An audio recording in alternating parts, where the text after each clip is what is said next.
I woke up with a cold sweat running down my temple, discovering that I screamed in my dreams until my throat started to hurt. The hairs on my arms stand on end, and even though it is summer, I feel an unbearable cold running down my spine. Every night has been like this for the past 30 years.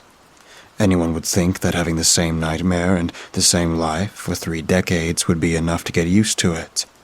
But believe me when I say it doesn't work like that. Not when your worst nightmare is your darkest memory. Not when it comes to your most unspeakable secret. The one that you can't tell anyone around you for fear that they'll think you're insane. Not when you feel those eyes of pure hatred and malevolence staring at you from the shadows of your room. I guess that's what prompts me to write this. I need to vent, to feel that I'm not alone in this torment that has stopped me from leading a normal life for so long. I need to tell someone about the worst mistake I made in my life. The one that won't let me live in peace. The one that feeds on my fear. I don't think I have any hope left. Not after trying every possible method to free myself from this burden. But perhaps my story can help others to beware of playing with the unknown. There are doors that should never be opened, and I had to learn it in the worst possible way. It all started when I was 14. I lived in a seedy town away from everything, and to say I was an outcast would be an understatement. I had no friends, my schoolmates constantly rejected me, and my teachers considered me a lost cause. I didn't like studying or talking to people, and I would always pout at anyone who wanted to interact with me. Yeah, I know I was a moron, but whoever wasn't an idiot in his teens, raise your hand. My days were based on just hanging out, listening to heavy metal in my room, and continually disappointing my parents, who worked all day so that I could study and eat. It was a frustrating and lonely existence, but it was what I had back then. Everything changed when Matthew appeared in my classroom. His family had moved from the big city to live a quieter life, or at least that was what his parents told everyone. The truth was that Matthew was on the verge of being a young criminal. His grades were low because he was always missing classes, and his friends were drug addicts, hobos, and dropouts, so they had moved to prevent their son from becoming a lost cause. That was bound to fail. By then, when we were around 15, Matthew was incorrigible, and he would be so for the rest of his life. His unbearably black and grotesque clothes and his rude gestures towards the teachers and other classmates were proof of this. I knew he had to be my friend as soon as I saw him for the first time. It took me a bit, as Matthew himself had an even harder time interacting with people after moving in, adding to his total apathy for life. But eventually we became friends by our tastes in music and films. It felt good to have a friend in those confusing years. We did everything together, and we never got tired of each other or our activities. We used to skip entire classes, smoke pot while listening to the Testament, do a bit of occasional vandalism, and lock ourselves in our rooms watching gore movies or criticizing every aspect of society that we could barely understand when we were 16. Logically, his parents hated me, and mine hated Matthew. But something that characterized my friend was that he never followed the rules. If his parents told him they did not want to see him with me, he would invite me to his house that same afternoon, taking advantage of the fact that the way to his room was going up the stairs, and we had to go through the room where his parents were watching television. The faces of disappointment and slight fear that the old couple showed in our presence were fabulous. I felt powerful for generating something like that in people. Looking back, those poor people only wanted the best for their only son, and I was acting like the king of bad influence. I felt deep shame every time I remember those times, but back then I felt on top of the world. A couple of months went by, where our friendship felt like the deepest one in the world, and our lectures of the system felt like the ancient Greek pantheon. But it was around that time that some things started to feel strange. With all the information I have now, I can remember the exact day that everything started to go wrong, even if I didn't care about it at the time. We were on the lake, completely alone, listening to Cannibal Corpse and throwing rocks into the water. Neither of us spoke, but it felt good, like we could just be in each other's company. Eventually, Matthew broke the silence. "You know, I was thinking about something. You ever thought about what you'd do if you had all the power in the world?" "Man, screw the power of the world. Nobody needs that. Power is nothing more than that which corrupts the idiots who now destroy this world." You really believe that?" Matthew said, looking at me with an arched brow as he stubbed out his cigarette. "That's what they say to keep us on the low. Power doesn't corrupt anything. Power is a tool. Sure, these idiot teachers have power over us, and they just want to screw our minds so that we can be part of the filthy system. But power is the ability to influence people and everything to do your bidding." "What are you talking about?" "Think of it this way. My parents believe they have power, and that's precisely what I refuse to give them. Because those two old bags are not going to tell me what to do. That makes me have power at home, because they have to accept that I'll live my life as I want, whether they like it or not. Power is a communications network where the strong manipulates the weak, but that does not necessarily have to be bad. Sometimes the masses need to be guided, but the hand that leads them has to be benevolent. If I had all the power in the world, I'd make sure to be that benevolent hand." "Dude, listen to yourself. You sound like a fascist." "Screw you, man. We're discussing how the real world works, and not these anarchist fantasies of yours. Power is something that's going to exist whether we want it to or not. And if it is to exist, we could at least try to put it in good hands, rather than the disgusting pigs that currently run it. But, of course, I couldn't expect anything else from someone as weak-minded as you. Ow, bite me." The conversation ended at that point, because we both laughed and we went on to talk about upcoming movies. Yes, that's how we were. That kind of insulting demeanor was commonplace. That being the case, I didn't give it more importance and took it for what I thought it was. Another diatribe from my friend that pretended to pass for deep and reflective. I should have paid more attention to the slight obsession he was beginning to develop for power, and the ways to obtain it. From that moment on, Matthew began to get more and more strange, and I couldn't see it, because he was dragging me into his madness with him. If we used to watch Class B horror movies, now Matthew started looking for tapes that were directly associated with demons and summoning.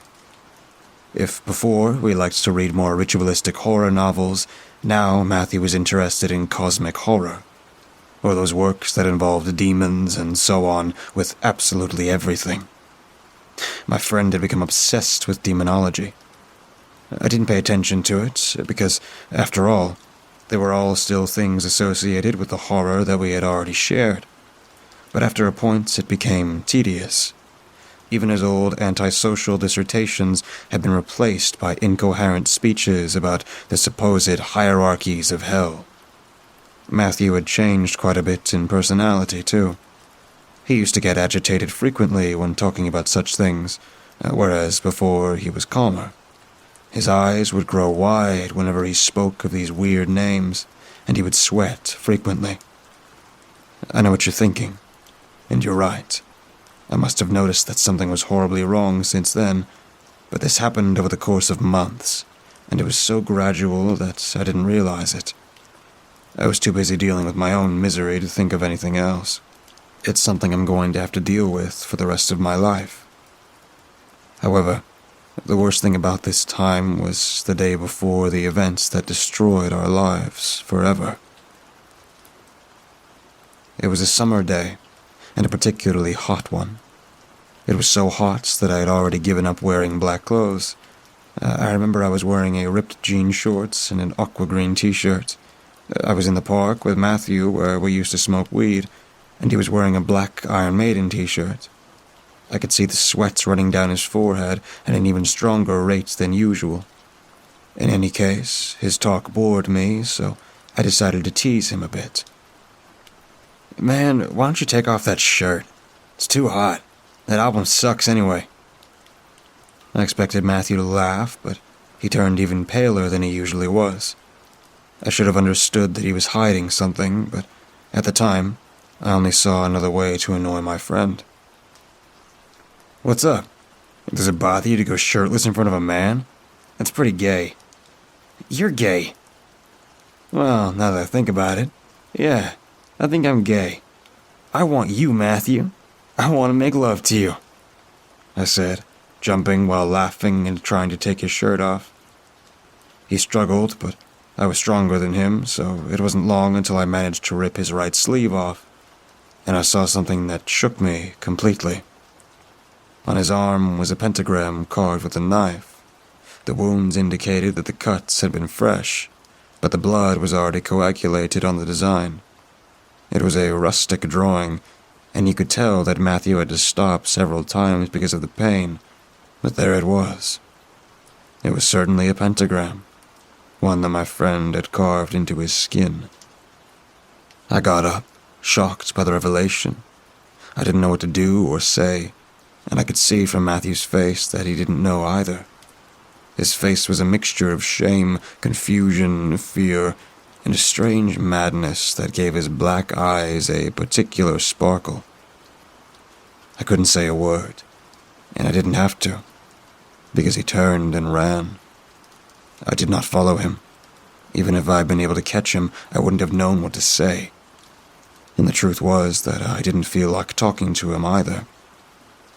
That night, as I stared at the ceiling in my insomnia, all the details began to fill into my mind. My best friend, my only friend, was completely obsessed about some occult practices. And no one but me was going to save him. I decided that I would talk to him the following day and help him understand that what he was doing would only cause him trouble. As you can imagine, the day after that did us no favors. My idea was to take advantage of the summer break to talk to Matthew as soon as I finished my breakfast, but I was so nervous about doing it, I procrastinated the whole day. After all, there was too much dirt in my house to go outside, right?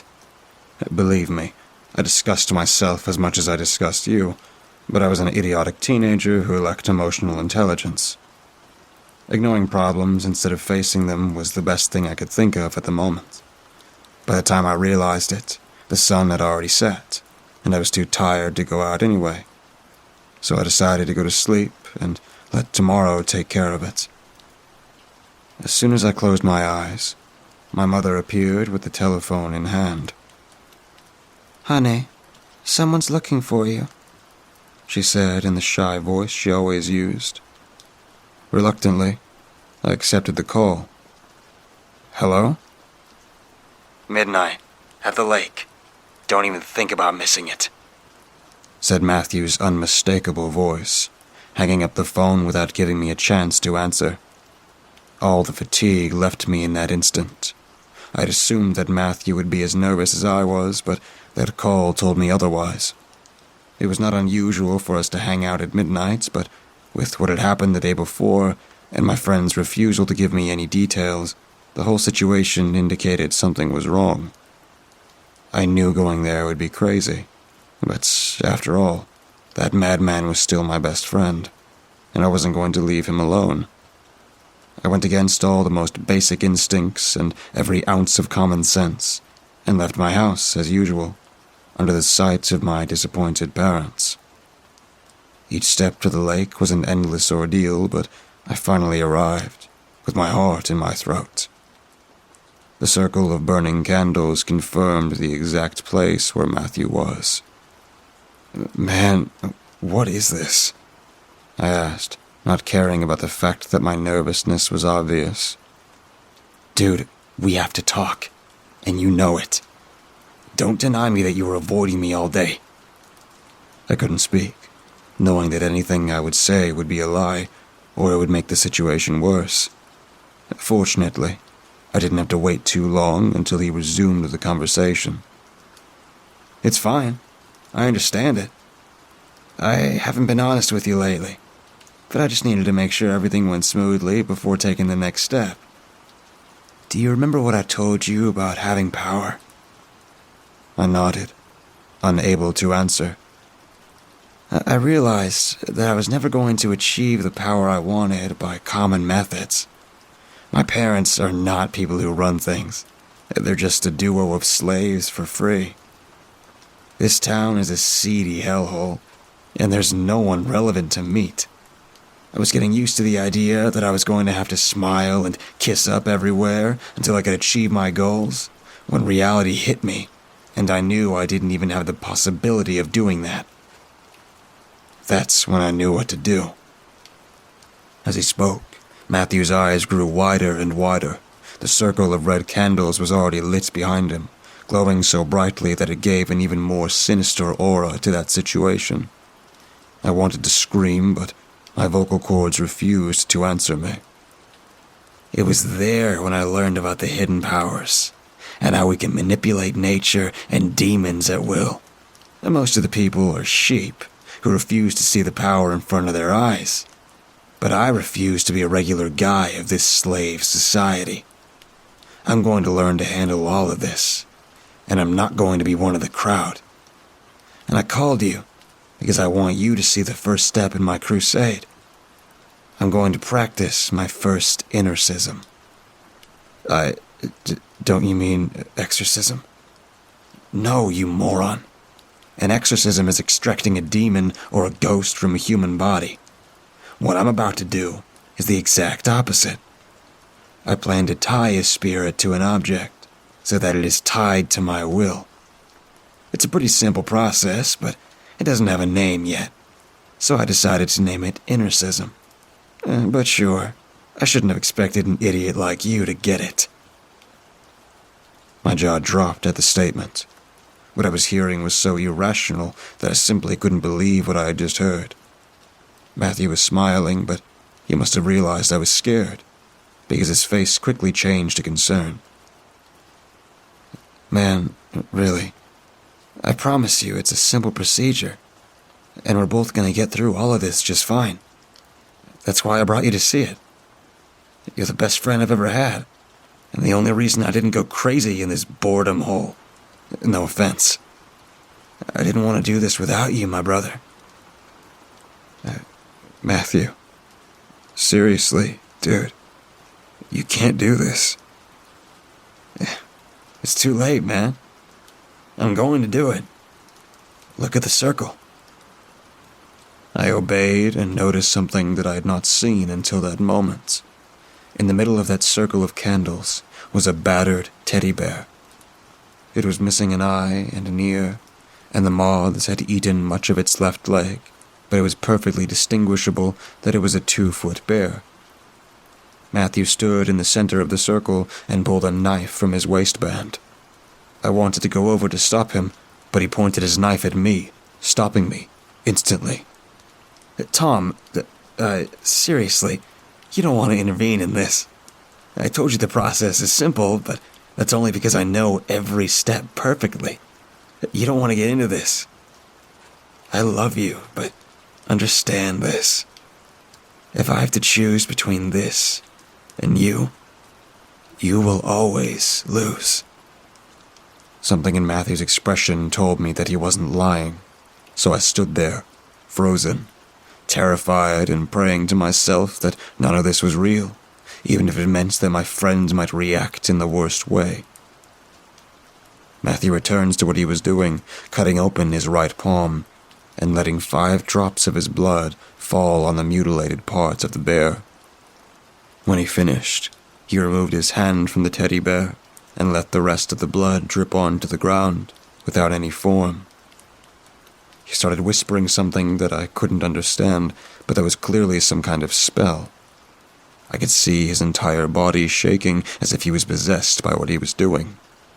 When he stopped speaking, he was silent for a few moments before dropping the doll on the floor and slowly walking over the circle of candles without looking back. He let a couple of minutes pass before speaking. "Wake up, son of darkness." Nothing happened. As the minutes passed, and there were no changes in the environment, I began to believe that my best wishes had been fulfilled, and that all this had been a lie. But I looked at Matthew, and confirmed that it was not the case. He didn't look discouraged, not even a bit. He was as immersed and excited as at first, with those excruciating beads of sweat running down his forehead. I wanted to talk to him to get out of that trance, but I couldn't find the words, and it wasn't a good idea to bug a madman with a knife. Out of nowhere, an atrocious noise sounded from the lake. As far as I can explain, it was a mixture of the most powerful thunder I had ever heard, with the roar of an unknown animal, which was tinged with pure evil. I can't describe how cold the chill was that ran down my spine. I wanted to turn around and run, but Matthew's voice stopped me. "Easy, Tom. That means it worked." My heart raced so much that I felt it about to burst from my chest.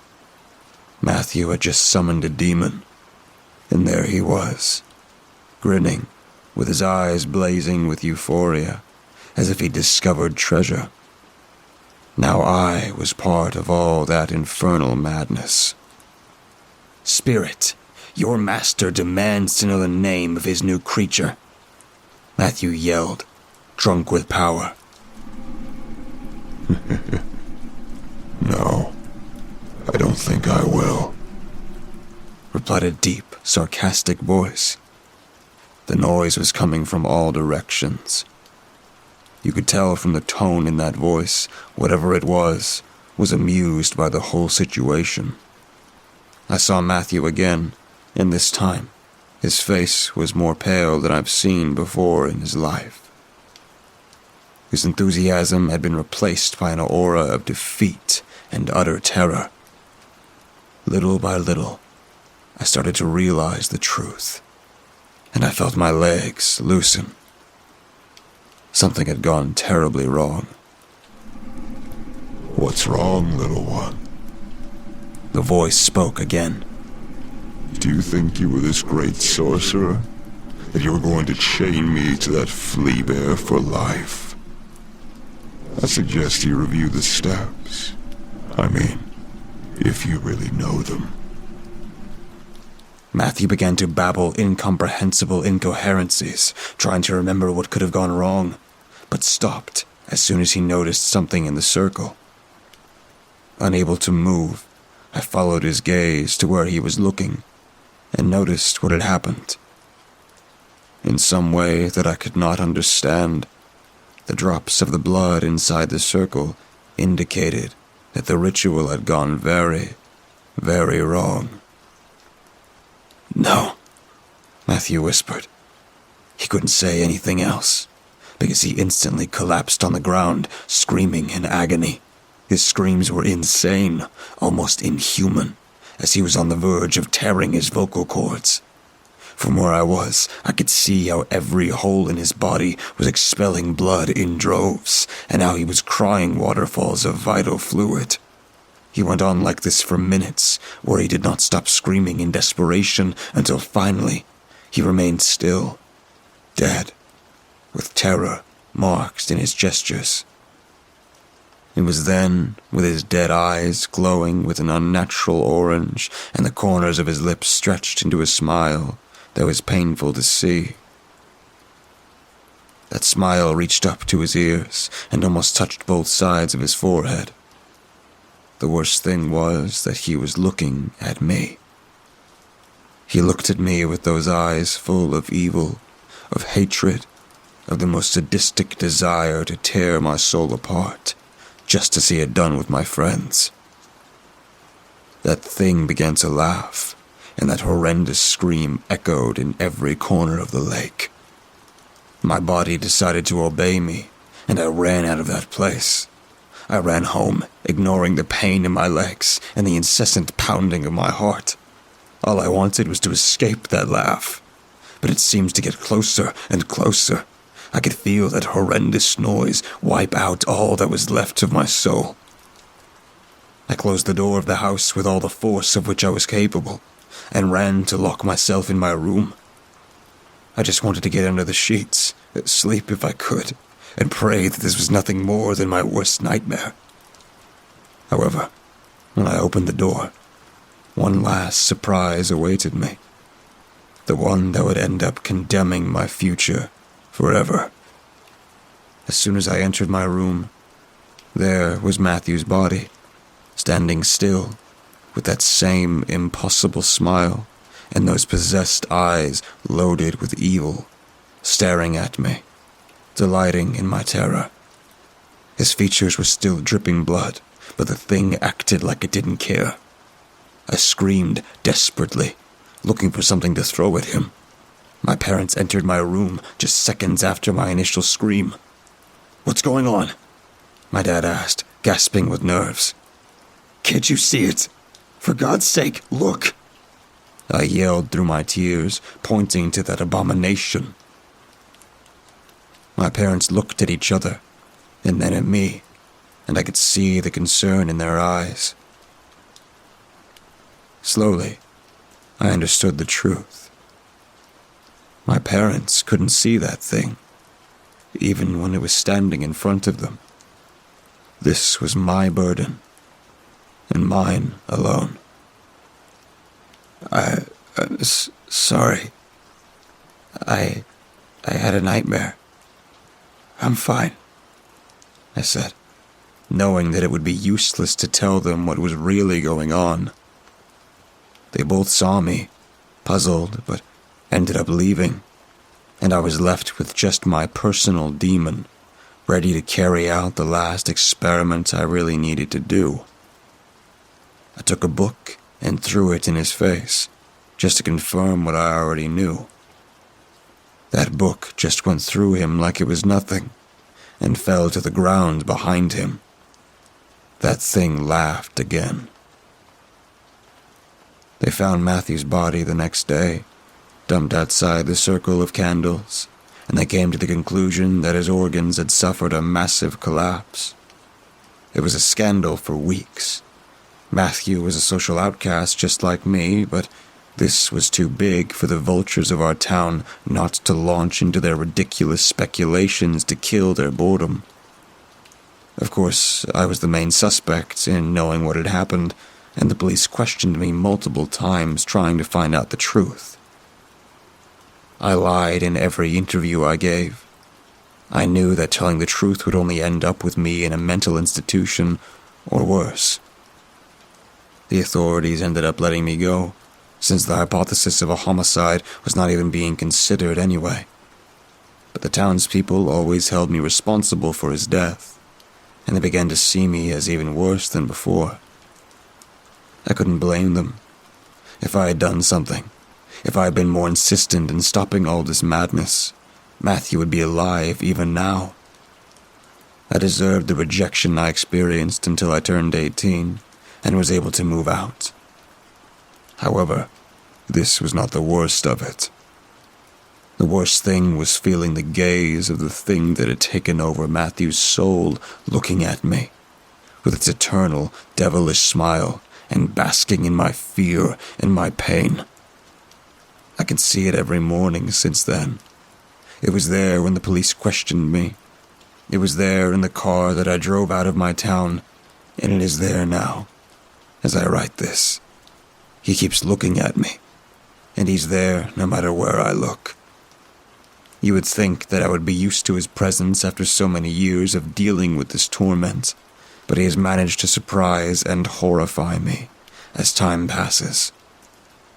Sometimes he appears rotten and wormy, as Matthew's corpse surely must be now. Sometimes he appears with some limbs torn off, and sometimes he just laughs, taking advantage of the fear he knows he gives me. My theory is that he can't touch me because I wasn't part of the ritual that brought him into this world other than as a spectator. But he doesn't need that to hurt me. The wounds he has left on my soul are never going to heal, no matter how hard I try. I am afraid to even take my own life, because I know that he will most likely harvest my soul and make me live a hell even worse than its shattered life. I know that I am hopeless, and that I am doomed to suffer for all eternity and more. But this is a message for all of you, for anyone who needs to hear it. Never, ever mess with the supernatural.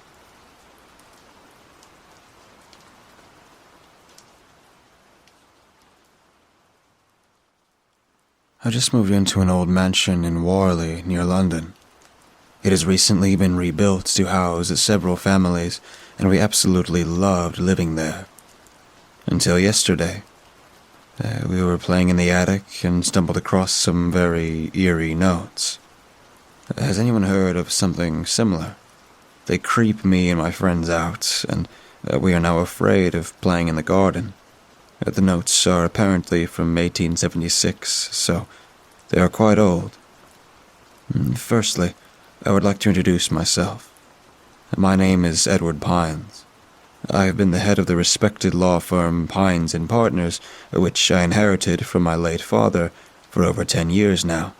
Therefore, I've never had any worries in terms of work-related matters, but my private life looked a bit different. Just as I had inherited the diligence of my father, my little sister, Lucy, had been struck with his spirit of enterprise. At first glance, this probably does not seem to be troublesome. However, she tended to cross all lines and threatened to sully our family's name with her fleeting romances and travels into the nowhere. Despite this harsh judgment of mine, I must empathize that I will always love my sister from the bottom of my heart, though her frequent escapades were giving me quite the headaches. Now, though, with the whole situation turning to far worse, I decided to write down these lines. I pray that this statement will calm the public down and suffocate all the gossip that is sure to sprout in every gutter after this is over. The strange transformation of my sister and the events linked to it, the events that aroused so much interest in certain people who couldn't resist telling tall tales, started about 4 weeks ago. I had just won the Benford trial, and waiting for the return of my dear sister from China. She had traveled to those faraway regions of Asia with her lover at the time, Benjamin Drumsman. However, only she had returned, as I noticed with some initial glee. I immediately became aware of Lucy's strange confusion and her thoughts trailing off when I picked her up at the port in the East End of London with a cabbie. It is not at all my intention to imply that we had always gotten along before, on the contrary, but there had always been a certain trust bonding us together as brother and sister. Yet, now she seemed distant and cold, almost as if not everything of hers had returned to England. She ignored my inquiries about the current status of Mr. Drumsman, turning her head towards the world outside the window. During the short conversation we were able to have, I learned nothing about her travels or her condition, besides the fact that she seemingly had lost some memories. Because of that, I decided to give Lucy some time to think everything over by herself. When we arrived at the mansion after a gloomy ride, Lucy hurriedly went to her room and stayed there for the next 2 days, locking herself away. I asked our maid to take care of her, but besides a small meal a day, my sister refused to eat anything and stayed away from any meaningful conversation. When I got too worried on the 3rd day and began knocking on her door, a faint sob could be heard, strengthening me in my decision to enter her room. Lucy was sitting on top of her bed, shaking and pale-faced. Noticing my intrusion, she hastily hid something under her blankets, but unfortunately, I could not tell what kind of object it was. My curious look made her quickly explain that said object was just an old clay fragment she had found in China. I did not believe her, of course, but taking her fragile mind into consideration, I decided not to accuse her of lying and let the matter rest. Lucy hurriedly changed the subject, asking me to invite some familiar faces over for dinner in the evening to take her mind off certain things. Initially, this idea did not seem the best, yet after her almost begging me, I yielded to her pleas. Therefore, my sister and I invited some old friends of the family over, and I commanded the maid to prepare a feast and alcoholic beverages for our guests as soon as possible. At first, the evening was developing well. Although everyone was curious about Lucy's travels, they changed the subject after feeling her discomfort with said topic. It was a joyous gathering, and the food tasted marvelous, making us forget all about our problems. Even Lucy seemed to lighten up. Her face was getting its color back, thanks to the wine, and the people made her laugh and smile again. However, it was around 11 o'clock in the evening when the mood suddenly changed. Out of nowhere, my sister started screaming uncontrollably after looking at the palm of her hand. I ran over to her, but before I got there, Lucy started coughing up unhealthy green mucus that probably had gotten into her lungs due to a heavy cold. Me and the maid obviously hurried to bring our sister back to her room and politely but firmly asked the guests to leave the mansion. I was aware of the gossip this would birth, though the health of my sister seemed of greater importance. Dr. Manchester was sent for, a trustworthy man, having been my family's doctor of confidence for many years. Lucy did not approve of his consultation, but I insisted. Dr. Manchester arrived before the clock struck 12 and quickly began thoroughly examining my protesting sister. To my astonishment, he did not detect any cold or any impairing of her lungs or respiratory tract. However, her lower body temperature gave him a headache. Dr. Manchester also looked at Lucy's palm, where he found a small cut that was covered in a watery, slightly shimmering substance. When he asked Lucy how she had gotten said wound, she only let out a gasp and suddenly started to violently flail around, only being calmed down by the contents of a syringe, which Dr. Manchester quickly administered. The situation started to get over my head, especially as neither me nor Dr. Manchester could explain the things going on. The following days, Lucy stayed in her room, and I took some time off from work to be able to take care of her. The good Dr. Manchester also visited us twice a day to monitor her worsening condition. She still did not want to tell us about her travels and did not say much altogether. When Lucy started sweating more and more whilst coughing up increasingly larger amounts of purulent green mucus, I started to get deeply afraid. But unfortunately, I was as powerless as unknowing about everything. So the only thing I could do was sit next to her bed and try to ease her mind. I searched for the strange object she had hidden from me, but sadly I could not find it. All the time Lucy just sat there, weeping and shaking, watching her wound that got tainted with mucus more and more by each passing day. 2 weeks went by, and the rumors about my sister drove many prying people to our doorstep. They were hoping to get a look at her. I chased them away with my rifle, naturally, though this seemed to stoke the fire of gossip even more. 4 days ago, an incident took place that changed everything. It was about morning, when the maid found Lucy bleeding, lying in her bedroom. I praised the Lord that my sister did not have the anatomical knowledge needed to get into life-threatening danger. She had missed her arteries by only about half an inch. The maid terminated our working agreement on the spot. She called my sister an ugly monster and left our mansion only moments later. Being completely confused, I only faintly heard the sad voice of Dr. Manchester, who had come by in a rush, telling me that only a mental institution would show promise in aiding my dear sister. Therefore, I watched heavy-heartedly as several men came from Waypine Asylum to take my sister in. Waypine was the most renowned institution in the whole of London for dealing with sickness of the mind, giving me at least a glimmer of hope. I remember the moment clear as day. The moment I opened the rusty gates leading to the old building that had been housing my sister for just over 2 days, intending to visit the poor thing. Her condition had deteriorated so much more, in fact, that I did not have a bad coincidence for sending her to Waypine Asylum despite heavy protest. Moments later, I found myself marching towards the main building over muddy ground whilst the cold wind tore at my clothing. In the morning, I had gotten a telegram. Apparently, my sister had sent for me, having woken up with a clear mind earlier on. Supposedly, she had eaten a bit more, a whole loaf of bread, which seemed quite the improvement compared to the past days. Relieved, I had answered her call, and so it came to pass that I soon entered the room she had spent the last days in. Seeing her made me think back to the days where things had been better.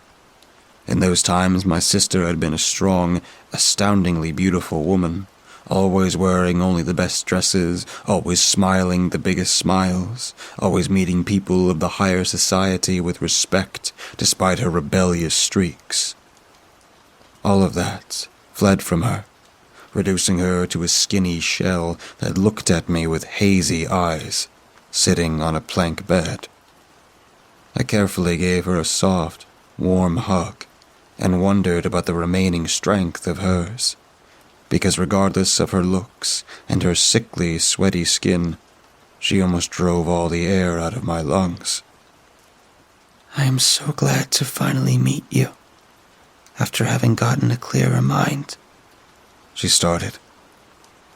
You should know that I finally made my peace with the happenings I have experienced, as far as one could make one's peace with them, and I'm finally content with my lot. I am ready for what is to come. Her eyes lit up for a brief moment, and I imagined seeing fear, but only for a moment. What is to come? I inquired, full of worry. Considering your situation, you're quite safe, well guarded. What could possibly happen to you in here?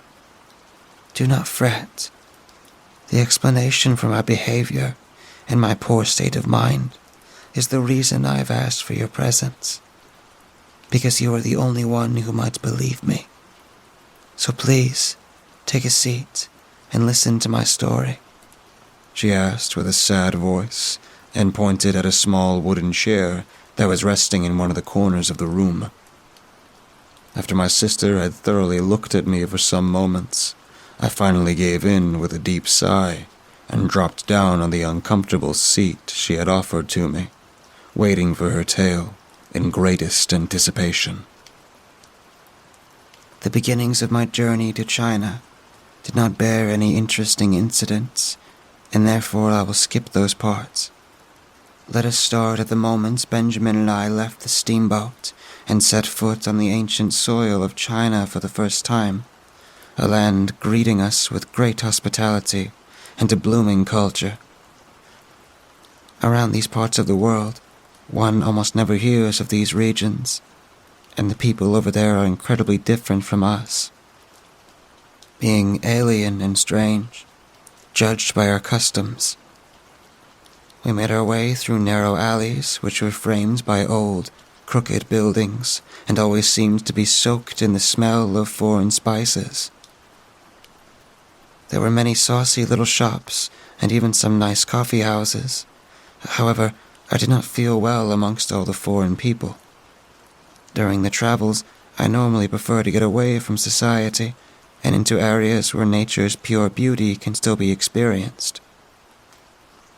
I never took you for such a dreamy person, I had to admit with a faint smile on my lips. I know. Perhaps because you never truly wanted to know about my travels. It was more important with whom I journeyed, not where to. But that doesn't matter anymore. As you should know, I do not speak any Chinese at all. Benjamin luckily knew 1 or 2 words, so we were able to communicate with the people over there at least a bit, and we even managed to find shelter for the night and get some rough information about the surrounding areas. Therefore, we decided to visit Zhaowu Teishan on the next day, a region worth seeing in close proximity. It did not take long to reach the Rocky Mountain areas, intertwined with large lakes. After discovering a small rural village, We spent some days there in the shade of a small hill. The people living there made us feel right at home, welcoming us with glee. It could not have been better. That sounds rather idyllic. So where was the problem? And where is Benjamin? Did he stay over there because he liked those regions? Or perhaps... He stayed there. At least, the parts that are still left of him. The parts that are still left of him? Lucy, did he die? Did he have an accident? I asked in shock. Despite my resentment of Mr. Drumsman, I did in no way wish him any serious harm. I really wish he did, because his lot is far worse than death. I will get to that in a minute, so please be patient. Well, the two of us had already spent several days inside the village we had discovered at the foot of these rocky hills.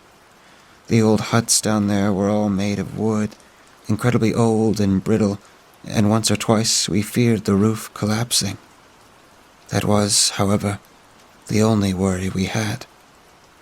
Until that fateful night, when we decided to take a hike, wishing to explore the nature surrounding the village, scouting for a romantic spot below the light of the full moon.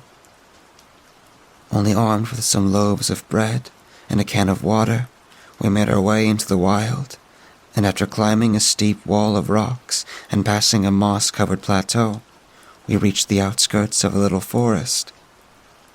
The tall, thick, decadus trees gave us a feeling of uneasiness, and the flora did not seem to fit into the surrounding areas, because, until then, we had only seen a barren mountainscape. Approaching these trees, we saw their silver leaves gleam in the light of the full moon. Benjamin was gripped by a strange eagerness, running towards the thick branches, but I rather kept my distance, feeling a distant fear creeping through my innards. Finally, I got to the thicket as well. Benjamin had already disappeared from my field of view, and finally I entered the darkness of the small forest, shaking. It did not take long until the treetops started to block out most of the little moonlight I had left, leaving me almost blind. The blackness seemed to pull at me, trying to suck me in. As you well know, I am often afraid, but in that suffocated atmosphere, my heart beat harder than ever before. Additionally, Benjamin was gone. So, you just lost him? That's all? I asked, being as perplexed as curious. No, I did not. I saw him one more time. Later, only once, but let's not skip anything. As you might imagine, I called for him at first. However, the trees and bushes seemed to eat up any loud noises I made. After one or two screams, I admitted defeat, partly because I lost hope, partly because I was afraid of attracting someone or something. Yet, I could not just leave Benjamin behind, alone in the foreign wilderness. That is why I took all the courage I had left and went on, looking for my traveling companion. Also, Benjamin had taken the only lantern we had with him, exposing me to the numbing darkness. The undergrowth was creaking below my boots, and the air got thicker and mustier. Soon I had lost all orientation and sense of time. Thinking about going back had become useless as well. I had gotten hopelessly lost. My imagination had already started to give me horrid pictures and thoughts. I saw myself leaning against a giant tree root, starving, or walking aimlessly amongst the trees through the dark until my legs gave in. I saw myself finding Benjamin's remains in a ditch, a skeleton that had already been chewed on by unknown beasts. My thoughts finally were set to rest by a ray of moonlight, shining through the plants in front of me. Heading for this new shimmer of hope, I managed to squeeze around two bushes and in the end reached a clearing. majestically lit by a starry sky. At first, nothing seemed special about it, but after a while I spotted the stony altar being built at the center of the clearing. Its ornamentation and colors made it look alien, out of place. Tensely, I started walking towards it and noticed the many strange objects lying around said altar. The things looked like clay fragments, but the metallic surface structure and the precisely cut edges made me wonder. Out of curiosity, I grabbed one and then I cut myself. She showed me her wound. The cut itself was not that big, and much smaller than I remembered. However, around the encrusted wound, her skin had started a strange transformation. It had become squidgy, yellowish, and showed uncommon patterns. I instinctively flinched. What kind of disease had Lucy been infected with? I know, but that came later. After, so I cut myself and dropped the fragment. Afterwards, however, I did something incredibly stupid. Something I should never have done. I picked the fragment up again and stowed it away in one of my jacket's pockets. Oh, had I just left it there, on the ground, perhaps my life would not be. But I stowed it away. Stupid, stupid girl. She gulped. Well, but it doesn't matter anymore. I stowed it away and started walking towards the altar, almost as if it called to me. I had already forgotten about the wound. When I closed in on the old construct, I spotted a large hole in the ground, having been hidden from sight by the altar before. A gorge in the earth, with a diameter of about 3 feet, leading into pitch-black darkness. Looking at this hellish hole, I started to get sick, started to get the feeling of something closing in on me from the depths, something I did not want to meet under any circumstances. Finally, my instincts returned back to me, and I managed to break away from that hypnotic place and started to walk back to the edge of the clearing. Hastily, my feet moved over the pebbly floor, leading me towards the trees, when a terrifying scream pierced the cold night silence. All blood left my lips as I realized that it had been Benjamin's voice. Suddenly, singing started, rhythmic and evil. I barely managed to jump into one of the bushes close by before the first figure entered the clearing.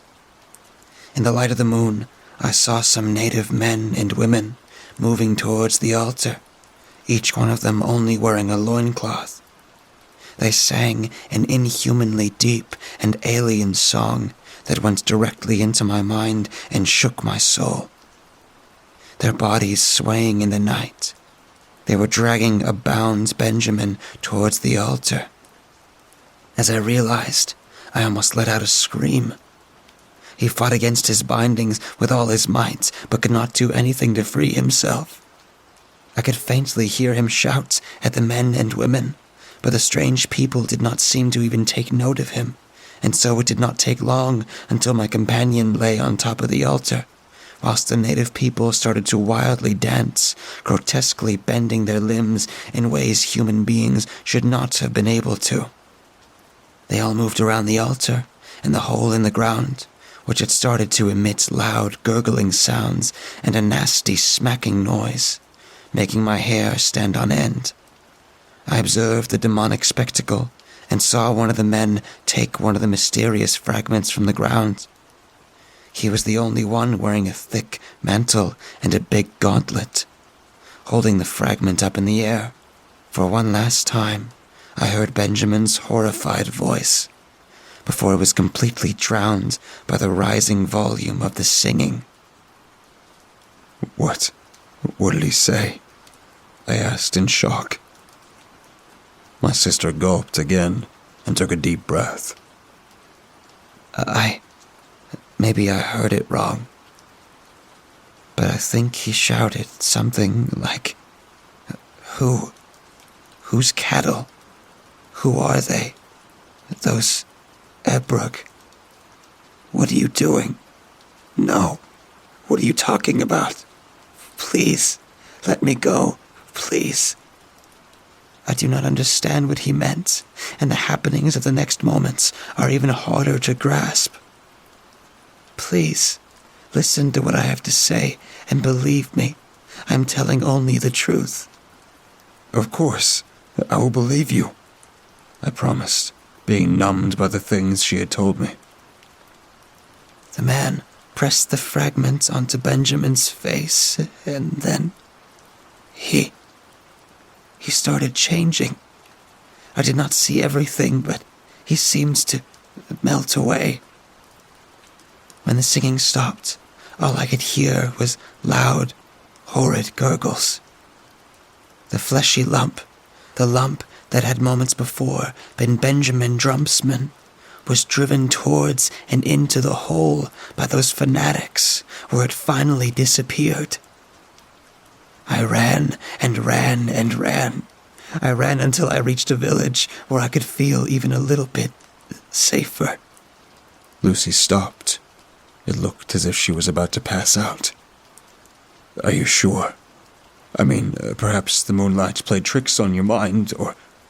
No, don't you understand? Don't you understand what is going on? The same thing is happening to me. Right now. Don't you see? She started flailing around, and I had to flee the room whilst people came running, trying to calm her down. Disturbed, I left the building and started to head home. At this point of my recordings, the reader should already know that my sister, Lucy, could not be helped anymore. She obviously must have caught an infectious disease on her travels, which had led to her and Benjamin parting ways after some argument. That must have pushed her already fragile mind into the abyss of madness. Or so I thought on the way home. When the cabbie arrived at my mansion, I sat down and indulged in some scotch. Sitting in the old winged chair, I did not know how to proceed. How long I sat there, brooding, I could not tell. But when I came back to my senses, the darkness of the night had already enveloped my home. After some due consideration, I decided to search my sister's room. That would have been something unthinkable, had the situation not been this bad. And I was certain I would find the strange object she had hidden away that day. It had to be somewhere between her belongings. I searched her bureau, her wardrobe, her jewelry box, even her bed. Nothing. I found nothing. But I did not give up that easily. Impatiently, I started tapping against the walls and floor panels until I was lucky in one of the corners of the room. It did not take me long to lever out the loose plank with an iron poker and discover the small niche wherein the object lay, covered in lined cloth. I took the thing out, but hesitated for a brief moment. If my sister's tale was true, against all odds, I was holding an extremely dangerous object in my shaking hands. I had to try not to come in contact with the mysterious thing. Unwrapping the cloth and letting its contents softly drop onto the bedsheets, I finally got a view at the ancient fragment. It looked plain, almost innocent at the first glance, yet it almost seemed to emit a sinister glow. The material it was made from I could not determine, but the surface was strangely rough. I also did not trust my eyes at first when I spotted the incredibly delicate pattern covering the fragment's surface. It almost looked like it consisted of 1 billion small hexahedrons, holding together to form the disgusting object. Until now, as I am writing these lines, I do not know what happened to me in the next moments. I can neither describe nor understand it. The fragment seems to call for me, causing a bewitching, hypnotizing echo inside my mind, and when I got back to my senses, I caught myself touching the surface of the object with my index finger. A burning sensation shot through my left hand, and I flinched, shocked and full of contempt and disgust. What hellish magic had done its work? When I inspected my index finger, I spotted a yellowish, purulent spot, pulsating unhealthily in the light of the candles that lit the room. Cursing myself and the fragment, I ran into my bathroom. No matter how hard I tried to clean the spot on my finger, nothing worked. Not even the heat from the flames of my fire pit could cauterize it. Slowly, I started panicking, but some glasses of scotch managed to calm me down a bit. It dawned on me that I had to pay a visit to my sister, as fast as possible. Therefore, I found myself standing in front of the gates of Waypine Asylum again this afternoon. My hands were concealed by gloves, so as to not disturb Lucy any further. It pains me to report, I was too late. Not 2 heartbeats after pressing open the gates, several muscular men came running at me, led by big dogs. Confused, I stopped in my tracks and asked about their terrified faces. "Your sister, she's gone," one of the men told me, having stopped right next to me, pale as a corpse. "Gone? How in the heavens could she be gone? I was told your institution is one of Britain's best." I snapped at him. "We do not know. Please, sir, no one can explain it. Her condition worsened yesterday evening. A lot. She was sweaty from head to toe, but it was not really sweat. It was some kind of slime or bile. She could not talk anymore. Not even one word escaped her lips, just gurgling sounds. She lost her hair, all of her hair. Nobody had the courage to enter her cell. The food was given to her through the small flap in her door. Today, the doctor was supposed to examine her again, but she was not there anymore. We only found her clothes and a huge trail of wet slime, leading from the cat flap to the barred window opening in the wall of the corridor. The man reported, shaking with terror. "Are you taking me for an idiot? What kind of institution are you running here, you morons?" I roared, full of rage, but the man had already run away. It should be rather self-explanatory that I did not trust anything the man had said, but nonetheless, I hurried after them and their tracking dogs, getting a sick feeling in my guts. Not long after, we reached the wall on the back side of the premises, where the dogs stopped. I got dizzy by the look of the giant trail of bile leading across the wall and into the forest that was bordering on the Waypine's main area. Almost as if a big, fat slug had slowly slithered over the obstacle and disappeared. This could not be. This simply could not possibly be reality. Whilst one of the men vomited into a bush, the rest of us took all their courage and followed the track deeper into the forest. We ran about a quarter of an hour, the fear of what we would find at the end of the trail of bile growing inside each of us by the second, until finally it seemed to be immeasurably vast. In the end, we reached a roaring river, blocking our path. The tracking dogs ripped at their leashes, but as we did not see the other side of the raging waters clearly, we had to just assume and hope that my sister, or whatever was left of her, had found her ending at this place, drowned in the river.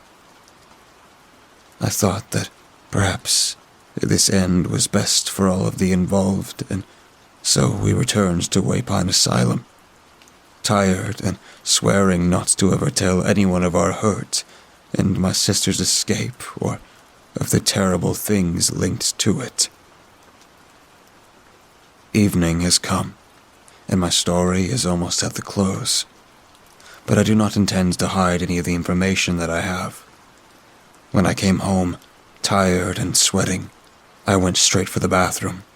The mirror showed my face, white as a sheet. Since the hunt, I am feeling incredibly sick and frail, and a nameless terror rests inside my stomach, slowly waking up.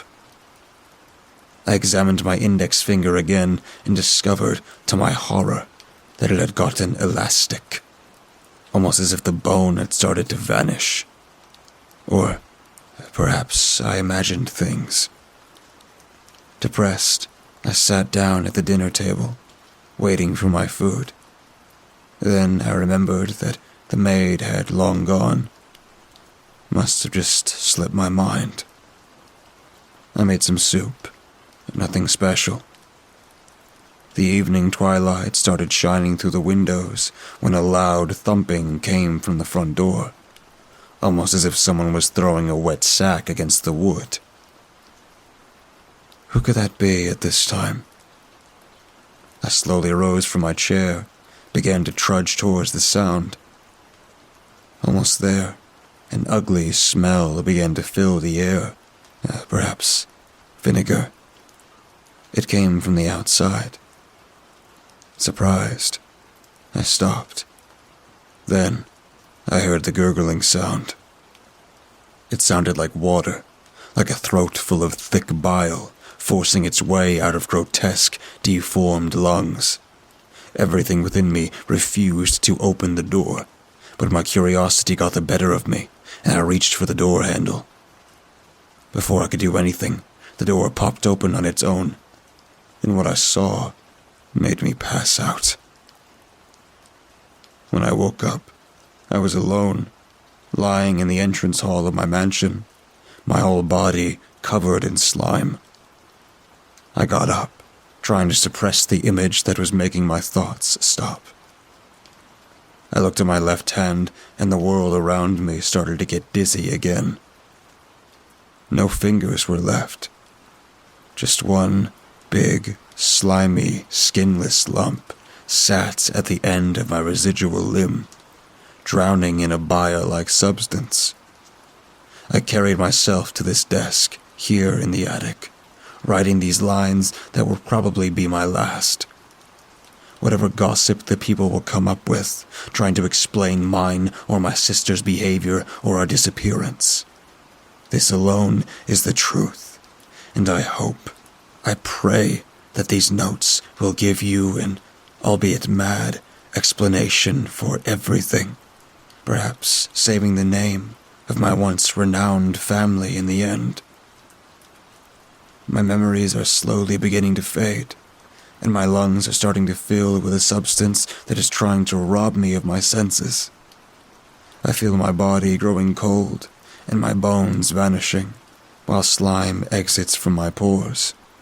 I will try to get to the bushes outside, trying to find a hole in the ground where nobody will ever find my remains, taking the hellish fragment with me to bury it deep underground in the garden. I have to make sure that it never sees the light of the sun again.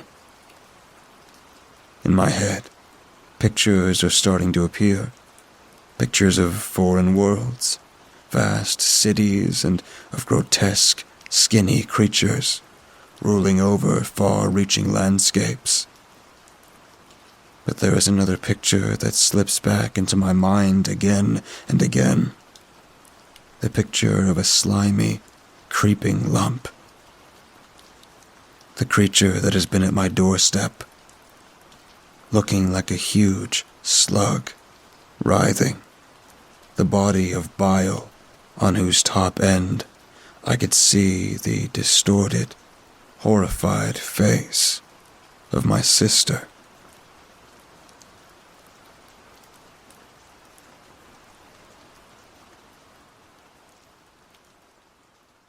A scout was told by enemy soldiers that they'd shoot him as soon as he stopped playing the piano. He wasn't paying attention to anything else. He was too busy trying to figure out just how out of tune the piano was and how much he would have to tighten every loose string to correct the pitch, which didn't spoil his enjoyment in the least. It was unfortunate that the first piano he'd seen since the war began was this shabby, but it was a real piano, and all the notes played sharp and clear like tiny daggers in the frosty air, and that was all that mattered. The first indication he had of their presence was a sharp jab in the back. It drew blood, which became a wet trickle that streamed down his shoulders and pooled at the base of his spine. He instantly forgot his place in the song, and the music stopped. "Don't turn around," said a harshly accented voice. Something cold brushed against his shoulders, and he stiffened. "Keep playing," the voice continued. "If you stop again, we'll kill you." Laughter, innocent and amused, like children at a playground, echoed around the room. That accent. He'd heard it once before, but only from prisoners of war, never from anyone he'd known personally. His friends were supposed to be guarding his back, but these voices weren't theirs. Where had they gone? His hands shook as he reached for the pale white keys. Warm orange light, perhaps from a lantern, reflected off the piano in his face and threw sharp shadows over his fingers. His vision blurred. His hands were cold, and he couldn't reach his coat. These soldiers wouldn't listen to any pleading. He wouldn't either, if he had been in their shoes. If he wanted to live, he had to impress them, which meant he had to play. On and on, forever. His life would only end with his music. Beethoven's Moonlight Sonata came to mind first. The tension in the room dissipated as the first notes rang out, clear and strong and confident. He'd been playing this song since he was a boy, and his mother had played it before him. Just as it had lulled him to sleep in the evening, he prayed it would lull these soldiers, whoever they were, to let him live. "What's your name?" the voice asked. He paused and started to turn around. "It's... Don't stop," they warned in unison, jabbing him again with their bayonets. He slammed the next chord a split second off the beat, terrified of dying before he'd even started, and kept right on going as if he hadn't stopped. The laughter behind him increased, this time with a touch of malice. "Are you going to tell us your name?" they asked, and the shadows from the lantern light jumped up and down. They were trying to confuse him, or maybe they were simply laughing too hard to hold it still. He kept his mouth pinched firmly shut and shook his head. He didn't dare get distracted. A wrong note jumped out with glaring dissonance and earned him another sharp jab. "Stop," he mumbled, without breaking rhythm. "I can't play if you keep doing that." But did they really care about his music? A flicker of doubt crossed his mind. They were just teasing him to death. Why should it matter if the sound wasn't perfect? Perhaps all they wanted was an excuse to torment him. There was some mumbled agreement, and the lantern finally stopped moving. Hung, he supposed, on a hook he'd noticed near the door when he came inside. His own shadow made it hard for him to see the keys directly in front of him, so he shifted to reach a lower pitch. The soldiers behind him suddenly silenced, probably expecting him to make a run for it, but he still didn't look their way. His heart was racing so fast that he could feel it in his fingers, burning against the icy keys. But if he lost himself in the music, he could keep going forever. Nearly forever, anyway. His forever. "It's warm in here," one of the soldiers said. The pianist's touch on the keys grew light as he listened attentively, trying to see if he could understand anything else. But the voices died away in a mumble of gibberish, a language the pianist didn't understand. The soldiers seemed to be getting comfortable, though he couldn't see them except in the form of vague shadows reflected on the moldy, once-upon-a-time veneer piano. He could guess what they were doing from the noise they made. They stomped on the wood floor to melt the snow on their boots, exchanging what sounded like jokes in their incomprehensible native language, and laughing like they hadn't a care in the world. He could tell they were laughing at him from the shiver that crept up his spine. They never took their eyes off of him. They wanted to see if he could last as long as they had. Maybe, he thought, with a thrill of horror, they considered this payback. Would they have acted any differently if he told them he was drafted and not a soldier by trade, that he knew nothing about their country except that it was cold and wet and miserable, and that the dirt was too frozen to dig trenches, that he didn't even know what he was fighting for? His mind wandered. He felt as if he'd trained all his life for this very moment. He could almost hear his piano teacher's nasally voice. You never knew just how useful the piano would be, did you? That was what he used to say, when his young student broke down in tears with chilly hands and bleeding fingers. It makes you stronger, the teacher would say, his voice reeking with smug satisfaction. If he had known how much depended on his music, he would have picked a warm concert hall in the middle of a polished, empty stage with an audience cheering for their musical gladiator. Not this lonely, abandoned house in the middle of a minefield. If the soldiers didn't kill him, something else would. This piano was only buying him time either way. His hands shook, and he missed a note. But, he reminded himself, no one who hasn't heard the song before would know. He waited, resignedly, for the retaliatory bayonet jab, but it never came. "Want some food?" one of the soldiers asked him, shoving a rough loaf of bread under his nose. It smelled sweet and doughy, and its warmth caressed his face like a blanket, and he could feel his mouth watering. But he couldn't take it without lifting his fingers from the keys. He pinched his lips shut and shook his head. The final chord of the sonata rang out true and pure and clear. He already knew what was next. Pathétique. Appropriate, all things considered. When that was over, he started again and again. And soon he realized with a slow desperation that he was running out of music. Soon he'd need to improvise, and it was hard to think of notes that sounded musical. Could the soldiers tell the difference? He wanted a chance to pray while playing something mindless, something he could rely on his fingers to perform without his conscious assistance. He started to repeat the first sonata, but the soldier on watch duty behind him shouted it down. "No repeats. That's not fair." But none of this was. Neither the game nor the prize, and he was only buying time, after all. He grasped at the last thing he could remember. A Tchaikovsky piece without a title, written on a few wrinkled sheets of paper before the composer committed suicide. He'd learned it years ago as punishment for not practicing. Some of the chords were too big for his frozen fingers to reach, and the song sounded like a different composition without them. But at least it was music. He could pray for strength now that he didn't have to think about what he was doing. From here on out, if repeats weren't allowed, the great musicians couldn't help him anymore. He was on his own.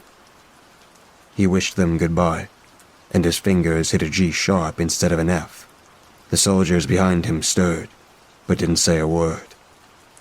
And once the piece was finished, he kept going. The first tune that came to his mind, oddly enough, was frantically happy.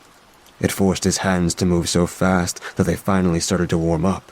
The soldiers behind him grumbled restlessly, seemingly irritated that the music had changed, but still, nobody spoke. He was succeeding at keeping up the illusion that he knew what he was doing. Must be succeeding. He couldn't fail. He'd put in so much effort that if they killed him now... Unconsciously, his rhythm slowed, and he transitioned into a different theme entirely. He stopped thinking for a split second and hit a horribly wrong note. The soldier on guard smacked his shoulders right where he'd been stabbed, and he jolted with the pain that shot through his arms all the way to his fingers. He slowed down even more to give himself more time to think. His music teacher would laugh if he was watching. "Performing poorly under pressure," he'd cackled.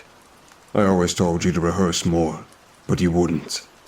You said you were too busy. Well, look where it got you." "I've been fighting a war," he muttered desperately, his voice drowned by the piano. And besides, he was practicing now, making up for all the time he'd procrastinated when he was young.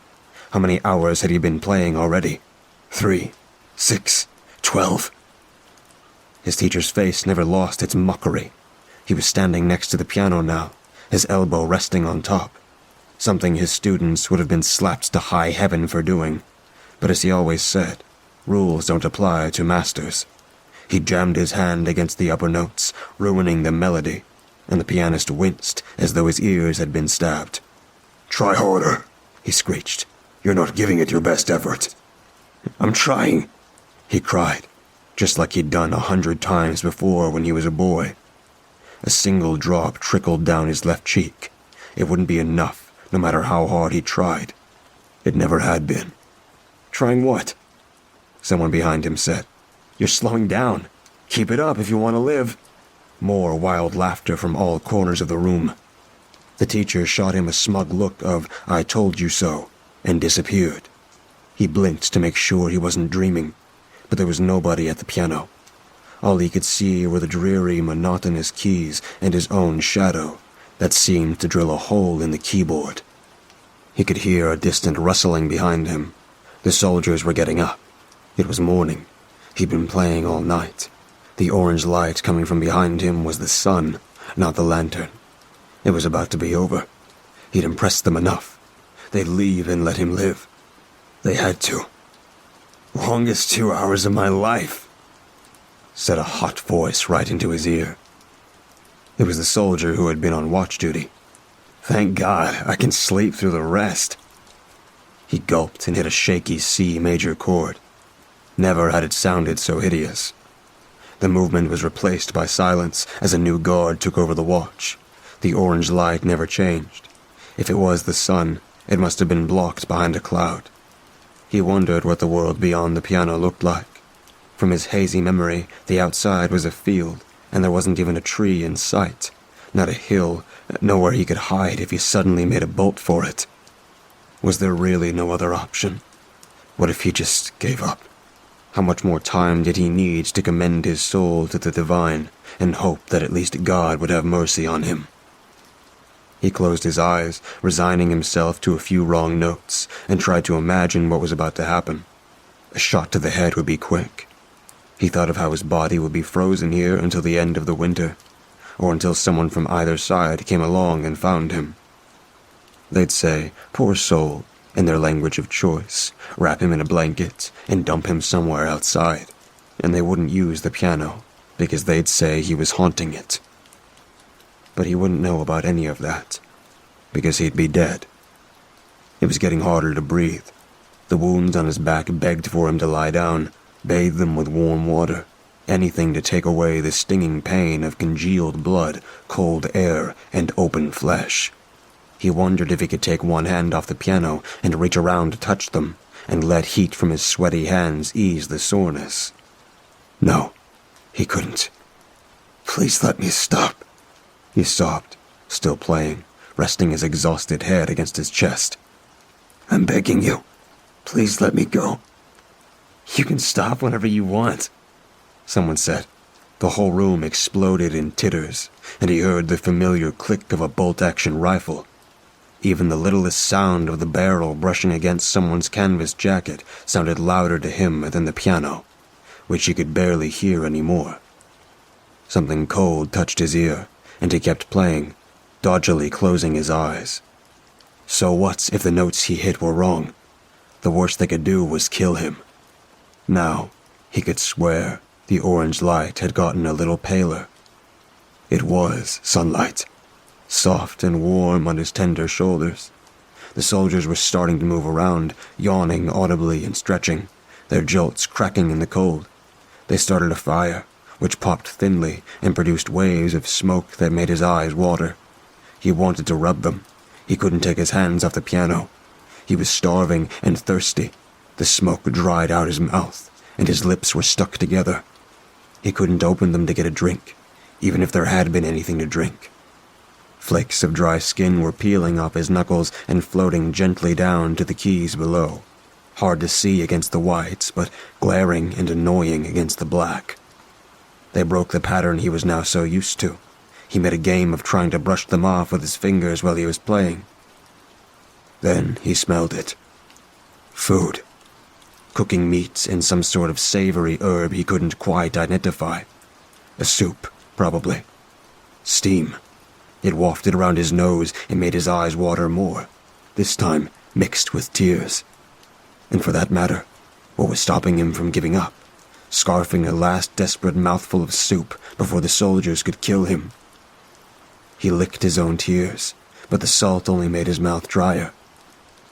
Since he'd become a soldier, he'd been constantly imagining his own death so vividly and so often that he almost felt he couldn't survive without thinking about it. Whenever he found himself remotely in danger, near an edge looking down the barrel of an enemy gun, barely missed by a shell, his mind flipped to the worst outcome. He fell. The bullet struck him. Shell landed nearby. In any case, he died, and he made peace with that possibility. The calmer he felt about his own demise, the guiltier he was for not minding death when he had something to live for.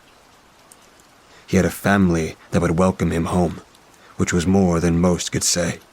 He had a house and a farm, and a cat and a dog, and a warm bed with wool coverlets. They'd scratch his head when he crawled under them, but in a comforting, caressing way, like an old woman's hand covered in calluses.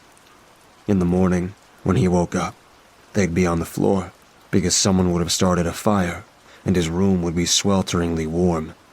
He'd get up, wrapped in a cozy sense of homeliness, and go downstairs to find a bowl of hot broth waiting for him. He'd cup his hands around the mug and take a deep drink, would thank his father for building the fire. They'd all smile and laugh, and go about their day as though they hadn't a care in the world. Playing until he couldn't strike another note was his way of proving he'd fought. He had to keep playing until he was so afraid of dying that he couldn't make peace with it anymore. And then, only then, when he had finally discovered the true value of what he was losing, would he deserve to be released. Frost-bitten from the cold ivory keys. He played until he couldn't hear his own music anymore, only the vague sounds of the soldiers behind him. He played until the knowledge of what he would be leaving behind was driven like a nail into his brain. He played until death was the last thing he could imagine, and his thoughts were filled with his home. And then, by accident, he stopped. His hands dropped to his knees, and when he tried to lift them again, they simply wouldn't move. "Hell!" cried someone from behind him. "The longest concert of my life." A deep, choking misery crept up his throat, and he felt a tear run down his cheek. Another and another. He smiled because, at least, he wasn't afraid of dying, and still had hope that he wouldn't. And he cried, burying his face in his hands and sobbing like a child, because his hope was founded on nothing but the mercy of his persecutors, who hadn't yet shown any remorse. And he cried because his arms were so stiff that his shoulders felt wrenched out of joint, just from the tiny movement he'd made to drop his hands to his lap. No matter what happened, at least he knew he'd fought all the way to the elusive end. A hand on his shoulder forced him to turn around and look straight up into a pair of warm, brown eyes. The man was grinning on one side, and his grip radiated cheerfulness. "I'm impressed," he said. The pianist smiled wider through his tears. Thank you. I've been playing since I was a child, but this is the first time I've played for anyone else." "You're a pianist fit for nobility. If only we didn't have to kill you," said the soldier. He really did seem a little regretful, but his hands showed no hesitation as they unbuckled his holster and pulled out his revolver. He loaded it with painstaking slowness. The pianist watched, occasionally lifting his hands to his eyes to wipe away the tears so they didn't freeze on his cheeks. He felt as if he'd earned a badge of honor. He was terrified, and pure fear had never felt so sweet. For, driven into a corner, he finally realized the magnitude of what he was giving up, and he was proud of himself for the first time since he could remember. He had finally earned the life he'd lived by fighting so bitterly to keep it. Were these soldiers really angels in disguise, sent to drag his downcast mind back into happiness? The last thing he saw before he closed his eyes, letting the moisture pool behind his eyelids, was the soldier's friendly smile. and somebody behind him giving him a thumbs up. He heard their laughter right up to the last minute, and he smiled in response. They weren't mocking him. They were encouraging him. He played for more than 24 straight hours before collapsing in tears, at which point the soldiers, somewhat impressed, laughed and promptly shot him point blank. When I was 18, I came in contact with Elijah, who stole cars for a small profit. The thing is, I don't have a job, and I sure as hell couldn't go to my parents for money, so I started joining him on these ventures. He must have been at least 15 years older than me. We met at night and would circle big parking lots trying to score a car. We were fairly successful for about 2 years.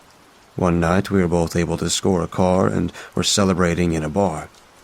It was then that Elijah told me that he knew of a job, but it wasn't going to be our usual M.O. If we play it right, it'll be an easy score, he told me while chugging his beer. All we have to do is break into some old dude's place and steal a painting. My curiosity rose up in a hushed voice, and I asked him, how much would this painting be worth? He let out a small chuckle and lowered his voice in a whisper. Millions, my friend. I don't consider myself a greedy person, but the thought of making millions in one night was enough to get me to agree. The painting was rumored to be destroyed long ago. Currently it's in possession of an old man on the outskirts of town, he whispered. Looking back on all this, I should have asked more questions, but the thought of making millions in one night was enough to make me forget all reasoning. Curse our foolish minds for ever thinking we were going to find such riches without paying a price for it. 2 nights later, I was waiting in a parking lot where we'd meet, lighting a cigarette. Judging by the condom wrappers and needles lying around, we weren't the first to realize this place was abandoned. My cigarette was almost fully smoked when Elijah arrived. Why'd you bring your car? He just looked at me and shrugged. How else are we going to transport the painting? I guess he had a point there. After we reviewed the plan one last time, we decided it was go time. We would go in and find the old man's bedroom, where I would stand guard, making sure the old geezer wouldn't wake up, while Elijah searched the house. He promised me there would be no violence involved whatsoever. Worst case scenario, if the man woke up, I would tell him not to move, and if anything went wrong, we'd just rush out of there. It was about a 5-minute walk from the lot to the old man's house. We walked in complete silence. There was an uneasiness in my guts already, as if I subconsciously knew what was going to happen inside of that house. We got to the house and climbed the front gate. This wasn't a house as much as it was a mansion. I kept thinking to myself that I wouldn't even find the bathroom in a house like this, much less the painting. Elijah got the front door open in almost no time. The entrance hall was as big as my entire apartment. We took out our flashlights and scoured the place. This man was an art lover indeed, as the hall was filled with paintings. This went from giving me a slight uneasiness to me just not being able to look at them. My God, the things that were portrayed there. I remember this painting of a teenage girl posing in front of the Eiffel Tower, but there was this gargantuan silhouette in the background. I had the strangest feeling that I knew this girl from somewhere, but chalked this up to my nerves. I was entranced by all of these images until Elijah's voice pulled me out of it. God, this guy's a freak, he whispered. I was glad that at least one of us wasn't too taken aback by what we had found in here. The painting that we were looking for was supposed to be of an old lady sitting next to a vase filled with tulips. I made sure to scan every painting in the faint hope that it would be displayed in the hallway. As you can probably guess, there was no such luck. As we made our way through the hallway, there was an open archway leading into what I assumed was the living room. This place was big indeed. There were 2 doors on either side. The living room's contemporary furnishings stood in contrast with the esoteric artwork that filled the walls. I took slight glances at the paintings, not wanting to look at them for too long. I don't think I've looked at most paintings for more than 5 seconds. Some of these images still haunt me today. One such was displayed right above his fireplace and freaked me out beyond belief. I just stood there, gaping at it.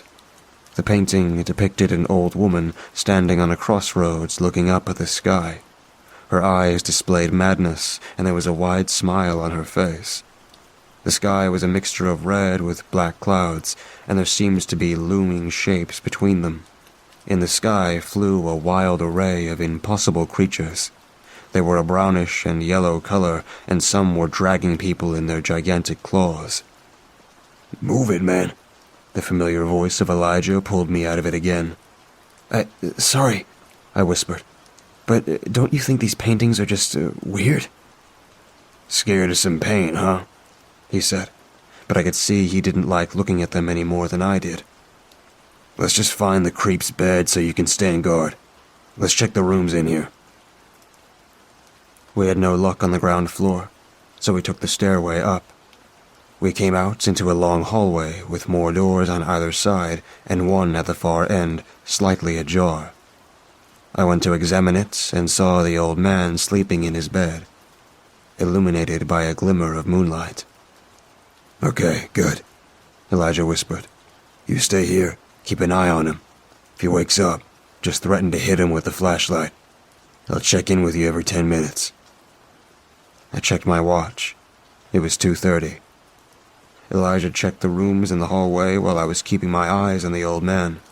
After a while, Elijah came out of the last room and seemed confused. More than confused. He seemed broken and in a state of shock. I approached him and asked what was wrong. "Everything's fine. Just make sure that freak doesn't wake up. I'm going to look upstairs." I really wanted to believe everything was fine indeed, but the look in his eyes told me otherwise. That was the last time I would ever see Elijah alive. Time seems to have frozen. As I stood there, trying not to freak about how insane this all was, the old woman from the painting kept popping into my mind. I'm going to try to explain this next part the best I can without sounding like a complete nutjob. The thing is, whenever I thought about the painting of the old woman on the crossroad, I could never remember the painting itself. It seemed like some kind of memory, like I was standing in front of that woman, watching everything and everyone move around me. The flying creatures screaming and hissing, the people walking around and ignoring the monstrosities around them, and the woman laughing at me, almost like she was mocking me for not understanding what was happening. This happened every time I tried to remember that painting, even now as I'm writing this. I must have gone in a trance there. What the hell is up with me tonight? I thought. I usually wasn't like this, especially during a job. I felt my heart stop for a second as I checked my watch. It was 2:55. Where the hell was Elijah? My knees almost gave out as I made my second discovery. The old man wasn't in his bed anymore. In a state of panic, I shone my flashlight in his room, and it was completely empty. I didn't know what to do. My instincts told me to get the hell out of there, but I didn't want to leave Elijah behind. I snuck through the hall and up the stairs, opened up the first door, and found myself in a library. Again, the strange paintings were all over the room, only this time they seemed to be telling a story. In the painting closest to the door, there was a child standing in an open field, hands raised to the sky, and clouds opening up. Behind him stood the old woman, her hands on her shoulders like she was guiding him. In the second painting was a gigantic UFO descending down towards the child. The next painting filled me with dread. There was the same child, but taller, in an alien landscape, dancing with these creatures around a makeshift campfire. The things must have been 3 meters in height compared to the child, and their limbs were positioned in poses that were all but natural. The old woman was there as well, watching from a distance. That same insane look in her eyes. In the last painting, the child was all grown up, standing in that same landscape, surrounded by other children. They seemed to be smiling and raising their hands, but if you looked closer, these smiles didn't seem real at all. It was like an expression of pure panic in their eyes. Far away in the background stood the gargantuan shape that I had seen before, only in more detail now. It stood at least 80 meters in height and had a snake-like body. The thing had no legs, but rested on its tail and hands. Its muscled arms were long and disproportionate to the rest of its body. There was an outline of its wings folded on its back. I felt the grip of these paintings coming over me again and left the room. I stood very still, listening for any form of sound. It must have been my imagination, but I could hear slow breathing all around me. I wanted to get out of that house as fast as I could, but I didn't want to leave Elijah behind. Lord knows he always came back for me in bad situations. At that moment, I heard Elijah calling out my name from underneath me. I ran downstairs and barged into the last room Elijah had come out of. I found myself in some sort of study room. There was a desk at the side of an armchair in the middle of the room with a coffee table next to it. If you were to sit in the chair, you'd have perfect view of the painting that hung neatly in the middle of the wall. It displayed an island with a big pyramid in the middle. In front of the pyramid was a lake. People were swimming in the lake, whilst others stood around watching. Two of these people seemed so familiar to me. One was a child who was standing in front of the lake. There were tears running down his face. The other was a young man looking from a distance at the scenery, his eyes filled with fear. Suddenly, it hit me, where I had seen the crying child before. It had been on the news for weeks. The child had been abducted while playing in the forest and was never seen or heard from again. I remember vividly because of the mother's heartbreaking plea on the evening news begging her son's kidnappers to return her child to her. It was because of that my mind had drifted back to the girl in the painting of the Eiffel Tower. She disappeared while her parents were visiting Europe, only she looked years older in the painting than at the time of her abduction. I shivered at this realization. None of this could be real, right? How can such things even exist? How can light still exist while such darkness oppresses it? There was a nameplate under it that read, De Paradiso Day. I almost felt the breeze of the island when a voice pulled me out of it again. Only this time, it wasn't the familiar voice of Elijah. I turned around. The old man stood in the door opening. I froze with fear at the sight of him.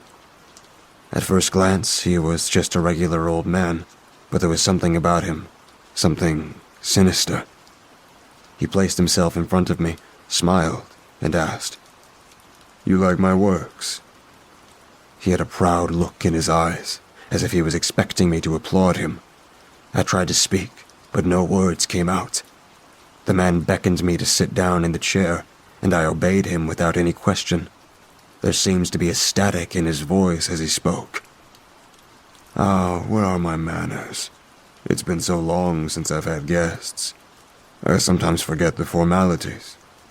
Can I offer you a drink? He said, as he smiled politely at me. Hearing those words and watching him stand in front of me filled me with more fear than I ever expected in my life. It took all my courage to ask two simple questions. Where's my friend? Who are these people in the paintings? The old man chuckled. I'm afraid your friend has grown weary.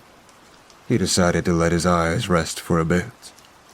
As for the people in the paintings, you can consider them as my private collection. I was like you once, an ignorant child who didn't understand the universe. But she showed me the way. He turned around and looked at the painting on the island. I saw this as my chance. I got out of the chair and tried to make a run for it. Before I knew what was happening, the old man had grabbed me by the arm and made me sit down again. What's the rush? You come in my house in the middle of the night, awaken me from my slumber, and don't even have the manners of sitting down for a nice chat. His words were cold and stern. I could feel his strong grip around my arm long after he let go of me. I'm sorry. Let me just take my friend and we'll leave immediately. He looked at me with disgust and started hissing these strange words. Nagozolim tonja, odru funkte, antish hala John. Those words are still burned inside my mind. I started feeling dizzy and felt I was drifting away. I couldn't have closed my eyes for more than a second, but when I opened them up again, I was standing on the island. I looked behind me and saw the pyramid. It mesmerized me. My body felt so heavy, and all I wanted to do was lay in the grass and let myself drift away. I nearly did, until the young man who I recognized earlier in the painting started to yell at me. "Wake up, you idiot!" He yelled. It was Elijah, only he seemed 10 years younger. None of this made sense. "Where are we?" I asked him, fighting against the suppressing feeling of sleep. "It doesn't matter. You need to wake up and get out of that house," he screamed. I found myself closer to that warm embrace of sleep. As I closed my eyes, his fists came towards me. His punch felt like a hammer hitting my face, but when it connected, I was back in front of the old man. His sinister look was gone and was replaced with utter shock. "How did you get out?" I used this moment of confusion and adrenaline and kicked the old man right in his chest. He stumbled backwards and I made a dash for it. I ran out of the house and kept running towards civilization until I threw up from exhaustion. The guilt I felt for leaving Elijah in that cursed place never subsided. Weeks later, I saw a missing person article in the newspaper with Elijah's picture, only his name was displayed as Morgan Fletcher. I guess I never knew him as well as I thought. I've thought about going back to that cursed house ever since. 35 years later, I'm still thinking that. 10 years ago, I got as far as the parking lots, but fear always got the better of me. I never went to the police. There was no way in hell they would have believed me. I would have taken this story to the grave, but yesterday, I saw a news report of 3 teenage kids that were last seen hanging around the area of the house and disappeared without a trace. I have the worst feeling that the old man is behind it. Curse our foolish minds for ever thinking we were going to find such riches without paying a price for it.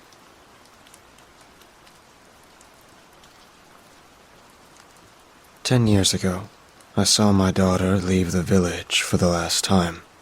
Her hand firmly clasped her mother's as she was led away towards the Sweetwater River. There she would continue to be raised within a cult from then until her death, knowing no one other than the other slaves around her, and, of course, the entity they call their prophet. My wife joined the cult before our daughter was born. She didn't give me an explanation. She just jumped up and left one day. Before vanishing into thin air, she promised me that she would bring our child to the village with her to purchase silk for the Sweetwater weavers. We agreed not to make direct contact, but to simply trade in the same area for as long as we could, so I could see my girl as she grew. I had to learn to love from a distance. One day, I heard her ask my wife if they were going to bring a gift back to Sweetwater for her father. My blood boiled. Someone else had been helping my wife raise my daughter. I went over to approach my wife, but as I did so, I was stopped by an elder of the cult who had been watching us from a distance. I was struck in the knee with a metal staff and left there helpless while he informed my wife that they would have to leave the village immediately. As I watched the Sweetwater villagers walk out of our village, I began to notice a faint smell of petroleum wafting towards me. The gates closed behind the cult members and my daughter, locking them out forever.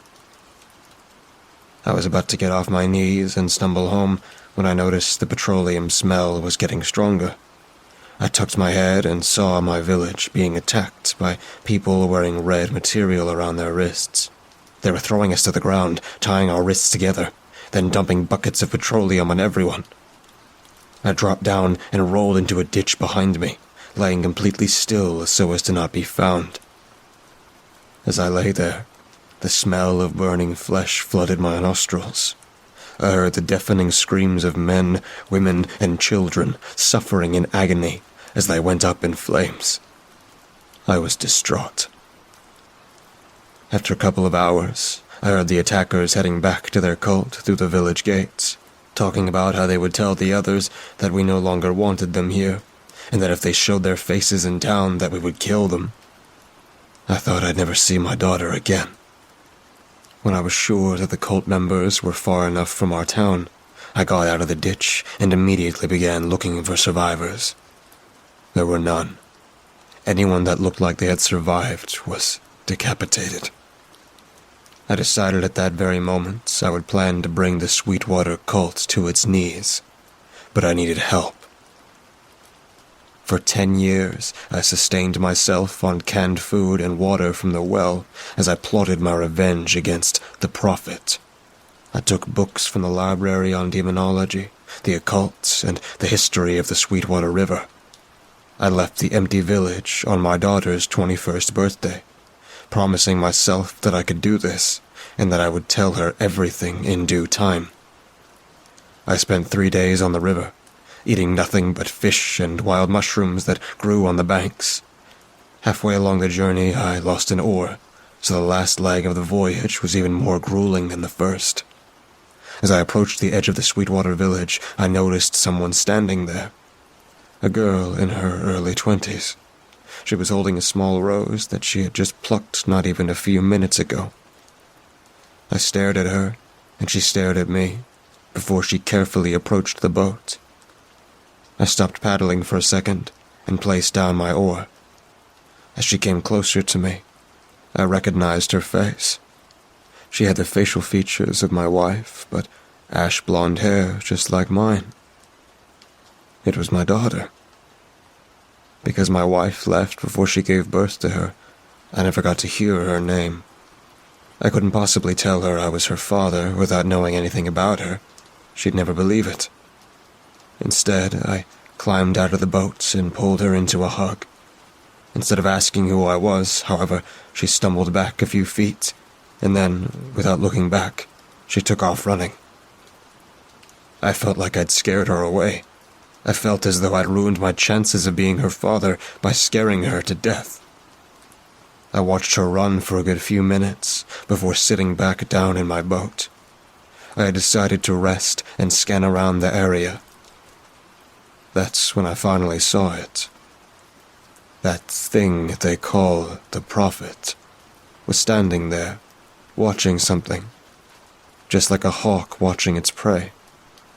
I quickly tipped my boat sideways and filled it with water until it sank, and then I hid in the river, with my head just poking out of the water. I didn't want it to see me. I didn't want it to get me. After I made sure it was gone, I reached beside me into the sunken canoe and grabbed my bag. Then I climbed up the bank and sprinted into the Sweetwater woods. For 3 days I camped out there, scoping out the village and watching everyone's daily and nightly routines. The Prophet does not sleep, and he has multiple people working for him around the hours of 12 a.m. to 5 a.m. Then the villagers wake up and begin their everyday regime. On the last night, I saw something walking from their hut out to the church. It wasn't one of the elders, nor was it a night shift worker. It was a villager, with ash-blonde hair. She was carrying with her a sack, a cat, a lit candle, and a jar of something. I tried to get a closer look, but I couldn't. All I could see was her scarlet dress, blowing gracefully in the night wind. I watched as she approached the gates of the church. The church doors slid open ever so slowly without a sound, and the Prophet stepped out of them. He led the girl round the back of the church into the graveyard, where they keep the punishment pit, and I didn't see them for the rest of the evening. I did notice, about 5 minutes after they vanished, that familiar smell of burning flesh and petroleum. I thought it was best to hide for the remainder of the night. I woke up the next day to screams coming from the hut that the girl had left from yesterday. I crawled along the edge of the woods towards her hut to get a better view of the commotion. As I did so, my wife stepped out of that, but it did hit me like a ton of bricks. The prophet saw me. He saw my daughter and quickly disposed of her. I couldn't believe it. I got up and ran to my spot where I hid my belongings and gathered them together. That night I snuck into my wife's hut. I climbed through my daughter's bedroom window and crept up to the door, opening it just enough to see into the living room. There, sat at the table with her head in her hands, was my wife. I didn't have my head screwed on properly at the time, so instead of waiting until she went to bed, I decided just to walk out of there and confront her. I knew it was a terrible time to do such a thing, but it wasn't okay either. I needed answers from her. We talked all evening over a bottle of wine, and I explained to her all about how I was going to rescue them and take them home, even though there was nothing or nobody left to return to. That's when she slid some things across the table to me. It was my map, my ring, and 12 coins from my pocket. My daughter must have taken them from me during our embrace. My wife then proceeded to pull out a note from her dress pocket. I read the entire thing aloud. It described some kind of nook in the forest she had seen, and how she planned to camp there long enough to convince the prophet she was dead. From there, she would run the entire length of the forest edge until she hit the crossing on the river to the village. I spent the night with my wife and her new husband, and the very next day we decided to sneak into the woods to wait for our daughter, but she never came. Something was up. We were all thinking the worst, although we tried so hard not to. That night we came up with a plan, and as best as we could, put the plan into place. My wife and her new husband went to distract the prophet with promises of competence and evening and nighttime shifts, while I snuck into the punishment pit. The pit has a large metal covering on it, inscribed with paragraph upon paragraph of Latin writing, detailing the rites of the demon prophet. It took a few minutes to slide it off the pit, but once I was able to, I slid down the ladder, all the way to the bottom. There lay a burnt mahogany box, the remains of a cat, and something else that I couldn't identify immediately. It looked like a twisted corpse. Whosever body it was burnt to a crisp. I pray to my God that it wasn't my daughter's. I decided to move the body a little so I could see its face, but to my surprise, it didn't have one. Only a slit for a mouth that spanned across its head, ending where the ears should be. It wasn't her. I quickly climbed back up the ladder and out of the pit, frantically checking my surroundings. I saw my wife and her husband mixed in with the night workers, wearing a scarlet tie around both of their wrists. They were all in the process of erecting a new fence around the Sweetwater forest. The plan was working. I was at a loss as to where my daughter could be, and so I decided to sneak into the church to gather myself and come up with some new ideas. As I stepped through the doorway of the ominous building, a wave of terror hit me. Something really didn't feel right. I looked dead ahead of me, and my eyes fell upon the prophet. It sat there on its giant wooden throne, a small ginger cat resting on its lap. This was my chance. I was alone with the entity. All the knowledge I had gathered over the last 10 years was for this very moment. I cautiously approached the entity, but to my surprise it stayed in its place. It didn't move a muscle. When I finally got close enough to strike, I pulled out a small dagger that I had made from the remnants of a crucifix that I had stolen from my village cathedral. I forged it above the fire that was fueled from the excess jars of petroleum the cult members left behind. I was about to strike when the prophet raised his hand and stood up, causing the cat to fly off its lap and out of the church. The entity walked towards me slowly and whispered something in my ear. "It fell through. I pushed him," it said. It wasn't a man's voice, but instead it was a woman's voice, a sweet, angel-like voice. Before I could open my mouth to question it, the being pulled me into an embrace. "It will come back," she said, stepping away. "You must help us erect the fence." She pulled a piece of scarlet ribbon out of her pocket and told me not to raise any alarms, for the elders are watching, and they will awake him again. I have been here a few months now, helping my daughter and my wife build a barrier. Most of them don't know about this, but when they find they will bring the real prophet back, he will kill us all.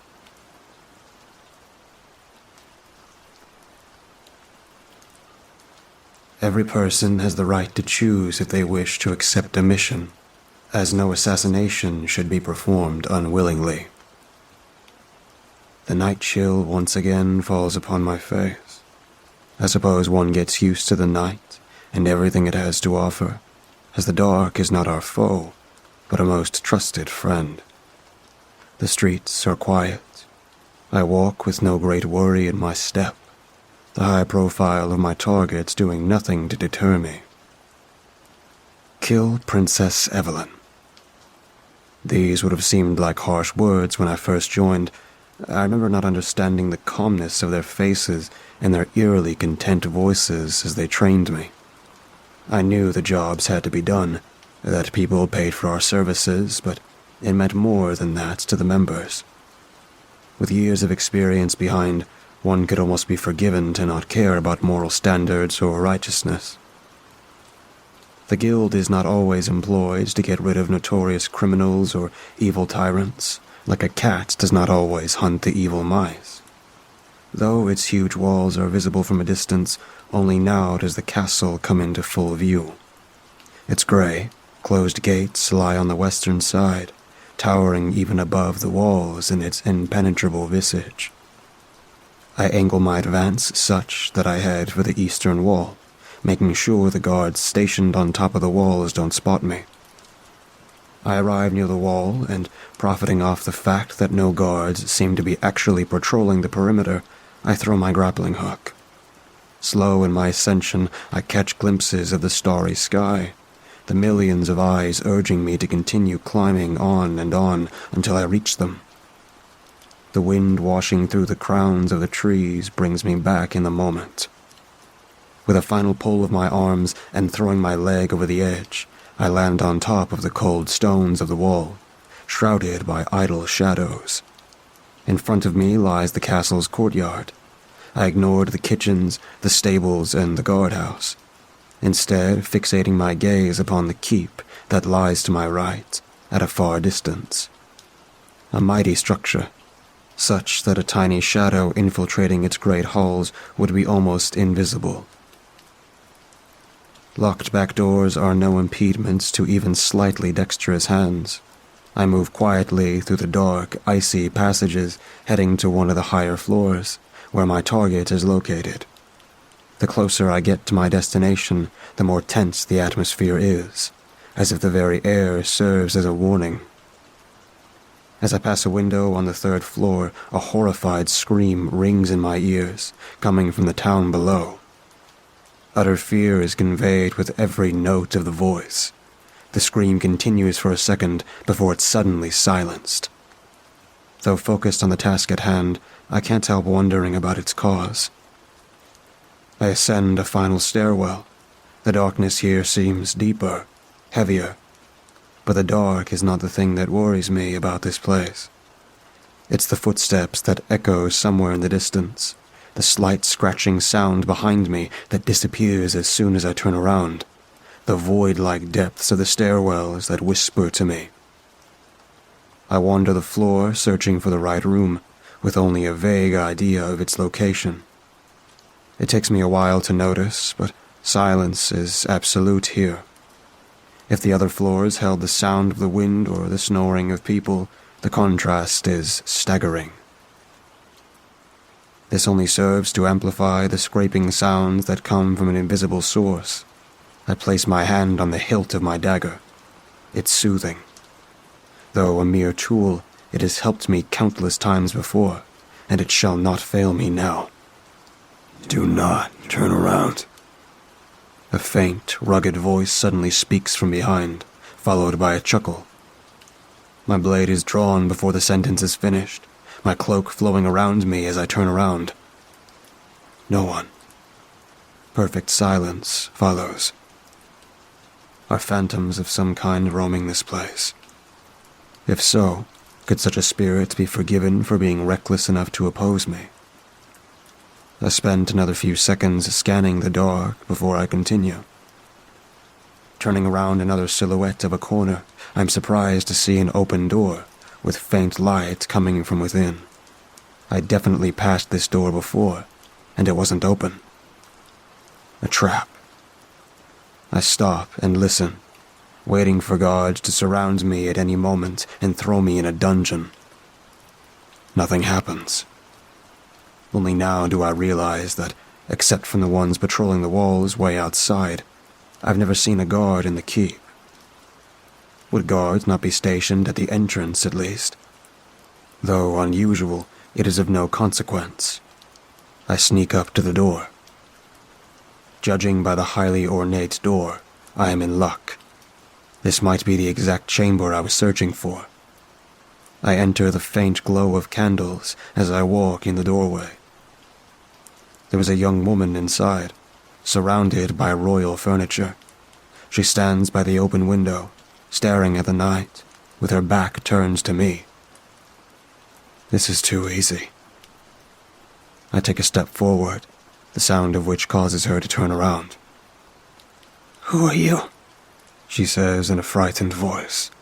Recognizing her as the princess, I say nothing, but I notice trails of blood adorning the floor.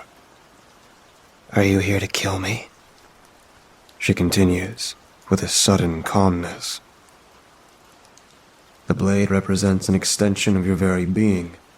Use it as such." I remain silent, drawing my dagger instead. No use in talking to this soon-to-be gone. She freezes and stares at me as I slowly approach. But, if only for a second, I see something else in her eyes. There is something else behind her fearful gaze, waiting to attack. I knew it. I lunged forward, aiming directly for her neck, but she pushes me to the ground with unexpected force. The time it takes me to get up is enough for her to return to her true appearance. Dark eyes deep set in a small round head stare at me instead of her once blue eyes. Haphazard, graying strands fill the head that once held long, blonde hair. The creature towers above me, and its sharp claws rival my own dagger's edge. I jump back, and it instantly lunges and reaches for me with its long, slender arms. As I dodge, the creature spins with inhuman speed out the door and into the maze of shadowy corridors. Its beast-like screams get farther and farther away. Now I do understand the lack of guards, the scream, the bloody trails in her room. Does everyone in the keep know of this? Are there more, hiding right here, in this very building? I do not hesitate as I rush to the open door and step into the shadows beyond. I remain perfectly silent as I walk through the winding corridors, dagger in hand, searching for the unchained creature. I can't help but wonder if the person who requested this job knew about the princess, or if it was the real motive all along. After a while, the scream-like sounds have stopped, and silence lays itself across the whole floor, but only temporarily. The scratching sounds have returned, more aggressive this time, and taking longer to disappear. Now I understand. I've been watched since I entered this building. But how? Is it possible that the monster is simply invisible, or it can teleport? Was I turning around too soon for it to strike? For the first time in a long while, my heartbeat ceases, and I freeze. In hindsight, it should have been clear, obvious. For just a moment, I look up. The beady eyes stare back at me. It's latched to the ceiling with its claws. It begins getting closer, still on the ceiling, gray-white strands of hair dangling wildly from its head. I run. The creature chases after me, now down on the floor and running on all fours, screeching as if in a frenzy. Looking back, the beast is almost invisible, camouflaged by the dark, but its presence is still signaled by its shrieks. Still fleeing, I turn a corner and stop, suddenly, finding a suitable shadow to blend into. The creature's shrieks have stopped by now, and only echoes remain. Now, I wait. Minutes feel like hours as they tick by. My breathing drops to the bare minimum. I can only hear silence as I stare at the darkness in front of my eyes. Suddenly, however silent it may be, I hear its footsteps nearby, very close. In a depth of sneaking, I suppose. That's how it followed me around and arrived back in the room unnoticed. It walks past me, letting its raspy breaths hit my face as it slides by. However accustomed I am to the smell of death, I am still surprised by the intensity of its rotten breath. The creature pauses right in front of me, and I can feel its black eyes trying to penetrate the darkness that surrounds my body, but it is of no use. Sensing nothing, it continues on down the corridor, emitting no sound except for rough, periodical exhales. Darkness shall never hinder you or your blade. This is it. I take a step forward and stop in the middle of the corridor, facing the direction in which the monster went. Though I can't see anything more than 1 meter away, I can almost feel the realization in its steps. A frenzied shriek rings through the corridor as the beast prepares to attack. Its shrieks are inconsequential. Propelled by the raining shadows, I launch myself towards it, preparing my blade. I appear beside the creature, and with a turn of my hips and a slash of my arm, I strike. The blade sings as it cuts through the cold air, sent forward by the very darkness, and connects with the thing's neck.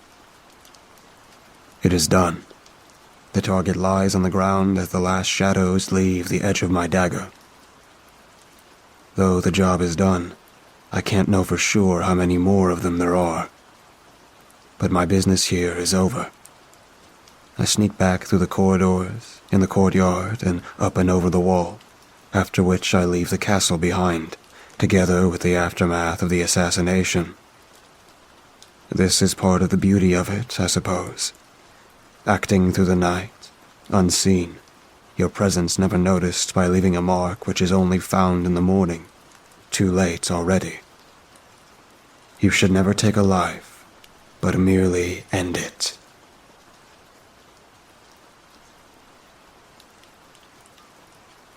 It started 2 days ago. After pouring a bottle of whiskey into a mug and putting it down on my table, I took a glance outside. For a split second, I could see it. It darted between the trees. I must have been drunk. I was a heavy drinker, but no. I saw its white, long hands and claws behind that tree. It was waiting for me to stop looking. Suddenly, my mug slipped off the table. I bent down to pick it up and clean up the mess. I looked back up, and it was gone.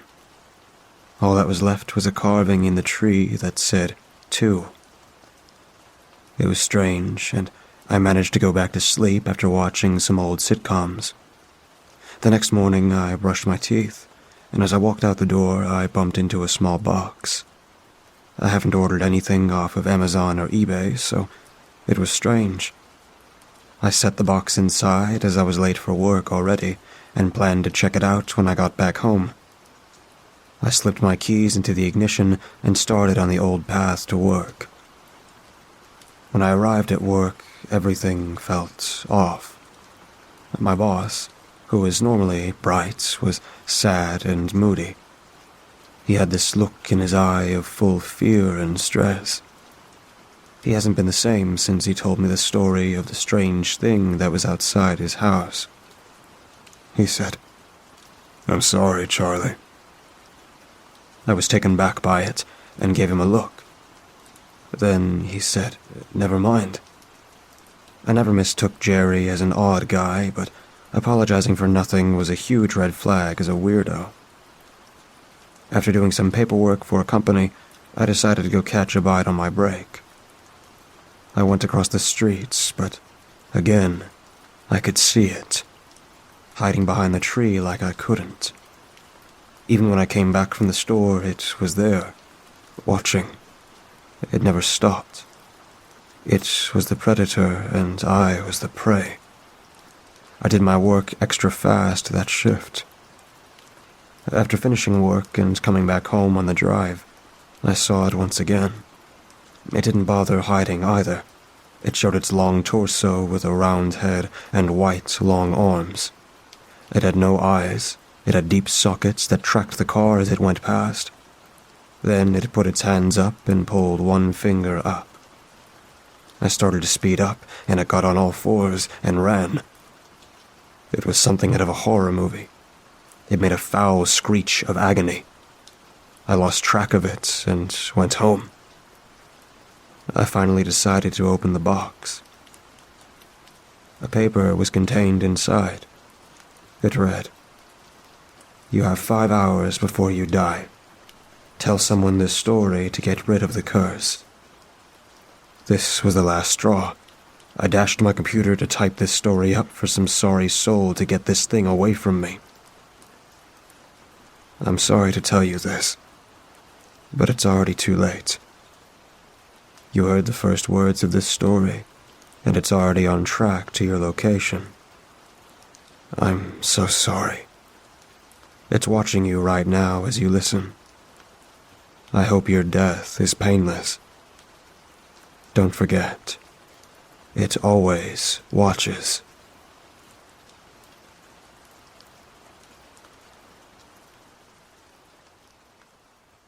Seriously? I yelled, drenched as I glared at the grinning, freckled kid. One of his friends threw another, and I barely dodged it as it ruptured against the asphalt. A frazzled mother yelled out an apology over the brat's laughter, but it did no good as a hail of water balloons came sailing over. I dodged them, too, running until I was out of range. I hated kids. I checked my phone. It was spared. I checked the time, 5:28 p.m.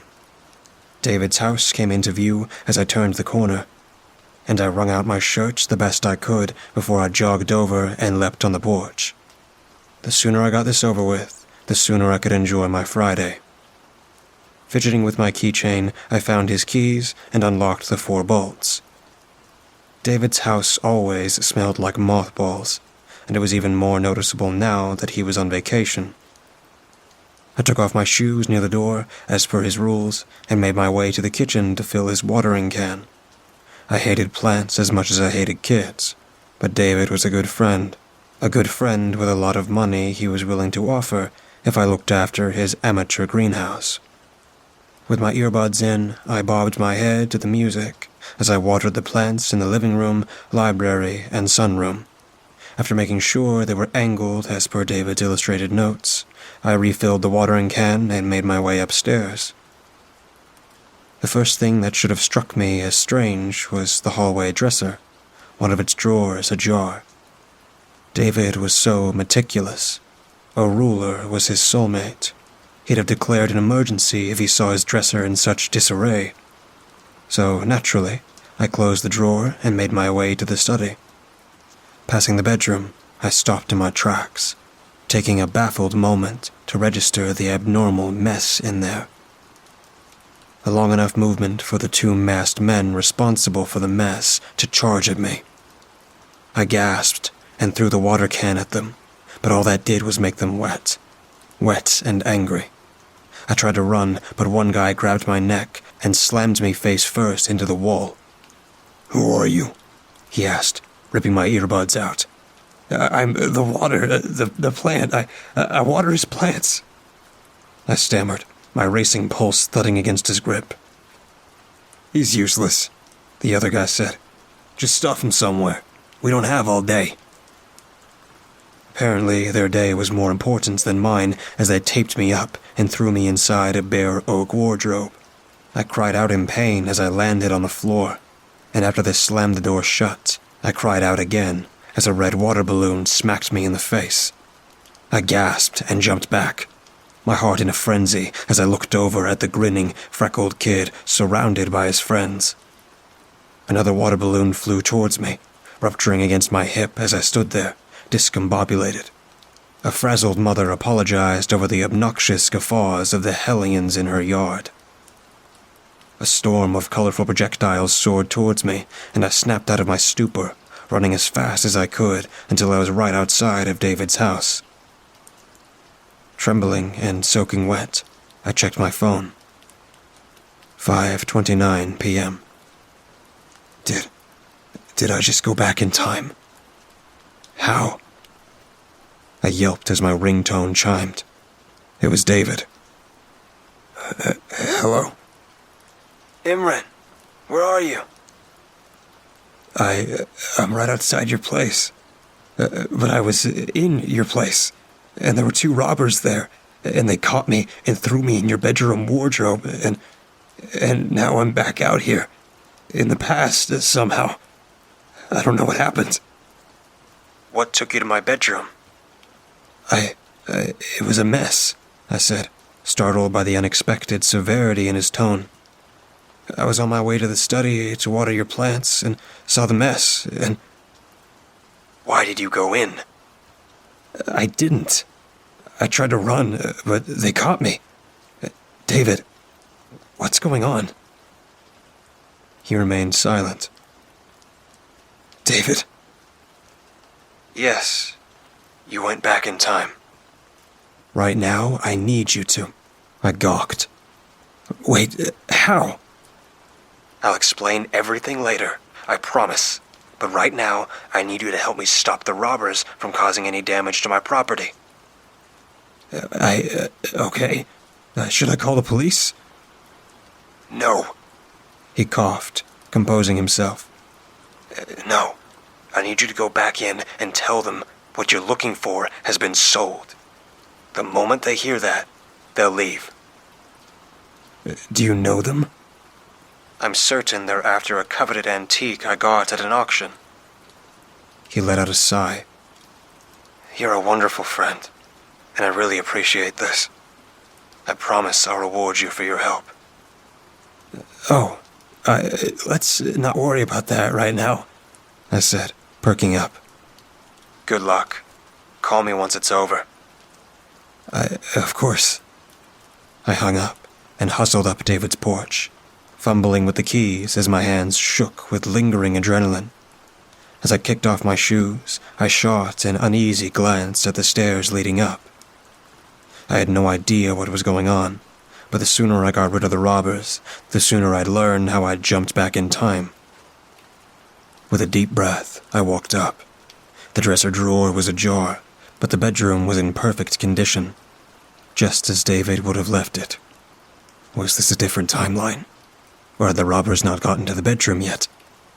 The last time, I did spend a few minutes watering the plants before I came up here. I screamed as someone tackled me from the back. Who are you? A familiar voice asked as the man it belonged to pinned me to the ground. I water the plants, I wheezed, squished beneath him. He's useless, the second familiar-voiced guy said. Just stuff him somewhere. We don't have all day. Wait. What you're looking for has already been sold. What did he say? The first guy picked me up and slammed me against the wall, and I cried out as the back of my head bounced hard, my brain rattling inside my skull. What did you say? What you're looking for has been sold, I stammered, disoriented as my ears rang to the beat of my spasming heart. I waited for them to gasp in shock, to let me go, to run out of the house in a panic. They were definitely shocked, but they didn't let me go, and I gulped when their expression shifted to rage. More rage than when they caught me before. I got a sinking feeling David's plan was veering in the wrong direction. Panicked, I pushed against the man, my legs jerking as I tried to kick him. He didn't budge, and my efforts were rewarded by a searing pain in my side. Gasping, I looked down in horror to see the second man yank a blade out of my body. He stabbed me again, and a third time, and a fourth, in rapid, furious succession. I lost count after 5, my dwindling screams muffled beneath a gloved hand. They finally let me go, and I collapsed, the shrill ringing of my ears deafening. My breaths croaked as I tried to stop the bleeding, my weak hands flopping from one spurting wound to the other. I looked around, my narrow vision surreal. My phone lay smashed on the floor. The robbers didn't seem to be here. They must have left me to bleed to death. David's plan didn't work. I wished he'd told me how I jumped back in time. I could have saved myself. My distressed eyes landed on the oak wardrobe. When the robbers threw me in there, I jumped back in time the moment they shut the door. It had to be the wardrobe. They obviously didn't know about it, or else they wouldn't have stashed me in there. I didn't know how it worked. I didn't know if I was right, but I had nothing to lose. I crawled, a cold sweat prickling my skin as stars flashed before my eyes. Each strained breath squeaked through my punctured lungs, my wounds searing with an ice-cold fire as they coated the carpet. A shadow washed over my vision, slowly eating it until it matched the void taking over my mind. The only thought left was urgency. Get to the wardrobe before I die. Get to the wardrobe fast enough to jump back in time before the robbers started stabbing me. It seemed to be drifting away the more I crawled, and tears, snot, drool, and blood dripped from my face, and I cried, wheezing with every strenuous move. My head bumped into something hard. I made it. Releasing a gurgle of hope, I flung open the wardrobe and tumbled in. With the last of my energy, I hooked my fingers around the edge of the door, whimpering as I struggled to pull it closed. After an eon, my fingers became sandwiched between 2 corners, and I pulled them free, crying in anxious relief at the sound of wood on wood. I found myself outside of David's house, my phone pressed to my ear, letting out a grateful sob. I ducked behind the bushes near his garage, shaking as I wept. "Imran?" David asked. I made it, soaking wet with water, not blood. It really was the wardrobe. "Imran? Are you there?" "David," my voice trembling. "I just jumped back in time, again. There are robbers in your place, and you said last time I should tell them what they wanted was sold. And I did. And they stabbed me, left me to die. I was barely able to make it to the wardrobe." "Right, the wardrobe," he said, after a pause. "Thank goodness you figured it out. Are you all right?" "No, not really." I wiped my tears, the fresh memory vivid. "And the robbers are still in there. Or these robbers are. Wait, how does this work? Is it a different timeline each time, or is it the same one being rewinded?" "We'll talk about that later. What's important now is you. Where are you?" "I'm right outside your place, hiding behind the bushes near your garage." "I want you to stay there until they leave." "Why?" "I want you to record what car they get into." "Oh, That I can do. Thank you so much. You have no idea how much this means to me. I'll be sure to reward you in any way you wish. Sure. Anything I can do to help. Without, getting hurt again. Of course. I'm terribly sorry that happened. It's okay. It's not like you knew. Right. Well, contact me immediately if anything comes up, okay? Of course. Good luck. I hung up, hugging myself as I peeked through the leaves. This wasn't the best vantage point. I couldn't even see the street. Taking a deep breath, I hunched over and scurried all the way to the opposite side, my pulse racing as I dove behind a tree. The view was much better here, and I crouched down and prepared my phone. Questions roamed in my head as I waited. As far as I could tell, with each jump, I inhabited my older body while keeping all my memories, but it didn't seem like anyone else was aware of the replay. I couldn't wait until this was over so David could tell me more. Could the jump be adjusted? How did David come to possess something like this? What did he use it for? Footsteps approached from the back of the house, and I held my breath as the two robbers appeared. I recorded them walking across the yard, and my heart dropped when they began searching the bushes beside the garage, their knives drawn. How on earth did they overhear me talking on the phone? There's no one here, one guy grumbled before he looked around.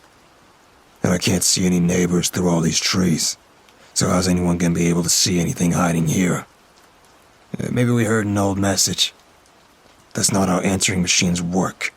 We heard a live message. The guy said he was driving by, so he must have seen him from the street.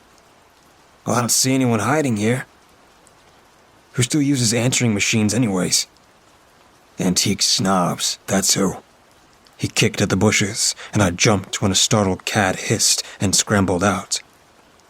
Both men scoffed.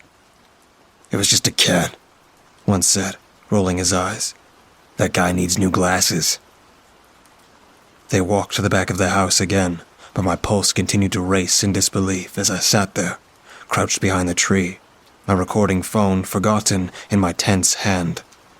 No cars passed by during my conversation with David. No one knew where I was, except for David. Was he trying to kill me? Was it because I discovered his wardrobe? Why wouldn't he just talk to me about it? How could he lie through his teeth as he planned my murder at the hands of these criminals? Nausea churned my stomach. We weren't as good friends as I thought. Yes, our relationship was mutually beneficial, but we both knew we wouldn't care if the other died. I just didn't realize that extended to murder. I wished I'd never told him about the jump. I sat up. That could be possible. I checked the time. If I could make it to the wardrobe within the next 2 minutes, I could probably jump back to before David called, and I could just let him know he was being robbed. Or I could run away from this entire mess. I knew his truth now, his ugly, twisted truth. I don't think I could remain friends with someone so ready to mow down others to protect his secret. But that secret, I was still fascinated. I wanted to know more. If we remained friends, I'd keep having access to his house, to that wardrobe. I could explore its possibilities. I couldn't waste any more time thinking about this. I had to figure out how to sneak in without the men noticing me. Taking a deep breath, I dashed up the porch, unlocked the 4 bolts, and sneaked inside the living room, not bothering to take off my shoes. Determination muting my apprehension, I turned on the television and blasted the volume before I darted to the kitchen. As expected, the 2 men rushed down in bewildered aggression, and the moment they passed by, I zipped upstairs and dove into the bedroom. The screeching sound of children playing filled my ears, as I turned just in time to see the freckled kid hurling a red water balloon at my face. I ducked, and the rabbit gang of demon spawn took the challenge, sending a hailstorm of wobbly rubber at me. I ran as fast as I could to the sound of the frazzled mom's apologies, only stopping once I was out of range. Now that the screeching was distant, I realized my phone was ringing. Hello? Imran, where are you? I'm outside your place, I said, my anxious heart fluttering. There are 2 men inside, robbing it. They didn't see me, and I ran out right away to call you. Should I call the police? Imran, why are you lying to me? I froze. What do you mean? Time wipes don't affect the memories of the Portal Master. I know you jumped back. 3 times. My mouth fell open as my stomach dropped. You thought you could pull a fast one on me? He asked, an unsettling calmness tinting his sinister tone. No, I just wanted you to stop trying to kill me. I'd hoped they were successful attempts, but to my defense, they were rather hasty plans. Why do you want to kill me? Because I'm far away and can't perform a time wipe, so I have to rely on less than optimal methods to guarantee you won't steal the portal. What? I don't want to steal it. I just want you to teach me about it. No, there's no longer anything between us now that we've both shown our true colors. Go home. I'll cut my vacation short and fly in tonight to wipe time back to this morning. I'll then fly in early and spare you an interaction with the burglars. We'll remain good friends, but if I find out you've stolen the portal, just know I will find you, and I will make sure you regret it. He hung up, leaving me shaking with tension and trepidation. I should have seen this coming. He didn't call me originally. He only started calling after the first jump. I should have noticed that discrepancy. The thought of losing memory of everything that happens today while David retained everything terrified me. Has he done this before? To others? To me? He could have insulted, hurt, tortured, or even killed me multiple times over, only to wipe it into oblivion. Although I'd be back as a previous, untraumatized version, David had no rights to manipulate time and people like this. I just didn't know what to do. I could hack the wardrobe to pieces and bury them where he'll never find them. Then I could run so he'll never find me. Or I could make his concern a reality and steal the portal. I could figure out how to become its master so that David was no longer in control. I could learn how to use it so that he will never find me. Or it. Yes, I could do that.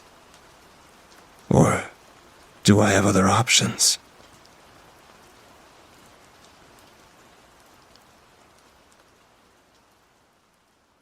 I suffer with a condition called Charles Bonnet syndrome, or visual release hallucinations if you want to get more technical.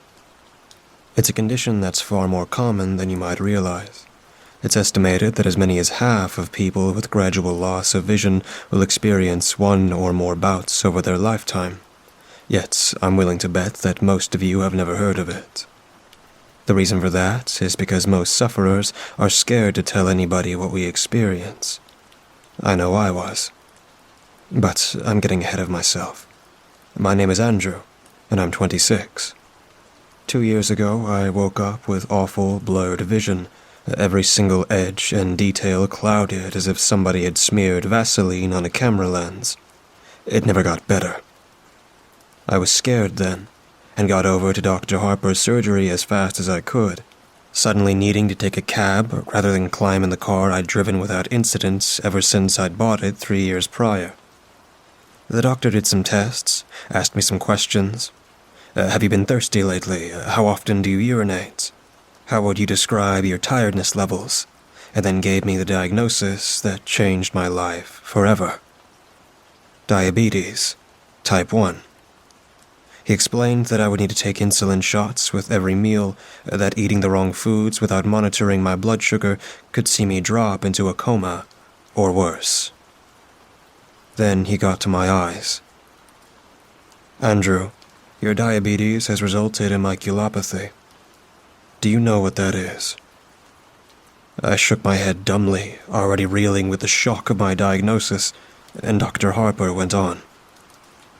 It's when the diabetes affects the blood vessels at the back of your eye, blocking them and causing them to leak into the macula, the central part of your retina that helps you to perceive color and fine detail.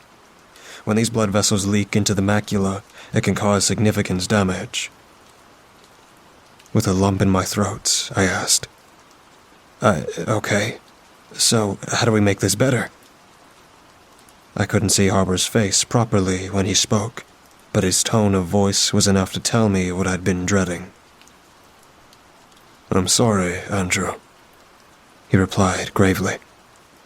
Perhaps if we'd caught this a little sooner, we might have had some treatment options available to us, but I'm afraid the damage has been pretty extensive. We can take steps to arrest the development of the condition, but I'm afraid it's irreversible. I felt as if my world had come crashing down around me. I was just 24, still at my physical peak. I was active, playing basketball and cycling a couple of times a week. And now my health, my body, and my sight had been taken from me. The first 6 months were tough. I broke up with my girlfriend, a sweet girl called Holly who tried to make it work but couldn't because I was so angry all the time. I lost my job because if there's one thing an architect needs, it's his eyes. I even fell out with a lot of my friends, making excuses to not meet with them until they stopped asking. In truth, it was jealousy on my part, envy that they got to keep on living while everything I'd ever hoped for had been snatched away. I became a recluse, never leaving my apartment, barely bothering to wash, shave, or get dressed each day. I was so sure that my life was over, I stopped even trying to live it. I was conceited. It took me a long time to realize this, but in the end, it was the nurse assigned to visit me at home, a tall, no-nonsense, experienced woman called Louise, who brought this to my attention. "You're conceited," she said. What? I asked. "So you've got diabetes. Do you know how many people do?" She asked. Then, before waiting for my answer, she continued. "Do you think they all hide in their apartments, refusing to get on with their lives? Losing your vision is a terrible thing, and you do have my sympathy. But Andrew, it's no excuse to give up." "But you don't," I argued, trying to defend myself, but she hadn't finished. "Understand?" she growled. "One of the bravest men I knew was paralyzed from the neck down when he was just a child, and he hasn't given up. You can do so much more with your life, and you have people that want to help you do that, but you can't even be bothered to shave that ugly beard off. Stop being a crybaby and make a difference." Of course, it didn't happen overnight, and I argued with her. I was furious at her blunt insensitivity and told her to leave. I said I'd tell her superiors, but she laughed and told me I wouldn't. "You won't, because you're a smart guy, and you've got too much pride for that," she said. "I'll see you next week." That night I shaved. I opened my curtains and actually looked around. Things were blurry, but when I really looked, I could see the things scattered around my home, the mess I'd let it become. When Louise came back the following week, the place was tidy. I was clean-shaven, dressed. I even attempted to comb my hair. She didn't say anything about it, didn't mention the argument of the week before, but she took me out for coffee down the street. She guided me along the sidewalk to the coffee shop, talking to me, reassuring me. It was daunting, even though it was less than a block away, but I felt so proud when I got there. We talked, me and Louise. I think I even laughed. Afterwards, she walked me home.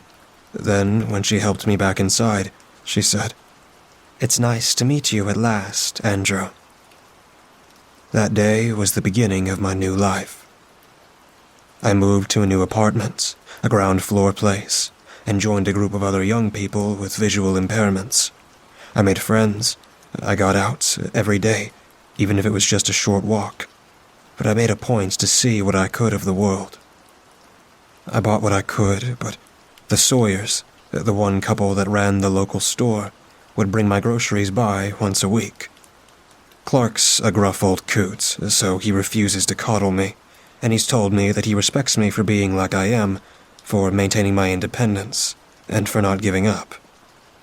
From a guy like him, that's one of the sweetest things I've ever heard. Things were going so well. And then, 1 year ago, it started. I walked into my living room, a mug of coffee in my hand, and I saw a Victorian funeral carriage stood right there on my rug, complete with 2 huge, proud horses in full livery, adorned with long black plumes in their bridles. They stood perfectly still, while the driver, a small bearded man in period costume and a top hat, fidgeted with the reins and peered at me, expectantly. Bizarrely, they were far clearer than the usual blurry shapes that I could see. I nearly pissed my pants. I dropped the cup, spilling scalding hot coffee over my bare feet, jumping backwards with a cry of pain and alarm. When I returned my attention to the horses and carriage back in the room, they were gone. In that moment, I wondered if I was going mad. Apparently most of us do, which is understandable. How would you feel if you'd seen that exact same sight in your home? Unless you're Jack the Ripper, I imagine many of you do not have a coach and horses just lying around. I certainly didn't. Eventually, after much quiet swearing to myself and more than a little self-delusion, I managed to convince myself that I had not seen what I thought I had, that it was merely a very vivid daydream. That seemed to work, and I got on with living, even if I entered that same room a little more cautiously in the days that followed. Finally, I forgot about it. 2 weeks later, I saw a giant, floating, swirling orange ball in my bathroom. I nearly pissed myself again. I stood staring at it, this bizarre, rotating, levitating globe that was a little larger than a beach ball hanging in midair over my tub, open-mouthed for a full 10 seconds, before finally screwing my eyelids tightly closed and whispering to myself, "That isn't there. That isn't there." After 5 seconds, I opened my eyes, and again, it wasn't there.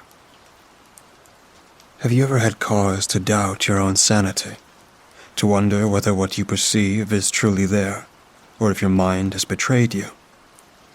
Honestly, compared to the loss of my vision, the prospect at losing my wits was so much more terrifying.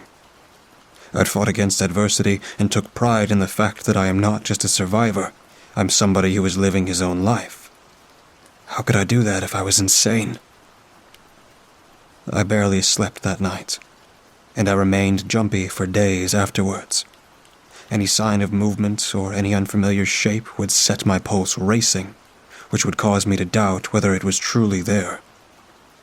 It was the toughest time I'd ever been through, worse even than that time after I was diagnosed with diabetes. At least when Dr. Harper had told me about the diabetes, I had a definitive prognosis. I was given the facts by a medical professional. My affliction was physical. It had a name.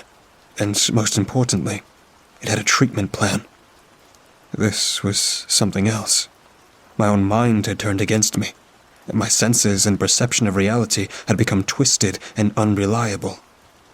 It's only when you're in that position that you realize just how terrifying it is.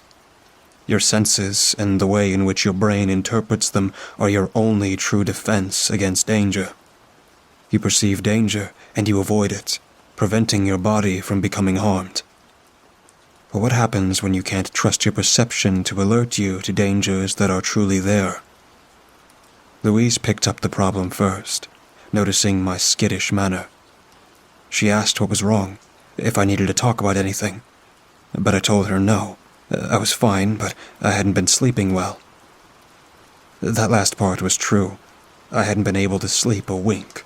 Just the very thought of being institutionalized spending the rest of my days a sedated, blue pajama-clad zombie in a white room, with only the echoing cries of my fellow inmates for company, terrified me beyond measure. But what was the alternative?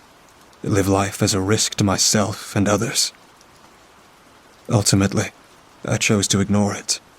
I reasoned that if I was able to function around other people without them realizing what was going on, that was good enough.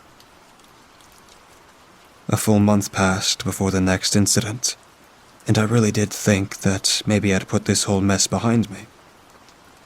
With every passing day, my confidence had grown, so that Wednesday morning I'd stepped out into the sunny street feeling pretty carefree. Each Wednesday I'd treat myself to a latte down at Joe's, the same coffee shop that I'd visited with Louise. It was a custom that gave me a great deal of pleasure, one that had seen me forge friendships with other regulars as well as the staff, including Joe himself. As I made my way down the street, white stick in hand, I glanced around me, taking in the colors and shapes of the world around me. I enjoyed the feeling of the sun on my face and the sounds of the birds singing. I enjoyed the feeling of the sun on my face and the sounds of the birds singing. It was a good day. Then I saw them. A party of pilgrims, 6 of them, all dressed in settler-era attire, sitting cross-legged on the asphalt. They didn't look at me. Instead, they were engaged in a heated, yet strangely silent conversation. I froze, staring at them. Still, they argued, gesticulating furiously at one another. However, I couldn't hear their angry voices, despite the fact that, judging by their ill temperament, they must be screaming at one another. Paralyzed by shock, the white stick fell from my numb fingers, clattering onto the sidewalk. I turned to leave, desperate to flee from the haunting sight of the colonists in the road. But I was so panicked, in such a hurry, that I stepped on my cane. It rolled under my foot, and before I knew it, I pitched over, tumbling to the hard ground below. I didn't quite break my fall in time, banging my cheek hard on the floor and skinning my palms. I heard a cry from a passerby, a friendly, concerned woman who rushed to my side. She knelt beside me, helping me up, applying a Kleenex to my throbbing cheek, which she informed me was now bleeding. I tried to tell her that I was okay, there was nothing to worry about, but this good Samaritan insisted on driving me to Dr. Harper's office to get my injuries looked at.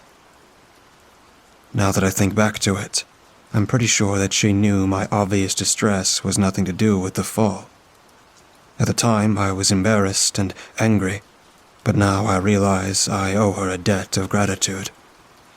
Without her intervention, I don't know how much longer this would have gone on before I cracked up and ended up in an asylum after breaking down through sheer stress. "Andrew, why don't you tell me what happened?" Dr. Harper asked, gently dabbing at my cheek with disinfectant. I explained that I'd just lost my balance, that no harm was done. But I think he saw through my feeble protestations to my underlying agitation. He didn't press. He didn't force the matter. He simply asked what might have caused my clumsiness. Then he asked how I'd been as of late. When I'd finished mumbling my way through the most non-committal answer I could muster, he placed a gentle, reassuring hand on my shoulder. "Andrew," he repeated gently, "why don't you tell me what happened?" I burst into tears. I told him how scared I was, how I'd fought so hard for my independence, and now I knew it would be taken from me. He listened patiently, then asked me to tell him why I ever thought that. I paused then, took a deep breath, and thought about it. This was the point of no return. But really, what other option did I have? So with tears running down my cheeks, I told Dr. Harper everything. I told him about the horse and carriage, the orange globe and the pilgrims. I told him how I'd been living each day in fear, how I was terrified that I was losing my mind. Dr. Harper thought for a while. Then he said, "Andrew, I don't think you are losing your mind." The sense of relief at that moment was so powerful it overwhelmed me, rendering me speechless. You say that even though you've seen these things, you've never heard any noise from them. Have you detected any odors or experienced any other physical sensations, such as touching them?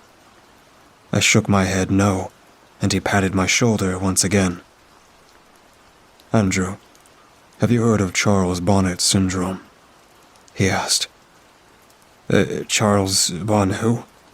I asked, confused by this sudden unexpected turn of conversation. All right, let me explain, Dr. Harper said kindly. Charles Bonnet was a Swiss naturalist who was born in the 1700s. He discovered a curious condition in his elderly grandfather, who was nearly completely blind due to cataracts. The old man regularly experienced visual hallucinations, including random patterns and even people and places. Sound familiar? Yes, I replied, still confused. Am I suffering dementia? No, Andrew, not at all, Dr. Harper reassured me. Do you know how perception works? In layman's terms, your eyes take in light via the iris and pupil, which is then processed via the retina and translated into electrical signals which are decoded by the brain, which simply organizes these signals into a recognizable image. Are you with me so far? I nodded, finally starting to understand. When the retina becomes damaged, such as those that have undergone macular degeneration, those signals become warped and jumbled. Dr. Harper went on. The brain still receives them, so it does its job, translating these distorted signals into an image. It kind of fills in the gaps for you. Sometimes it fills these gaps with colors, patterns, creatures, and places that aren't present. And this is called Charles Bonnet syndrome. I nearly wept with relief. So, I'm not mad, I cried. Not at all, the doctor replied. This is an entirely physical condition. Your mind is in full working order. If you were suffering any form of mental illness, your delusions wouldn't be limited to just one sense. You'd hear these interlopers, smell them, even feel them. This is a condition solely related to your eyes, not your brain. As I left Dr. Harper's office, I felt as if a weight had been lifted from my shoulders. Sure, my vision was still an issue, but now I knew it was only a problem with my eyes, and not my mind. I knew I could handle the situation. I was ready to face the world again. Since then, I've seen plenty of weird visions. I saw a huge waterfall in the park, complete with a hazy mist and butterflies flitting about it. I saw a Native American warrior, complete with a huge feather headdress, sitting at a stool at the counter in the coffee shop. I saw an intricate, and quite impossible, structure of scaffolding crisscrossing the entire front of my apartment block. Hell, on the 4th of July last year, I even saw a great swooping green dragon in the sky, twisting and cavorting through the air overhead. All looked utterly and completely real, yet now I knew they were simply tricks of the eye. They were no longer disturbing. In fact, I actually came to quite enjoy them, even looking at them as unique and entertaining little shows or works of art that existed purely for my pleasure and nobody else's. I came to welcome them. Then, a month later, I saw her. It was nighttime. It's always nighttime when I see her. And I was just getting ready for bed. I walked into the kitchen to get myself a glass of water and accidentally cried out in alarm when I spotted the figure in the corner. She was tall, by far the tallest woman I'd ever seen, and even though she stood hunched, she still had at least 6 inches on me. I was used to seeing characters in dated and bizarre dress, but this was different somehow. It didn't seem like an outfit from any one time, instead a bizarre mishmash of items. She wore a tuxedo jacket, figure-hugging and black, tailored to the female body shape, over a dirty old ruffled dress shirt. To complete the ensemble, she wore a bright red bow tie. On her hands, which she held out to either side as if shrugging or maybe feeling for rain, she wore dirty white gloves. Her fingers were disproportionately long, almost spidery, and occasionally they twitched, as if she longed to grip and squeeze something in them. On her lower half, she wore shorts, the same crimson as her bow tie, over opaque black nylons. Her legs were long, lithe, attractive, if the truth be told. The legs of a dancer. She also wore red heels, the same hue as her shorts and bow tie, but they sparkled and shimmered, bringing to mind the Judy Garland's rubber slippers from The Wizard of Oz. As strange as this ensemble was, I couldn't tear my eyes from her face. Most of it was obscured by a jaunty bowler hat, tipped and tilted to hide her eyes and nose. But beneath the brim of her hat, I could see the deathly pale skin of her face, and a grin that sent shivers down my spine.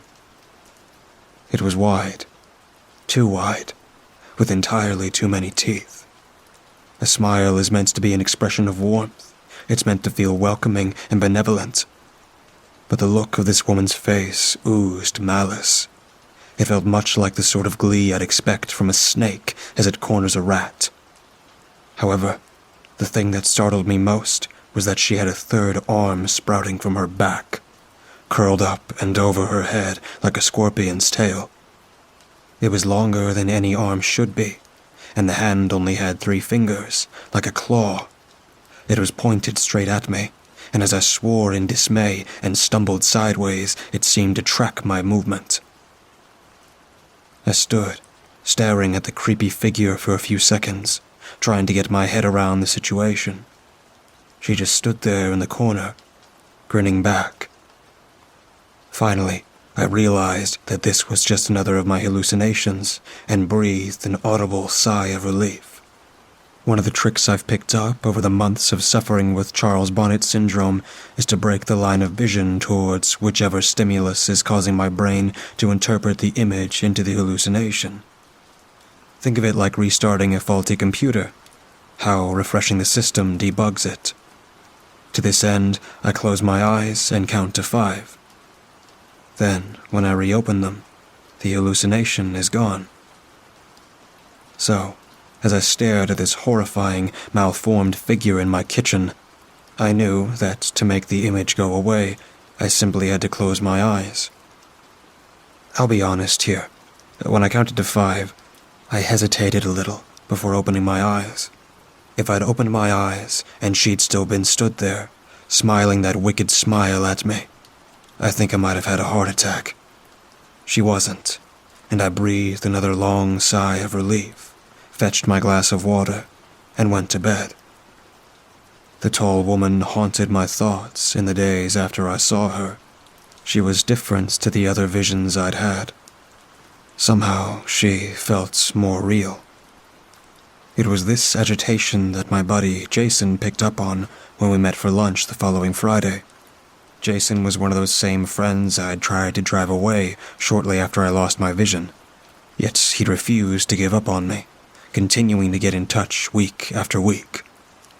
Good friends are hard to come by, but great friends, the ones who will be by your side for life, are even rarer. Jason, God bless his kind heart, is one of the latter. "You gotta tell me what's going on, dude," he said, as we sat down over pizza. "What do you mean?" I asked, trying to brush it off.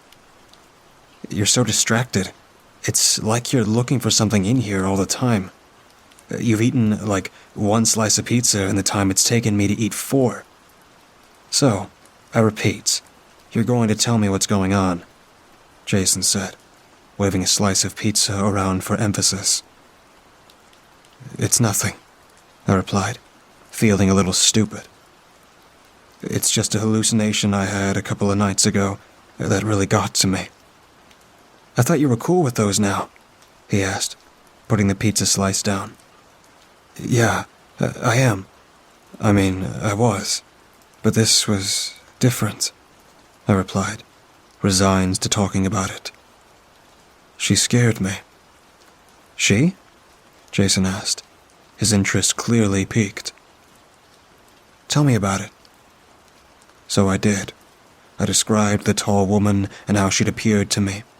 I explained that, unlike any of my other hallucinations, she felt more real, and that she was the first to feature such a weird and unsettling mutation. Sure, I'd seen similar visions of people in the past, a phenomenon referred to as Lilliputian by medical professionals, but the extra appendage and impossibly distorted face were something I had yet to encounter thus far. I think it was that, combined with the unnerving, expectant stance, that had disturbed me the most. So, Jason said, after I'd finished, you say she has great legs? Oh, shut up, you moron, I laughed, throwing my napkin at him. Now, seriously, I get it, man, Jason replied, passing the napkin back to me. If I walked into a room and a giant mutant was waiting for me, it'd scare the hell out of me too. But you know what caused you to see this. It's like the coachman and that waterfall you saw. It's a condition that you know you have, and it's one that you know how to deal with. Okay? I know, I replied. Thanks, man. You're right. I did feel better, too. So I smiled at him, took a big bite of my pizza, and changed the subject, asking him about his psycho ex, a conversation he was all too happy to dive into. The next time I saw the tall woman, just under a week later, I was brushing my teeth. I was stood at the wash bin, brushing away, when I spotted a figure in the mirror. She was out in the dark hallway, peeking around the door behind me. That same sinister grin I'd seen before stretched her narrow face into a distorted grimace, the dirty bowler hat pushed down over her eyes once again. Each of these 3 long, spidery hands gripped the door frame. As crazy as this sounds, it felt like she was trying to avoid being spotted. I cried out, spitting toothpaste foam all over the mirror, my toothbrush clattering into the basin. I spun around, my heart thumping in my chest, my breathing ragged in my throat. She wasn't there. Of course she wasn't. The doorway was empty. I tiptoed forward, hesitantly, trying to look around the door frame into the hallway without actually sticking my neck out into its shadowy confines. The seconds ticked by as I drew closer and closer. I couldn't see anything, so, finally, with a whisper of self-affirmation, I stepped outside of the bathroom. The hallway was empty, as was the rest of my apartment.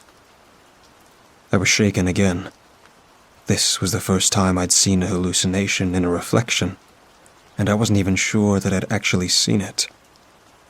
Now, as I sit here, writing this, knowing what would follow, I think I thought like that to try to protect myself, to shield myself from the truth. I was an idiot. A full fortnight passed without incident.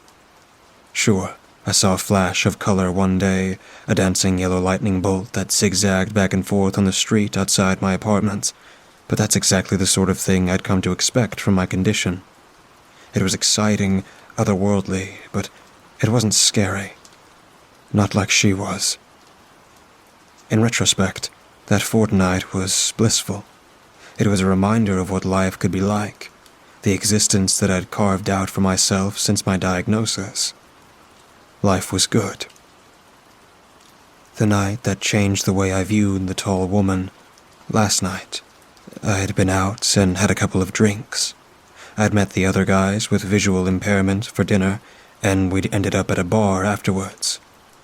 I wasn't hammered, but we got through plenty of beer between us, and by the time I stepped out into the cool night air, I felt decidedly lightheaded. It took me a while to make it home, laughing and talking to a couple of the other guys from our group as we strolled along. It had been a great evening. it's probably the last true good one I'll ever have.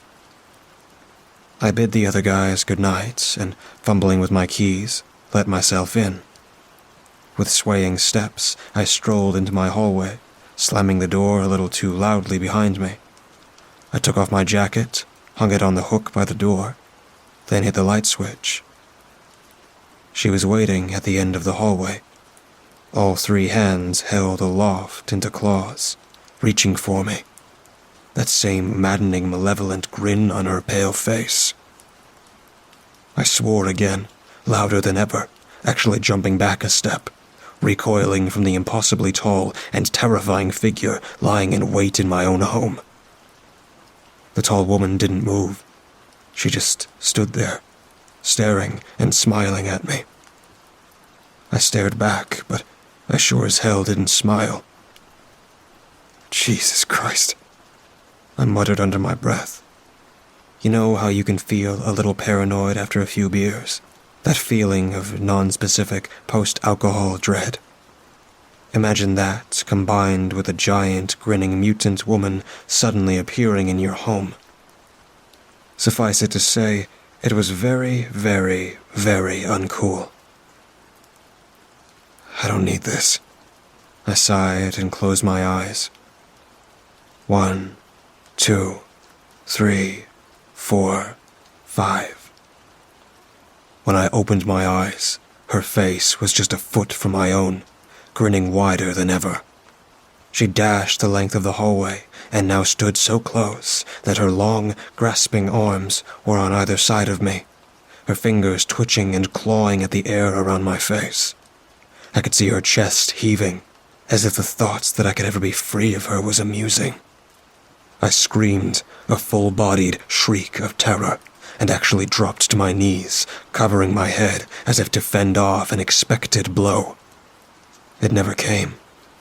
Finally, I lowered my hands, gasping for breath, shaking. The hallway was empty. The tall woman, nowhere to be seen. I stayed there, on my knees for a moment, gasping for breath. Then I was on my feet, and I turned and ran, out of the apartment, out of the building, and into the street. I stood there, shivering, terrified beyond reason, without a clue as to what I'd do next. Finally, I pulled my phone from my pocket, and I made a phone call. "Hey, Andy, what's up?" Jason asked. "Jason, I need you to come here," I said, sobbing. Jason didn't ask why, didn't complain. Instead, he simply replied, "I'm on my way." Less than 20 minutes later, his car pulled up outside, and he dashed over to the steps outside my building where I was sitting, shivering. He threw his jacket around my shoulders and asked what happened, his voice filled with concern. "She's in there," I stammered. "The tall woman. She's back." Okay, he said, gently helping me to my feet. "Come on, man. Let's go in there and check it out."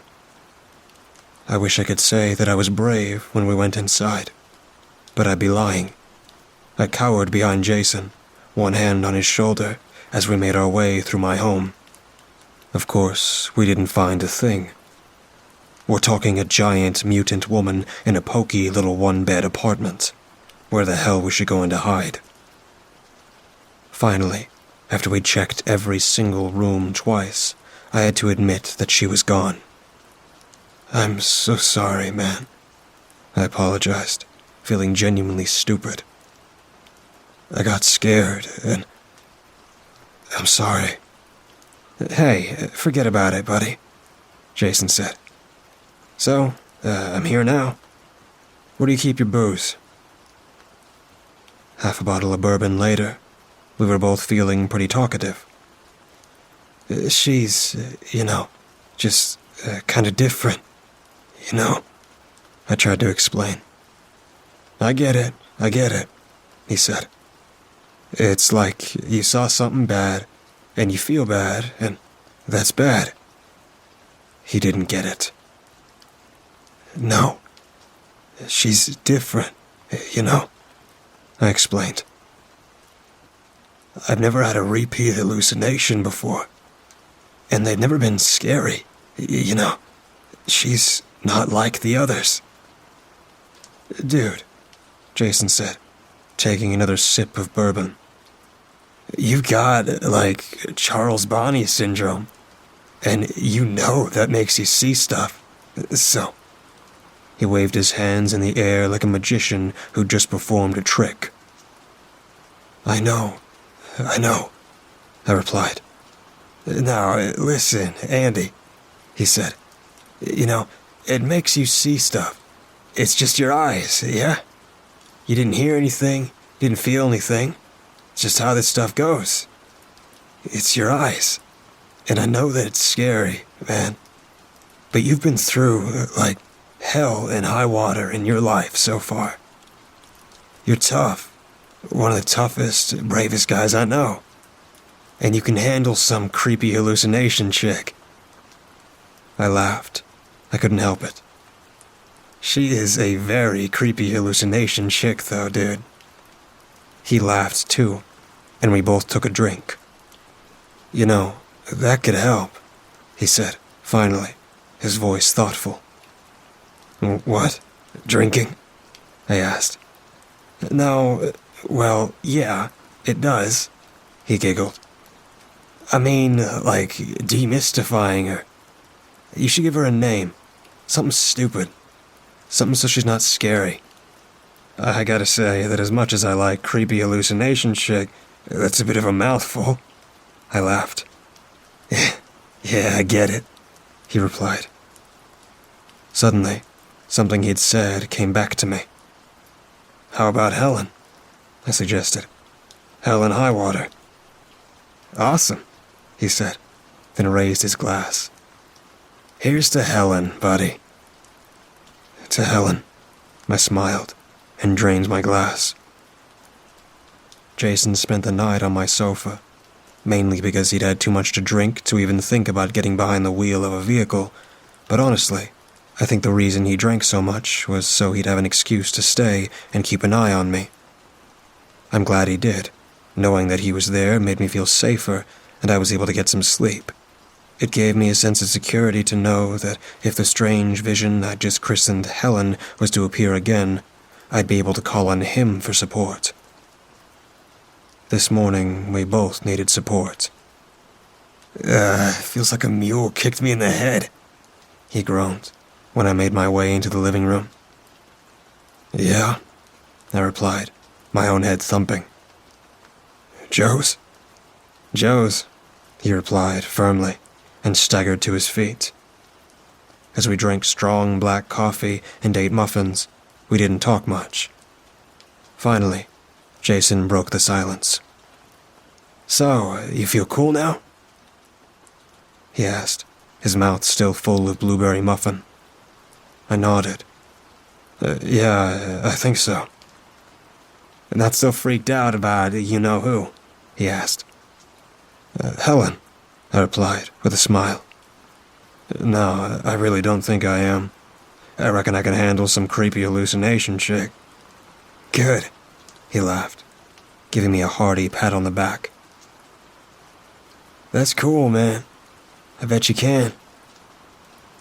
Now, after a night spent cowering in my bathroom, too scared to go out into my apartment, I knew we were both wrong. About everything. Remember how I told you that the thought of being institutionalized, that the very idea of losing my grip on reality was the most terrifying thing I could imagine? Now I'd welcome that, because the alternative is far, far worse. After breakfast, I said goodbye to Jason, and he climbed into his car and drove away. The day passed without incident, and when Louise stopped by this afternoon, she even commented on how upbeat I seemed. You got a lady in your life? She asked casually. I laughed at that, wondering what she'd think if she knew the truth. Yeah, I chuckled. Something like that. Good for you, she sniffed. You make sure you treat her right. That tickled me even more, and I had to bite my lip. Sure, I replied. I'll do my best. Tonight, still a little white from the exertions of the previous evening, I decided to turn in early. I brushed my teeth, washed my hands and face, and got changed. Finally, I fetched a glass of water and walked into my bedroom. I climbed into bed and instantly felt so relaxed. Within mere seconds, I was ready for sleep. That sudden, overwhelming drowsiness that comes when you've spent a whole day keeping sleep at bay. I decided that resistance was futile and sat up to switch off the light. I nearly didn't see her, but as I reached for the switch, I caught a glimpse of something out of the corner of my eye. My heart leapt into my throat as I turned to the foot of my bed. The tall woman was crouching there, her grinning face staring at me from just beyond my feet. So many teeth. Her long, slender fingers spread out over my blankets, twitching slightly as she gripped the end of the bed. Slowly, excruciatingly so, her third, misshapen arm came into view over her shoulder, joining her other hands on my bedding. I froze, utterly petrified. I was at a crossroads here, arriving at a pivotal moment that had been coming for some time. She watched me, grinning, as if she was waiting to see what I'd do, cruel amusement flickering across her pale face.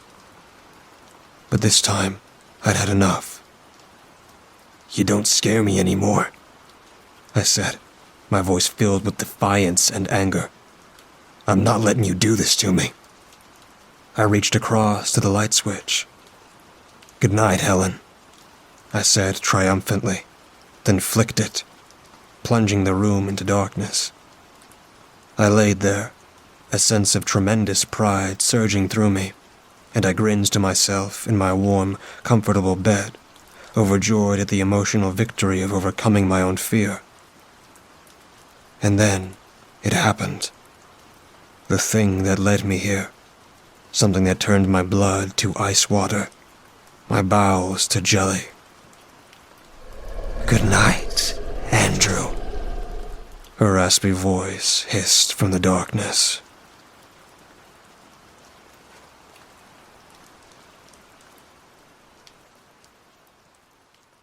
Have any of you out there ever heard of a company called Thorne Tech? I'm going to assume you haven't. We're a local deep tech company that's doing R&D on AI, quantum computing, and a few other side projects. The reason I'm so sure you've never heard of us is that, unlike most other tech companies that are consistently overhyping and under-delivering, Thorne Tech keeps a pretty low profile. If anything, we downplay how advanced some of our stuff is, and that's the stuff that we officially acknowledge exists at all. You'd think that would mean that we're doing classified research for the government or the military or something, but I've never seen any evidence that our boss answers to any higher authority. The mad scientist in question here is one Eric Thorne, and I've been working as his personal assistant for the past couple of years. I'm not a secretary, though. There's an AI that handles all the administrative duties. No, I mostly do errands and auxiliary tasks, that exact nature of which varies depending on whatever Eric's current pet project is. I'm not privy to all the details, but I do know that some weird stuff is definitely going on in his lab, especially on the sub-levels that I'm not allowed to access. I have a bunch of weird stories about working for him, but I'm going to start with the most recent one. Eric had me driving his girlfriend all around town checking rat traps. Some test rats escaped from the lab a few months ago, and they're very interested in finding them. The thing is, though, they're very selective about where they put the traps, because they're also very interested in no one else knowing that the rats are loose or getting a hold of them first.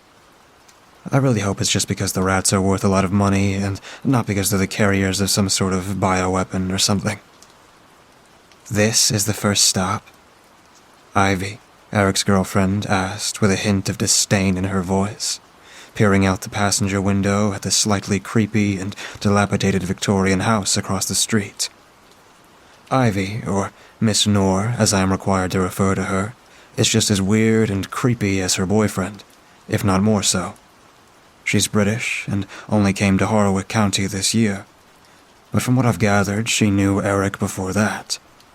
Her features are so symmetrical and perfect, she legitimately skirts the edges of the uncanny valley. Throw in the fact that she's got the body of a comic book superheroine, and I half-humored the idea that she was a sex bot Eric made too smart, and that only some sort of hardwired devotion to him was keeping her from taking over completely. Turns out, though, that she's a flesh-and-blood human being, who's been self-experimenting with bioelectrical modulation. Based on what she's told me, most biological functions are coordinated with electrical signals, and she's been hacking those signals for years to optimize her health, cognition, and appearance. Makes me curious about what other augmentations she might have that I don't know about yet. Yes, Miss Noir, this is it. Orville's old-fashioned oddity outlet, I said, as I let the Tesla park itself. Yeah, I'm driving her around in a car that's one software update away from being fully autonomous. That's how unimportant I am at our company. The most eclectic source of occult paraphernalia in town. A lot of what he sells there is crap, but he's got enough good stuff to keep Eric coming back. And you've personally had interactions with Mr. Bucklesby before, correct? She asked. Yes, Miss Noir. And how would you describe him? As an obnoxious, cantankerous old man who I would trust as far as I could throw, I said truthfully. Don't worry. As long as we don't let him sell us anything, we should be all right. Very well, then. Come along, Rose, she said, as she unbuckled her seatbelt. I kept close behind her as she walked up to the old wood and glass door, ignoring the faded, ominous warning of caveat emptor, along with the more recent provincial mask mandates and shutdown orders. Inside, everything seems dim and dusty, with strange artifacts and objects packed onto every suitable surface. It was dead quiet, too. So much so that I thought Ivy and I might be the only ones in there. Pretty faces are non-mask exemptions, young ladies. Orville's gruff old voice croaked out from the other side of the shop. He was sitting at his big wooden desk, restoring a set of antique panpipes. We're both fully vaccinated, Ivy said, though didn't move to take out any sort of proof. Yeah, so am I. It's still like an $800 fine, Orville reminded her. Also, I'm closed anyway, so it's a moot point. No, the shutdown and the masks are what's moot here, since we're all vaccinated. And I do not waste my time obeying pointless laws, Ivy said firmly, as she obstinately folded her arms across her chest. Is that right? Because I've been known not to obey laws with well-established and widely agreed-upon points, Orville said, as he rose from his chair. He grabbed his hickory cane, but didn't lean on it, instead holding it more like a baseball bat. I swallowed nervously and eyed the door, ready to bolt in case things got violent. On yesterday's eve, my sisters 3 saw serpents flee into the old hollow tree, Ivy said inexplicably. Orville looked as confused as I was for a moment, but then a look of recognition flashed across his face. Oh, does the black moon howl? He replied, not sounding very sure of himself. What? Ivy asked, scowling at him in contempt. No, that's not it. Those who do can always find a friend. He guessed again. Ivy shook her head slightly. Swing and a miss, eh? Is it? I didn't realize this was a sad occasion. She just kept staring at him, looking like she was about to tear him a new bodily orifice. Hold on. I think I have it written down somewhere, he said, as he pulled open a desk drawer and started rummaging through it. You're supposed to have shibboleths memorized, Ivy scolded him. Lady, I'm a doddering old man, teetering on the brink of salinity. I can't even remember which one of my false teeth is the cyanide-filled one, he said defensively. Does cyanide expire? I'm really hoping cyanide expires at some point. Look, My name is Ivy Noir. I'm with the Ophion Occult Order, and as of this year, I have replaced Seneca Chamberlain as head Adderman of the Harwick chapter, she explained. Well then say that. What do you need all this cloak and dagger stuff for when there's no one around? Orville asked. Wait, you're not here about what happened on April Fool's, are you? What happened on April Fool's? She asked, squinting at him suspiciously. Nothing. Absolutely nothing. I'm a crazy old man talking nonsense, he said, as he flipped over a display frame of what looked like pink and red carnival money. Enough. I have one thing to do today, and you will not waste any more of my time. Is that clear? Ivy demanded, clasping her hands together and contritely lowering her head. He nodded in acquiescence. Good. Now, a while ago, Miss Romero here gave you an electronic rat trap, and I believe she told you that Thorne Tech would be coming back to check on it. Romero?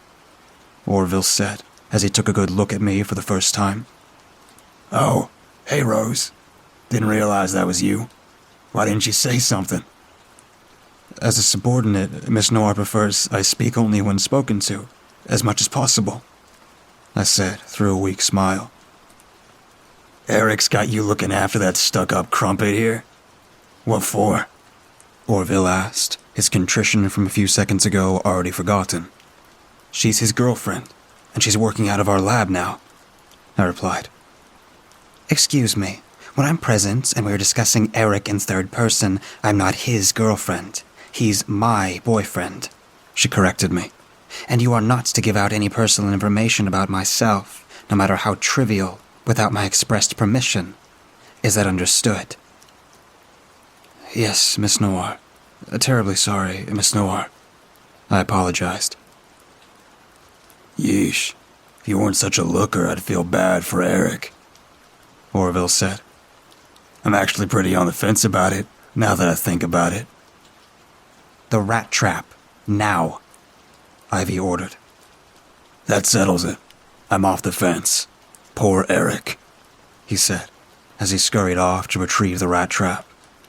It was a small black metal box with an aperture on one end and an electronic display on the other. Orville pulled open the metal slats that covered a glass viewing port to reveal that the box was empty. Nada. I don't know what to tell you. The witch across the street has a cat, but she's a vegan, and I'm pretty sure she uses her witchcraft to keep her cat from hunting.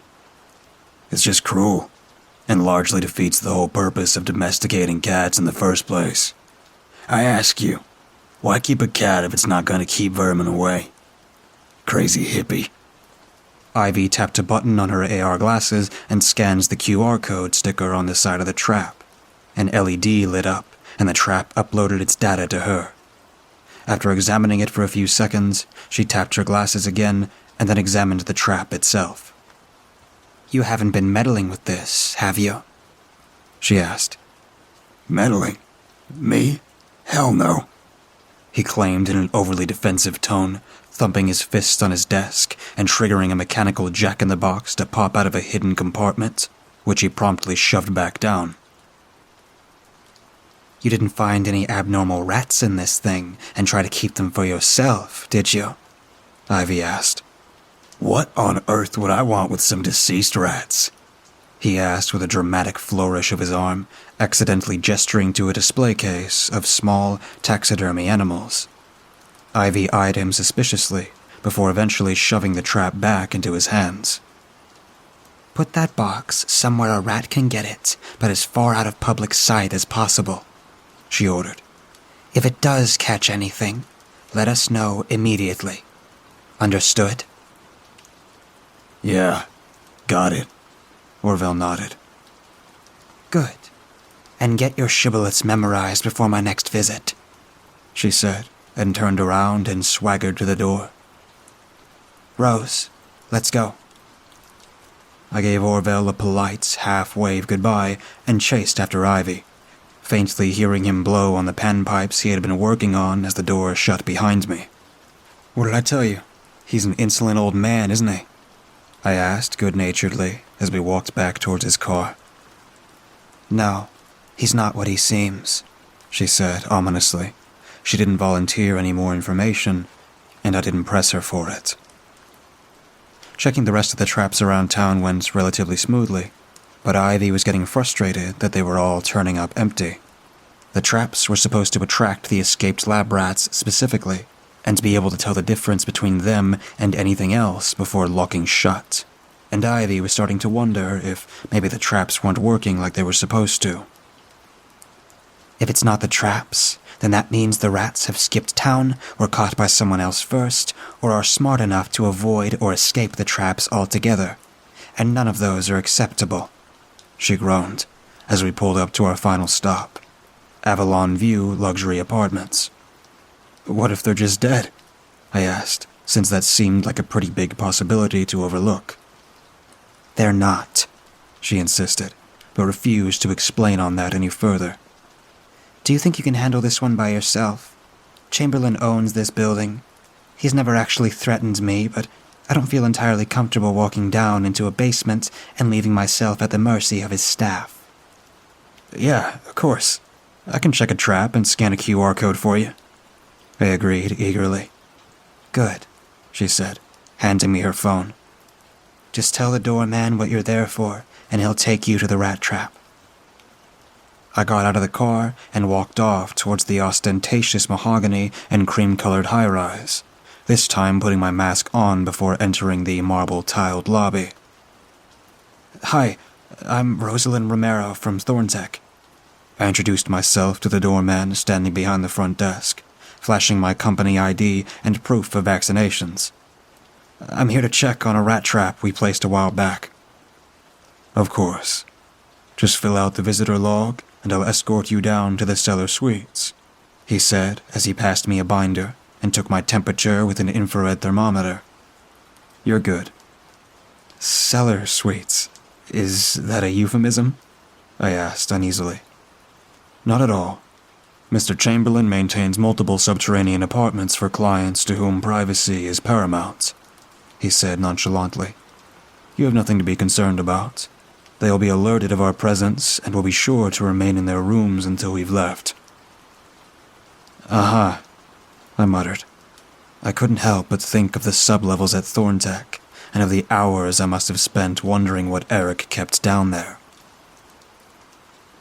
Once I was signed in, the doorman, whose name was Sven, according to his metal name tag, led me into the elevator. He tapped a keycard to the controls and all the buttons began to flash. The display asked for a PIN. He punched in a 4-digit number too quickly for me to see what it was, and when the buttons stopped flashing, the display read, Staff Mode Active. Instead of selecting a floor, he just pressed down, and down we went. We descended down to the basement, and stopped at the level below that, the display simply reading, Sub.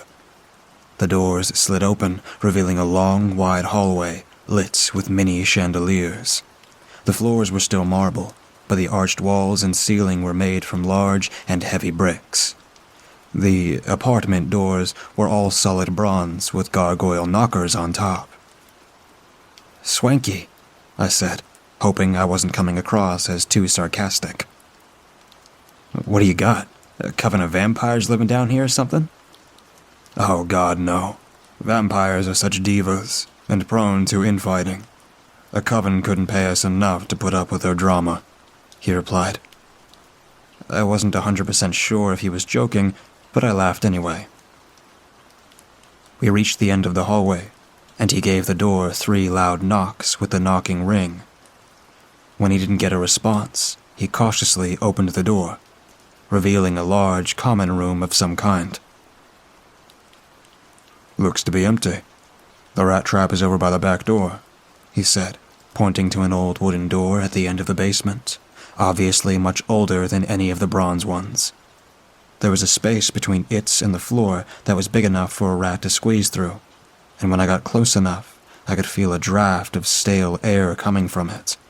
It was padlocked shut, though, and I doubted that Sven would open it just to satisfy my curiosity. Instead, I just bent down and picked up the rat trap. but when I did, I noticed that it was a little heavier than the others.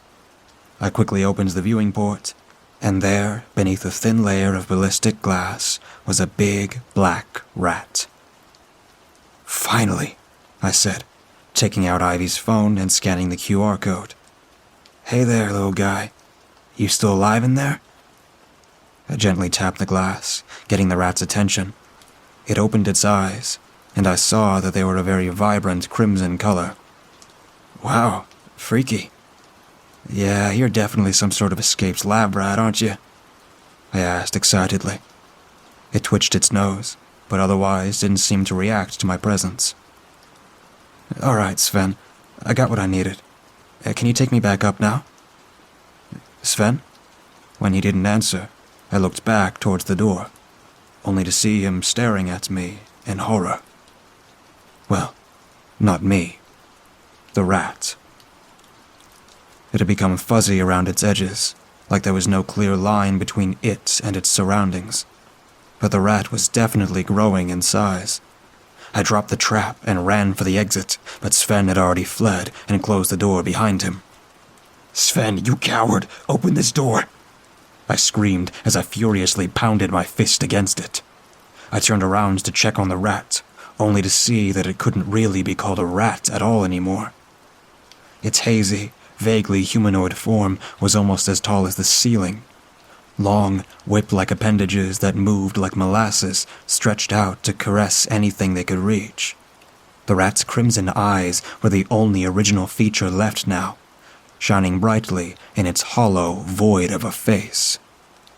Its undulating, ever-expanding form threw out shadows in all directions, shadows which crept and skittered of their own volition across the walls and furnishings of the room. They clustered around the ceiling lamp, slowly suffocating it so that there was just enough light for the shadows to be clearly seen. The being at the back of the room began to speak, softly but deeply, in some incomprehensible guttural language, and the shadows began to repeat its chants in grating, high-pitched squeaks.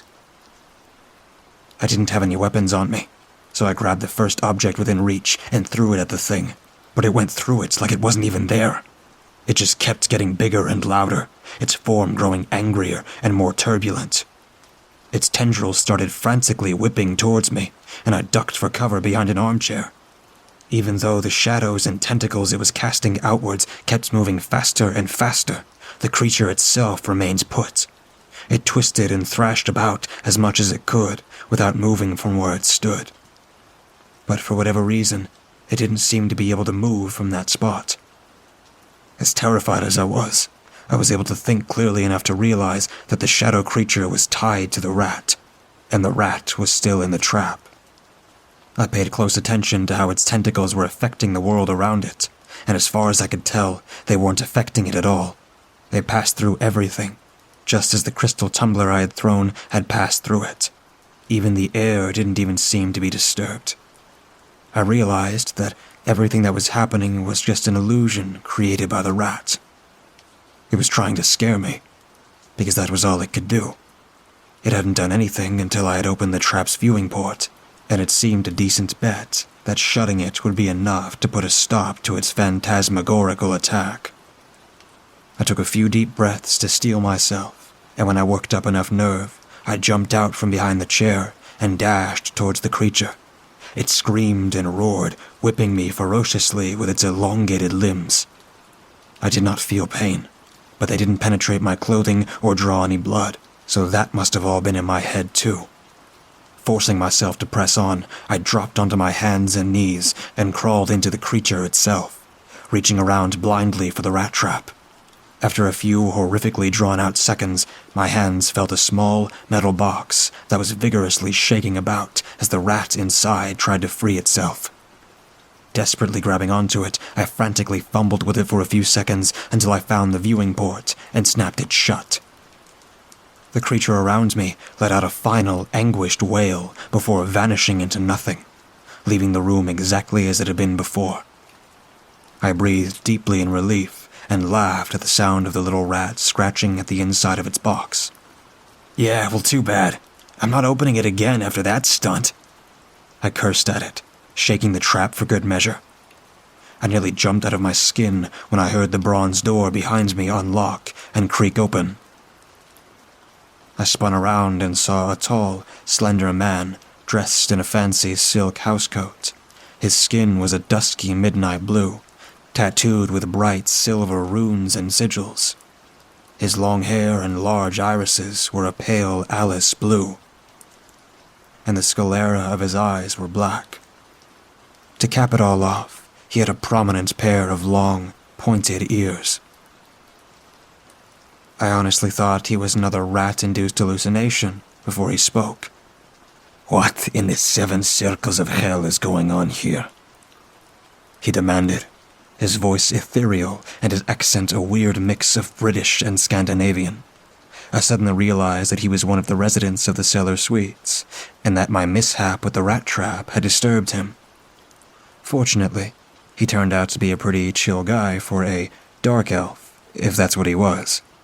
He introduced himself as Alf Sigurd, and once I explained what happened, he got Sven on the intercom and chastised him for abandoning me down there.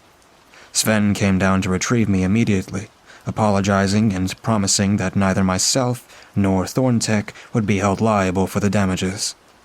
I probably could have, and should have, gotten some kind of recompense out of it as well, but I just wanted to get out of there as quickly as I could. When I got back to the car, Ivy was still waiting for me in the passenger seat. "Here," I said, as I exhaustedly shoved the rat trap into her hand. It caught one? She asked, delighted. The only response I could manage was a weary nod. You opened the viewing port, didn't you? I was never told not to open the viewing port, I said defensively. Why the hell didn't you tell me that these rats can generate nightmarish hallucinations? Because that information is on a need-to-know basis, and you didn't need to know, she said, smugly, seemingly satisfied that the consequences of my actions had been punishment enough for sneaking a peek at the lab rat.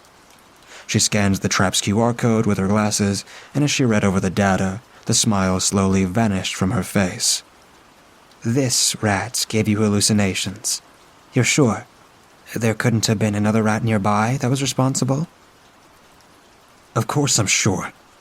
The hallucination started when I opened the port and didn't stop until I closed it, I replied. Why? What's the problem? All the rats that escaped from the lab were males, she said softly. This rat is female. The only way she could exist is if she's the daughter of one of the escaped lab rats. They're breeding with the local population and passing on their engineered traits to their offspring. Jesus Christ, I muttered. The thought of an exponentially increasing population of those nightmare rats making my blood run cold. I need to adopt a cat.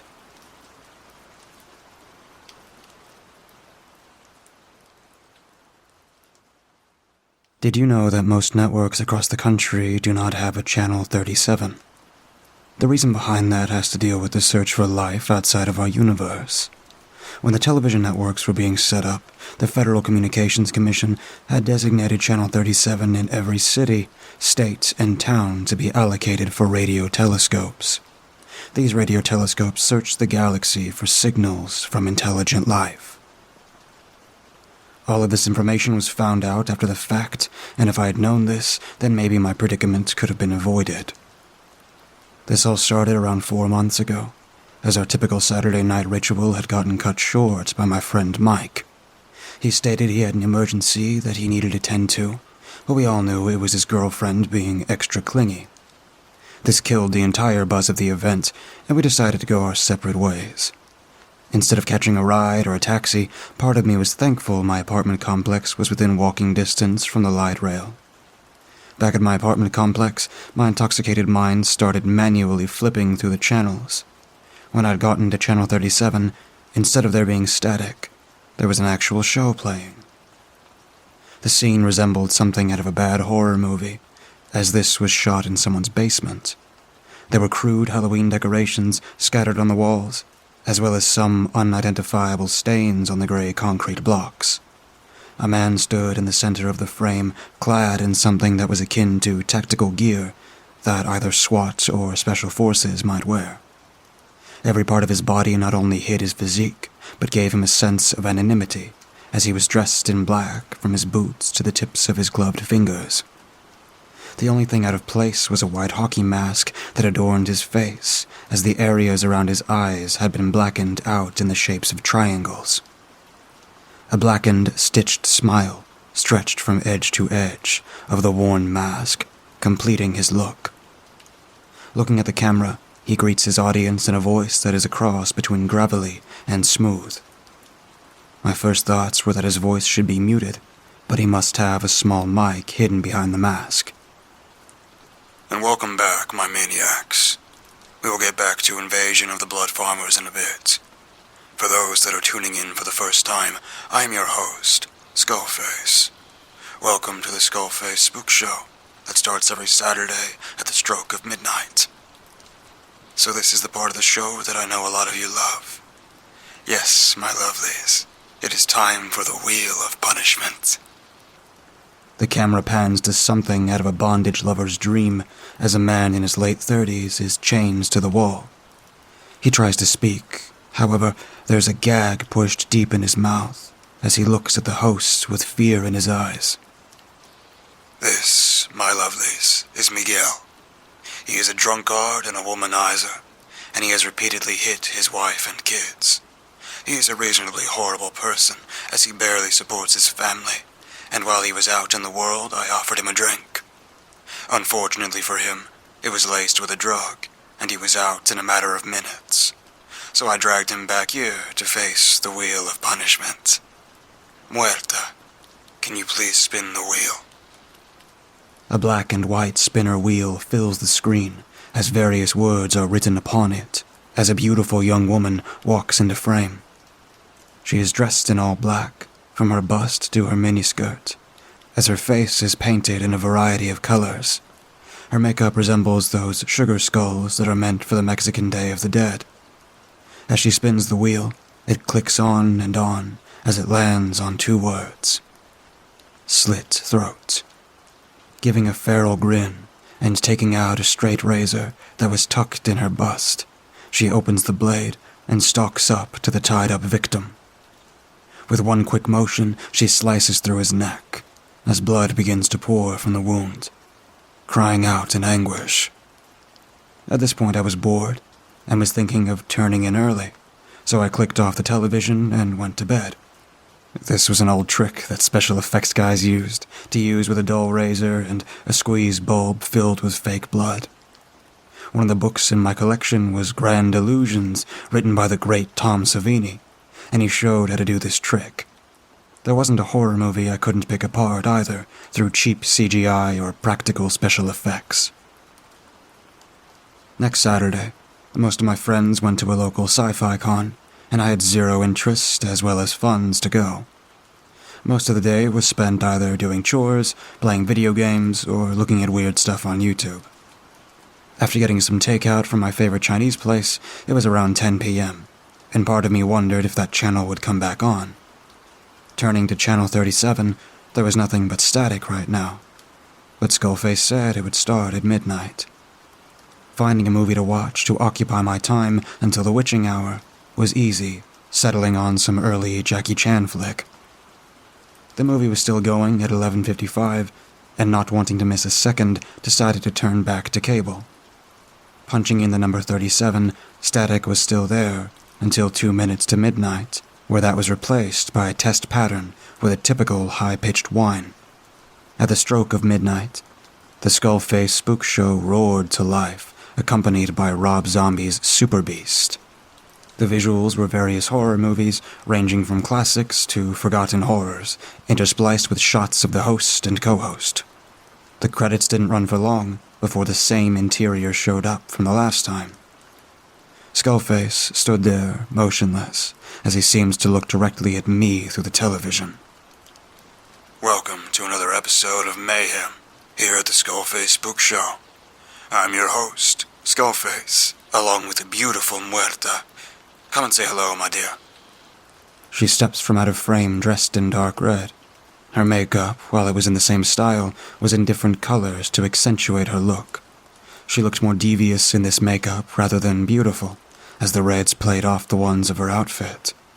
Muerta looked at the camera and gave a sly smile, waving her right hand in a greeting. Folks, we have a great show for you tonight, as we are premiering a new movie with Nicolas Cage. Cage is forced to work in a rundown children's restaurant, while animatronics try to murder him at every turn. Yes, folks, strap yourselves in for a wild ride, as we take a journey to Willy's Wonderland. Bolting up in my seat, my mind couldn't comprehend what I had just heard.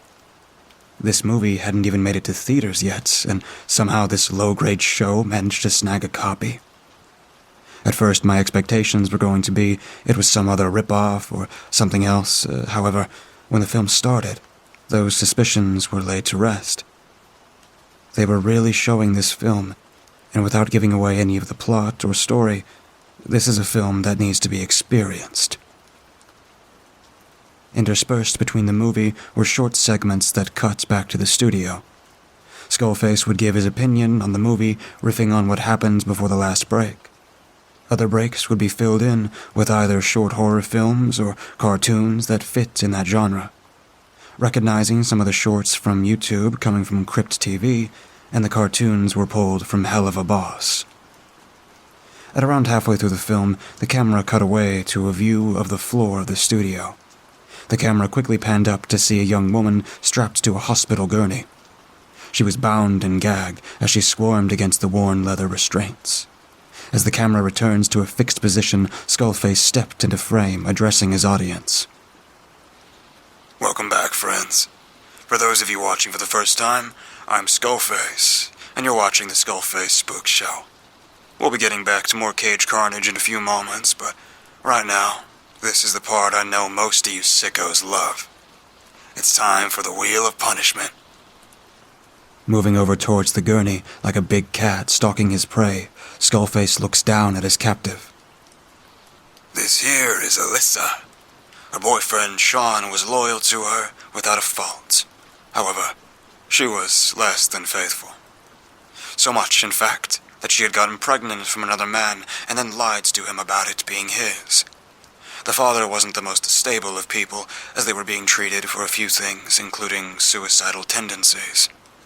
This was enough to push him over the edge, and he shuffled off this mortal coil. Alyssa wasn't remorseful at all. In fact, she gloated about getting a hefty insurance payoff as she managed to con her way into being his beneficiary. So what fate is in store for dear Alyssa? Well, my dear psychopaths, it's time for Muerta to spin the wheel. As the wheel spins before clicking to a halt on one word. Disembowelment. Skullface produced a very sharp knife as he seems to leer at his captive. With one quick stroke, the knife cut deep into her flesh, exposing her guts as blood sprayed the white linen laid upon the gurney. The blood looked fake, of course, and I'd seen this gag done twice in Day of the Dead. What happens is there's a fake part of the blood with fake guts, so when the knife cuts, it looks real. I thought it was real for a few seconds, but then laughed, repeating the mantra of Last House on the Left. It's only a movie, it's only a movie, it's only a movie. As soon as the body finished thrashing, screams of agony muffled from the gag, the screen faded to black, and the movie started up once more. The last half of the show was only interrupted twice more, once for some more commentary, and the last with announcements including a sneak peek at next week's episode. At that point, I was hooked. This became my weekend ritual, as I turned into the Skullface Spook Show every time. Each weekend a different movie, as some were schlocky messes like Plan 9 from Outer Space or Attack of the 50-Foot Woman. Others were either classics or modern horror, like Night of the Living Dead or Color Out of Space. It would be the same thing each and every weekend as the Wheel of Punishment was spun each and every time with different victims. Robbery, murder, kidnapping, rape, torture. Each of these criminals were dealt with in the same way. The wheel was spun, and it landed on a different punishment each and every time. Chainsaw, acid, Mummification, embalming, decapitation. Part of me stopped wondering how this was being done and just went with it. I knew it was fake, and there was always an explanation to how this was done. However, the weird part was that this show wasn't available anywhere else other than Channel 37. There wasn't any partial broadcasts on YouTube, Twitch, Dailymotion, or Venmo, and not even torrents of the show existed. Google searches either brought up local festivals or makeup tutorials on how to do a Halloween makeup. There were times that I wanted to record the show. However, I would either forget or something would go wrong and it wouldn't show up on my DVR. The last episode I watched was last week, and it never made me want to tune in for another episode. At midnight, the show started as it usually did, as the movie was announced.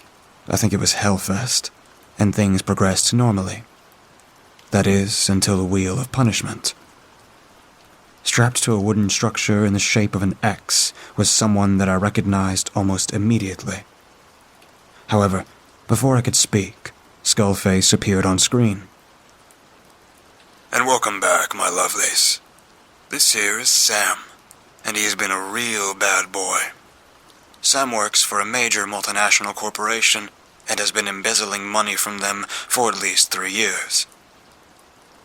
My jaw hung open, as we had gone to the same college together, and were roommates for a semester. He was a good kid, never getting in trouble or getting out of control at various parties that we went to. How much did he steal from his workplace? $10 million. And he wasn't going to stop there, as he used this money for drugs, women, and partying. He did not care that he was stealing from other people who worked harder than he had. All he wanted was to have a good time, and now, here he is. Muerta, please spin the wheel for this thief. Muerta seems to glare at Sam as the wheel clacked by the various outcomes that would befall my friend. I even saw one of the spaces go by slowly that just read, "Go free." However, it did not land on that space. The space it did land on had only 2 words. Nail gun. Skullface's voice picked up an octave as if he was an excited kid on Christmas morning. Oh my, this is a rare treat, folks.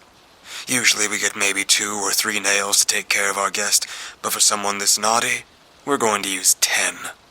1 for each million he had stolen. Sam's whimpering was cut by the clack of the nail gun's clip being slammed home. Frozen in my seat, all I could do was watch Skullface come up to him and push the nail gun against his calf before announcing, 1.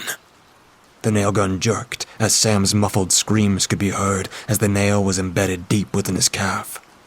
Before anything else happened, I scrambled to reach the remote to turn off the television. Now flooded with adrenaline, my mind whirled with the possibilities of what just happened. Picking up my phone and calling Sam only resulted in it going straight to voicemail. This was all real. It had been, all along. I was just blind to see the truth.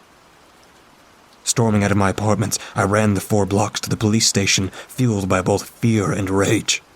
Busting into the lobby at around 1 a.m., the front desk clerk looked at me with a mix of horror and confusion. You have to help my friend, is the only thing that I could manage to blurt out. He motioned for me to have a seat and stated that someone would be with me shortly. After 30 minutes, part of me wanted to leave and go back home and sleep off this night and forget this ever happened. A detective came out from the back offices and motioned for me to follow him back. Winding through rows of cubicles that were mostly empty, we came into his office as he asked me to have a seat. He asked me what had happened. However, what was I going to say? That my friend was on some type of pirated broadcast torture show? They would lock me in here with the rest of the crazies, so I made up an explanation about how I had not seen my friend in days. This isn't a joke, is it, son? Stating in a gruff tone. No, sir. He then pulled out a folder and spread a bunch of photos out on the table. Each of these people were victims on that accursed show. All these are missing persons cases that we are currently working on. You recognize any of the people in these photos? My eyes went wide, as I had recognized some of the victims as being on that accursed show. All of these people had gone missing that spanned from a few days ago to weeks and months. The detective saw that I was shaken. However, he also believed the lie that I told that was so convincing that I believed it myself. "No, sir. I was just worried about my friend. I'm sure he'll turn up soon. Sorry to waste your time." He nodded, giving me one of his business cards on the way out. "If you think of anything, son, please give me a call. There are a lot of missing persons in this part of the state." Wandering home in a daze as all of this hit me hard, I collapsed into my bed a little bit before 3 a.m. The alcohol-fueled haze allowed me to drift into a deep sleep that lasted a little past noon. Not knowing what to do next, all I could think about was all those missing people. Didn't their families deserve to know what happened to them? Maybe I could decipher where the show was and assist the police in capturing these murderers. The next week vanished in a blur, as part of me dreaded what would happen on Saturday at midnight. I managed to set up my laptop to my television to record everything that was seen and accumulate it as evidence against this skullface. At 11:58, I waited for the test pattern to appear, and there was nothing but static. "What the hell?" was my only thought as I continued to watch nothing for a half an hour, somehow waiting for this show to magically appear. It never did. Not that week, or the week after that, and for at least 2 months, I had tuned in to Channel 37 to watch that twisted show. There was nothing. Maybe this was all in my head, and there was never a show to begin with. Sometime during the next week, I had seen a plain padded white envelope propped up against my front door. The envelope had no postmarks or addresses, so I thought it was something that was ordered and left at my doorstep. Opening it revealed a clear DVD case, along with a disc that only had 2 words on it. "Watch me." To this day, there is some part of me that wishes that I turned in that envelope to the police. I could have gone to the main office and asked where this came from, or snapped it in half and never watched it. Watching that disc has made me move from state to state and not live anywhere for more than a few weeks. Jobs have ranged from construction to line cook, as all of my pay is in cash as I'm trying to live off the grid. What was on the disc was the following. The set of the Skullface Spook Show was in the background as he stepped into frame and started talking directly to the camera. "Hello there. I take it you didn't like our last episode, and while we can accept criticism, we cannot accept you going to the police. We know you live at, as you can see by this disc that we have left at your doorstep. We will always be watching you and waiting for you to slip up. After all, everyone knows." The camera pans to a corpse on a table that has been stitched together from various body parts. Sam's head sits on top, with a nail driven right between the eyes, as the arms and legs have come from various people that were executed on the show. All I could do was look in horror as the disc finished, as it panned up, Skullface's mask taking up the entire frame. Snitches get stitches.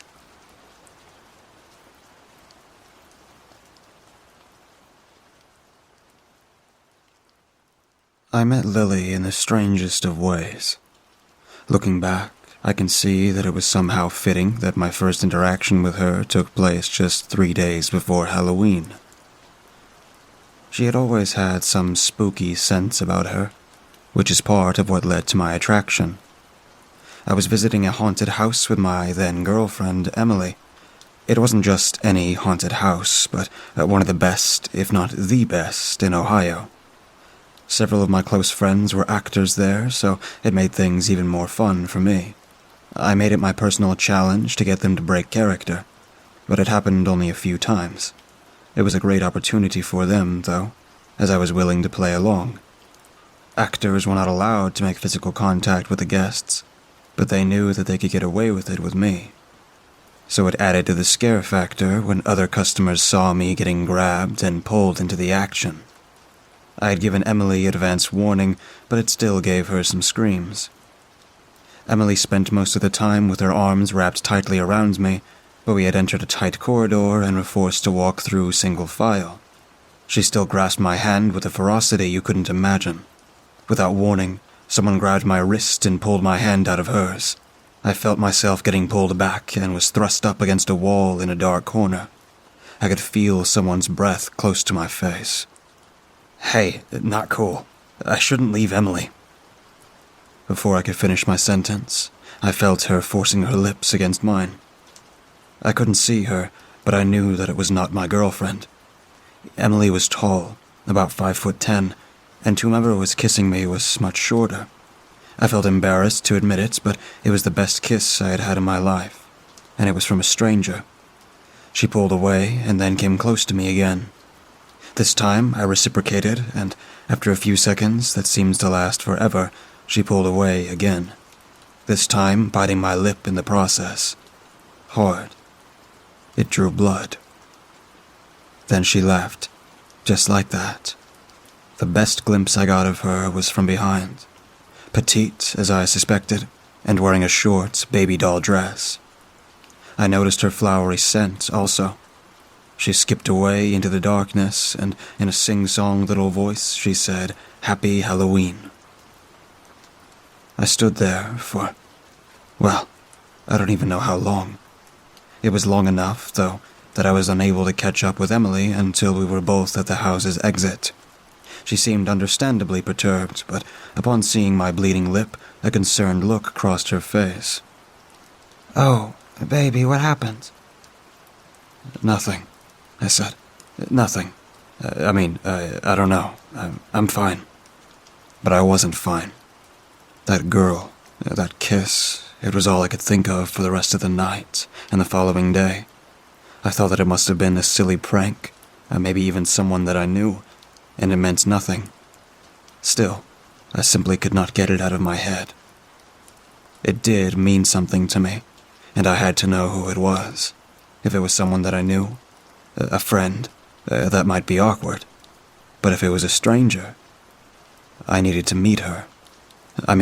At the core of my being, I knew I needed to meet her.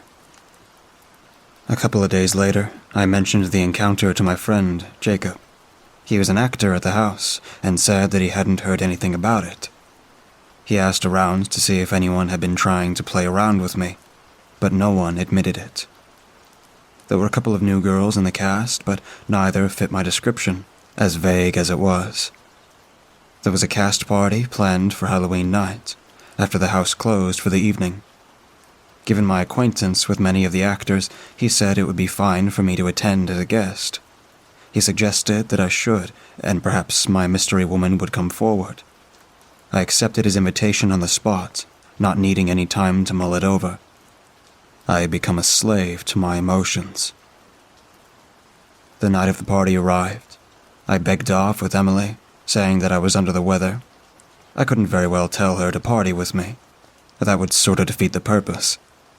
Everyone was coming to the party in character, and even most guests had decided to arrive in costume. I decided to go as a guy who didn't care and simply wore jeans and a button-down shirt. I wanted her to recognize me, if she was even going to be there, I told myself. Well, it turned out that she was not there. At least, not that I was able to see. No one there fit even the vaguest proportions of the girl. I couldn't smell her perfume. I felt dejected, to say the least. I stayed for hors d'oeuvres and a couple of drinks, then told Jacob and a few friends that I was going to head home. They begged me to stay a little longer, but I had seen what I had come to see. Or, rather, did not see who I had come to see. I asked directions to the bathroom so that I could take care of business before I left. Jacob pointed me towards a dark hallway at the back of the banquet room and said that it was the last door down. It's difficult to describe how I felt, but anyone who had been in love and gotten hurt knows the feeling. The knot in your stomach, the tightness in your chest. After washing my hands, I headed back up the hall, but as I passed a set of double doors on the left, I heard a voice, a girl's voice, softly singing a haunting melody. It was a voice, I thought. I hoped that I recognized. I backed up and slowly pushed the door open, stepping inside. A storage room of some sort. It was quiet, aside from the singing, and dimly lit. All dark with a few pools of light under the bare bulbs spaced around the room. The singing stopped, and I called out, "Hello?" Hello. Then yes, I knew it was her. She stepped into one of the pool lights. There was no doubt in my mind. Aside from the scent of lilies, she was as petite as I had remembered, and seems to be wearing the same baby doll dress. Only now I could see that the beautiful girl I had imagined met all my expectations. Her skin was utterly white and as smooth as porcelain. Her eyes seemed overly large. She had the most amazing eyes. I was reminded of glittering emeralds. She had an upturned pixie nose, and her face was framed by curls escaping from a head of fiery red hair that had been pulled up into a bun. She was breathtaking. She introduced herself as Lily, an apt name, for more than the fact that she smelled like the flower. Someday I would find it ironic that the lily of the valley is, despite its beauty, decidedly poisonous. I would be remiss if I did not mention the fate of my relationship with my girlfriend, Emily. I am ashamed now to say that once Lily and I began seeing each other on a regular basis, I dropped Emily like dead weight, not giving a second thought for her feelings. That was so untypical of me. At the time, though, my heart and mind were faithfully focused on Lily. Lily and I quickly became friends, and then lovers. I was completely devoted to her, even though I did not know whether she shared the same feelings for me. It was difficult to imagine that she didn't, as we eventually began to spend every waking moment together. Eventually, Lily ended up staying the night. I woke up before her the next morning, and once the blurriness cleared from my eyes, I glanced over at her. The sheets had been tossed aside, and the sunshine fluttered in through the curtains, played on her naked back. Something confused me. I got out of bed and threw open the curtains, allowing the full morning sunlight into the room. To my horror, I saw that Lily's alabaster skin was covered with bruises. There were the most appalling discolorations all around her lower back and belly, and even along the tops of her thighs. It had been dark, but I was quite sure that they were not there the previous evening. I shook her awake, softly prodding her so as not to cause her any pain. "Lily," I whispered, then louder. "Lily." She came awake with a start, eyes barely opened. She rolled over to face me. Good morning. She yawned, then blushed. She pulled the sheets up to cover her nakedness. Oh, excuse me. I'm sorry. Sorry for what? I suppose that I was a little forward last night. It's very unlike me. But for some reason, well, I feel something special with you. I shared her feelings and wished that I could have taken the time to tell her, but I was too concerned with what I had seen. "Lily, your bruises, you're covered with them. Did I do that?" I'm so sorry." She pulled the sheets aside and examined herself. That's odd. No, they don't hurt. I can barely feel them. I'm sure that you didn't cause them. I think that I just have delicate skin. Delicate skin? I didn't think that explained it at all. Every time I attempted to bring it back up, she deflected the issue and changed the conversation. I eventually gave up, thinking that I was causing her embarrassment. By the time I saw her again, the bruises had miraculously healed. I suppose that she recovered as quickly as she bruised. Perhaps she was right. Perhaps she just had a certain problem with that. Perhaps everyone bruised to some degree, and her pastel complexion just made it more obvious. Still, it was disturbing. I tried to be careful, but I noticed it often as we spent more time together. Once, I pulled her towards me playfully, and purple blooms appeared on her arm in the shape of my fingers. The lightest touch seemed to cause her flesh to bruise, yet she did not complain a whit. I tried to push aside my thoughts concerning her problem.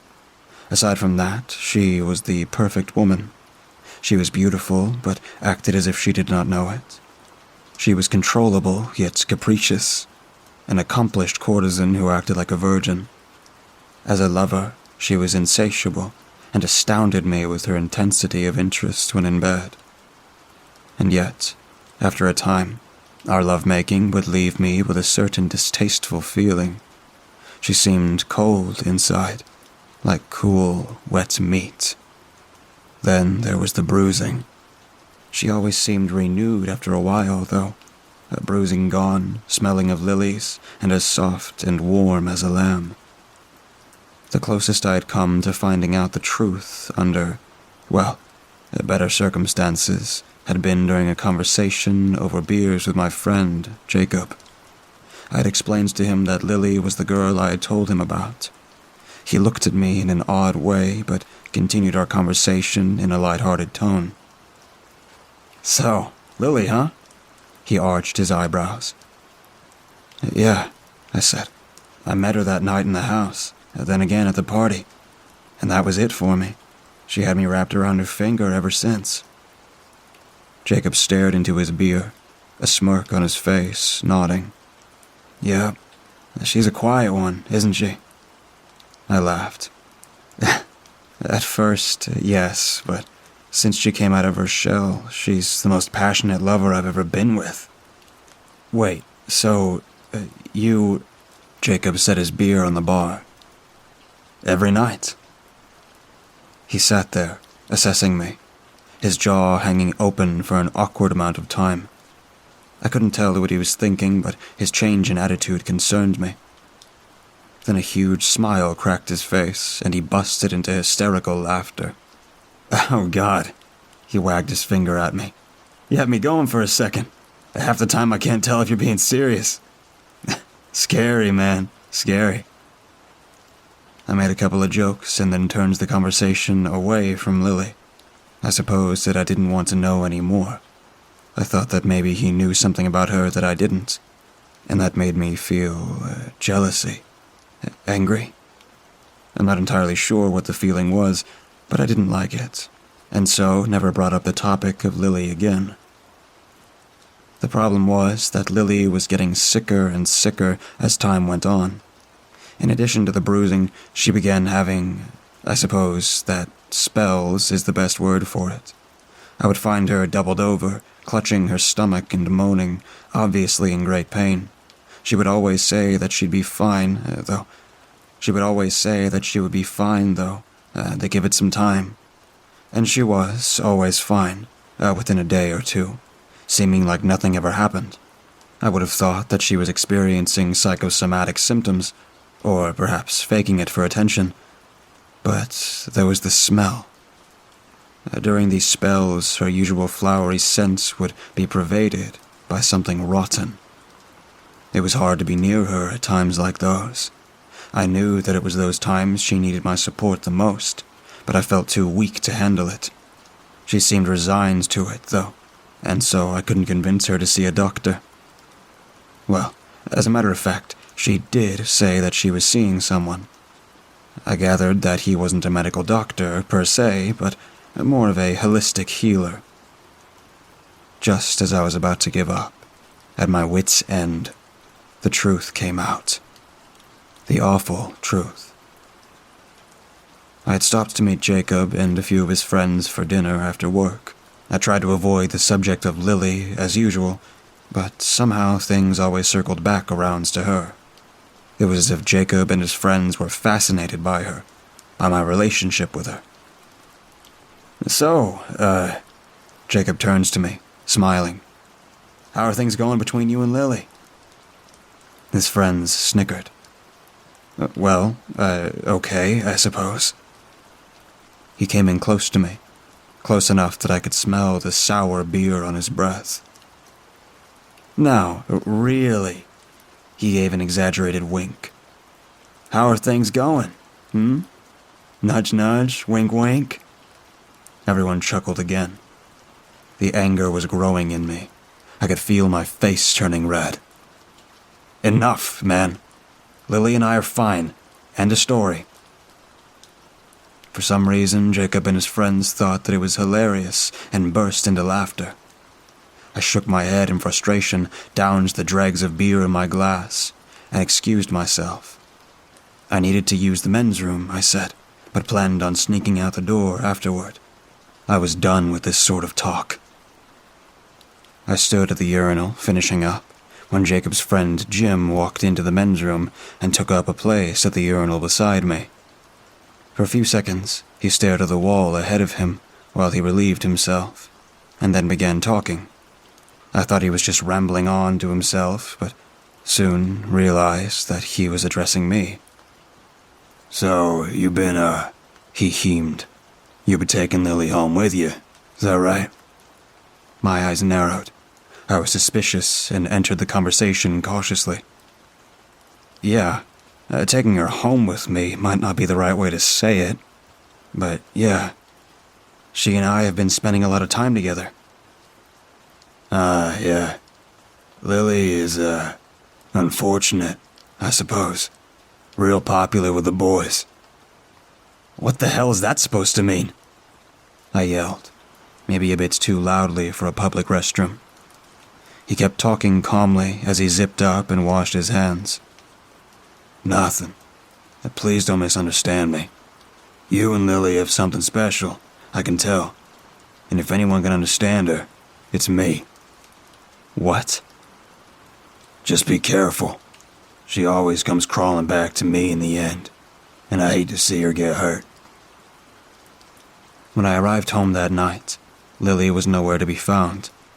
I tried calling her, but received no answer. I really wanted to talk to her. My interest was piqued, but at the same time, I was afraid to know what the hell Jim was going on about. Was Jim her lover? Did they have some type of understanding? Was he just a friend who knew about something going on? Something bad? Or did he know something regarding Lily's illness? That might be the worst thing of all. First, that she would confide in him, and not me. And second, it made me wonder if it was that bad. 1,000 thoughts raced through my head. It took 2 glasses of whiskey to get myself to sleep that night. I finally passed out, phone in hand, with Lily's number on speed dial. It was a harsh morning. I had had way too much to drink the previous night, and combined with my anxiety over Lily, I was nauseous. I downed a cup of coffee, took a shower, vomited, and took another shower. I wanted to crawl back in bed, but I needed to know. Suffice to say that I became wary of what I said to Lily. I tried to coax information out of her, information about Jim, but I was trying not to be too obvious. Her answers were always cryptic. I'm embarrassed to say that I started checking up on her. I'd follow her to see where she was going after she left my place. She spent so many hours working at the house that I'd always picked her up there after her shift. Apparently, even in the off-season, there was plenty of work to do around a haunted house attraction, preparing a new, scary experience for the coming year. Lily usually left before morning, and I'd never given thought to where she was going or how she got there. What I did know, and was beginning to weave together, was that Jim also spent a lot of time at the house. He was sort of the master makeup artist for the house and had been responsible for developing some of their unique props and special effects. There was a reason that it was considered the best horror house in Ohio, and Jim played a large part. My paranoia finally came to a climax, and one night, after an evening of lovemaking, Lily quietly slipped out of bed to get dressed. I faked a deep sleep so that I wouldn't interrupt her. She kissed me on the forehead softly and quietly exited through the front door.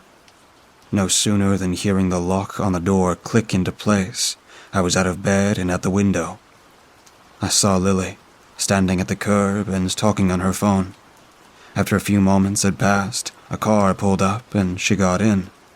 As they pulled away, they passed under a street lamp, and the driver's face was illuminated.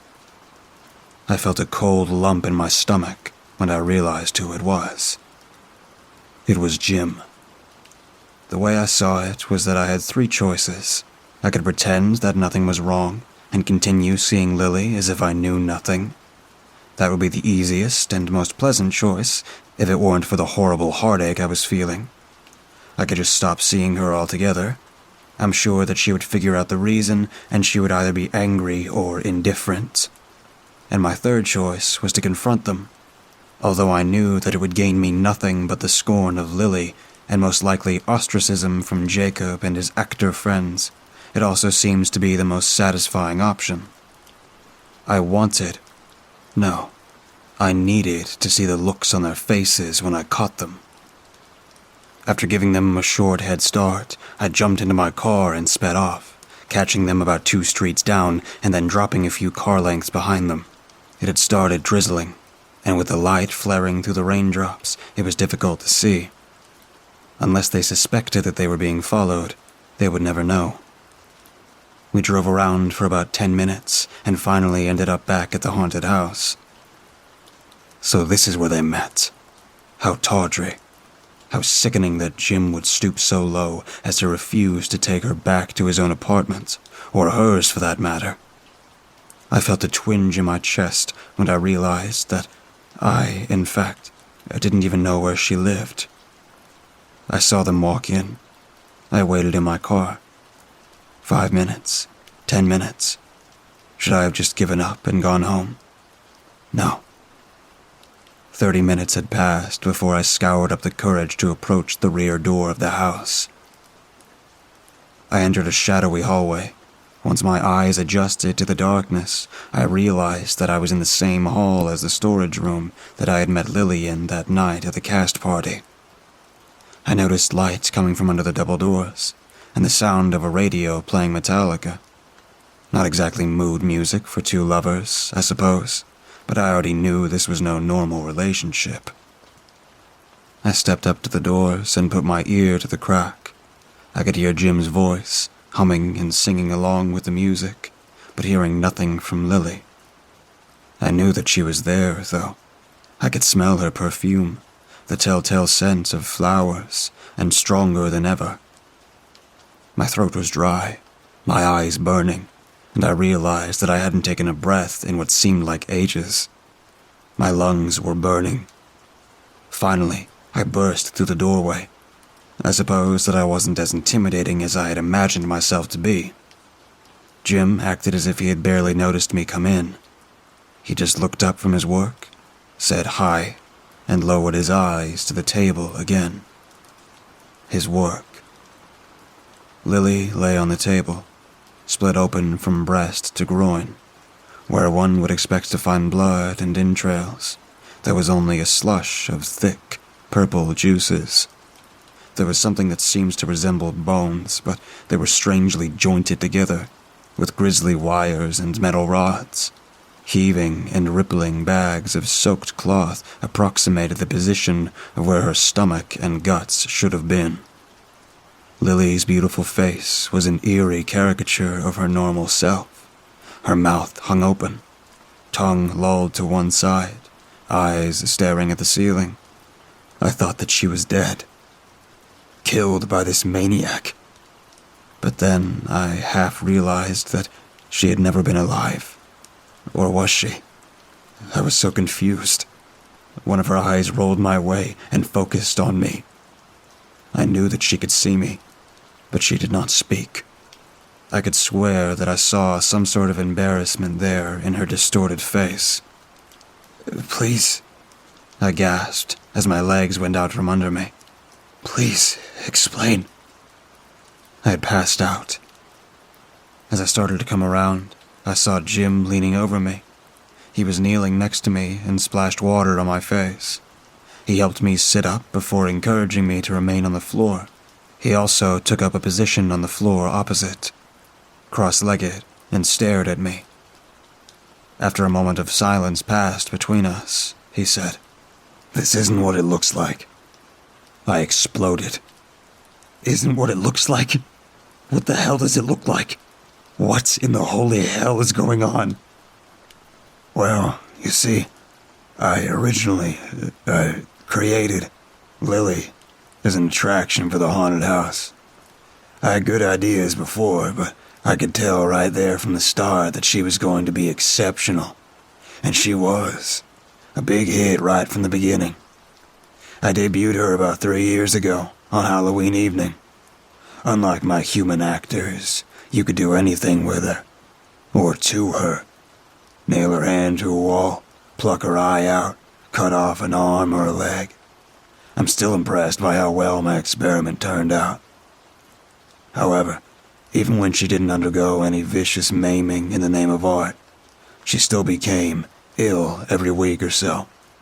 I could never figure out why, but each time that I revitalized her, I added in a little extra, something to make her more human. What you see today is the result of years of fine-tuning." I felt sick to my stomach. "So, what is she then? A robot?" "Oh, no, nothing so simple." "Then what?" "An automaton, a biological organism, something inanimate, something alive." At some point, I really lost track. Maybe even. And I could tell that he wasn't joking around. Maybe a little bit of magic. The point is moot, however, because now she's sentient. "That's ridiculous." "You tell me. What do you feel when you're with her? When you conversed with her? When you kissed her? When you were intimate with..." "Stop it!"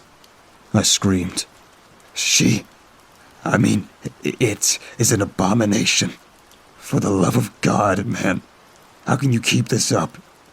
She should have been destroyed years ago. For the love of all things holy, please end it." Jim was silent for a moment. It looked like his eyes were tearing up, and he quietly said, "No." I stood and walked out. I would end up going back to settle things later, but at this time, I was overloaded with emotions. Fast forward to today. I've put all of this behind me. After the fiasco that was my relationship with Lily, I couldn't stand to face my friends anymore. I am married now, have a great job, a nice house, and I've moved very far away from Ohio. I have not spoken to Jacob or any of my other friends from back in those days. I stay away from Facebook or any other form of social media because I'm afraid that someone will look me up. I don't want to have that conversation. I do keep in touch with Jim, though. He evidently perfected his creation and eliminated the need for revitalization treatments. He went on to great success and works in Hollywood now. He even has his own studio. In fact, I just got off the phone with Jim a short while ago. I guess that's what brought all these memories flooding to the surface. We arranged a visit, and my lovely wife and I will be flying to California next week, where he has invited us to stay at his estate. We will be spending quite a bit of time with Jim over the next several months. You see, Lily is pregnant.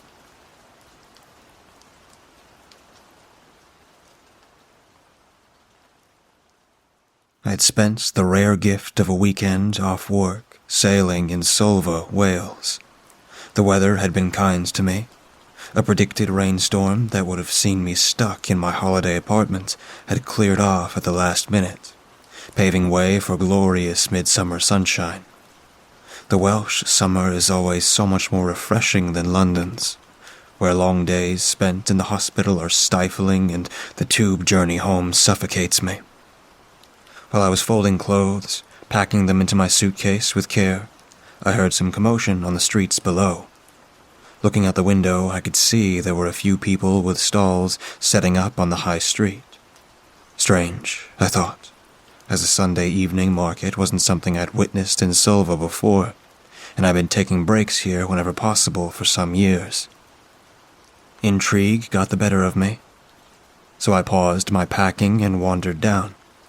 The smell of fresh seafood wafted on the seaside breeze, the salty air gentle on my sun-kissed skin.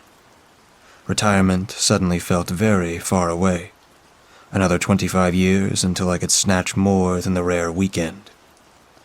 There were only 3 stalls, small wooden tables set out awkwardly on the cobbled road. One held bunches of wild flowers and plants. I paused to take a look, and the man tending the stall spoke to me. Stomach aches, asthma, lingering cough. I can help you. I'd only been looking to check that he wasn't selling anything poisonous, but it all seemed harmless enough to me. I smiled politely before moving on to the next stall, which boasted intricate carvings of woodland animals. It was tempting, but I was pressed for time, and choosing would be hard.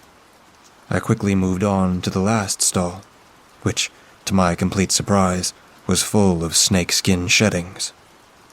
There was an older woman with a perfectly bald head sitting on a stool behind the table. She seemed lost in a book. Not wanting to make her jump, I quietly asked, "What snake sheddings are those?"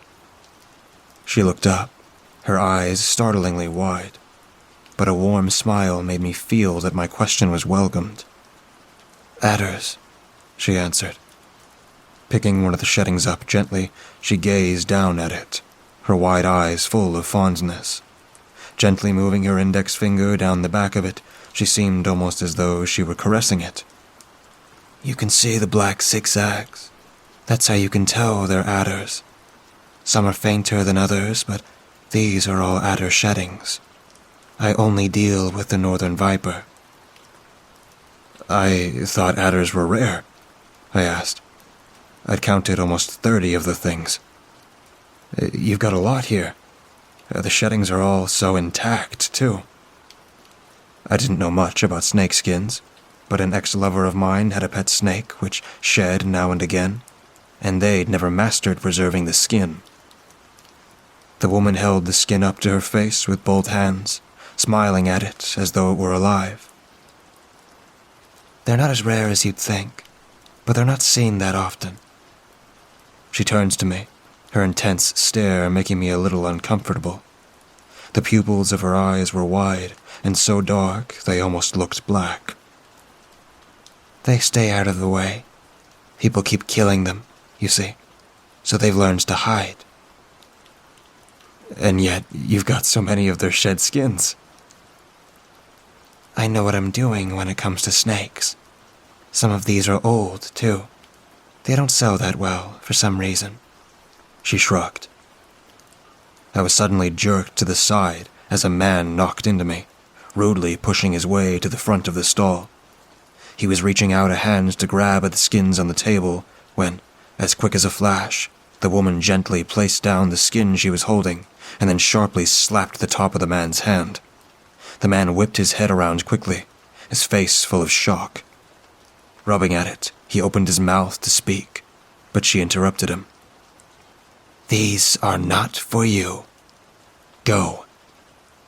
He scurried away as she picked up the snakeskin once again. I suppressed a smile. Perhaps that's why they don't sell too well. She ignored what I'd said, instead holding the shedding out to me. "Here, hold this. Be careful. It's very delicate." I was so nervous as she passed it to me that I worried I would drop it, but I managed not to. It was feather light. I could hardly tell I was holding anything, but the crispy feeling between my fingertips told me differently. It was similar to the texture of pressed flowers.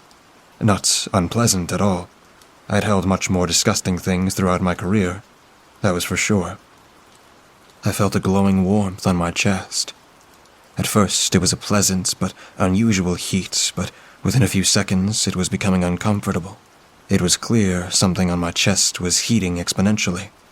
Placing the snakeskin back onto the table as quickly and gently as I could, I unbuttoned my shirt, urgently reaching down to the pendant that I always wore around my neck. Pulling it away from my skin, I was surprised that no heat transferred to my fingers.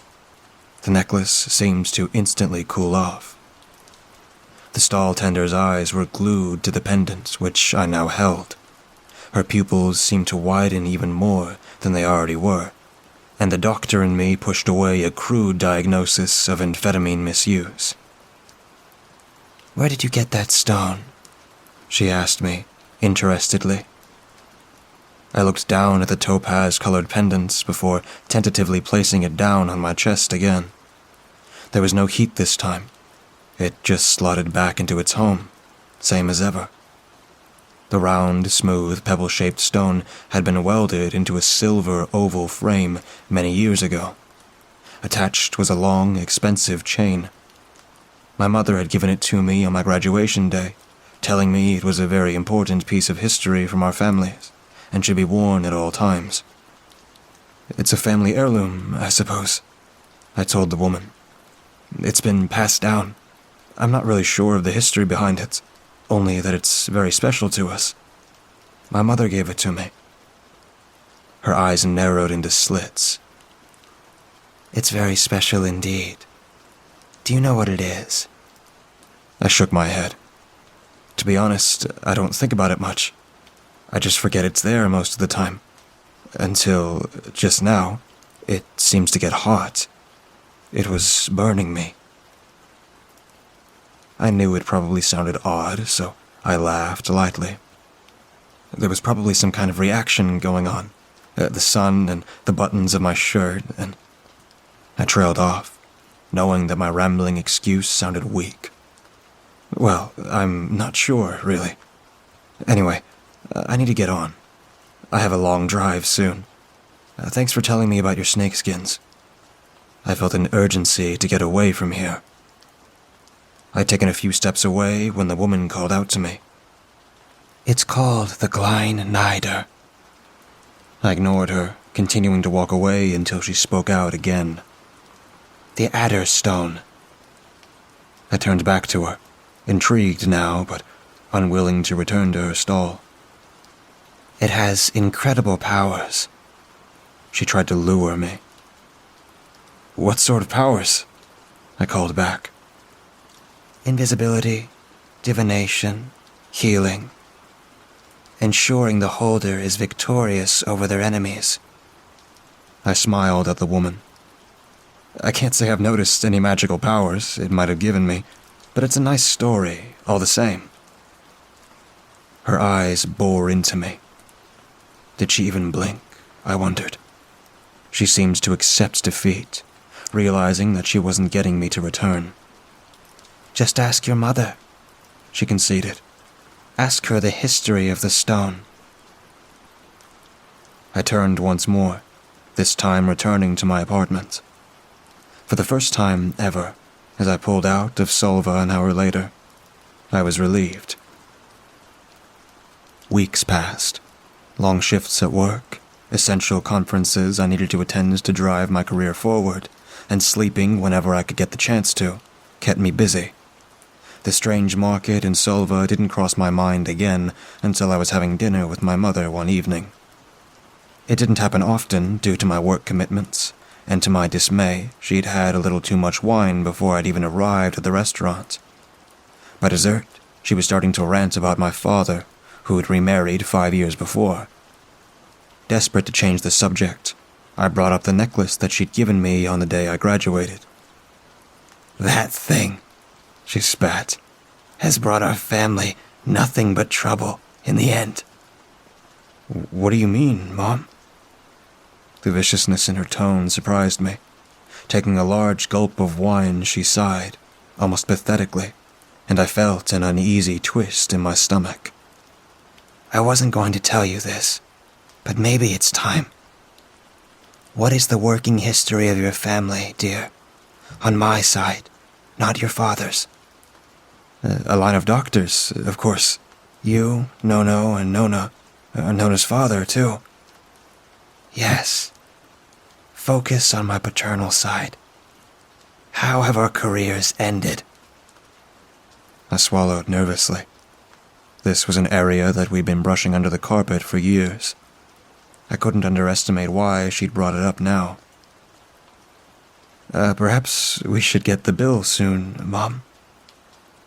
Don't be so impatient. How have our careers ended? Well, if she insisted on going down this road, she'd need to be ready for a blunt slap in the face. You were struck off, Mom, shortly after I graduated. A mistake in surgery. I glanced at the glass of wine she was clutching. They put it down to alcohol misuse. My mother closed her eyes as if she'd just been stung, which gave me a small sense of satisfaction. After all, she'd pushed me into this conversation. I continued through our family history, as she insisted. No took an early retirement, just after you started medical school. It was controversial. Let's not skid around it. The day after I started school, a patient came into the hospital that No was a consultant at. The patient had a punctured lung. No collapsed the wrong lung and the patient died. He should have been fired, but they managed to get him to retire early and cover it up.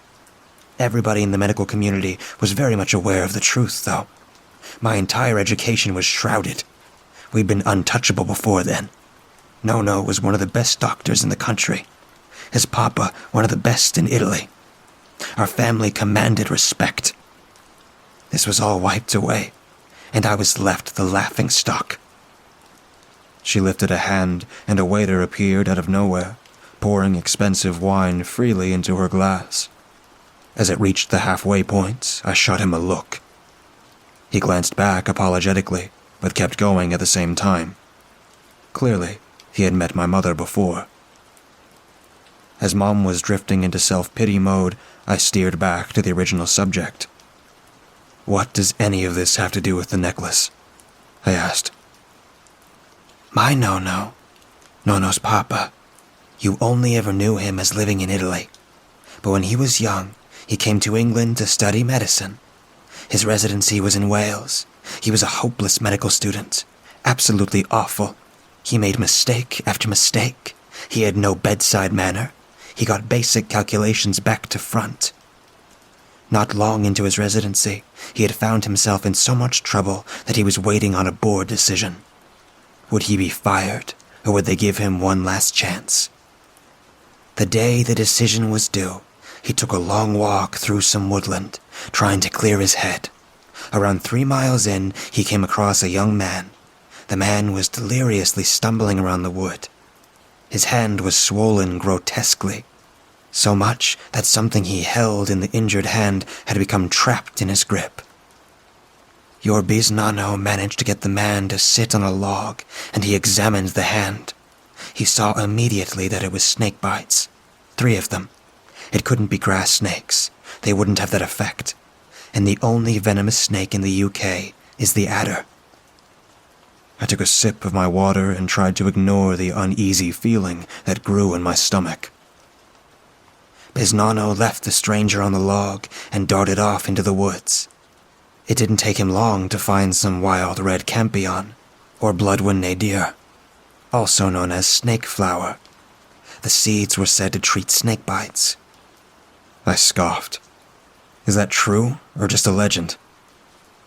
Well, your Bisnano ran back to the injured man and rubbed the seeds on the wound. The swelling eased, and a pale green stone dropped from the man's hand. I clutched my necklace. This? I asked, shocked. Mom nodded. Bisnono scooped it into his pocket and half-carried, half-dragged the man to the hospital. When they eventually arrived, they found that the wild campion seed had indeed slowed down the effects of the adder's venom, though the patient fell into a coma. Without Bisnono's actions, he certainly would have died out there in the woods. The board had decided that day to fire him, but they U-turned, giving him one last chance. It was his fast thinking and his determination in the woods that saved his skin. So, did Bisnono pass it down as some sort of symbol to preserve through hard times? Mom laughed a bitter bark. Not quite. He had intended on giving the stone back to its rightful owner. He kept it in his pocket at all times, waiting for the day the mysterious patient would wake up. Months passed with no sign of the patient waking, and in that time Bisnono became an excellent doctor. He surpassed everyone's expectations, including his own. He could suddenly diagnose rare and puzzling diseases. He was said by patients to have a healing touch. His peers worshipped him as his bosses hailed him a hero. Then, one day, he absent-mindedly left the stone at home on his bedside table. That day at work, all hell broke loose. He broke an older lady's wrist. He sent a builder home with a serious concussion and instructions to rest. And he dropped a couple's newly delivered baby. That night, he arrived home, absolutely horrified by the day's events. Climbing into bed, he tried desperately to understand what had gone wrong. Everything had been going so well for him. Then he saw the stone that he left behind. He felt pulled to it, drawn to it. Picking it up, he gripped it in his hand, and everything felt different. Everything felt right again. Of course, the next day he kept the stone close and was overperforming again. It was as if the bad day had never happened. Afterwards, he made sure he always had the stone with him.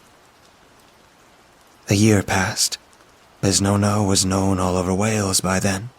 He'd passed his residency with flying colors, of course, and he decided to stick around. He enjoyed the fame. People traveled far and wide to be seen by him. He'd settled happily into the Welsh ways of life. He was with a patient one morning when a nurse ran in, quite flustered. She told him there was a man on the coma unit who had just woken up, and that he was angrily demanding to see the doctor who'd brought him in. Of course, that doctor was your Bisnono.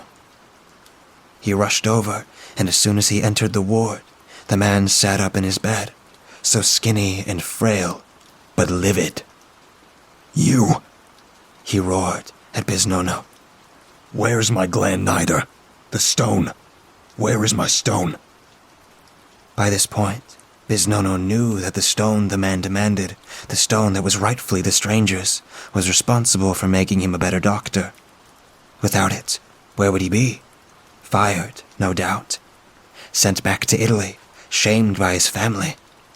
With it, though, how he prospered. He was famous, respected by all. He was saving lives every day. The power of the stone would be wasted with anyone but him. He was sure of it. So he kept quiet, instead placing a hand gently on the man's shoulder. The man calmed instantly, leaning back into his pillow. I don't know what you mean, sir. Bisnono told him. I found you in the woods, a year ago now. You were extremely unwell. You'd been bitten by no less than 3 adders. Their venom was coursing through your body. I found red campion seeds, a wild flower that grows in the woodland. I treated the wounds out there in the woods, and it kept you alive for long enough to get you to the hospital. You've been in a coma ever since. I'm afraid to say that there was nothing on your person, sir. It was just you out there, sir. No stone. The man began to cry quietly into his pillow. All my life, I've been trying to find it. He sobbed. And I did. I know I did. Now I've lost it. Your Bisnono was intrigued. Maybe he could get more of these stones, if he knew where to look. He knew they would be worth a lot of money. Tell me more, sir. Perhaps I can help you. I could go back and look for the stone myself and bring it to you here. The man was so grateful for Bisnono's offer. Oh, doctor, would you really? It's deep in the woods, past the bluebells, past the Ramson, to the river, about a mile upstream, and then into the woods again. Somewhere, doctor, but I can't be sure where. There's a small cave. Too small for a person to crawl into, but maybe a child could. You could look inside it, doctor, and you could fit your arm in. For years, I've been searching the Welsh woodland for these pits. I must have looked in 100 or so. This one, though, in this woods, this was the one. I knew it, because even before I got close, I could see foam all over the floor, seeping out of the little cave. I crouched down, peered in, and sure enough, there they were. Dozens, if not more, of adders, all wrapped up in one tangled mess. Some rose up, some just thrashed about. They were doing their battle dance. They hissed and writhed, and the more urgent they got, the more foam rose from the ground and surrounded them. I watched, absolutely mesmerized by the sight. I'd been told by my grandmother to look for it. I'd spent my life doing so, but seeing it was something else. Then, the Glein Nadir, the snake stone. I saw it, shining, rising up on the foam, right in the middle of the mass of snakes. This was my chance. I reached in, so frightened that my whole body shook. But what choice did I have? My hand brushed over their smooth bodies, the foam that covered them making them damp and sticky. They were too busy with their warrior dance to notice me, until my hand grasped the snake stone. Then they struck. 1, 2, 3 of them, plunging their fangs into me. I was lucky it wasn't more. I was lucky that I didn't drop the stone. That's what they wanted to happen. That's why they struck. But I wanted the stone to be mine. I needed it. I didn't drop it, Doctor. I stumbled away. Then the next thing I remember is your face. You sat me somewhere, on something hard but mossy. I put you on a log, yes. And I still had the stone. I was gripping it for dear life. Biznono knew he needed to shut the man down. No, sir. You couldn't have. Your hands were empty. I know it, for I guided you and treated your injury. The man cried loudly now, and even Biznono's magic touch didn't comfort him. I must have lost my grip then, somewhere between the snake pit and where you found me. I've lost it all. The powers, the treasures. I was so close. Now, I have nothing again. Now, sir, do settle yourself down. I'll go out into the woods this very afternoon. How does that sound? I'll search for your snake stone. I'll search high and low. I won't stop until I've found it. The man still cried, but his tears were of gratitude now. Would you, Doctor? Would you do that for me? It would mean so much to me, a good doctor.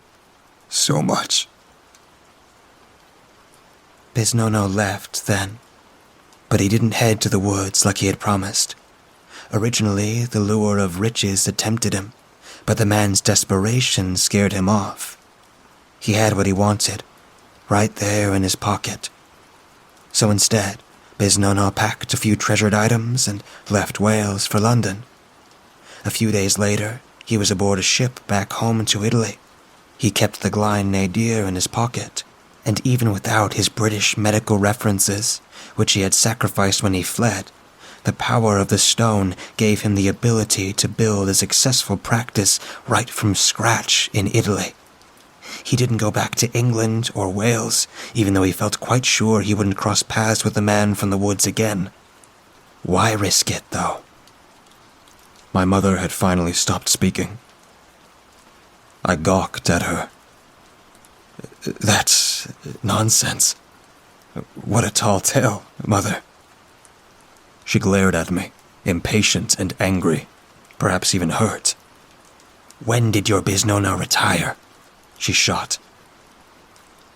I knew our family's history. Most people in the medical world did.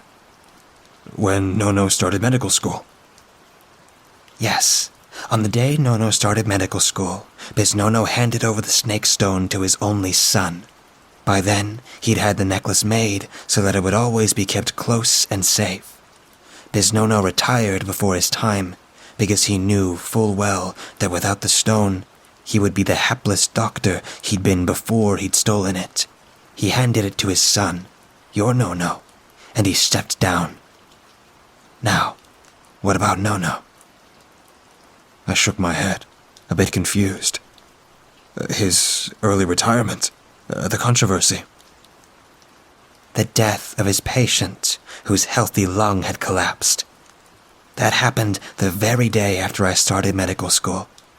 The day after he took off the Glein nadir and presented it to me. How did I do in medical school? You were top of your class. You seemed set to be shammed, but you rose above it all. You went on to have an incredibly successful career. You were excellent. You always have been. My mom rose her eyebrows. Always. It didn't end well, admittedly. How did it end for me? When did it end? She drained her glass, but this time she didn't signal for the waiter. You messed up a young mother's postnatal surgery. It was right after my graduation. It was right after you'd given me the necklace. I gasped. The waiter reappeared with the bill. My mother handed him a credit card immediately. He bustled off to deal with it. The interruption had allowed me to compose myself. Mom, are you insinuating that I'm only the doctor I am because of this necklace I wear around my neck? I think the prestigious private school and the first you achieved in university have a hand to play, dear. I made a decision years before not to hand down the Glein nadir until you had graduated. I'd seen what happens to my father, and maybe it was nonsense, but I wasn't risking it. I needed you to learn to be a doctor the right way. At least then I could know for sure that I wasn't sending another negligent charlatan into the medical field. I hoped it was nonsense, of course. I wanted to deserve the awards I won, the respect I gained. After your graduation, when I stepped into the operating theater, I hoped so much that it was nothing but drivel. Yet, as soon as I stood over that woman, I knew it had all been the necklace. I didn't know what I was doing. That's why she died. It was never anything to do with alcohol. That came after. My mother looked so defeated that I suddenly felt an urgent need to give her a hug. It was because I no longer wore the Glein idea, she muttered. What am I supposed to do with this? I asked her, quietly. Mom had a resigned look on her face. Do what we did, I suppose. Perform, achieve, save lives, do it well, do it right. Hand the Glein idea down if you have to, but wait until they know what they're doing, for goodness sake. What else can I suggest? The Glein idea is part of our life now, and I think it always will be, for better or worse. My mother fell asleep as I drove her home shortly after. Perhaps I imagined it, but I was sure I felt the necklace warming against my chest. Not burning me like it had in Solva, but gently, as if it was announcing its presence, finally. Life continued. I didn't take off the necklace. Maybe I should have, but I couldn't. At first, half of me didn't believe a word my mother had told me, putting it down to some weird family myth that my Bisonno had thought up all these years ago. The other half of me felt like I knew that it was true, like I'd always known, somehow. What did it even matter? I reasoned. I wasn't ever going to part with the necklace. I had no intention of having children. The power would always belong to me. The Glein nadir was mine. A year passed quickly. I'd pushed everything my mother had told me from my mind. I was now a successful consultant, and everything in my life had changed. I was confident, fierce, and rich off my own bat, not my parents'. A long weekend off work finally saw me in Solva once again. Admittedly, I'd avoided Wales for the rest of the last summer, and I never went in the winter anyway. But finally, I'd returned. On the first day, I slept in late. I sailed. I ate fresh seafood. It was peaceful. The next day, I spent shopping and exploring the nearby dunes. That evening, I got ready for a night in the main pub on the high street. Looking at myself in the mirror, I was impressed with the way my skin and hair shone, and with how the low-cut dress I'd chosen made my body look. I'd been an ugly duckling until graduation, when I'd suddenly become a swan. Hearing a commotion out on the street, I walked to the window and glanced down. I already knew what I'd see, somehow. An impromptu market was being set up, and, of course, I recognized the stalls. Slipping on a pair of heels, I made my way down. She was there, again, sitting on a stool. I smiled enthusiastically at her. Hello again. I knew she'd remember me. Her eyes darted to my chest, and she licked her lips, eagerly. You don't hide it anymore. I touched the necklace and shrugged. No, I don't. I know about it now. I understand its power. She laughed. You know nothing, silly child. You are just a pawn to it. Nothing else.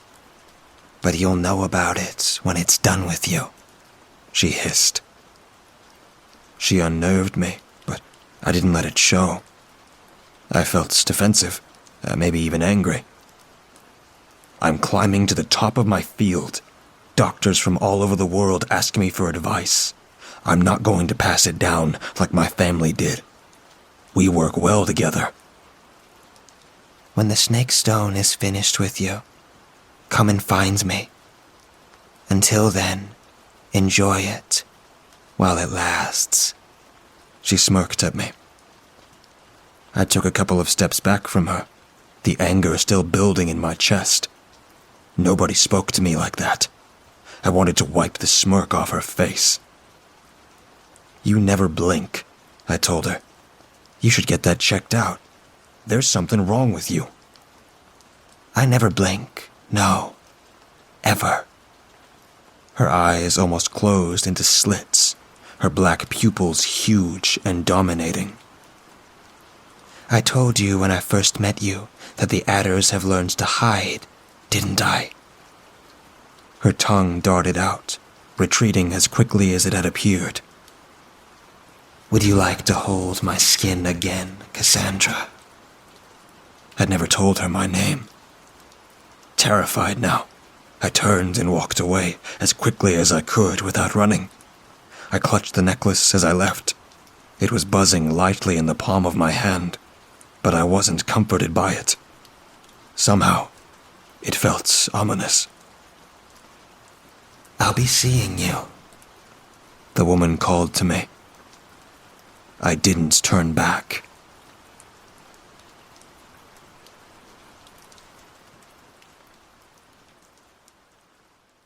If the word enigmatic had a human form, it would be my childhood friend, Ririka. She was the most exuberant, childish, innocent girl I had ever met, and I could never understand what was going on in her mind every second. We met each other and spent 6 years in the same class at my primary school, but we didn't really get close until my 5th year. I was 11 then. It wasn't intentional, I swear. That idiotic Ririka stole my one and only pencil right before spelling test was about to begin.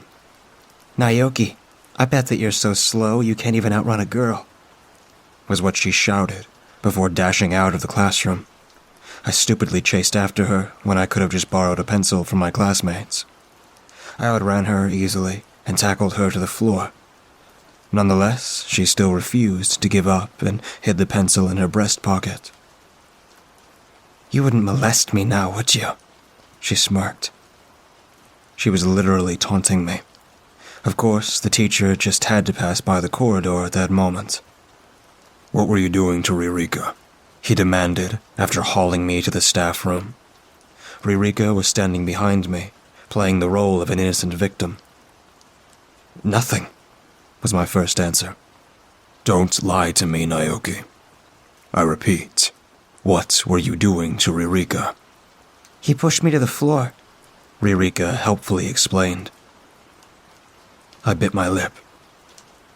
I accidentally touched her chest, that's all. "You what?" The rumors soon spread like wildfire, and soon I was labeled a pervert by almost everyone in school. Except for Ririka. She called me stupid. That was basically how my last 2 years at primary school were spent. I was shunned by everyone except Ririka in class all the way until graduation. Those 2 years formed an inseparable bond between us, so much so that we attended the same secondary school. That usually means that whenever she gets into trouble, I am the one who has to save her from the mess she created. Like when she accidentally knocked over the teacher's precious coffee mug and it shattered. She simply stood and bawled her eyes out while I hastily threw the glass shards away and cleaned up the crime scene. When I asked her why she took the mug in the first place, she just said that she liked the pattern of chrysanthemum flowers on the mug. Ririka is that kind of girl who would make stupid decisions and cry after the damage had been done. Meanwhile, I was the one in charge of damage control to make sure her strict parents did not find out what their pure, innocent daughter had been up to.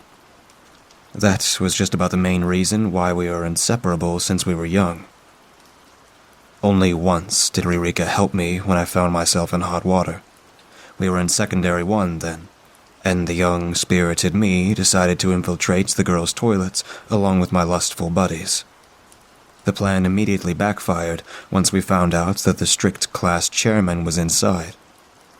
Realizing that, my buddies instantly took off without warning me, leaving a confused me standing in the middle of the girls' restroom.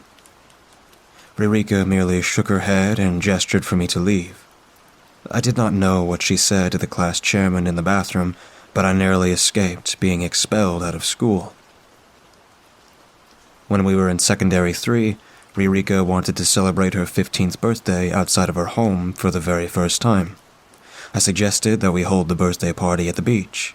She invited the entire class, despite me repeatedly warning her not to invite too many guests. Unsurprisingly, everyone accepted the invitation. The birthday party was being held from 9 p.m. to 12 a.m. at East Coast Park, with the main highlight being a Monopoly game using real money. I, together with my buddies, yes, the same ones that ditched yours truly in the girls' bathroom, planned the party in a way that would make it a memorable experience for Ririka. "What is it that you want the most?" I remember asking Ririka the day before after school. What is it that I want the most? She met my eyes with a bashful smile. I think you should already know that answer already. What? I was utterly confused. Naoki, what do you want the most? She turned my question on myself. I hesitated. She gave a giggle before bidding farewell to me. Never mind. Forget that I asked that question. I wondered why I could not reply to her question after that. It was such a simple answer. And maybe it was because I was afraid that she would mock me.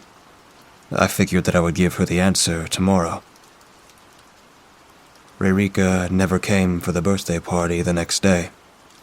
She sent her last text to her mother at 5:56 p.m., saying that she was going home by train after shopping for new clothes with her friends at Somerset. On the 24th of October, 6:04 p.m., 15-year-old Ririka was found at Somerset Station. Her body was crushed beneath the MRT train that she was going to board.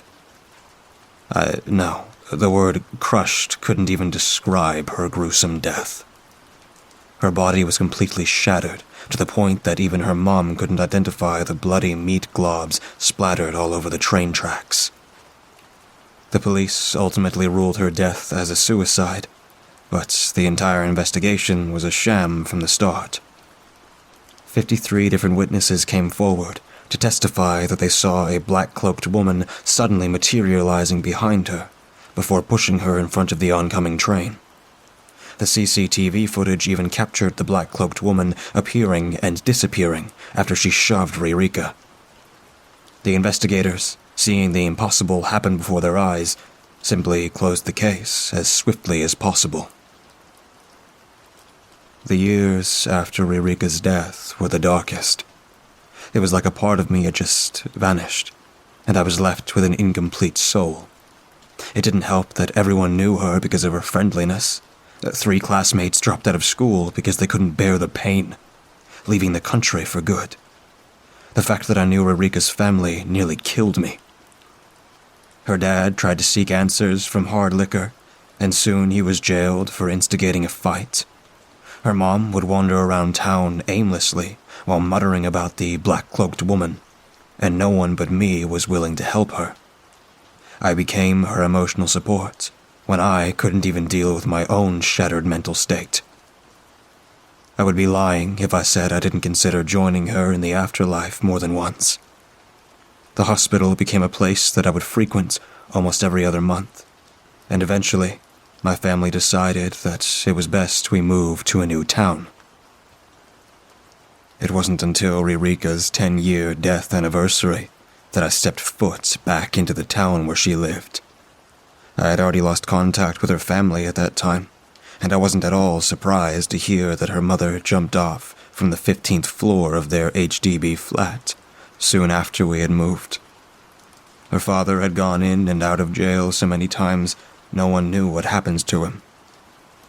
I visited her abandoned home and took the MRT to Somerset Station.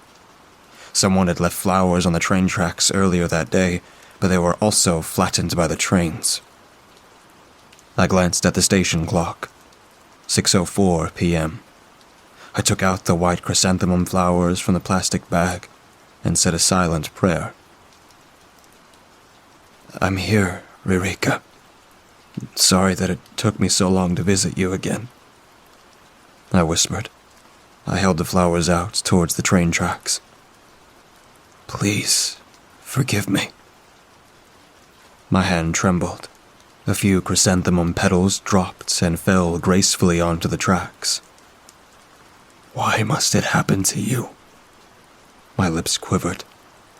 "Why?" I blinked furiously, clutching the chrysanthemum stalk. I turned around and sat down heavily on the wooden bench. The brilliant golden sunlight flooded the concrete platform, cutting long, sparkling trails in the dusty air. The vending machine next to the bench hummed softly, waiting for the non-existent customer to insert a coin. A gentle breeze wafted the intoxicating scent of frangipani past me. A corner of a worn train timetable tacked to the bulletin board fluttered. The dried leaves of the tree next to the tracks susurrated. That was when I first met fate. The black-cloaked woman stopped before me, her shriveled figure standing defiantly in the wind. "Aren't you going to give her those flowers?" I couldn't ask her. Standing before me was Ririka's killer, Fate herself. I didn't say this out loud, but Fate's deep, iridescent eyes saw through my shattered mind in an instant. She told me Ririka's death was part of her plan, and that how she died was irrelevant. It was inevitable. I told her off. Laughing, Fate placed a tiny glass sphere on my hand. "Good luck saving your friends, then." "What's this?" "A challenge. Her eyes twinkled like the midnight sky. This can bring you back to the day she died. Think of it as a chance to alter my plans, will you?" I leered at her as I examined the mystifying palm-sized orb, but there was no way I could say no, and Fate knew it. "Remember, every time you tap that sphere, you will unwind your previous actions and return here. If If you have given up and want to come back to this timeline, just smash it on the ground. And so began my journey to save my one and only childhood friend. To save Ririka. To defeat fate. The 604 express train to Giron East is arriving at Platform 1. Please proceed to Platform 1 now. I watched Ririka die in front of my very eyes on my first attempt. Her figure was literally within arm's length when a large man shoved me aside rudely. Before I or any of the other commuters could react, he forcefully pushed the unsuspecting girl with both hands just as the train thundered into the station. She saw me. Her wide, fear-filled eyes met mine as her arms flailed midair. The wind smacked me hard in the face as the train tore right through her. Ririka. I dashed towards her on my second attempt. I had not said that name so loudly for a long time, I realized. It sounded like a stranger's name to me. She turned around. Her dark brown hair caught the sun rays and glowed brilliantly. I held my breath. I knew she always looked beautiful from my hazy memories, but seeing her up close in real life instead of black and white photographs, she looked exceptionally stunning in the evening sun. Naoki? She asked after a long moment of silence. Have you been stalking me since I left school? This ungrateful idiot. After I literally accepted a challenge from fate herself, this was the first thing that popped up in her mind. Why are you crying? Wait, what's wrong? None of your business. I hastily wiped away my tears. My heart skipped a beat as the 604 express train thundered into the station. Yet her murderer was nowhere in sight.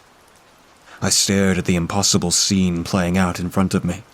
The shouts of joy from children and laughter from couples alighting from the train filled my ears like a melody. It was just another normal evening at Somerset Station.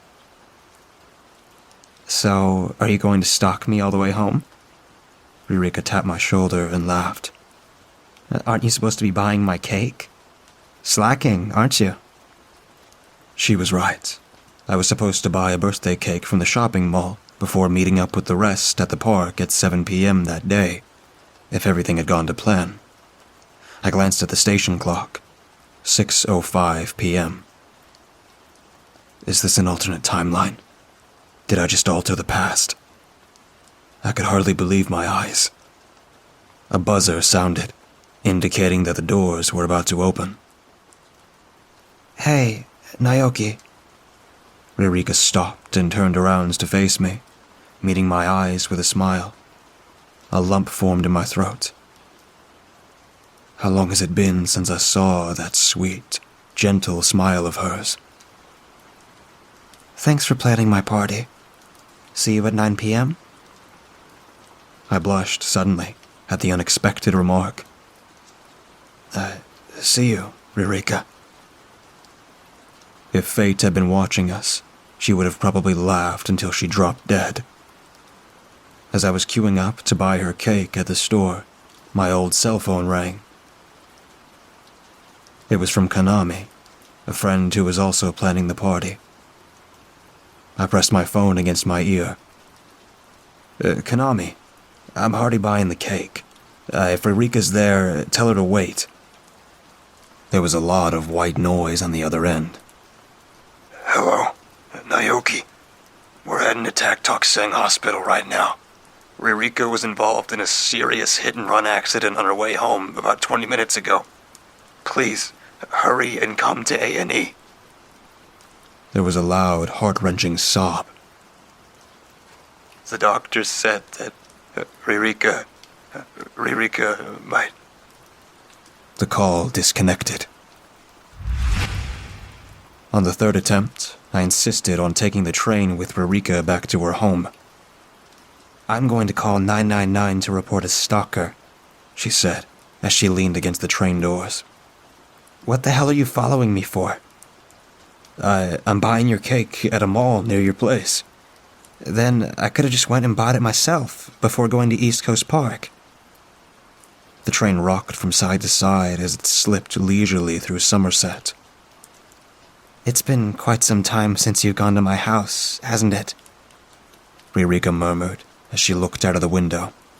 Not that I would welcome a stalker into my house that easily, but still.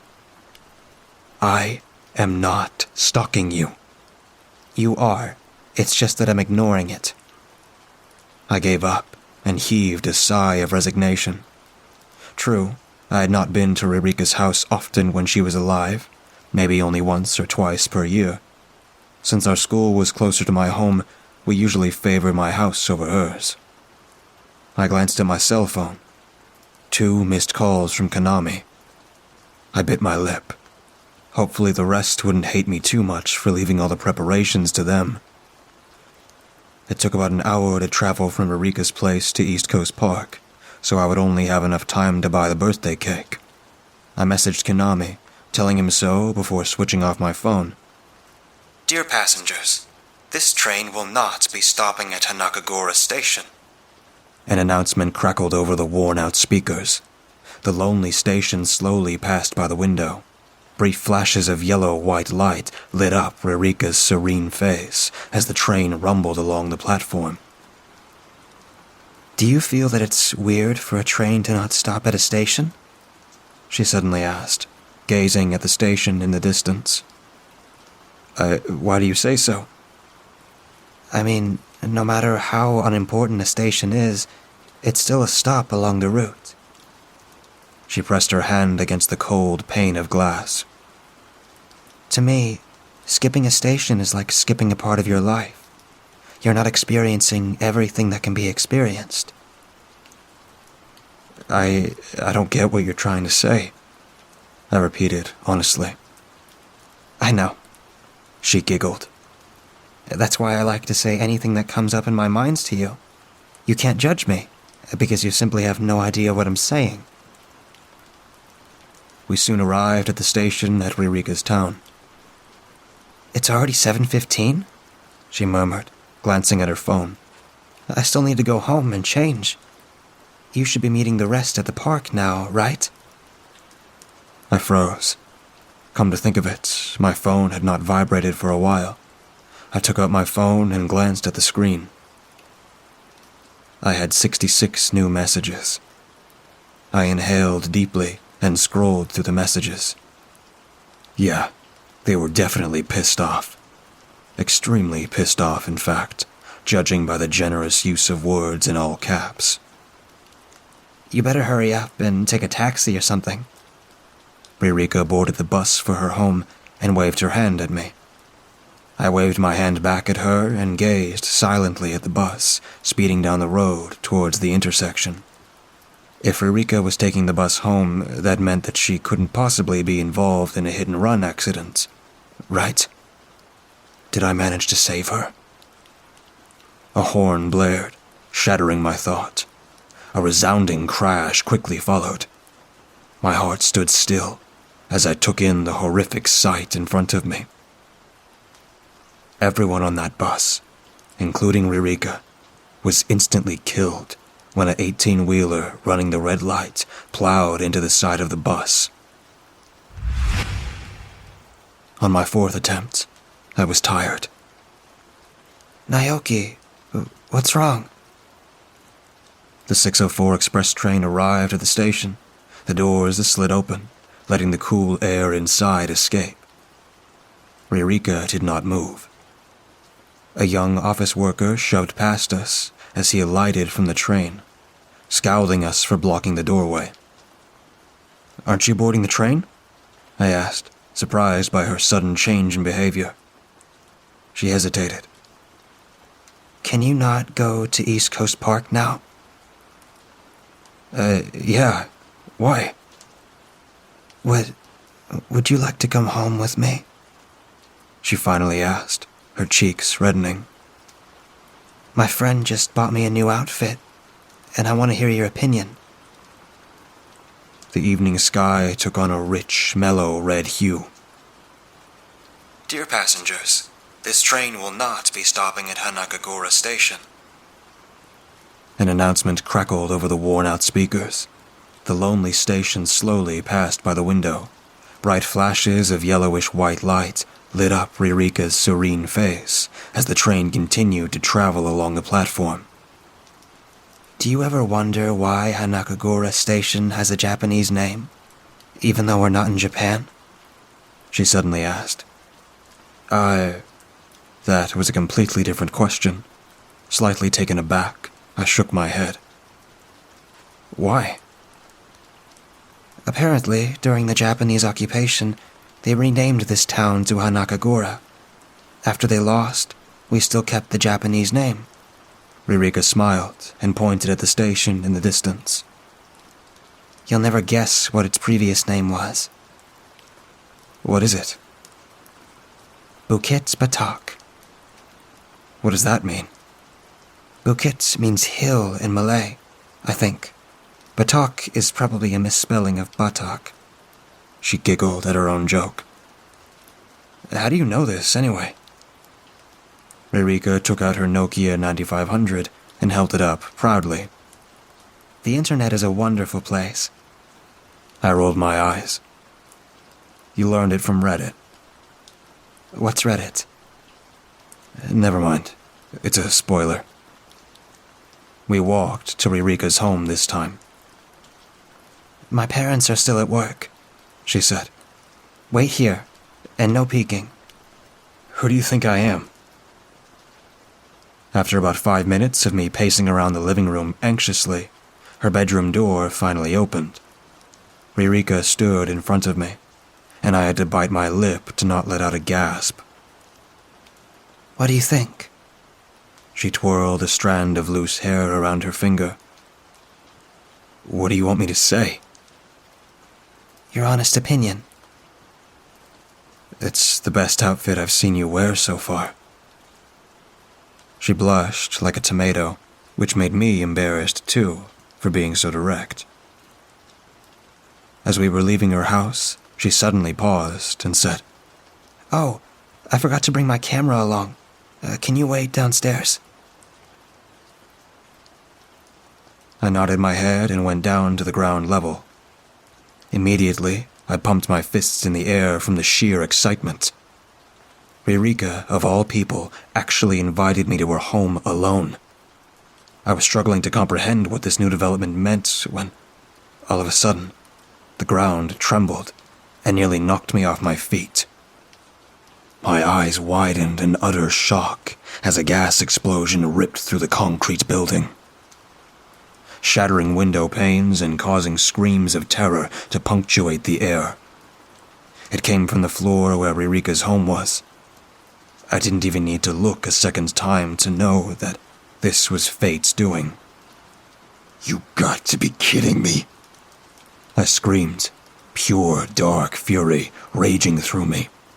My legs buckled and I collapsed onto the floor, tears of anguish coursing down my cheeks. Why can't I do anything right? Why? I slammed my fists onto the concrete floor repeatedly, gritting my teeth in pain.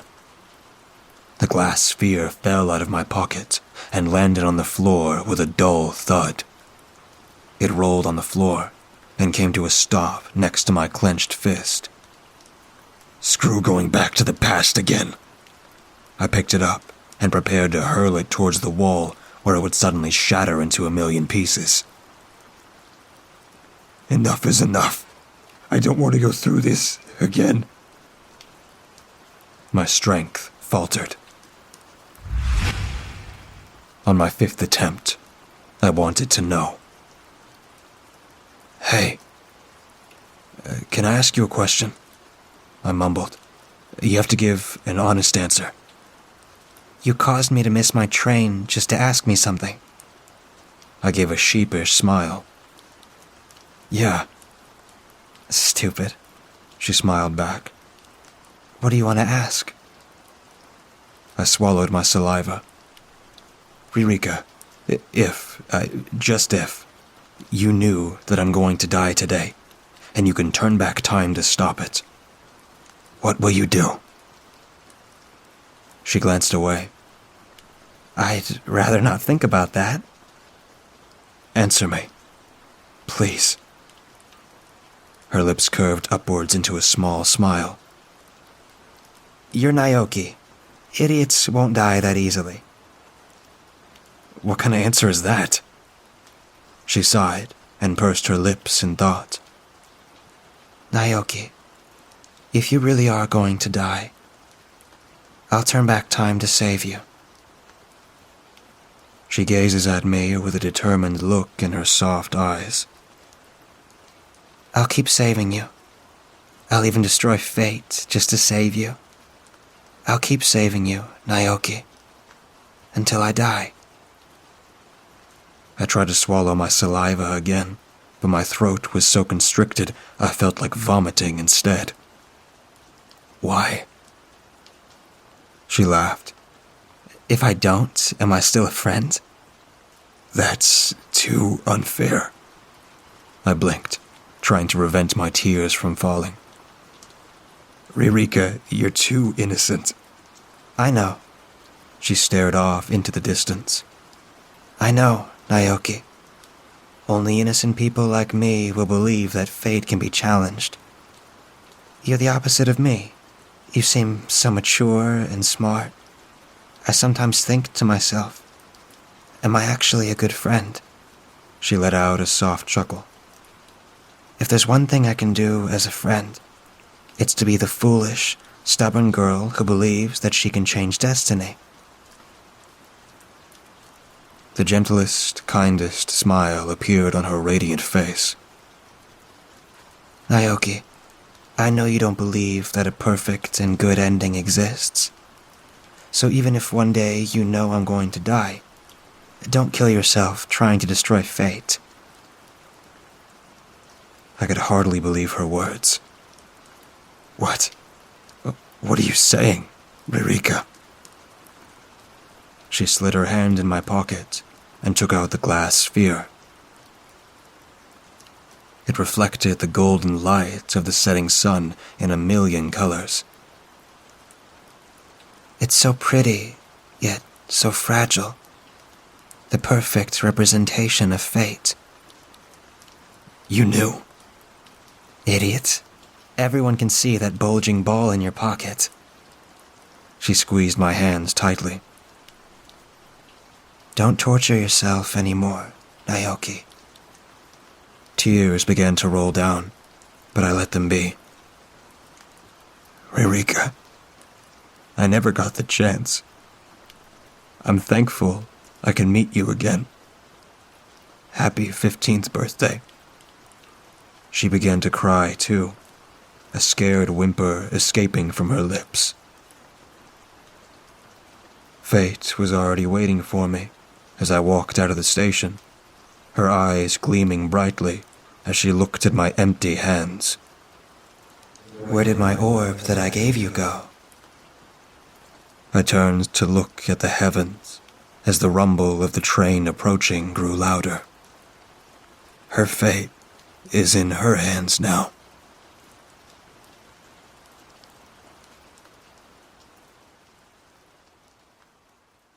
We sped northbound on Route 6, coming up to Ash Springs, with the glittering open sewer called Vegas well behind us. The mountains lining the horizon brought dragon teeth to mind, as if the Mojave itself were sitting upon an immense dragon's tongue.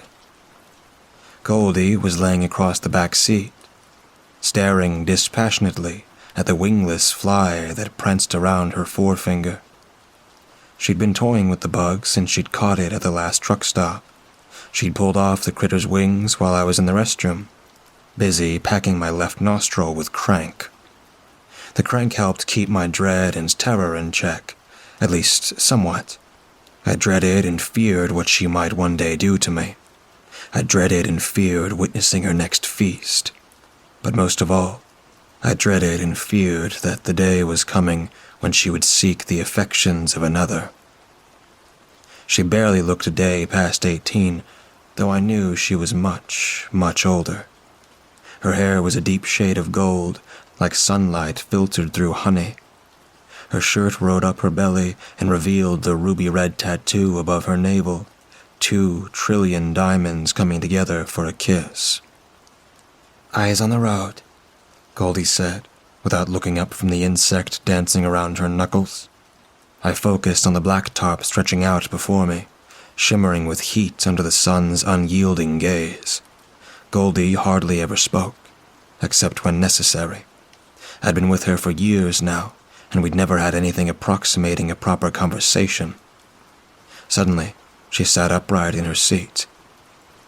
"Get ready to pull over," she said, then absent-mindedly popped the fly into her mouth and swallowed it. Up on the shoulder of the road, there was a large sign advertising a truck stop diner out on Route 318. "There," she said, and I rolled the car towards the shoulder.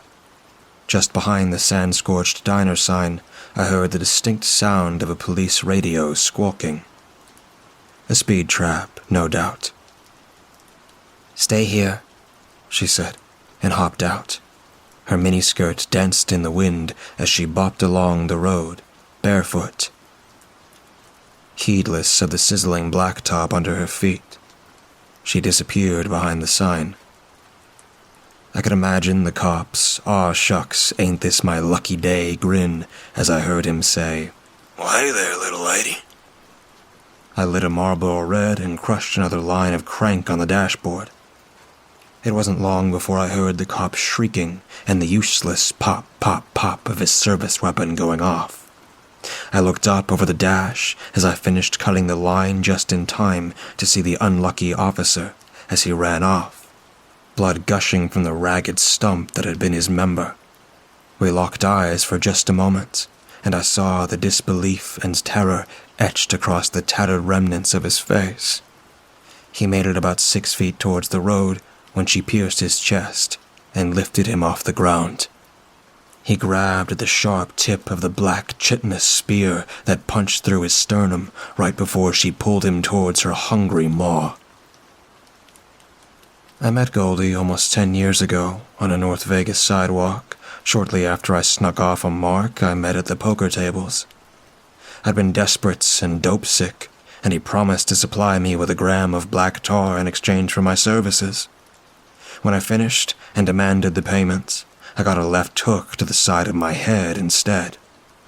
He dumped me onto the street, then took off. I was on my hands and knees, spitting up mucus and blood and 4 of my back teeth, when I saw her, sitting on the curb, with her porcelain thighs curled up to her chest. She smiled. "I've been waiting for you," she said.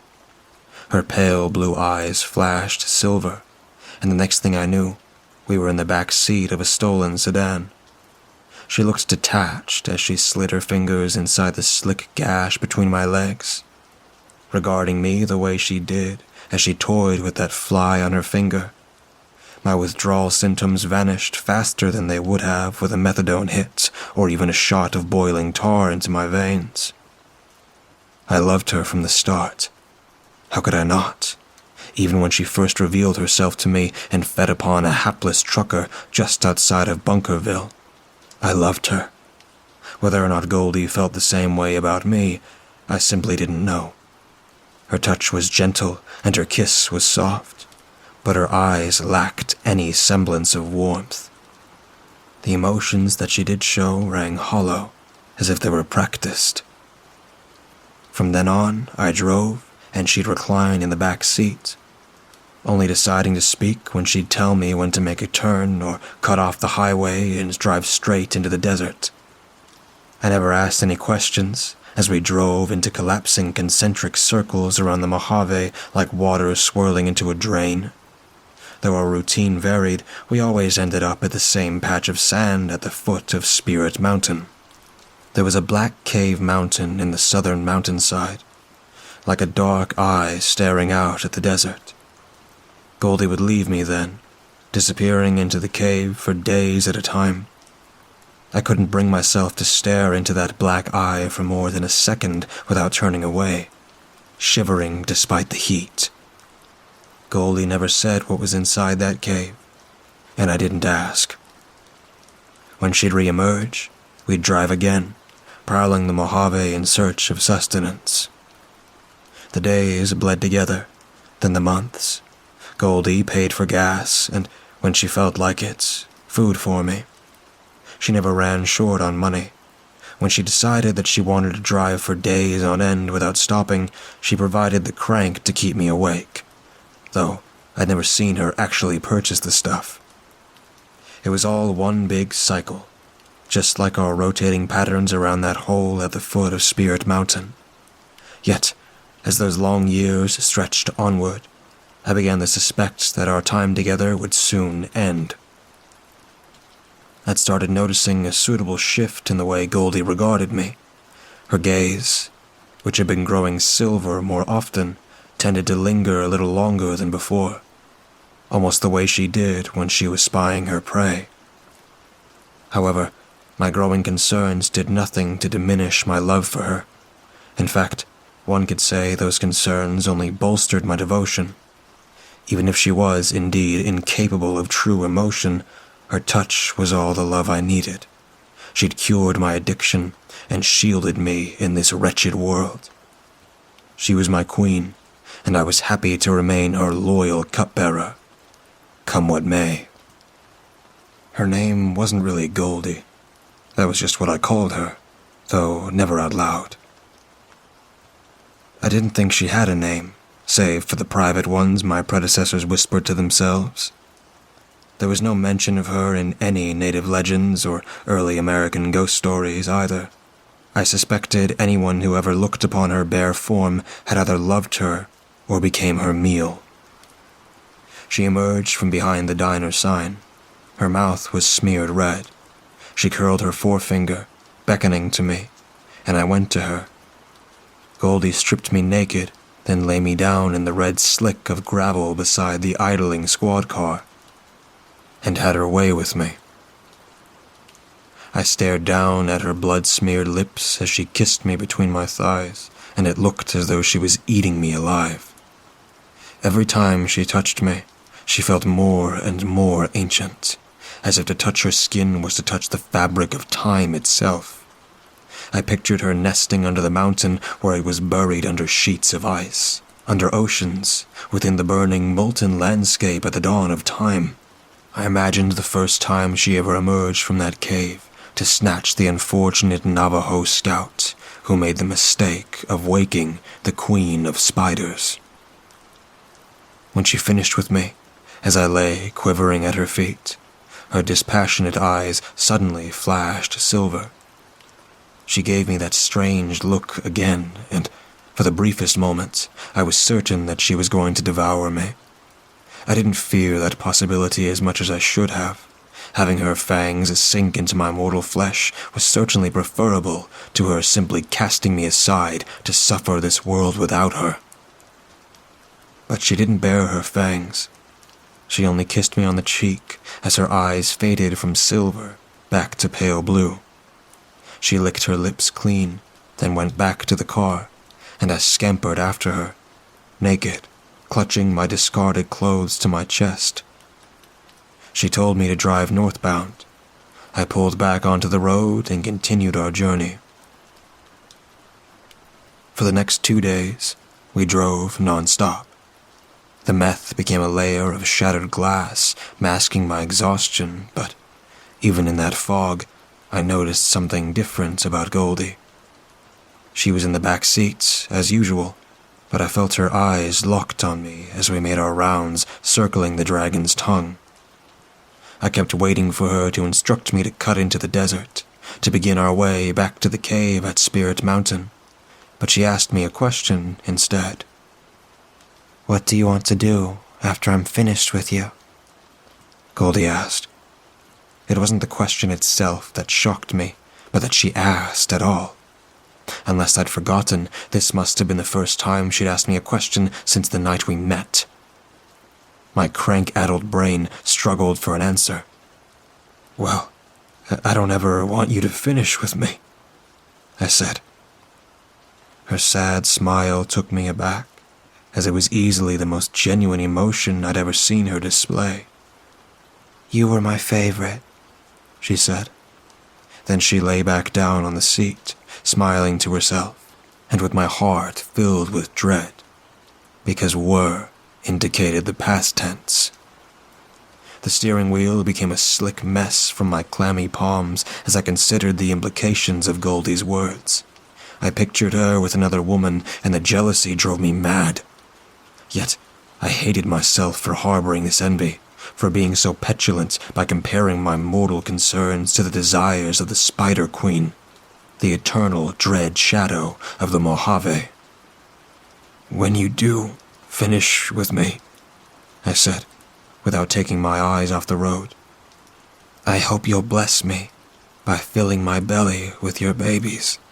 I'd trade my soul for you to lay your silken sacks in the hollowed-out caverns of my body, my beloved queen, so that I can serve you one last time before my dying breath." I glimpsed the rearview mirror. The setting sun was low and shadows danced over us, and I could just barely make out the gentle curvature of Goldie's pretty pink lips. I'd driven her down this road 100 times during our countless roundabout trips. Less than a mile ahead, the lurid establishment burned a garish shade of neon pink that sizzled in the desert night. The closer we got, the more that toxic, cold cathode gas discharge seemed to taunt me. "Stop up here," Goldie said, which didn't surprise me in the slightest. Minutes later, we sat in the brothel's main parlor. I was smoking a cigarette and sinking into the plush velvet sofa with Goldie beside me as the girls filed in. Goldie studied the woman with her slate-colored eyes. Not one of them was a day over 25, each one clad in sinful leather and lace. One young woman in particular stood out. Her scant red lace attire contrasted with her cherubic face and the innocent brown eyes. She was quite beautiful, I'll admit, and Goldie seemed to think so too. My Spider Queen drank in the young woman's slender mocha frame before she turns to me and smiled. "What do you think of that one?" she whispered. I shrugged. Cigarette smoke trailed from my nostrils, and once more I pictured this hard country, brothel and all, sitting upon that dragon's tongue, and how I wouldn't be the least bit saddened if the beast suddenly snapped its jaws shut. "She's pretty," I finally said. "Look closer," Goldie responded. Despite my growing anger and jealousy, I turned a begrudging eye toward the mocha woman. Somehow, now I saw it. Beneath her well-practiced concubine's smirk, I got the unmistakable sense that something within this young woman was broken, just like I'd been when Goldie first found me. Though she lacked the track marks that had pockmarked my veins, it was nevertheless evidence that her seductive smile was no more than a thin mask concealing some shattered innocence within. I wonder what brought the mocha woman here, to this life. She was running from something, just like I'd been. Perhaps in this world, some women were simply destined to trade flesh for dope or money, and the reasons didn't ever really matter. Goldie hadn't uttered a single word, yet the mocha woman approached us. Her practiced smirk had faded. Her wide brown eyes were brimming with innocence and helplessness and love, like mine had been when Goldie found me, desperate and spilling blood onto the sidewalk. Goldie completed the transaction, and we followed the mocha woman down a dark hallway. Goldie's eyes were glued to the woman's gently swaying hips, those red lace stockings that came halfway up the young woman's caramel thighs.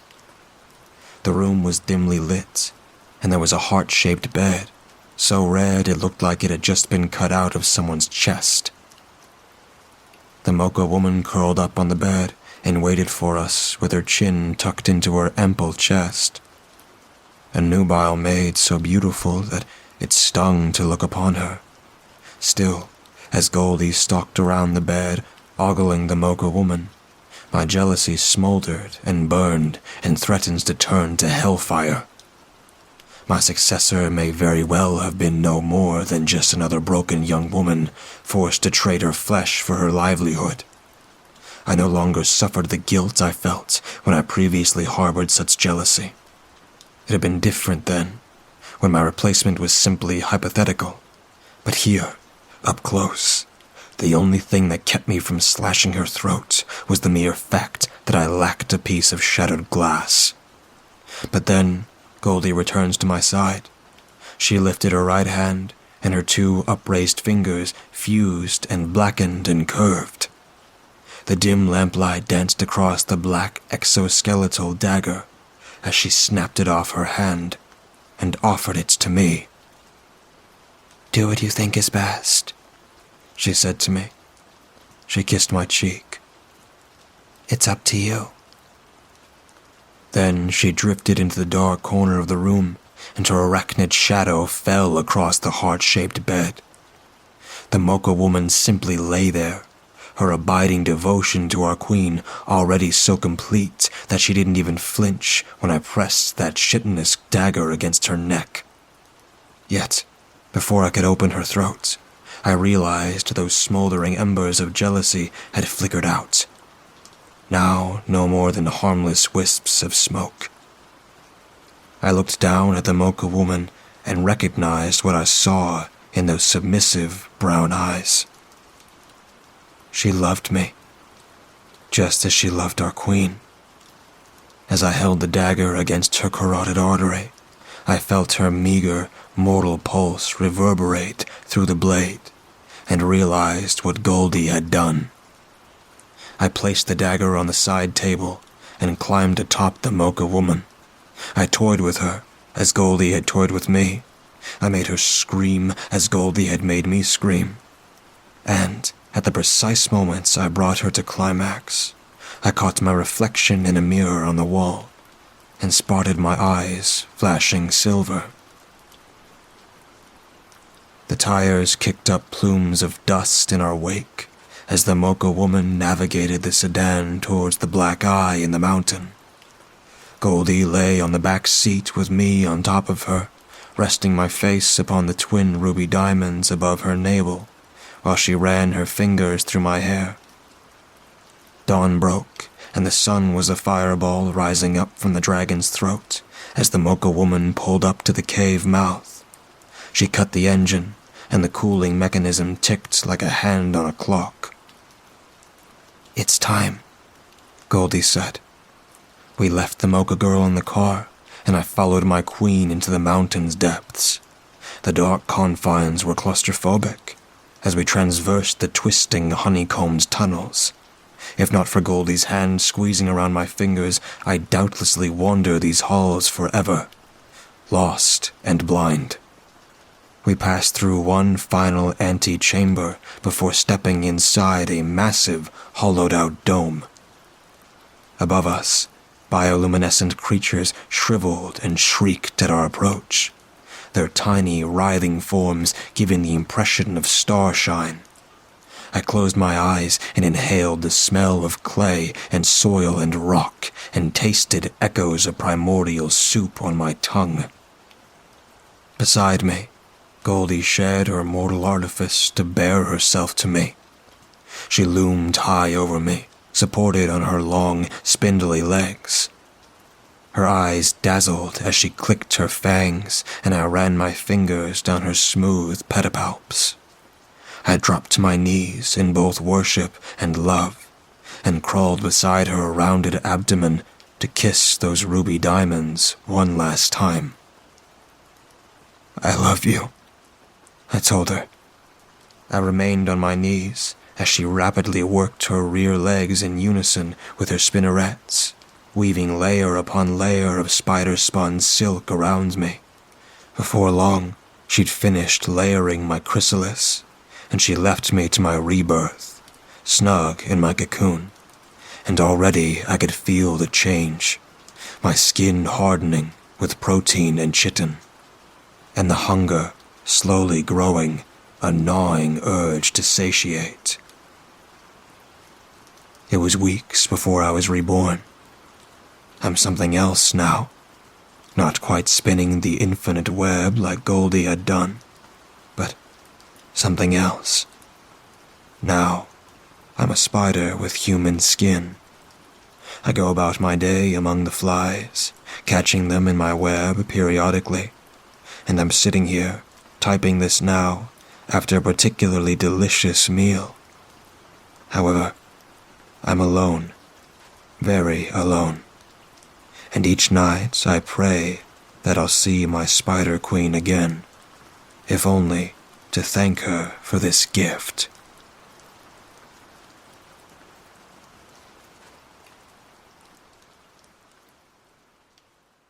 I was traveling in my mom's van. The back trunk was packed with sports gear, banquet utensils, and kitchenware. I was trailing 80 kilometers down an unfinished road, though the speed limit was set higher. I had always felt uneasy traveling in places I'd never been because I had a tendency to miss a turn and get lost. The drive from the small town to the condo is only supposed to be 30 minutes, but I had been driving for 45 already and still hadn't yet reached it, nor had I seen any signs. It was a clear day on the road with a few clouds in the sky. The air was crazy hot, and my face was sweltering. I was already blasting the AC on the dash to its highest setting, and set all events pointing to my face and my pits. I didn't do well in the heat. It was not my decision to go out there at the time. My name is Weston. My family calls me Wes, or Wessie, if they want to get on my nerves. And a family reunion was the very reason for my long drive. Eventually, me, my family, my grandparents on both sides, a wide range of my cousins, aunts, and uncles would all congregate to a large and busy new condo being built out in the middle of the wilderness. One of my uncles had snatched it up right away as soon as it had been marked for sale.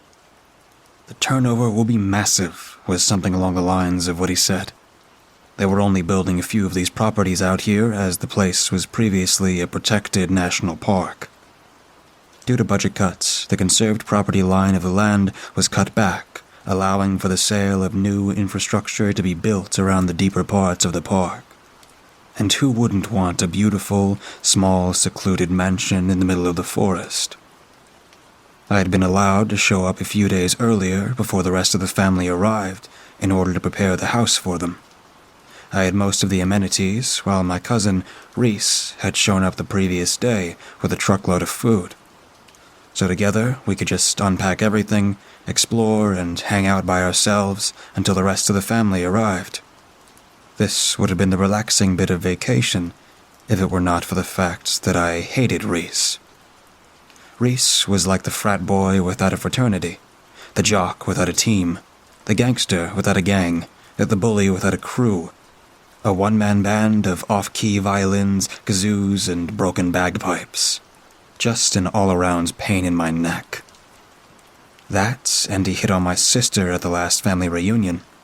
It was so awkward for everyone involved, as my sister was ignorant to his advances. She was thinking that his motives couldn't possibly be anything but innocent, because we were all cousins. The road swerved around a sharp bend, and suddenly I saw the turnoff. I slammed the brakes, and dry dust from the tires flew into the air. I looked back at the driveway and did a 6-point turn on the narrow road to maneuver the van back around. I rolled into the large dirt driveway, still partially under construction. The lot was quite huge. I could see a large pile of bulldozed trees and rubble in the corner. The driveway would have definitely been big enough for some of my uncles to come. They owned large motorhomes and camper vans that were basically small homes all on their own. Unlike the road, the house and the yard were essentially completed. Though it was 2 stories high, it didn't quite peek over the trees, leaving it shaded, and still well hidden. But it was no quaint cabin in the woods, and was built modern style. I could hear a faint thumping of bass coming from the upper floor of the house. Good to know Reese had settled in. I parked and clambered out of my van, grabbing a large duffel bag of gear and started lumbering up towards the house with it. The music got louder as I entered through the door, and I started yelling for Reese. "Hello? It's Wes," I shouted. I received no answer, and immediately started losing the energy to care enough for his attention. I dropped off the bag in the corner of the room and went back to the van to continue to unpack things. Miraculously, Reese appeared after bringing in the final lawn chair into the house. "What's up, cuz?" He raised an open bottle of beer to me. "Good to see you made it." He offered a second unopened bottle to me. I shook my head no. "I don't drink," I stated. I was pretty sure he knew already. "Come on, there's no one else around." "The fact that I'm underage isn't the reason I don't drink," I pushed back. We'll get some liquor in you before the week's up." I groaned at the thought of him and some of my uncles tiredly pushing beer down my throat. I doubt that, but I didn't want to antagonize him more. "Which one's your room?" I asked. "Top floor, the big suite. I claimed it for myself. First come, first serve." "Great, then I'll pick the one opposite." He flipped me the bird and smiled. He then chugged the rest of his first beer and belched as he started to open the other one. I believed he was being deliberately extra immature in my presence. I made my way to the basement, which had a billiard table and a couple more rooms. I thought of playing a game, but I didn't know where the balls were, and I would either play by myself or with Reese. I'd prefer a nap. I put my pack in a nice, quiet room in the corner. It was almost soundproof, as I could barely hear Reese's bass thumping through the wall. I was tired, sweaty, and hungry. I changed my shirt and cursed myself for not bringing more clothes, as I didn't account for how many I would soak through. Back then, I was slightly bigger and didn't have a lot of muscle. I just got out of high school, and without gym class, I was just starting to let myself go. I went upstairs to the kitchen looking for food. The kitchen contained a lot of snacks, a freezer full of meat, some cupboards full of junk food, and a fridge full of beer. 2 full of beer. There wasn't a lot of room for other food of actual substance. Who gave Reese the shopping list? I went to find him. There was a living space on the 3rd floor, and he had already set up the gaming console to play some first-person shooter. "You know there's going to be some kids at the reunion, right? What are they going to eat?" I asked. Don't worry about that. They got hot dogs and cheese." He raised the controller at me. "Want to play a few rounds?" "Nah, I'm starving. I guess I'll make some hot dogs then." "Oh, me too, thanks. An extra cheese." I didn't say anything. I knew that if I had made food just for myself, Reese probably would have claimed it from me. I retreated back downstairs and started boiling some water for the hot dogs. It was my preferred way of cooking them. I began toasting the buns and realized the oven elements and the toaster were just adding to the already sweltering temperature. I looked for the thermostats while I contemplated sweating on Reese's hot dog. I couldn't find it along the walls. However, as I was looking around, I noticed the kitchen had a large glass sliding door that faced a pool. I looked eagerly at the cover on the top, wondering if it had been filled already and if the filters were set yet. I walked over to the glass and stared longingly. There, I opened the door to notice the latch was broken. Was that a concern? I'd need to remember to tell my uncles about it. But it wasn't like we were worried about robbers in the area, just more concerned about an overly clever bear. The door slid open, and I meandered out to the edge of the cover and lifted it. Unfortunately, the pool was empty. I thought we should have filled it before the family got here, though I definitely wanted a dip for myself, thinking about how cool the water would be. I looked around for the hose and stuck it in the open pool cover flap. I turned the water on full blast and watched it pour into the cement pool, noticing it was going to take a while. I ran back inside to finish making the hot dogs and then went back up the stairs to feed Reese. We actually played some video games together, each of them being a different variation of first-person shooter, and each of them a different variation of ways to lose to Reese. The longer we played, the worse it got. He would annihilate me, and refuse to just be on my team and play against a computer or the campaign. Eventually, I got tired of it and gave up. Reese badgered me. Already? You sure you don't want to try again? I think you got real close last time to taking one of my lives. I was starting to get scared. No thanks. I think I'm going to go outside and explore, I said, knowing that he would not join me. Nature wasn't his thing. Whatever. Suit yourself, Boy Scout. Reese turned back to his game. Hey, I'm filling up the pool, by the way. Could you check it every once in a while? Make sure it doesn't overflow before I get back. Hey, that's a good idea. Swimsuit summer. Nice. He gave me the thumbs up. Huh, totally. I forced a response, hoping he wasn't making any sort of reference to my sister. As I headed outside, I made the detour to check the pool before I left. The water level had risen, but not much. It felt safe to leave to go on a hike in case Reese decides to flood the place. I headed out into the wilderness, going slow and making note of the direction that I came. I eventually found a hiking trail nearby. I knew there were some in the area. They probably used to be bigger and more populated before the construction started. As I followed it down, I noticed some deer tracks. They were very obviously imprinted in the mud, but I couldn't tell how old they were. Actually, they could have been goat tracks, but I wasn't sure.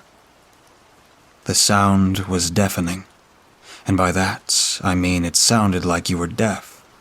The trees were just so thick, it blocked out all of the sound or echoes. There was no breeze rustling the branches, and rarely any birds tweeting.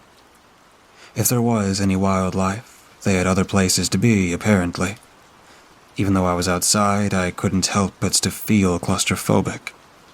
The woods were a mix of different types of leafy trees and tall pine trees, whose leaves were alive at the top, but seemed more dead at the bottom. The other trees were all thick in stumps, and there were not that many young trees. It made it feel like a very old forest. It also smelled amazing, and the shade was keeping me cool. I trotted down the trail. I was still sweating, but managed to enjoy myself. Not huffing and puffing, but still getting my exercise. The trail must have been easy at one point, but when I was on it, the ground was covered in branches and dead leaves or debris. Like a storm I'd passed, but a long time ago. I guessed this was a part of the park's trail they stopped caring for after the budget cuts. There were even large rocks I had to scramble over. I couldn't tell where they had broken off and rolled from. I began fooling around as I climbed over things. I imagined I was running through an obstacle course. I'd jump off a low rock onto another rock and limbo under a branch. I would swing around trees using branches to give myself momentum. I hopped from rock to log to a dirt mound. I started huffing, but I felt like a little kid again. The trail sloped down, and instead of carefully and waywardly walking, kicking my legs behind and forcing them forward fast enough to catch my next step, just enough to stop me from somersaulting head over heels. The ground started evening out again, but I still had some speed going. I saw another odd shape, a darkly colored boulder up ahead, and mentally prepared to leap over it like a show horse. My large body thumped the earth as I barreled forward, each foot hitting the ground hard, counting my steps and preparing for which foot I would step off of. I picked up my already max speed as I galloped to the black rock, and jumped high like a track and field star. Wait, what the hell? I shouted in midair. When I landed, I almost rolled my ankle, and I stumbled due to a double take on the object. The boulder, upon a closer look, wasn't actually a boulder, and as I stared at it, I began to sweat harder than when I was running up rocks. It had an odd, bent shape to it, and was black leather. I immediately thought it was a de-limbed body in a jacket, deformed, broken, then tossed into the woods to be decomposed and forgotten. But it wasn't that. I extended my foot and poked the corner with my end of my shoe. It tipped over. A seat? I asked the inanimate object. It was, indeed, as I was examining it, a seat. It looked like an uncomfortable car seat. I first thought of a dirt bike since it was on the trail, or a quad bike, but it just didn't seem to make sense. I thought maybe there was a secret treehouse or cabin, and this was a furniture item of that place. But that was reaching even further. Maybe something exploded and it landed here, and there's all sorts of vehicle parts all over the place. My mind continued its mental gymnastics, making up more and more impossible things to the backstory of the seat. But then it instantly was recognizable. A seat to heavy machinery, like a backhoe, a bulldozer, or excavator. It was becoming clearer the more that I thought about it. Also, the more I looked at it, the more I convinced myself that I was right. There were these machines in the area, and there was some clearing and construction going on. It had to be, and one of the workers, seeing that it was broken, dumped it out here as garbage. Disgraceful, overpaid litterers, I thought aloud. But that didn't really make sense either. There was a dump truck for all the forest debris, and they could have just put it in there. And if they were going to dump it, why all the way out here? I bent over to touch the leather armrest and rolled it over. It was shredded on the opposite side. The seat was cut deep into its interior by what looked like a large knife, like someone slashed it a few times as an anger relief practice. As I was holding the seat at an angle to get a better look at the damage, my fingers slipped on the leather, and it rolled back over. I became aware of how sweaty I was at the time. Though shaded in the tall trees, my body was worked up over the excitement of the dashing and parkour I did along the trail. I saw that the sun had dipped a little further behind the branches and realized how much time had passed. I decided to turn back. I thought about lugging the seat back with me, but just thinking about it made me more tired and sweaty. Instead, I kicked and booted off of the trail into some ferns. "Out of sight, out of mind, out of here," I said with a turn, and waltzed myself back up the trail. When I reached the house, I stopped by the pool to see how much it had filled. It was almost full. Enough to swim in, but just below the deep end ladder to be difficult to pull myself out of. A little bit longer, and I could dip my feet in the cool blue liquid. I reached my hand out to feel the temperature. It was chilling, as it was just out of the cold water tap. It seemed like ice water compared to the hot summer air. I shivered with delight. I loved the cold, but I knew it was going to be a shock to my sweaty body. I figured I would wait just a little bit longer for the pump to heat it up. I went inside to change into my swimming shorts. Upstairs, I heard video game music, but it was looping. I climbed up the steps and peered into the room to find Reese had passed out in a beanbag chair and the game menu was up. I thought it was a great opportunity for my own peace and quiet. I decided I was going to stay up and see the stars. I grabbed my phone and headphones, then went to find the pool lounge chairs. I set them up around the deck side and got comfy in the one farthest from the house in the shadow of a tree. Shame they couldn't leave a few more trees for shade, I thought out loud. I shifted the pool chair to add more of a recline and got comfy in it. It was one of those sort of hammock types where you feel like you're falling into it. I turned on the tunes and started playing some dumb puzzle game on my phone. We hadn't gotten internet connection out there yet, but I really thought it was a conspiracy by the parents to not install it out there before the reunion, forcing us to get closer.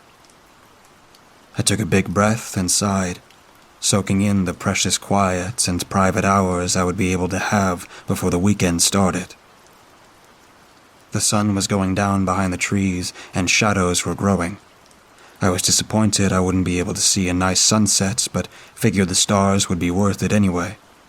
It would be wonderful to see them without the city light pollution. Out here, the only lights were from my phone and the window on the 3rd floor of the house. It was the perfect night.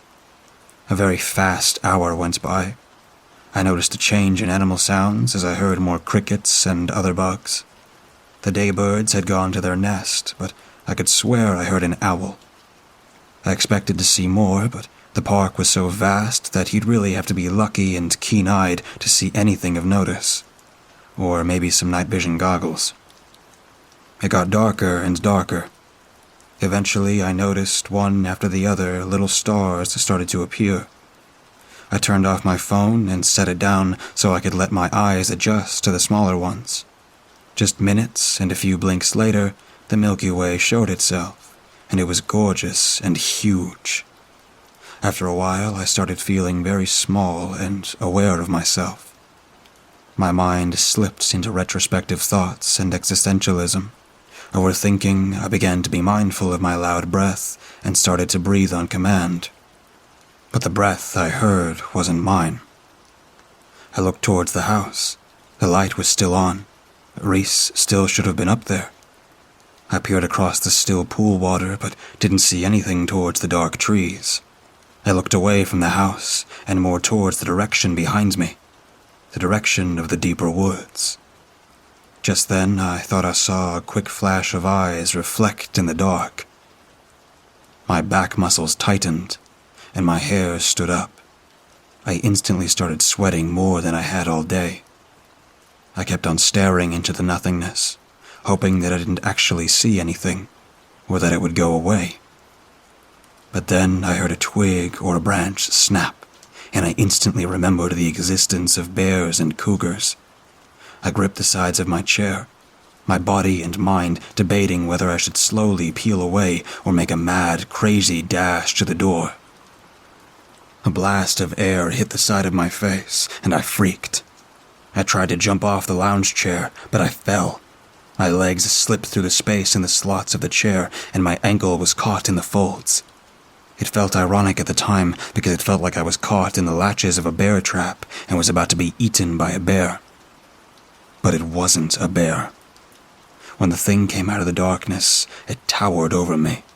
I'd say it was almost 9 feet tall and embodied the word darkness. Every inch of it was covered in jet black, wispy hair. As it lumbered nearer, the hairs swayed like water. Its face was covered in the hair as well, but I could see its eyes, beady, black, and expressionless. Where I assumed its mouth was supposed to be, dripped with saliva that landed by my feet. Though it stood on 2 legs, its arms were gangly and hung down to its ankles. I screamed. My arms pushed myself backwards in a clumsy manner. I sometimes slipped, and I would slam my elbow into the concrete. But pain was not the first thing on my mind. I gained a little bit of distance from the creature. I could see it breathing heavily and fast.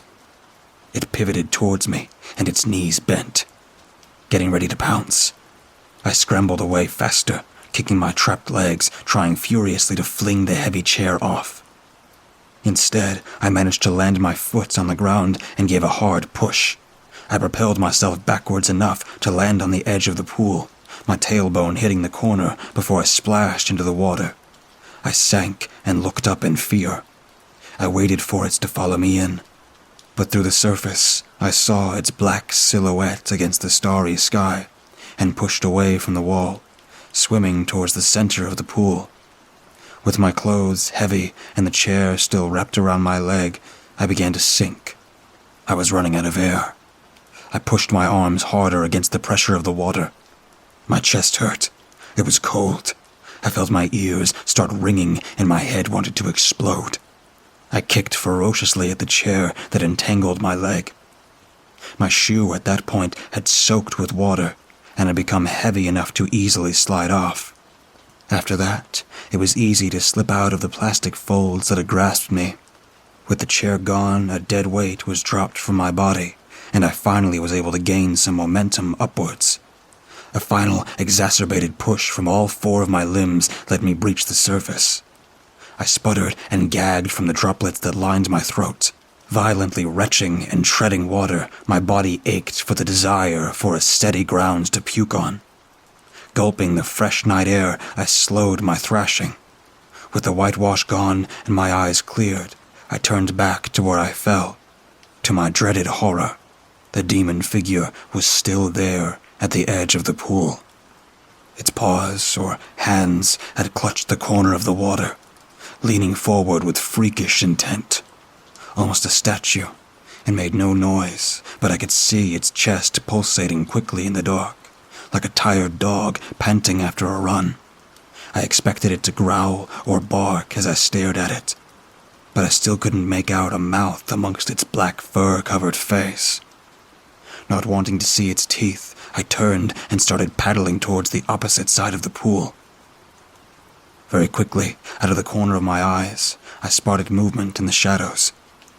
Was it trying to meet me at the other side? Terrified, I turned my attention away from the edge to see legs. The creature moved so swiftly, running on all fours and taking giant, almost graceful strides. It was about to reach the edge of the pool closest to me. I immediately stopped paddling towards it. I braced myself for it to pounce on me and imagined suffocating in fur, water, and possibly sharp teeth piercing my skin. The creature did not slow down as it neared me. It charged and with one hand grabbed the edge of the pool, and with the other it reached out and swiped me. I screamed. It did not come closer, but I couldn't help but to shut my eyes in fear. When I opened them, I saw a clawed hand, almost human except with longer fingers, reaching for me. It was desperate to grab my shirt or my skin and pull me closer to it. Yet, it did not want to jump in the water. A thought appeared. "You can't swim, can you?" I screamed. I don't know why I said that, but I wasn't thinking clearly. It didn't even react at all to me screaming at it. I thought I would try again, play it smarter this time. In the water, I took off my shirts and my other shoe. The clothes, except my undershorts, were no longer weighing me down. I slowly paddled to the edge of the pool opposite to the sliding door to the house. It moved cautiously along the edge of the pool, its beady eyes staring me down. I remembered my swimming lessons from elementary school. I forced myself to take big, long breaths and try to slow my heartbeat down. I dove under the surface, down deeper in the pool's depth. My plan was to push off the wall and race the beast to the door.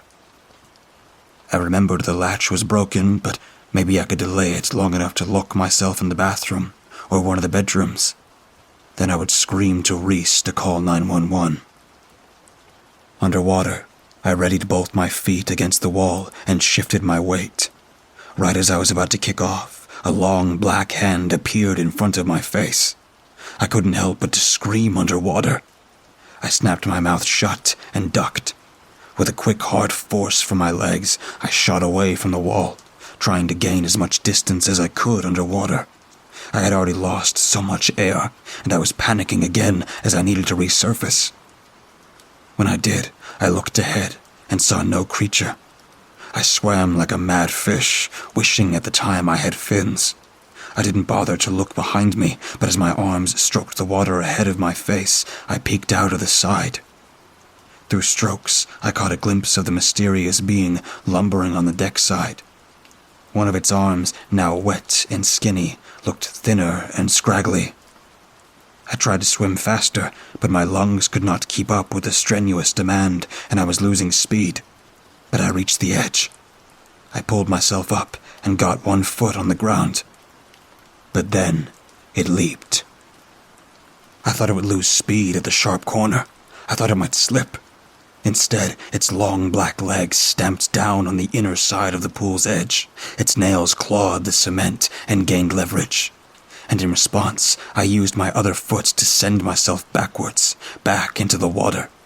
As I sank down once again, facing the creature, I saw no change in expression, no show of frustration, like it didn't have a hunting instinct, and it just wanted to kill me out of spite, territory dispute, or some other hidden purpose. I swam far away from the edge and resurfaced. I was more than exhausted at this point. I just wanted to lie down.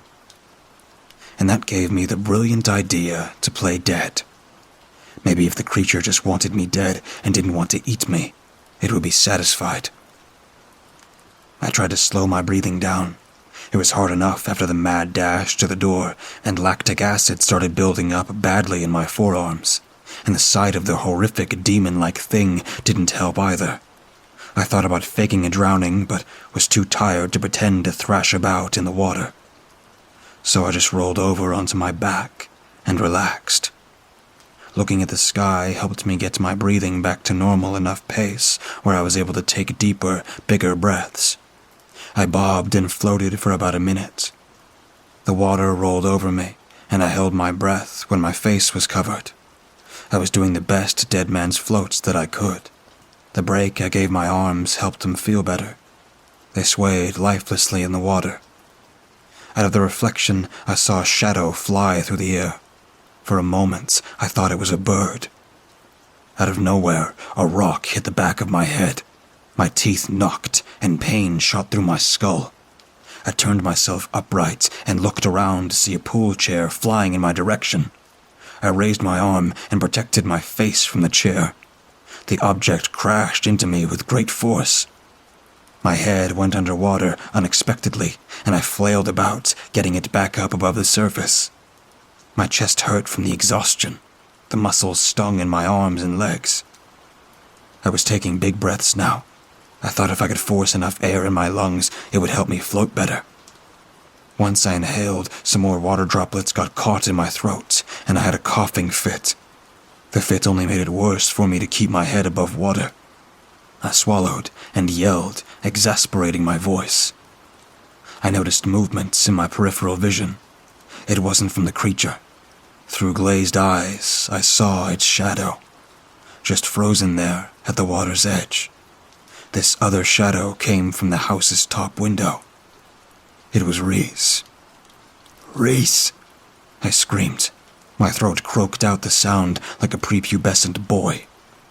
Help! I continued to cry. I even attempted waving my arm for attention. But as I looked away, I saw the shadow duck away and disappear. I cried out his name a few more times until it just turned into crying. I sobbed as my slight glimmer of hope faded just as fast as it came. I continued to cry and swallow water. I could barely keep my mouth open.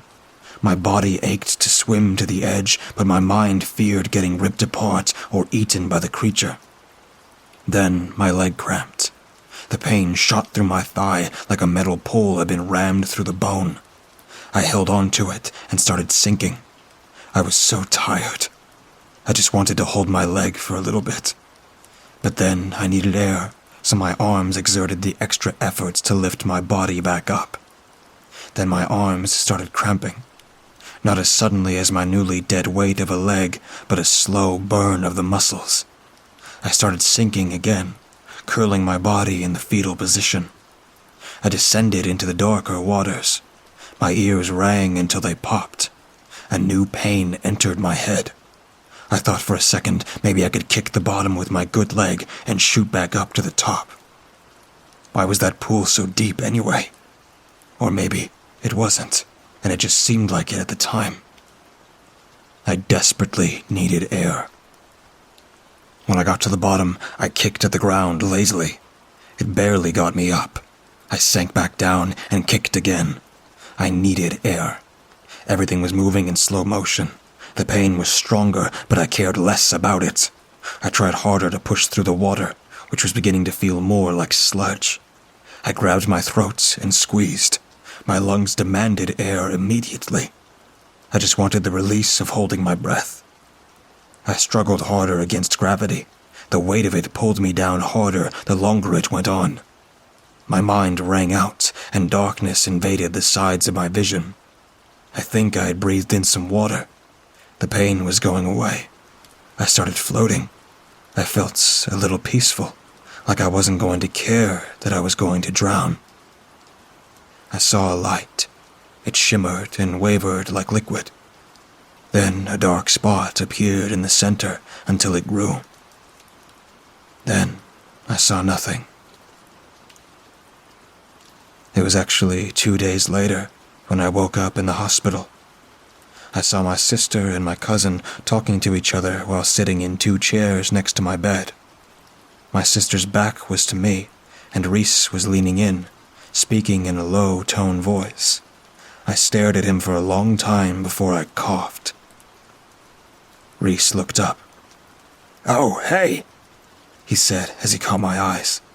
My sister turned to see me and gasped. "You're awake? Thank God." She got up and awkwardly hugged me while I was in bed.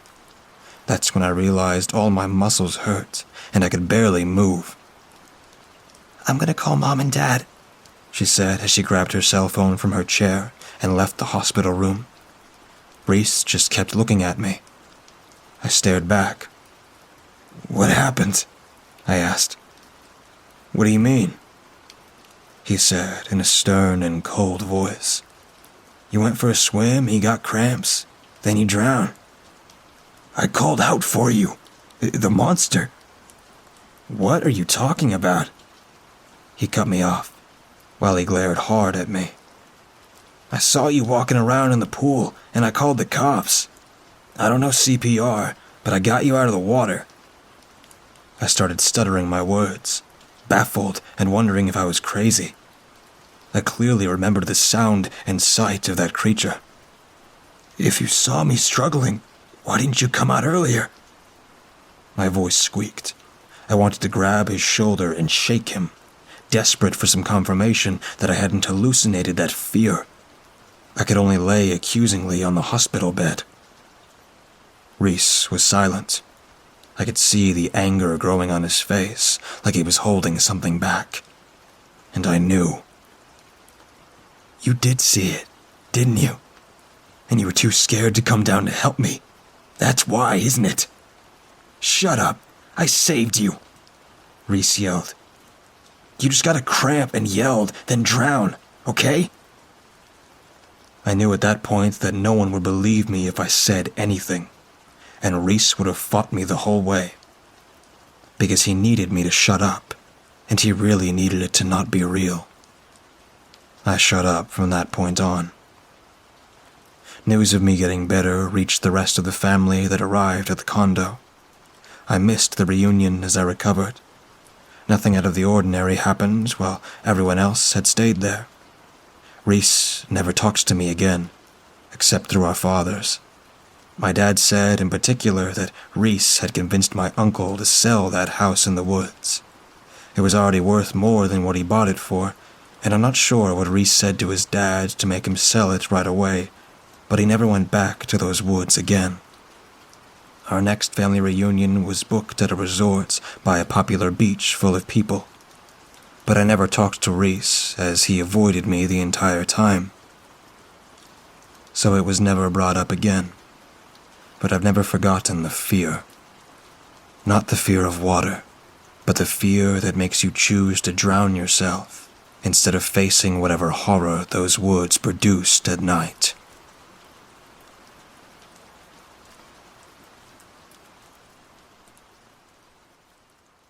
In the winter of 1979, the KGB got interested in the old Gulag Butugchek and its surrounding mines, as they promised to hold gold, silver, and perhaps even uranium. The camp had been deserted since 1955 and had not been manned again. You might have heard of it.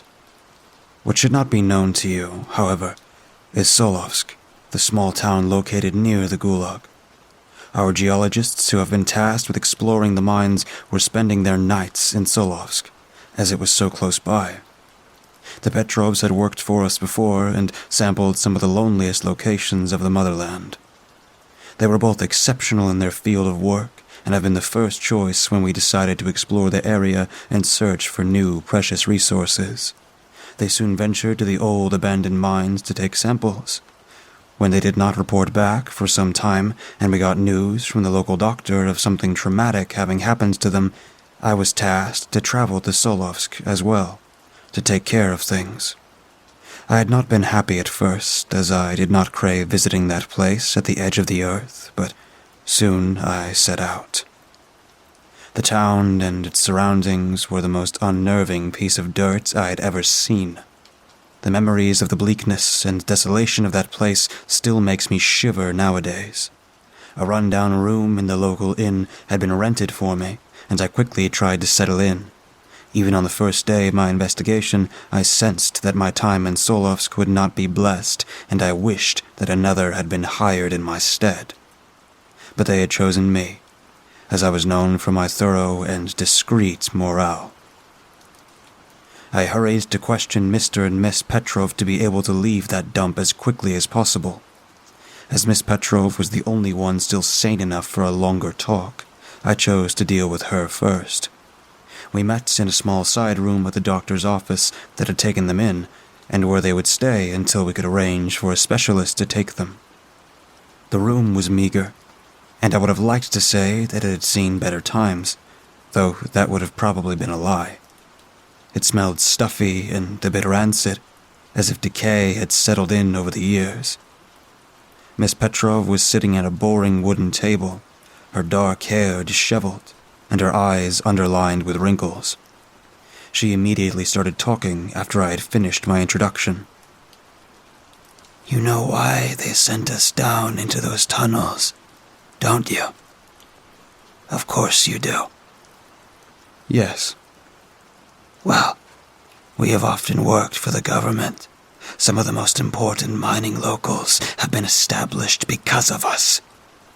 Please keep that in mind before you judge us. We came here some days ago and immediately started exploring after renting a room. The tunnels in these hills are not old, as they have been driven into the ground by the workers not more than 20 years ago. Camp, they called it, but the air told of many lives lost around that place. The rundown barracks, the strange feeling one gets. I felt death residing there. Demise. You might think it to be laughable, but should you decide to venture there, be careful. I'm always careful. Keep talking. I'm sorry. I just want you to understand how we already felt. How it was possible for my husband to lose it. The tunnels we explored during the first days were quite wide, and the walls were strengthened with wooden bars that had already started to rot. Do you know the smell of musty wood? Disgusting. We did not find much, some traces of uranium. I wanted to give up, but my husband would not hear me. He wanted to try one more tunnel. Just one more. Why did I agree? Why did I not stop him? She stopped and started to look around the room in confusion. Focus. Yes, I'm sorry. That one shaft, that lonely, offside tunnel, was our designated target. It felt different from the others, in a way more barren, bleak, and lifeless. That is why my husband thought it to be the most promising one. He had had a good sense for places bearing resources before. So, we took our tools and went inside. I'm still shaking when thinking back to that hole and to the freezing winds at that squared entrance into darkness. The air smelled used up and was bitingly cold, making my lungs hurt with every breath. The hillside that the tunnel was driven into was stony and barren, almost as if nature had barely dared to touch it. The tiny vegetation on it was dead and rotten. Normally a good sign. Radiation causes similar effects, and the old tribes of these lands did talk on these hills as a place of death, of people and animals getting sick when stepping too close. However, what? However, I am not so sure anymore of radiation being the cause of all those tales. You probably think me as just a lunatic, but if you had stood in that tunnel yourself. We went on to explore the old mine shaft. It was not wide enough for both of us, so my husband went in first. The flashlights did not pierce the darkness more than 30 feet in front of us. The walls were hard and limy, trenched and dry. I'm somewhat afraid of closed spaces. Not the best conditions to have in my profession. One more reason to be glad for not having to go at the front. Our instruments did not show any noteworthy radiation, against our hopes. Our spirits were down, and the air started to get thinner. I could not see that much ahead. He was in front of me, after all, blocking most of the sight. And suddenly, he stopped and listened. He claimed to have heard something, decided that it just had been the wind wheezing. I hadn't heard a sound, but I felt a bit sick. Perhaps radiation, after all. Not 10 feet later, my husband stopped once more, asked me to be silent. We listened into the darkness. I almost expected to hear a giggle, a howl, or some other terrible sound. Perhaps an animal having gotten lost, but there was nothing. He must have been mistaken. Still, no remarkable readings on the Geiger counter, even a bit less than outside. Perhaps the rocks shielding us from the background radiation. Slowly, we ventured on, breathing heavily. The air got thinner and thinner. I was freezing, but not only from the outside, but also from deep within, from inside my soul. That is the best description I can give you. Your soul was freezing. What is that supposed to mean? I don't know, but that is how it was, down there. My husband must have felt something similar, because when I tapped him on the shoulder to show him the readings, he jumped. It was as if he had almost forgotten that I was behind him. Then he let out a hollow laugh and moved on. I followed him. The darkness in front of us was truly unpleasant. Behind us, the same. Suddenly. What? He screamed. He screamed what? To run. And that it was over there. And what was over there?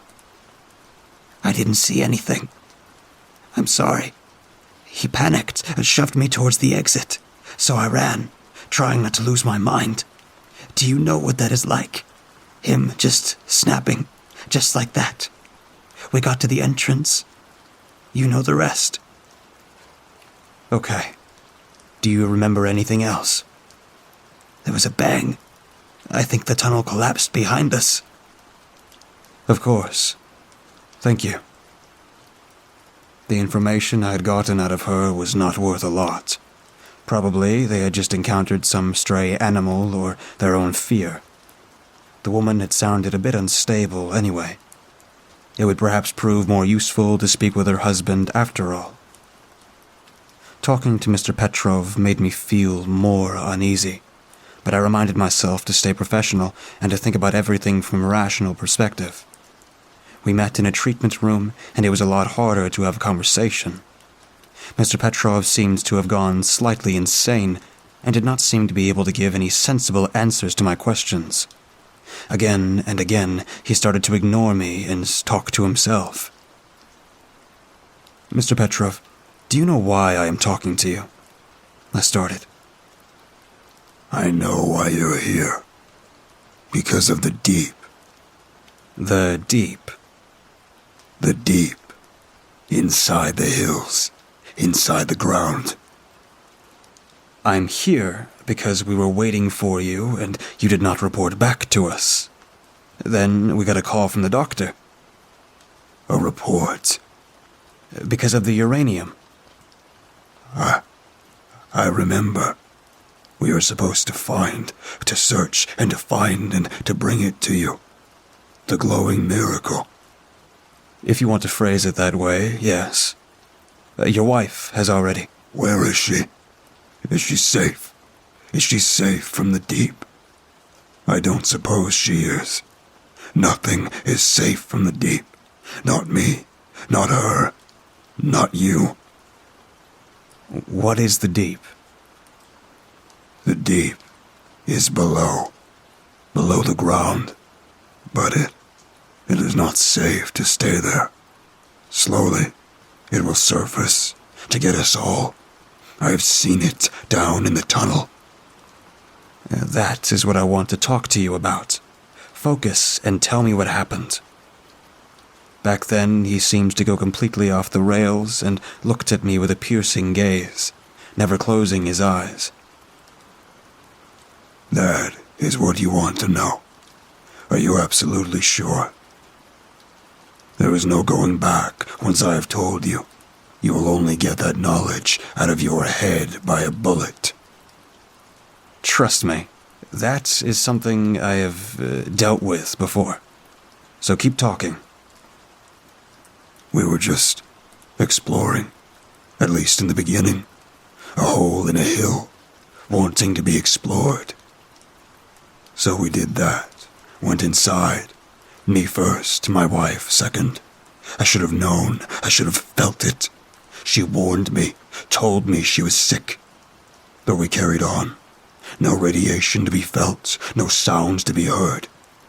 Or was I mistaken?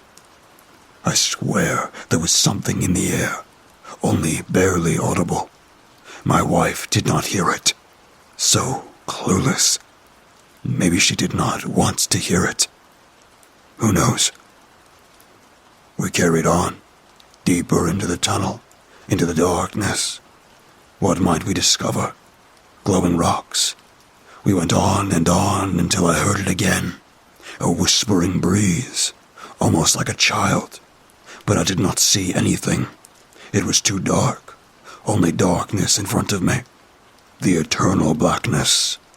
We carried on again. The journey, the search. And then I saw it. He fell silent. His face suddenly showed pain and fear, as if the memories were knives piercing his stomach. Carefully, I asked, "The deep?" He continued to look at me. His eyes seemed to be begging me to end his life. The deep, in front of me, not 20 feet away. The deep sat there in that tunnel. At first I did not comprehend what I was seeing, what was happening in front of my eyes. It was darkness, but the flashlight should have pierced it. The light was eaten by the deep. I thought something was inside of it, inside the blackness, but I must have been mistaken. There was nothing. I felt like gazing into an infinite abyss, and yes, the deep is infinite, you see. The deep is infinite. Infinite? And then you ran from it? Of course I ran.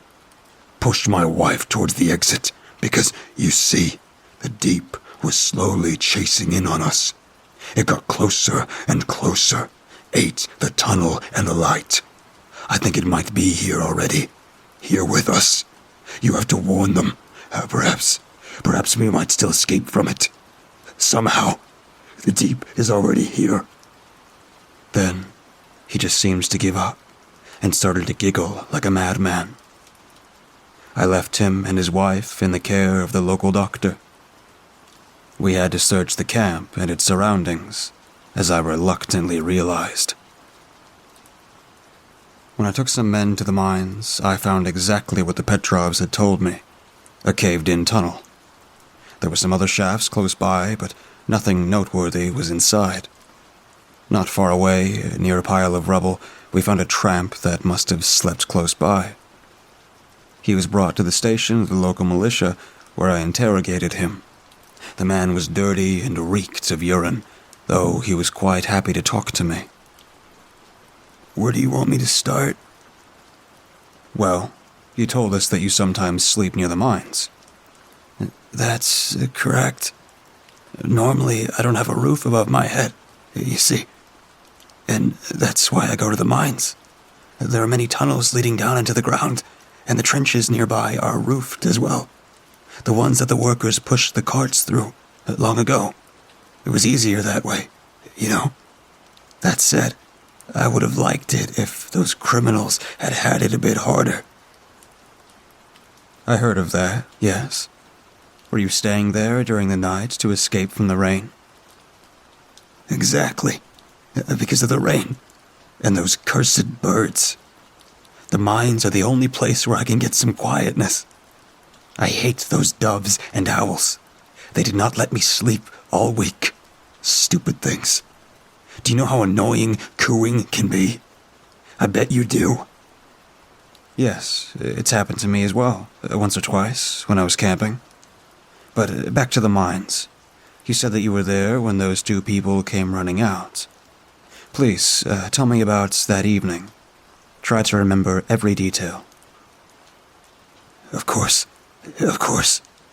I already told you that I was just looking for a quiet place. I knew about the Gulag, of course. That had been there until shortly before I arrived here, and I heard that they were digging up some uranium. The latter part is only a saying. You see, I do not believe that. Uranium, in these parts, never. Nowadays, they claim to find it everywhere. The area around the mines is not that bad. Anyway, yeah, there are stories of death and a curse, but what do I know? Sounds made up and superstitious.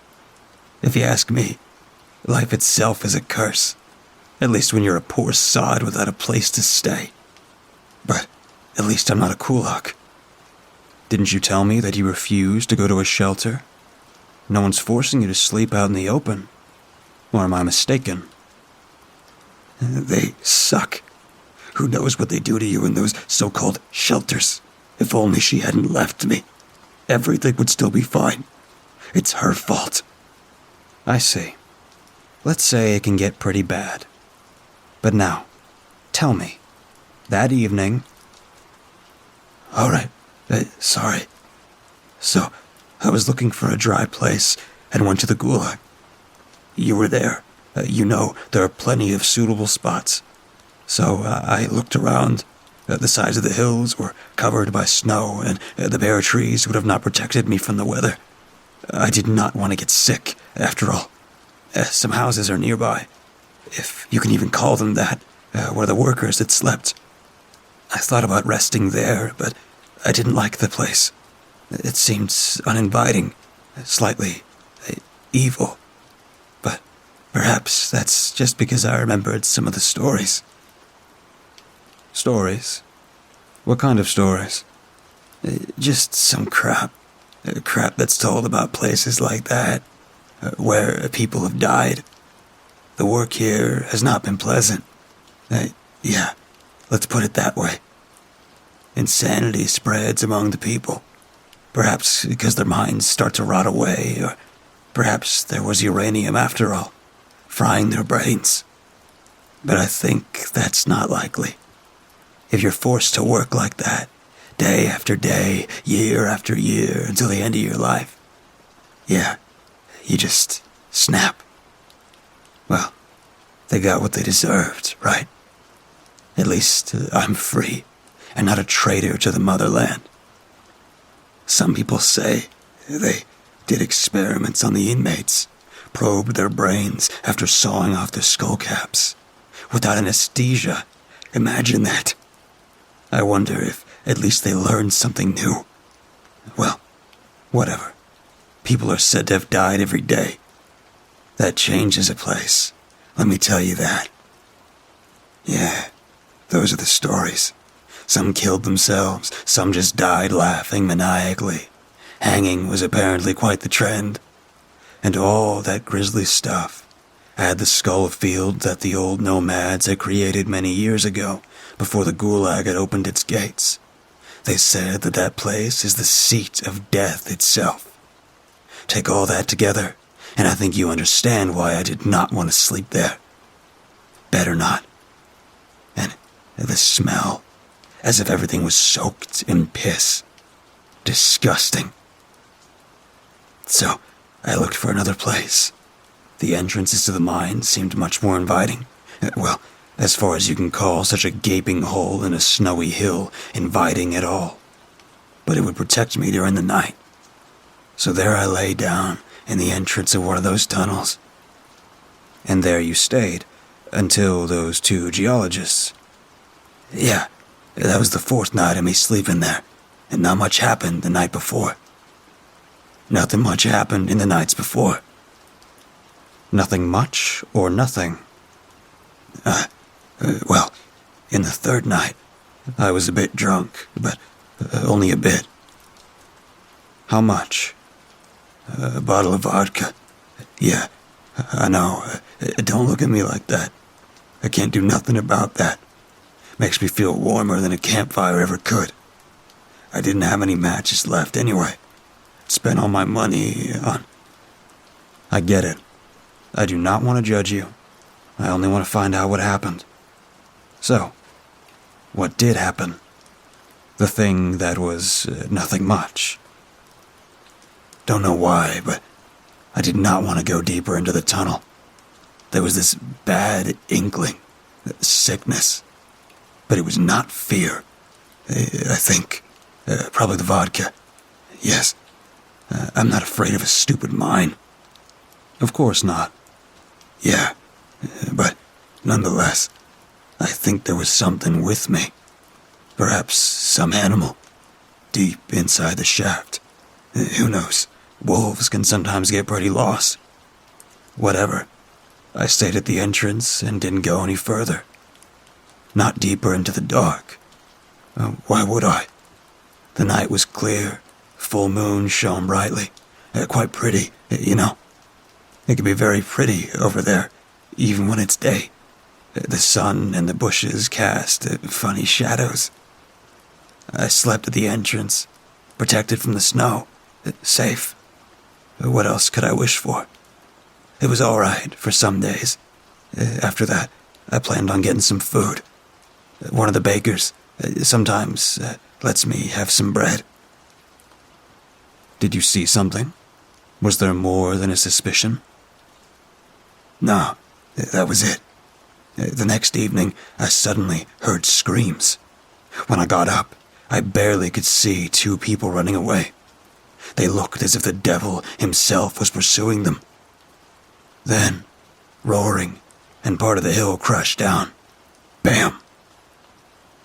I was shocked. At first, I thought of going into those barracks nearby. I did not want to get crushed, but I deemed it better to be careful because of the thought of spirits of the dead workers. So, since then, I stayed below a big tree. The weather changed for the better, after all. I see. So, you're telling me that two people ran away.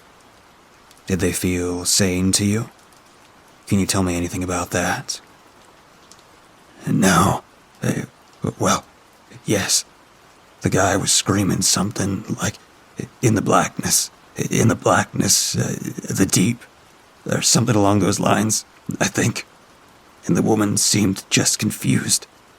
As confused as one is with having just escaped a rock slide. Don't really know. Thank you. You've been a great help. You may leave. Of course, he had not really helped me at all. But what was I supposed to say to that poor tramp? I let him go, and he went back to the mines to look for a new place to sleep. Perhaps everything would be easier than I thought. A man having gotten exposed to too much radiation, an unfortunate rock slide, nothing more. Back then, I was confident, was sure that I could soon deal with important things again. I thought of the events as insignificant. I would be proven wrong.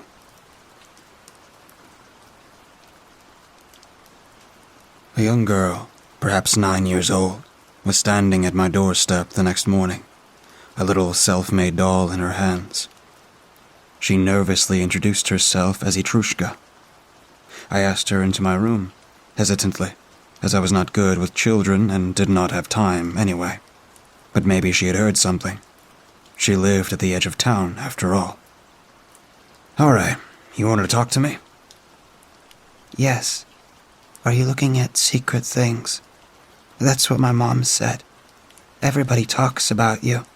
I've seen something secret and something scary. I see. Your mother... Okay. What did you see?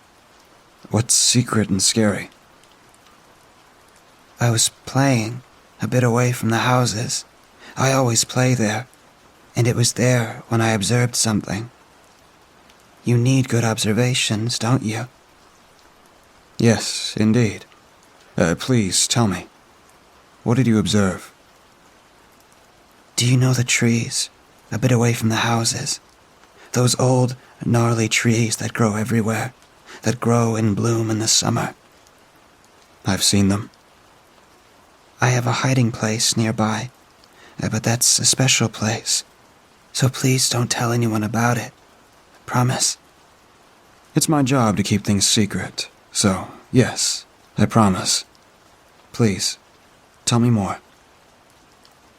Usually, I'm climbing those trees with Andresh, but he has the flu. This is why I was alone. I played with my doll and sat inside my hiding place. Then I decided to go climbing. And that's why I went to that tree. My favorite tree. Suddenly, she got calmer. Her once firm manner of speaking faded, and her voice began to crack. I did not know what to do, so I offered her some cookies.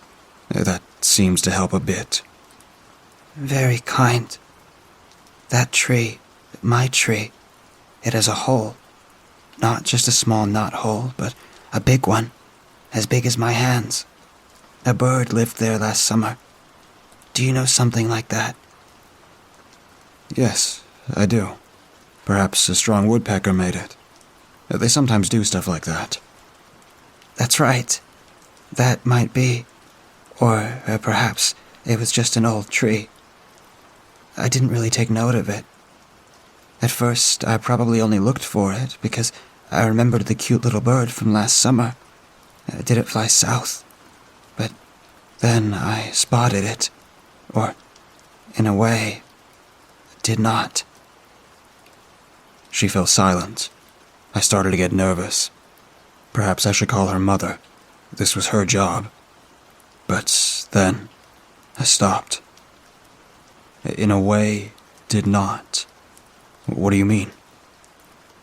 It was just black, very dark, terribly dark, and mean. I was very afraid. I'm still afraid. But don't tell my mom, because she might not let me play by the tree anymore. And that's where my secret place is, you see. Don't worry, I won't tell her. The hole was black. In what way? Was it evening? No, it was about 3. That is what the clock at the church tower showed. I can already tell the time, you see. The sun was shining, but the rays never reached the hole, because that part of the tree never faces the sun. It's always covered in shadow, that hole, but not yesterday. Yesterday it was just black, as if light could not go there. Can't light go everywhere? I couldn't even see the remains of the bird's nest from summer. I also couldn't see the inside of the tree. Nothing. Just darkness. Just blackness. I was so terribly afraid. It was weird, and it had no smell. Then I took all my courage and got a bit closer. I swear something was inside the darkness. I think. But nothing alive. No animal, no plant, but something. Something that could think. I felt like being washed away by it, as if I could barely hear anything around me, because the darkness bewitched me, as if the hole got bigger and bigger and bigger. It grew? No, that's just what it felt like. I took a pebble and threw it inside from far away. It took some time until I hit the hole. I'm not good at throwing, but then I made it. Do you know what happens then? No. Nothing. And that made me even more afraid. No sound. And the pebble did not bounce back. Scary. Was the tree bewitched, as if it had eaten the pebble? I ran home. I took a flashlight to make the dark go away. When I came back, nothing was there anymore. No nest, no pebble, just a cavity in the tree. Then I went home, was too afraid of the outside. But today, I immediately ran to you. as fast as I could, because I knew that you were looking for secrets and might be able to help me. She was exhausted, and I called her mother.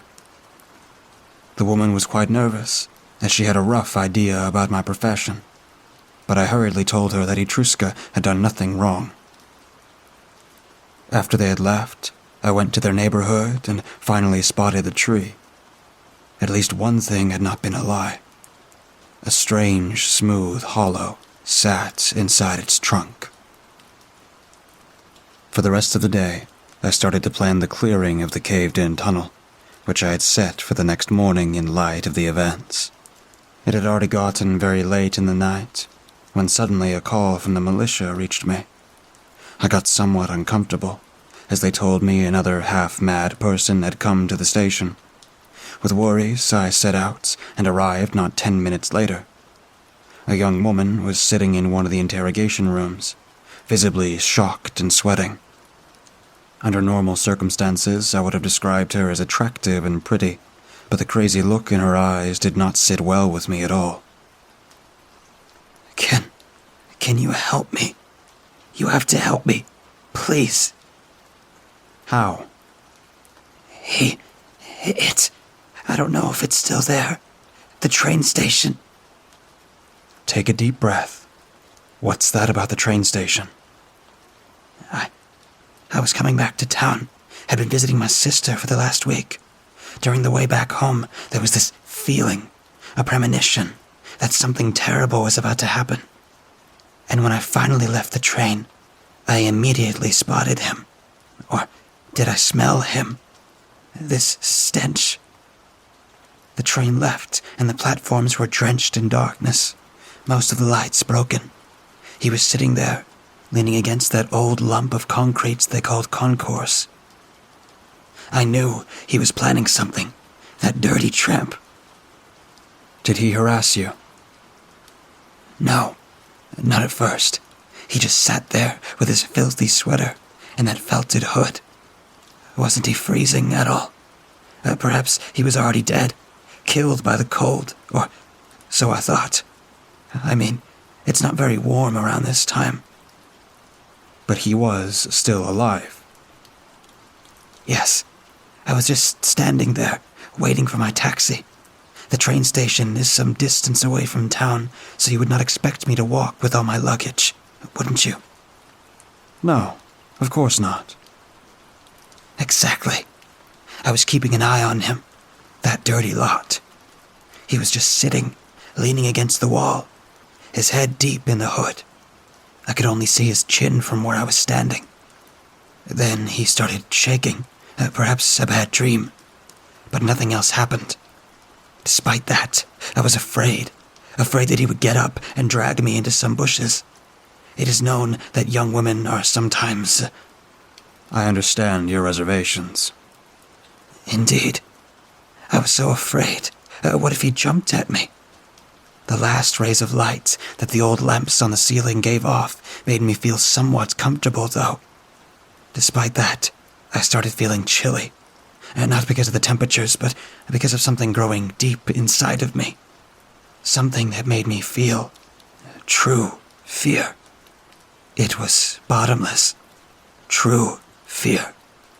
I must have scanned my surroundings, as my instincts told me that I might not be alone with this tramp. But there was only the blackness of the night, then. At this point, she stopped telling her story and just looked at the table she was sitting at. He started coughing, then almost a roar, screamed in terror. The shock almost made me lose my senses, and I nearly fainted. I was afraid of him getting up, running at me, determined. Again, she stopped, took a moment to collect herself. But he just sat there, not moving anymore. Only the hood, this darkness. I could not see the features of a man anymore. No skin, just darkness. A deep darkness, as if the shadows had swallowed his face. Just like that. And then he rose, turned around, towards me. Just stood there. Oh, Lord, this darkness, like an eternal abyss filled with abominable demons, hypnotizing evil. Somehow, that thing started moving, made one step, even though I'm not sure that it did not have a head anymore. No human one, at least. Who knows what wraith was resting under that hood, what terrors hid in its depths. Another step towards me. I couldn't stop looking. Another step. I had to escape that being. She started hyperventilating. I had a dark suspicion, but did not tell her. I asked her to calm down and keep on telling her story. I couldn't get away. He was blocking me. It was blocking me. I came closer, was almost there. Thinking back to those moments, I finally turned around, ran away in the other direction. The road runs around the hill, so I managed to get home after all, but you know what? What? In the darkness, I was not alone anymore. Not alone anymore. Not alone anymore. She seemed to start dozing off right in front of me. I did not stop her, and took some officers of the militia and went to the train station. Our flashlights parted the night, and we were ready to search the surrounding area, but that proved to be unnecessary. Next to the tracks, below dead ceiling lamps, we found the ragged clothes of a man. Their owner, however, was gone. I knew the hooded sweater. I had seen it not long ago. It belonged to Alexia Yu, the poor soul that we had found near the mines and that I had interrogated before. I don't know what I found more disturbing.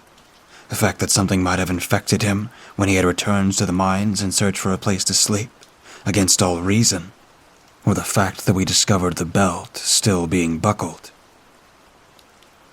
How could he have possibly undressed? We never saw the tramp himself ever again, and the most insane theories of his whereabouts are still keeping me awake at night, even to this day. At this point in time, it started to become apparent that we were not dealing with tall tales, but possibly with some kind of bioweapon. What else could cause such hallucinations? I was so sure that American agencies had smuggled them in and that they had used them to hurt our great country. I immediately called my supervisors. To my dismay, they decided to observe the situation for a bit longer. Had I been the one to make a decision, I would have ended all of this with a clean area bombing. We deemed it unwise to inform the residents of Solovsk about the situation, as we knew that otherwise we would not be able to keep the people in town. We had to contain this virus at all costs. During the next few days, I began interrogating as many locals as I could, starting at the edges of Solovsk that were closest to the mines, the same area where little Etrushka lived as well. The statements painted a rather unsettling picture, but at least they all seemed to verify that somewhere around that part of town there were hallucinogens poisoning the air. I have added the ones that are probably the most relevant in retrospect. Testimony of Dmitry Y., 28/12/1973. Whether I saw something, I sure as hell did. Those children were trespassing again. Can you believe that? Irresponsible parents. You know how often they nowadays let their children fetch water from their well? Every day, at least 10 buckets. Even more when frost is imminent. You know how much energy it wastes when they heat up that water for their baths? Irresponsible. They had once been normal people. I've known them for long. Probably forgot harder times. Was there anything else? No. I have to get back to work. And there they are, trespassing again. Go away. Ask them. Testimony of Guskov W. and Polkov S., 29/12/1973. We don't want to play over at our place anymore. Our parents are so strange. Strange? What do you mean? Strange. I can't tell you more. Same for me. They just feel different. Foreign. Even though nothing has changed. I have to admit, I'm a bit afraid of them now. Me too. Me too. So we go to Dimitri. He shouts at us a lot, but at least he's normal. Anything else? No. Testimony of Sedova A. 29/12/1973. Are you the electrician? No, I'm not. I am a party member. We are currently investigating. You will understand that I require your full cooperation. I didn't know. I'm so sorry. The electrician's visit has been due for 2 days. That's why I just assumed that the streetlights aren't working anymore. How am I supposed to walk my dog at night without breaking my bones? Since when are they broken? 3 days ago, I think. Did something else happen these past few days? No, nothing. Thank you. Testimony of Salko O. 29/12/1973. The government. Yes, I'm investigating. Because of the air. What about it? It smells disgusting all the time. It reeks of vinegar. Sometimes the air is fresh and clean, and suddenly... I see. Where, exactly? Everywhere. Here, at the other end of Solovsk. That's all I can say. After I was done, I went back to the militia to think everything through. Much of the things the locals had told me sounded rather unimportant. That is why I was not in good spirits when I remembered that the old gulag had not been searched yet. Maybe I would get lucky there. Slowly, I set off towards those rotten barracks and tunnels of the old camp, hoping to find at least some clues. As soon as I entered the first house, I got chills, and an unpleasant heaviness started to numb my mind. The building almost looked like a farmhouse, its walls covered in peelings of white paint, its windows white and dull, making it impossible to look inside. After entering, a smell of stale, rotten air greeted me, and I could hear the wind wheezing through cracks in the old walls. The first room I sat in was filled with rusty bunk beds which had resisted the flow of time remarkably well. I knew about the people that had perished at this place years ago, all those that had risen their dirty fists against our motherland, all those traitors and kulaks. This is where they had paid their price, and worked and died. Carrying on, I got to an old prison ward where the worst of the worst had been held and killed, those who even refused to redeem themselves through a life of hard work. Most of the heavy iron doors were closed, but in one I found human remains, together with the savage smell of old rot.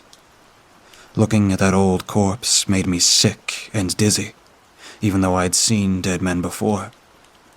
Remembering my objective, I examined the room and carried on towards the next part of the building. I really wish I hadn't. The place I entered etched itself into my mind, a strange, sterile-looking room, leading into several small chambers. Worryingly, I noticed the stench of death getting even worse, the sources undeniably being in some of those rooms. What did I even hope to find here? The solution to my case?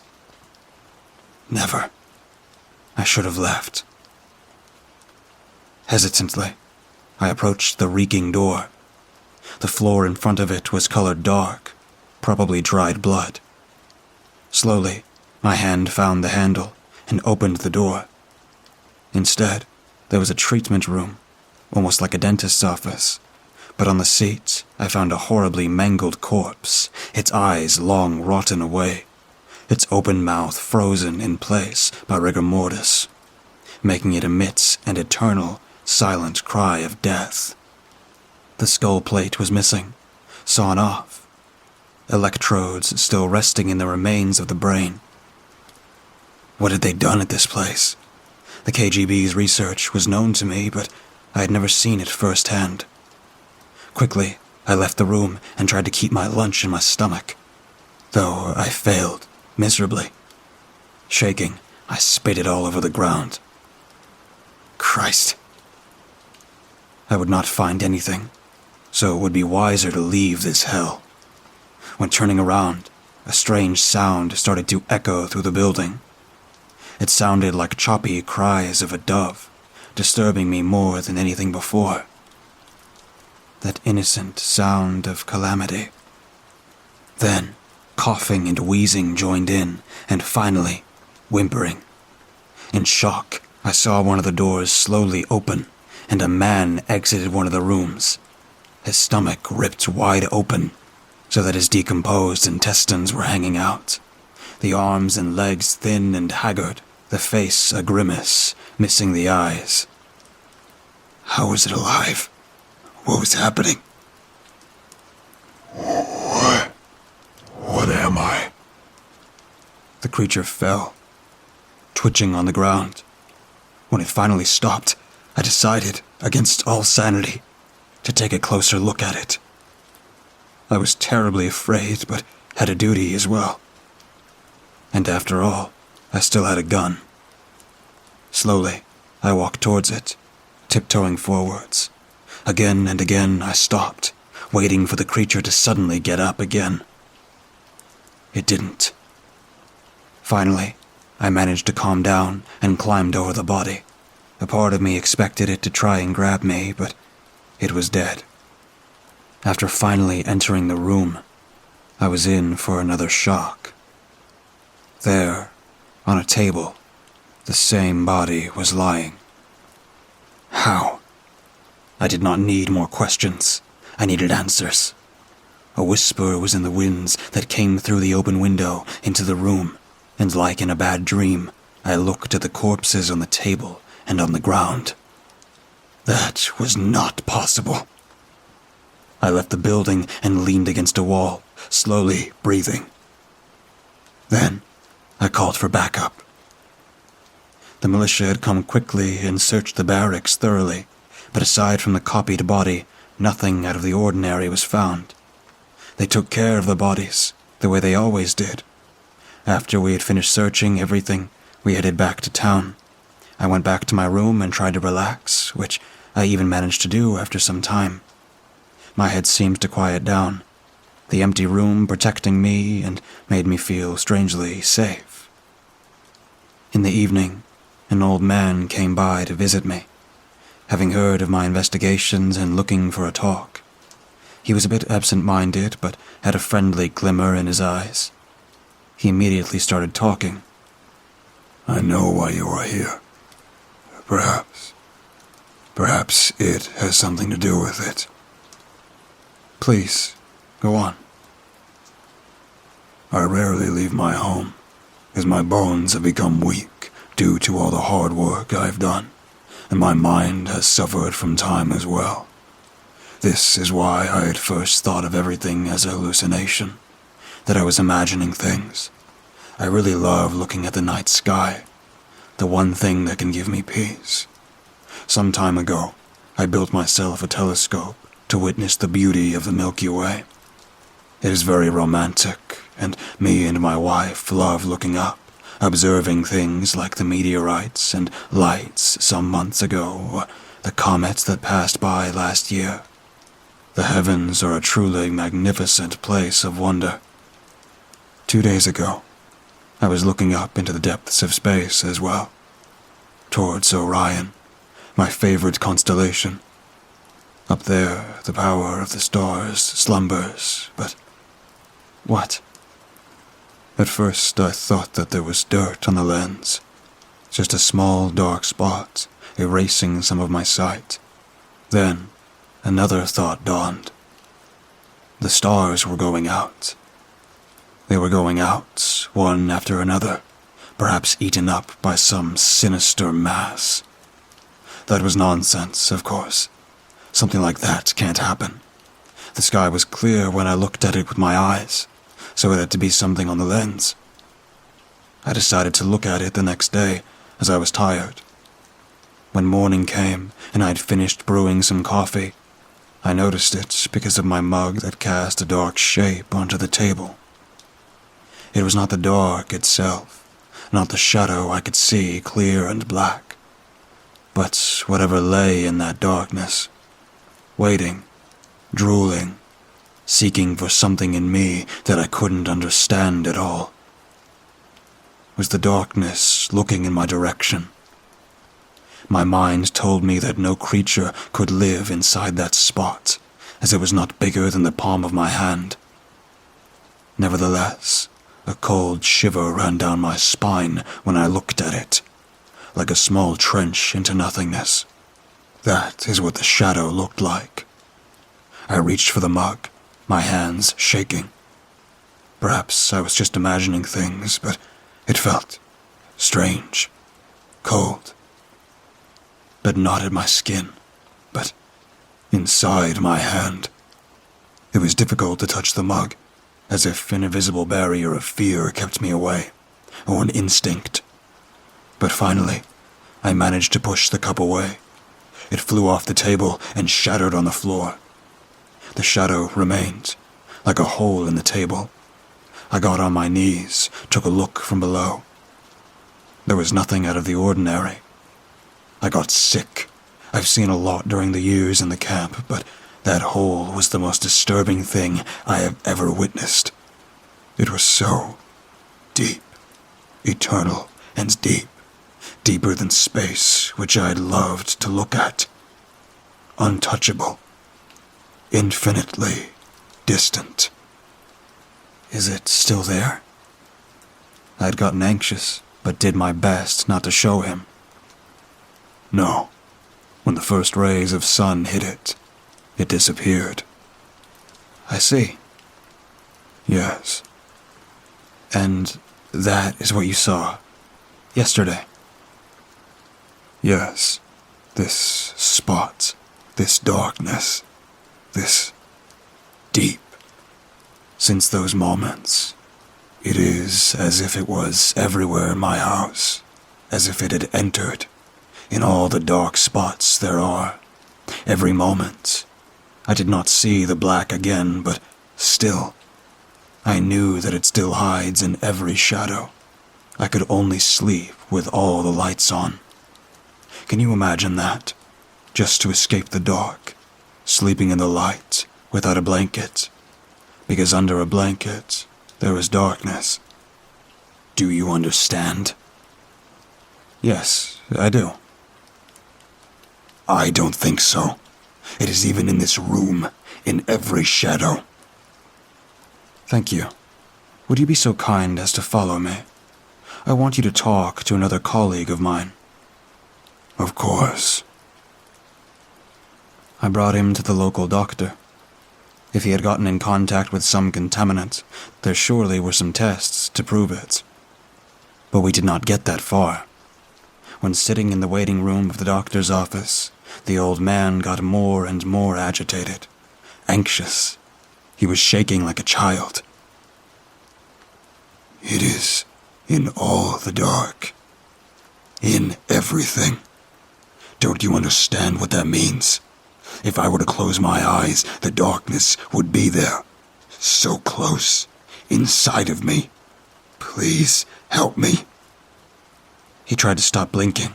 His eyes had started getting teary when I had enough and left the room. I was just telling the receptionist that I was leaving when coughing and howling came from the waiting room. We stormed inside, but all that we found were 2 terrified patients and the corpse of the old man. He was refusing to blink, as he told you. What a madman. Then he wasn't able to keep his eyes open. He wasn't able to keep them open anymore. His lids closed, his gaze full of terror, and when he opened them again, his eyeballs were gone. Only a deep darkness remained. An abyss. I think he was dead instantly. He fell, twitched around, and then was gone. The other patient was not able to give a statement and had to be injected with sedatives. The cause of death was quickly found. The old man's head was completely hollowed out. Looking at the corpse made me feel cold, and the effects it had had on the sanity of the other patients. Was it spreading through the air? Was I contaminated as well? Or what if there was something real in that lonely town? Something in the dark that possibly seemed crazy. But I had to start considering it. You never know. The situation worsened in the following weeks. Rumors of a mysterious deep that slowly invaded the lives of more and more people began to spread. Mistrust started to grow. The way some people behaved got increasingly stranger. Some acted as if they did not feel at home in their own skin. The edges of town were the first areas to show more signs of the deep. Things disappeared. From cupboards, from garages, from bedrooms, from bags. The darkness was witnessed again and again, and was dreaded and feared. I myself did not see it for a long time, and still looked for explanations, aided by the local doctor and an expert for bioweapons I had sent for, but I found none. I felt more and more pressed to order an area bombing, but part of me clung to hope. I think it was the night of January 15th when I got another call. Taking the current situation into account, I had waited for one on a daily basis. Despite that, I felt uneasy. After listening, I hurried into the night. When I got to the place where it had happened, I was admittedly glad that little Etrushka was still alive and breathing, clinging to her rag doll. But what she told me, crying, made my stomach hurt. They're gone. Gone? Who? My parents. They're gone. It took them. It took them both. It? Did you see something? No, but I felt it deep inside of me. Since yesterday, I wanted to go to you, but they did not let me. They told me I was fantasizing. They? Who? Your parents? No. Well, they looked like my parents, but they were different. I didn't notice it at first, only when I was with them for a bit longer. When we were eating lunch, they talked like always and were having a small argument. Suddenly, I felt it, as if someone was pouring really cold water on my head. You know. And it happened suddenly? Without warning. They suddenly looked different, Mom and Dad. The same ones, but different. Maybe they moved in a strange way, talked differently. I can't really remember anymore. But they were not my parents. They were strangers in my house. Something must have taken them in the night. A monster. I said nothing because I didn't want them to notice. But they must have suspected something and did not allow me to go outside anymore, only to wait in my room. The day passed by so slowly. I wanted to escape, but who would have believed me? Grown-ups would only have said that I was imagining things, that I was playing around. My real mom always said things like that as well, all the time. So I stayed inside my room with Aunt Livy, my doll. And then the sun started to fade behind the hills. It grew cold. Nobody talked during dinner. We were eating clear, watery soup. My real mom would have made it with veggies. She would have, because dinner is important. Nobody spoke. We only sat there, disgustingly silent. We didn't even look at each other. And suddenly I knew that they would come and get me as well, in the night. That they would call the monsters. I didn't know what to do. I decided to stay awake as long as possible. I did not feel safe in the dark because... Because of the stories? Because of the hole in the tree? Yes. I only had a little flashlight. The light protected me and Aunt Livy. Then, the time had come. My fake parents went to bed. I heard them walk down the hallway. They were breathing heavily, as if they had walked for an hour. Some light came from the hallway. I could see it through the slit below the door. It wanted to make me feel safe, so I would go to sleep. I was terribly afraid. Would it come through the window or through the door? Was it already under my bed, with me? Would it slither out, slowly, a pure evil, like a snake, and take me away, leaving another Ebrugh behind? Did something come for you? No, it was worse. I almost wished that a monster had come, but no. Everything was quiet until... What happens then? Ebrugh, you don't have to be afraid anymore. I am here now. Everything is fine. I'm gonna make it right. So please, help me and tell me what happened. These screams coming from the fake mom and the fake dad. They screamed, almost roared. They were not my parents, and yet I was so shocked and dropped my flashlight, listening into the night. Then I mustered all my courage and left my bed, holding on to Aunt Livy. We had to stay together. The door was creaking. It was creepy, and when I opened it, the hallway seemed to get colder and more humid. But maybe I just imagined that. I looked towards the room of my parents. What did you see? You can tell me. I will believe you, I promise. Nothing. Just darkness. The long hallway was illuminated, the way it always was in the evening, but behind the door frame leading to the room of my fake parents, only blackness. Like the hole in that tree, but much, much bigger. An abyss so deep. I'm not sure, but maybe it might be that something was moving inside. Something like the monster that took my parents, looking for prey. Or maybe there was nothing at all. A hollowness, just a big emptiness. Deep. And then it came towards me. The lights in the hallway went out, and then it was really close. That darkness. I looked out of my room, out into the heavy darkness that made breathing more and more difficult. And something approached. I felt it. I was sure. I wanted to slam the door shut so it could not reach me, could not come into my room. Not into the only room still illuminated by the flashlight on the ground. The door was almost shut, but then something pressed against it. From the other side. Something had come through the deep. Or was it the darkness itself?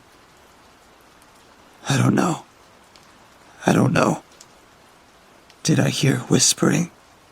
Or were those just my own thoughts? I just don't know. I'm so confused. Her tears did not stop. You are really helping me, and you are very brave. I tried to calm her. It took some time. Then she regained some composure. What happens next? I looked outside the window. The moon shone a bit, so there was light outside. Moonlight, I ran to the window and climbed out. I don't know why, but it was not entirely closed. It's okay. You are very brave. Thank you for telling me. Very good. Please, do not leave me alone out here. I don't want to be alone. Aunt Livy is the only thing I have left. I will take care of it. The little girl was traumatized, but I admired her courage. The screams of her parents had notified militia and me, and so she did not have to stay too long under that street lamp where we had found her, alone. Only that tattered doll in her arms. I did worry about her, however. What if she had gotten contaminated? Or worse, what if she had not? If truly there had been. I did not want to think about it, but I had to know. The house looked huge in the faint light of the moon. The windows seemed giant, and I could not see inside as it was too dark. I did not spot any light, and thus could not determine where Etruska's room was located, until I saw the open window. Had something from the outside. And there it was.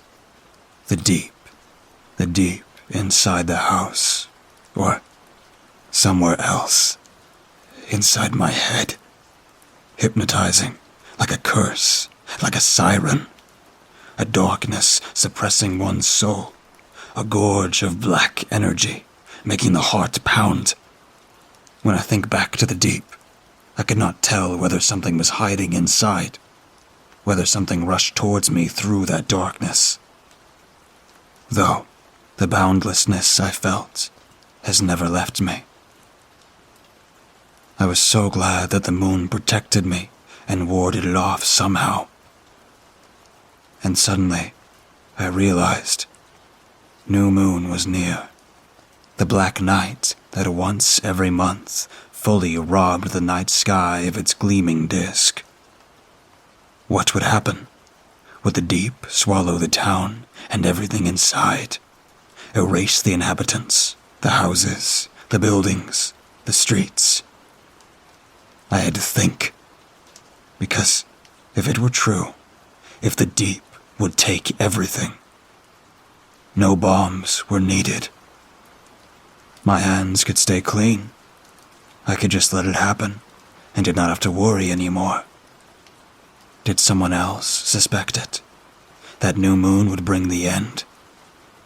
I don't think so. Everybody was just too afraid to notice. I made a decision. The next day, I left town. I turned my back on it, the way I should have done long before. After all, not only the deep threatened my other comrades. No, those mysterious, strange people that had been seen more and more often deeply disturbed me as well. After I was gone, the problem would maybe solve itself. I took a car and left that hellhole, that city of the deep. My supervisors knew about it. They knew that all they had to do was wait until Solovsk and its residents would fall into darkness. And even if not, the bombers were ready. I did not tell the militia or Solovsk, just ordered them to calm down the others. I promised that help would come, one way or another. When I sat in a safe place on the evening of January 17th, I prepared for the call I had to make. I had to be sure that everything would go down as I suspected.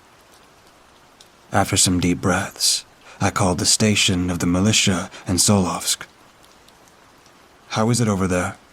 Is everything all right?" I just heard a panicked voice screaming. "Thank God you called. We didn't get through to anybody else. The lights are fading. The darkness is coming. It's coming from everywhere. The hills, the houses, the holes. It's coming. This horrible deep. You know, don't you? You know. Please help us." "Are you certain?" "Of course. We can't escape the lights. They're starting to flicker. The deep is here. You have to."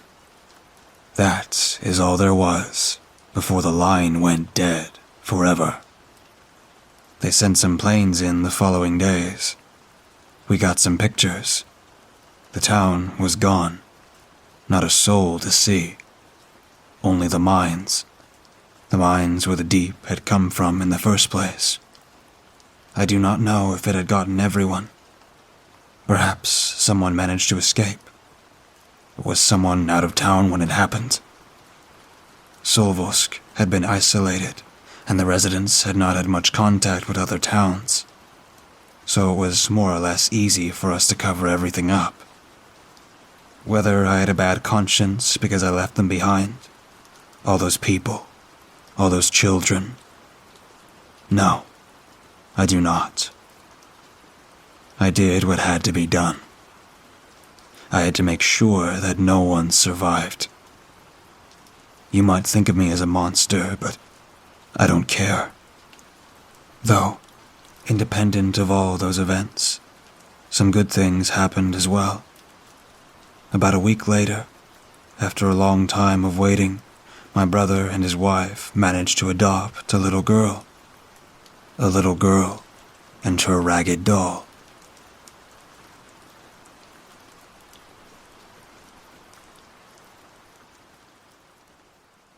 I remembered the day I had met him, more vividly than I could recall some of my happiest memories. I could only suppose that it was because meeting him took a bigger toll on me than having a birthday party or going to Disneyland for the first time ever could.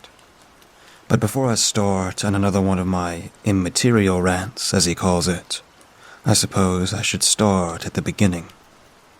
He teases me whenever I start to describe the beginning. He says that I romanticize things too much, but I say I just have amazing powers of observation. I'll just let you decide.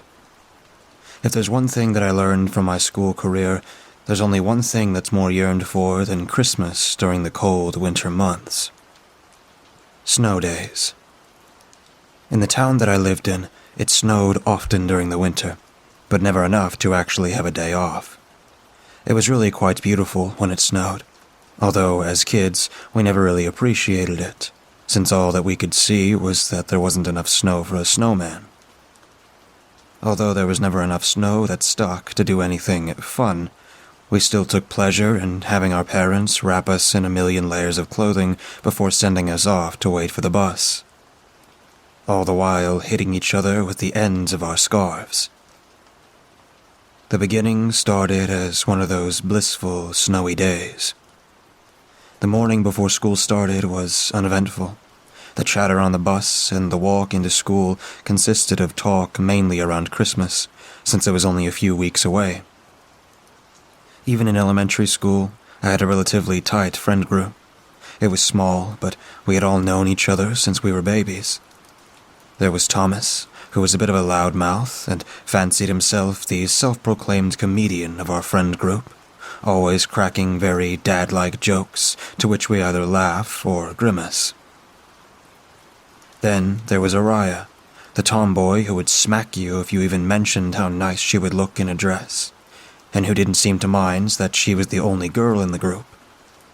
Then, to top it off, there was her brother, Caden, who took after his father with his liking for sports, always spitting out random facts about teams no one ever heard of. We did everything together, only being separated if we absolutely had to. We chatted on the way into school, already starting to unzip our coats as we entered the building, as the temperature inside the building was in striking contrast to the bitter cold outside. We let our feet guide us on muscle memory to the 4th grade area of the building as we continued to chat. Araya and Caden already in an argument about how many Christmas presents they deserved, while Thomas and I jumped in with our 2 cents occasionally. As we approached our classroom door, however, our chatter ceased as we looked inside. Our classroom, like any elementary school classroom, had its desks arranged in groups of 4. Our bus route was the closest to the school, which meant that the 4 of us were usually the first ones in the classroom in the morning, which was beneficial since we could have the first pick of tables, although we sat at the same one every time. But we liked the idea of having the first pick on them. As we approached the door, we stopped. our chatter dying out as we noticed that someone was at our table. It was a boy, with tousled hair so dark that I honestly couldn't tell if it was black or a really deep brown. He was sitting where Araya usually sat, bent over a book so far that I couldn't see his face. He didn't notice us in the doorway, but if he did, he made no movement to acknowledge us. My initial reaction was that it was a new student, since I had never seen him before, and I knew all of my classmates fairly well, even if we weren't that close. My friends and I had just exchanged silent, curious looks with each other when our teacher, Miss Lennon, noticed us in the doorway. Good morning. You guys can come in and sit. I need to grab a few things from the printer. I'll be back in a minute, she said with a smile, before getting up and leaving, not mentioning the dark-haired boy who still didn't look up from his book. If it was a new kid, we figured she'd want to wait for the rest of the class. We weren't sure how to proceed, since it seemed rude to kick him out of our spots when he was so obviously engrossed in what he was doing. Thomas, however, did not feel the same. He started towards him, to which we followed reluctantly. Thomas had always been a bit of a loudmouth, but this time I was worried that he could start us off on the wrong foot with the new students. We crossed over to the other side of the classroom to where he was sitting, and even when we were standing right next to him, he still didn't look up. I stole a look at the book he was reading, and though I didn't recognize it, I could tell that it wasn't the type of book we read in class. It was thicker, for one thing. The words on the page were tiny and cramped, and I didn't even recognize some of the longer words that appeared frequently on the page. Hi? Thomas finally said, breaking the silence, to which the boy finally looked up at him. I tried to take him in quickly in case he bowed his head again, to which I instantly decided that his hair was a deep brown, which complemented his hooded, dark blue eyes. He had a shadow under his jaw, and very symmetrical features. We were in 4th grade, but he was still, well, cute. It was his eyes that actually caught my attention, because even though he was looking at Thomas, there was such an intensity in his gaze that was both casual and a bit frightening. And by not saying anything, it only amplified the effect. Sorry to bother you, but you're actually sitting in my friend's spot, Thomas said as he gestured to Araya, who gave a little wave. The boy shifted his gaze to her, not moving his head, and I felt a trickle of unease. He still didn't speak, instead looked at each of us in turn, the hairs standing up on my arm when his gaze fell on me. And I looked back, determined to not break eye contact. He eventually looked back at Thomas before standing and closing the book. "Sorry," was the only thing that he said, quietly, before picking the book up and walking past us without another word to a different spot across the room. I wasn't the only one unnerved by this interaction, and my friends and I shared another confused look before we were saved by the noise of the other kids coming into the room, Miss Lennon right behind them. Everyone noticed the boy, who was once again bent over his book quietly, but said nothing. A few people filled the spots around him, to which he took no notice.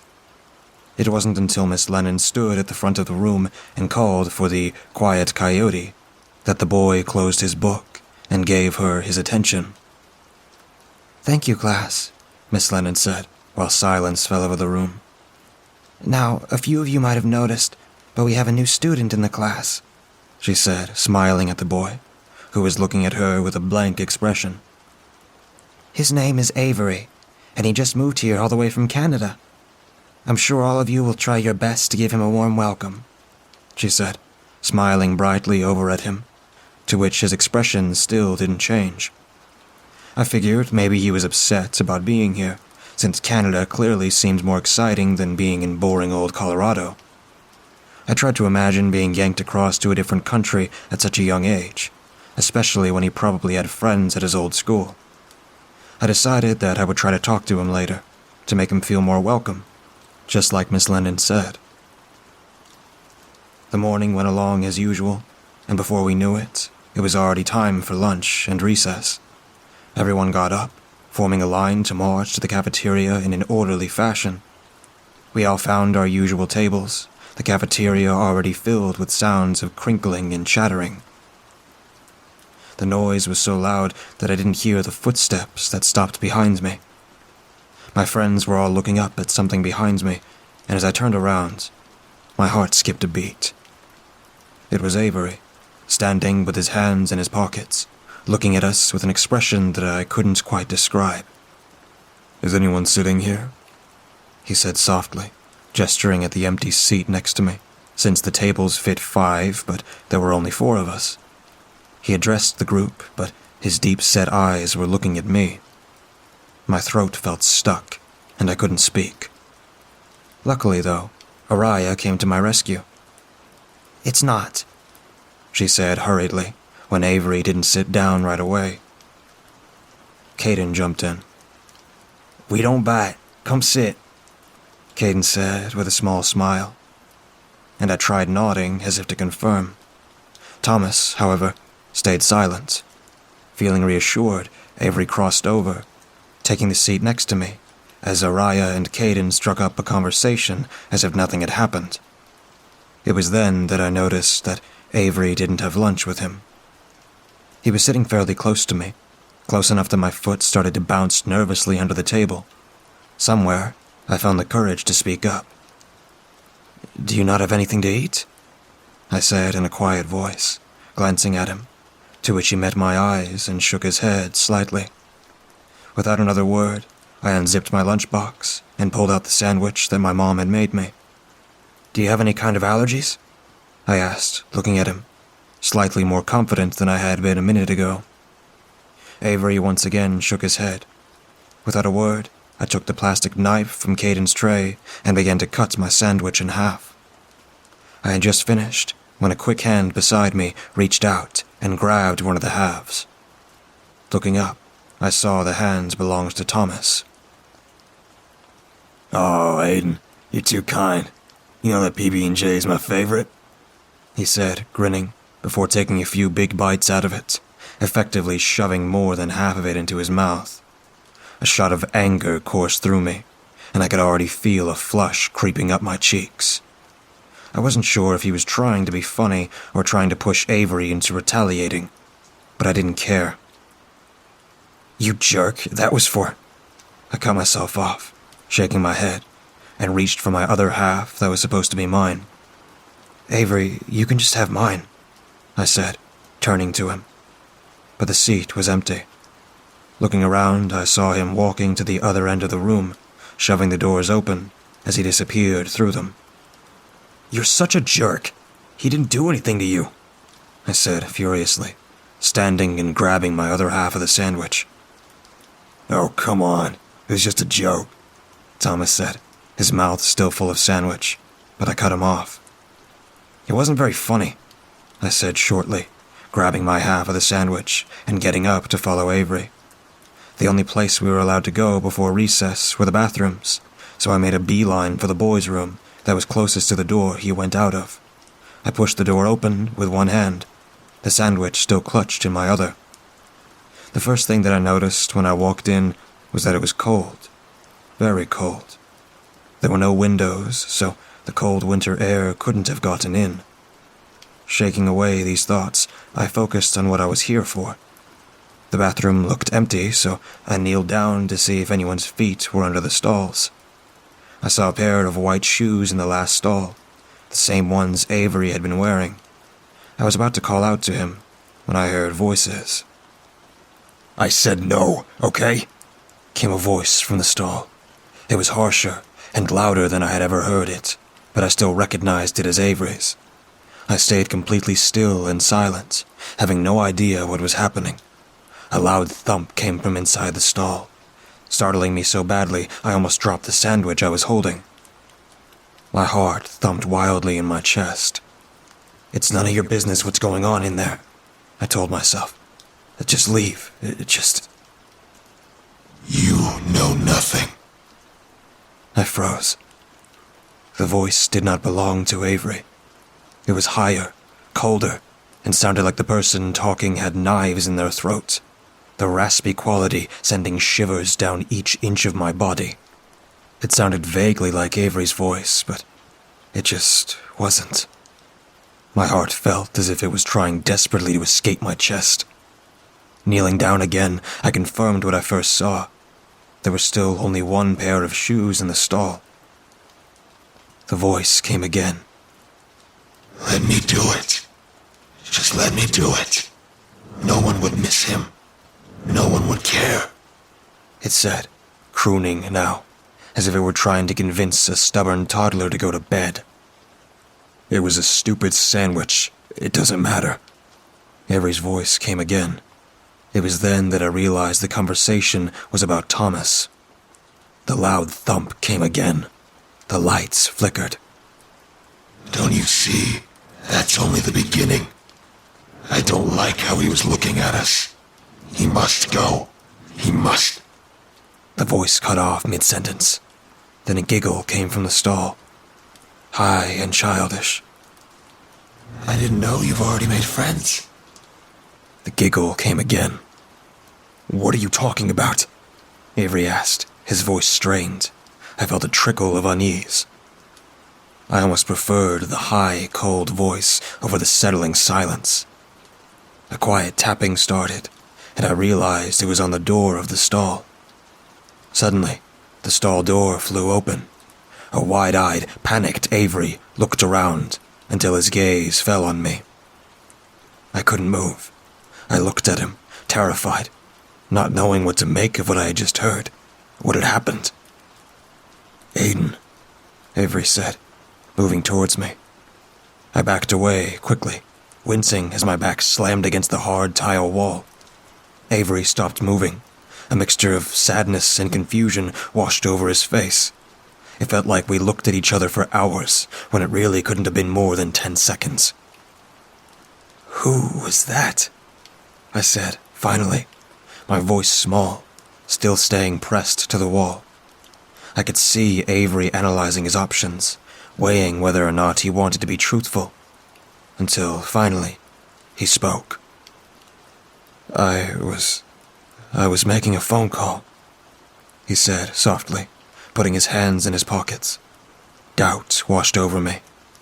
My parents said I wasn't even allowed to have a phone until the end of middle school. You have a phone? I asked, doubt dripping in my voice, and Avery nodded, but his eyes dropped to the floor. Yes, I'm sorry if I scared you.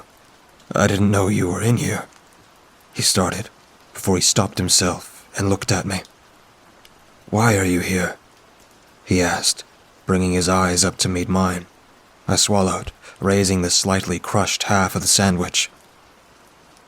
I came to bring you my half, since Thomas took what was supposed to be yours, I said, quietly, nervous and afraid, since I was certain that Avery was not being truthful. Suddenly, an expression stole over Avery's face, and his eyes dropped to the sandwich I was holding, before bringing them back up to mine. No longer were his eyes cutting and intense. Instead, there was a softness that spread to the rest of his face as he regarded me. You followed me to bring me your half, he said, his voice barely above a whisper, as if he could not comprehend such a thing. I nodded, holding it out to him. He took it gently, looking at it for a moment before looking at me, and for the first time since I had seen him, he smiled. Thank you. I couldn't help it. Despite what just happened, his smile was so infectious that I couldn't help but smile back. The lunch bell rang, signaling recess. I moved towards the door when I felt a hand close gently around my wrist. I turned to look at Avery, who looked away for a moment, blushing slightly before he let go. I'm sorry if I frightened you. I was wondering if you wouldn't tell anyone about this.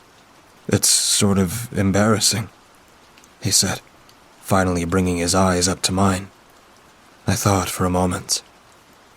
It was certainly weird, and I was really confident that the phone thing had been a lie, but something inside me pushed me to let this one go. Sure, I said, smiling slightly. "Your secret's safe with me." I left first, waiting to give him a moment to compose himself. As I heard the door close, I could have sworn I heard a high, cold voice giggle. It was a few days later that I had a nightmare, or what I really hoped was a nightmare. It had been a few days since the incident in the bathroom, and nothing out of the ordinary had happened since then. Thomas never apologized to Ebrugh, despite the constant hounding we gave him. I settled into my bed that night, greatly looking forward to sleeping in since it was Friday. Just to paint a picture, my bedroom was just like any kid's bedroom. I really liked it because it had a big ceiling fan that I never used, but I just liked how it looked, kind of like the top of a helicopter. I drifted off to sleep that night, snuggled deeply under my covers, warm and comfortable. It had always taken me a little while to sleep, since I usually slept a good while, hovering in the half-asleep category, before my body actually shut down and went to bed. I could feel myself starting to drift off when, suddenly, a prickle of unease racked my body. It was that uncomfortable feeling that you get when someone is watching you. Put it down to my overactive imagination as I closed my eyes tighter. After a few minutes, I couldn't ignore it. I flipped over onto my back, looking at the ceiling, and my heart stopped in my chest. There was someone on my ceiling fan. Wait, not someone. Something. Because there was no way that a human could have looked like that. My heart pounded lightly, and I was petrified, too afraid to move, to speak, partially because the thing looked like Ebrugh, but it wasn't. It didn't take long before I realized that I couldn't move if I wanted to. My limbs seemed stuck to the bed. I looked back at the thing on my fan. It was black, with unnaturally long, thin limbs that were adjusting to make it perch on top of the fan. It had an oval head, but it was the face that terrified me. It looked like Ebrugh, but the features were all wrong. The nose was too low, the eyebrows too high, and the rest of the features looked like they had been smeared away. But the thing that was most unnerving was the mouth. It was stretched unnaturally wide, smiling down at me, giving the eyes a maniacal expression. I was trying to remember how to breathe. So you are awake. The thing said, but its mouth didn't move. So pretty and peaceful. It said, tilting its head. Its mouth still wasn't moving as it talked. I can see why Ebrugh likes you. Oh yes. "What are you?" I whispered, my terrified eyes never leaving it. The childish giggle, like the one in the bathroom, came from it. That is a very complicated question. Let's just say I am the better version of Ebrugh. He doesn't know that. He does not think I am better. He resists me, refuses to. The thing went on, its voice getting harsher before it stopped, and its soulless eyes fixed on me. I know what is best for him. He will see I am right in the end. He will see that he needs me. He is nothing without me. I swallowed. "What do you want?"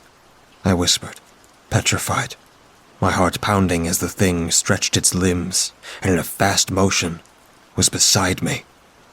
I wanted to move, to run, but my limbs were still frozen.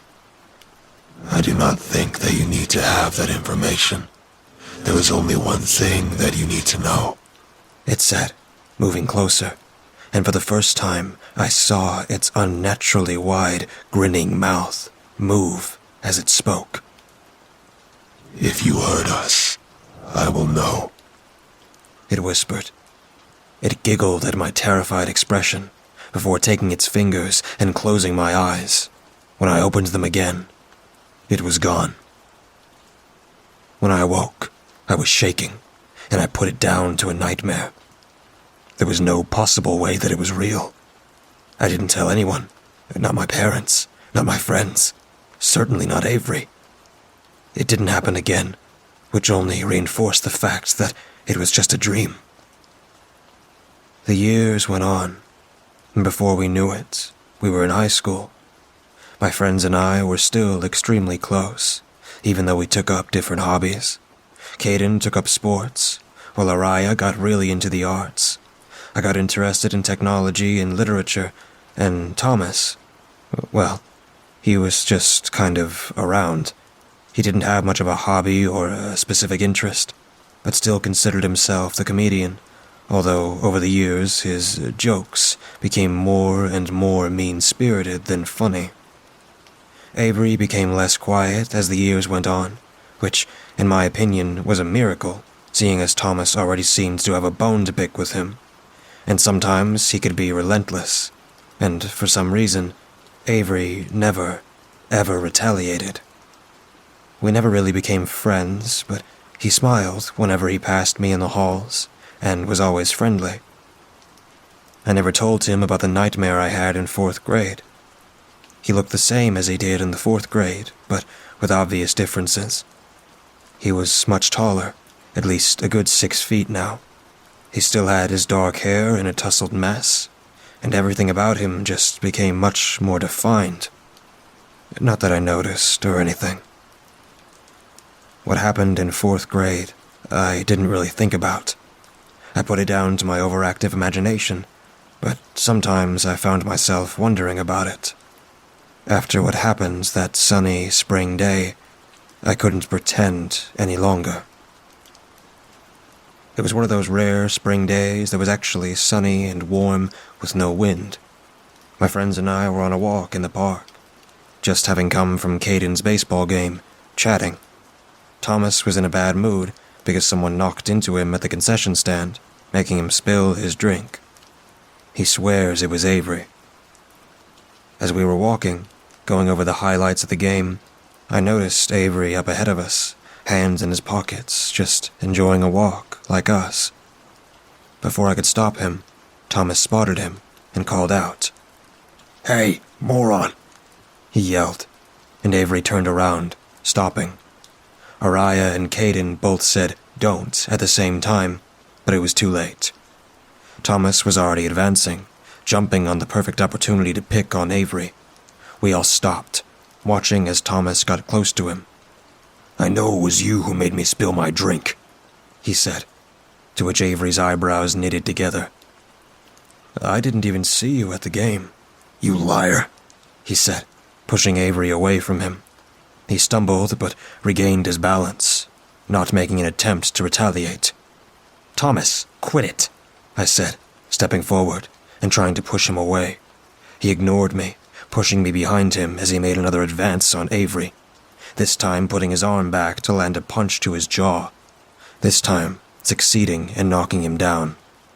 Araya yelled that she and Caden were going to get something while I tried to pull Thomas off of him. Thomas, stop," I said desperately, but I was again ignored. Blood was dripping from Avery's nose as Thomas landed another blow. "Fight back, freak," he yelled, and still, Avery let him continue landing blows, groaning as one hit his solar plexus. I was about to call the police, not waiting for Araya and Caden, when I saw something that made me freeze in my tracks. Something had come out of Avery, something with unnaturally long limbs to match its unnaturally long smile. "What the hell?" Thomas yelled in alarm, backing away quickly. The thing from my nightmare, the thing from my dreams, was advancing, his eyes wide, its smile large. No, Avery yelled, scrambling to get up. Finally, the creature exclaimed as Thomas and I were backing away. Thomas tried to run, but it was no use. The creature caught him by the ankle, and out of the corner of my eye, I saw Avery stumbling towards it, repeating the same thing. No. Suddenly, the creature unhinged its jaw, unnaturally wide enough for a person to fit. Eyes wide with alarm, Thomas screamed. Aiden! Aiden, help me! He screamed before he was cut off. The creature had swallowed him whole. I froze.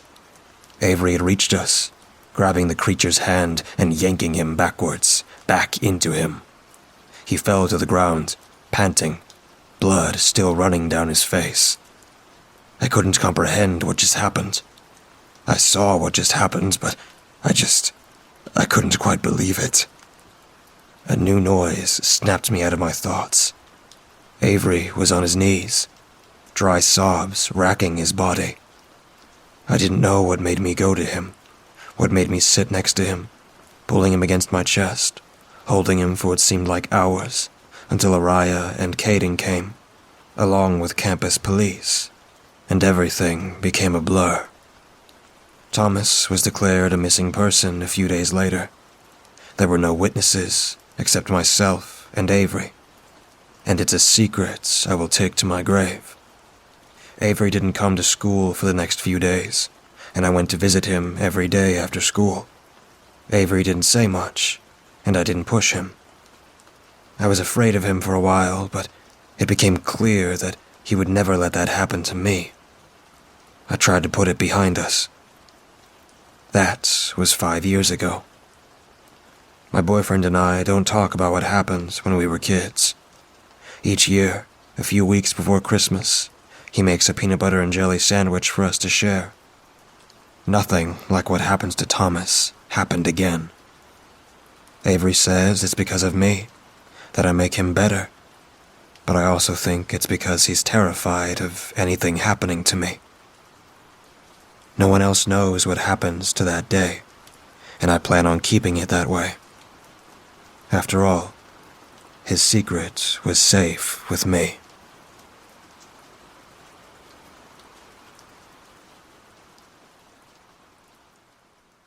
Perhaps no one will believe me, but I have to finally get this story off my chest. It happened about a year ago, but I had never forgotten about it since then. The happenings are always present in my mind, like a scar, tainting me.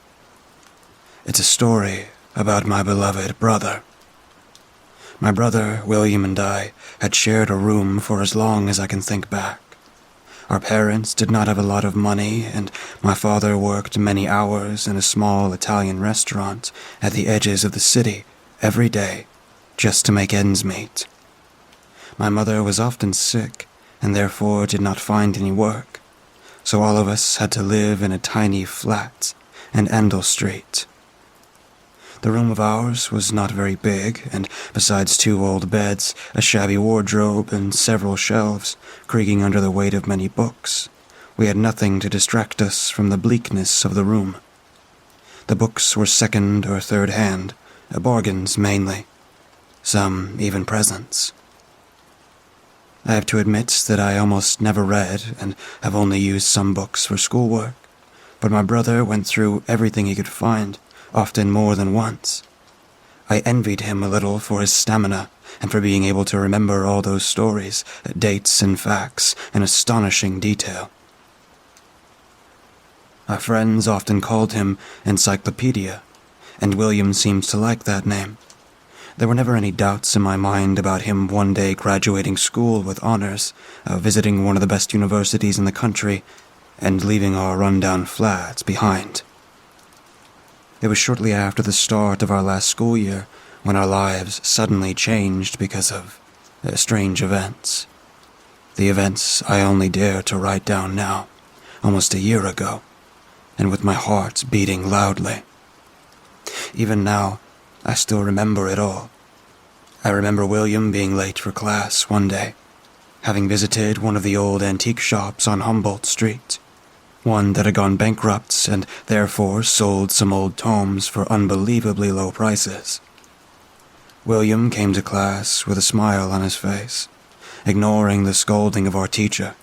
I'd never seen him that feverish, holding the old, smelly book in his hands and scanning the cover with big eyes. "He gave this one to me, Kim, as a present," he proudly told me after he had returned home. Who? I asked, packing some things for my weekly trip to the swimming club. The old man in the shop. He almost forced it to me. Seemed to try to get rid of it. It's a guide for dreaming. What are you going to do with that? You've never liked esoteric stuff, I skeptically asked. It's not one of those books. It's not one of those books. He dismissively shook his head. It's supposed to teach you control of your dreams. I've always wanted to try that out. I think they call it lucid dreaming nowadays, but back then it probably had another name. Even the old Native Americans did something similar. And you would know that if you stopped thinking about sports occasionally. Yeah, you're probably right. Just be glad. You got it for free. Very nice of that man, I said with a chuckle. Oh, I am. Very lucky. He agreed, smiling. On that day, I left William alone with his new book, only returning home in the late afternoon. As expected, he was still lost between the old pages of the tome. When I threw my sporting bag on the ground with a loud bang, he jumped up in shock. Why did you do that? He asked accusingly, giving me a strange look. I heard an unnerving panic in his words, but back then, I did not pay much attention to it. Today, I would give everything up to turn back time, just to rip the accursed book from his hands and sink it in the nearest pond. Back then, however, I probably just gave him a faint smile. Whilst lying on my bed, learning some vocabulary, William in the tome slowly slipped my mind. Only when he snapped the book shut, I looked up. You will never believe what this points towards, William said, shaking with excitement. I'm sure you're about to tell me, I answered. The book describes where our minds travel to during our dreams. This is remarkable. There are even some exceptional exercises for training.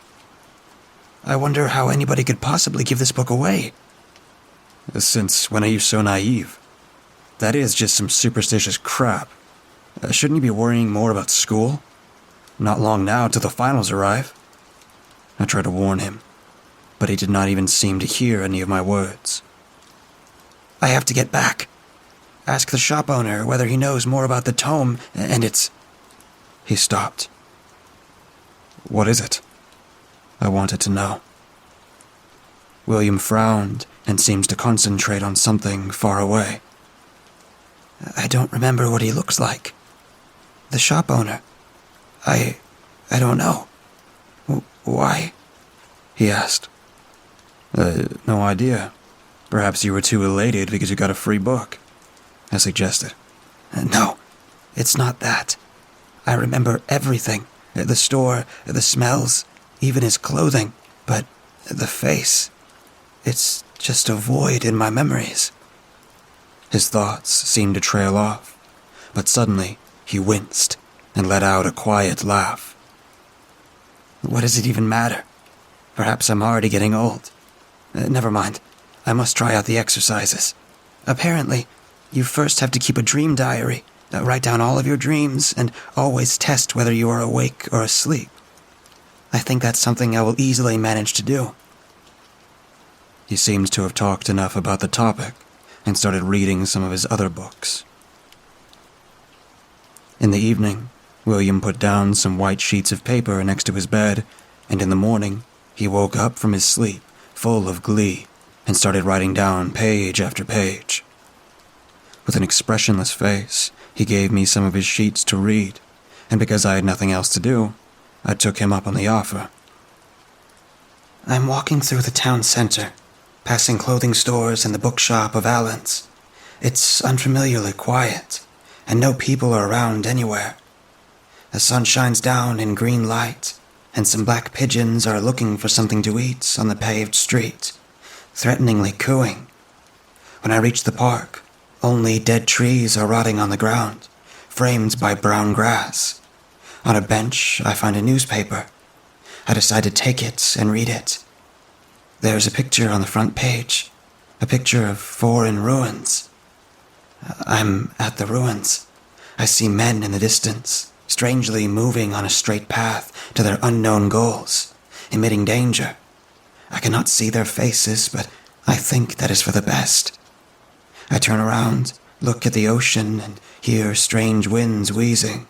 Another black pigeon appears. Its feathers are covered by a crimson fluid, and it is menacingly cooing at me. I turn around and see the strange men, floating, moving towards the pigeon, menacingly, as I slowly fade into another dream. I am in an old corridor. I see darkness and emerge from the distance. Finally, I realize that I am lucid dreaming. I look at the corridor and tell it to disappear. Slowly, it melts to the ground, becoming one with the ground. I turn around and call for my dream spirit, exactly as I had read in the tome. I am standing on a grassy field, verdant green. There is a man beside me. A cloak is covering his whole body, and he is wearing a felt hat on top of his head. Are you my dream spirit? I ask the man. Exactly.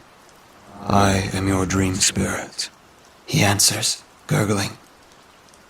My mother started calling for me, having prepared breakfast, and therefore I threw the pages into William's bed, hurrying to get to the kitchen table.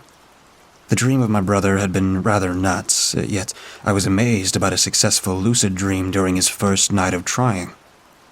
When I returned to our bedroom, the sheets of paper are gone.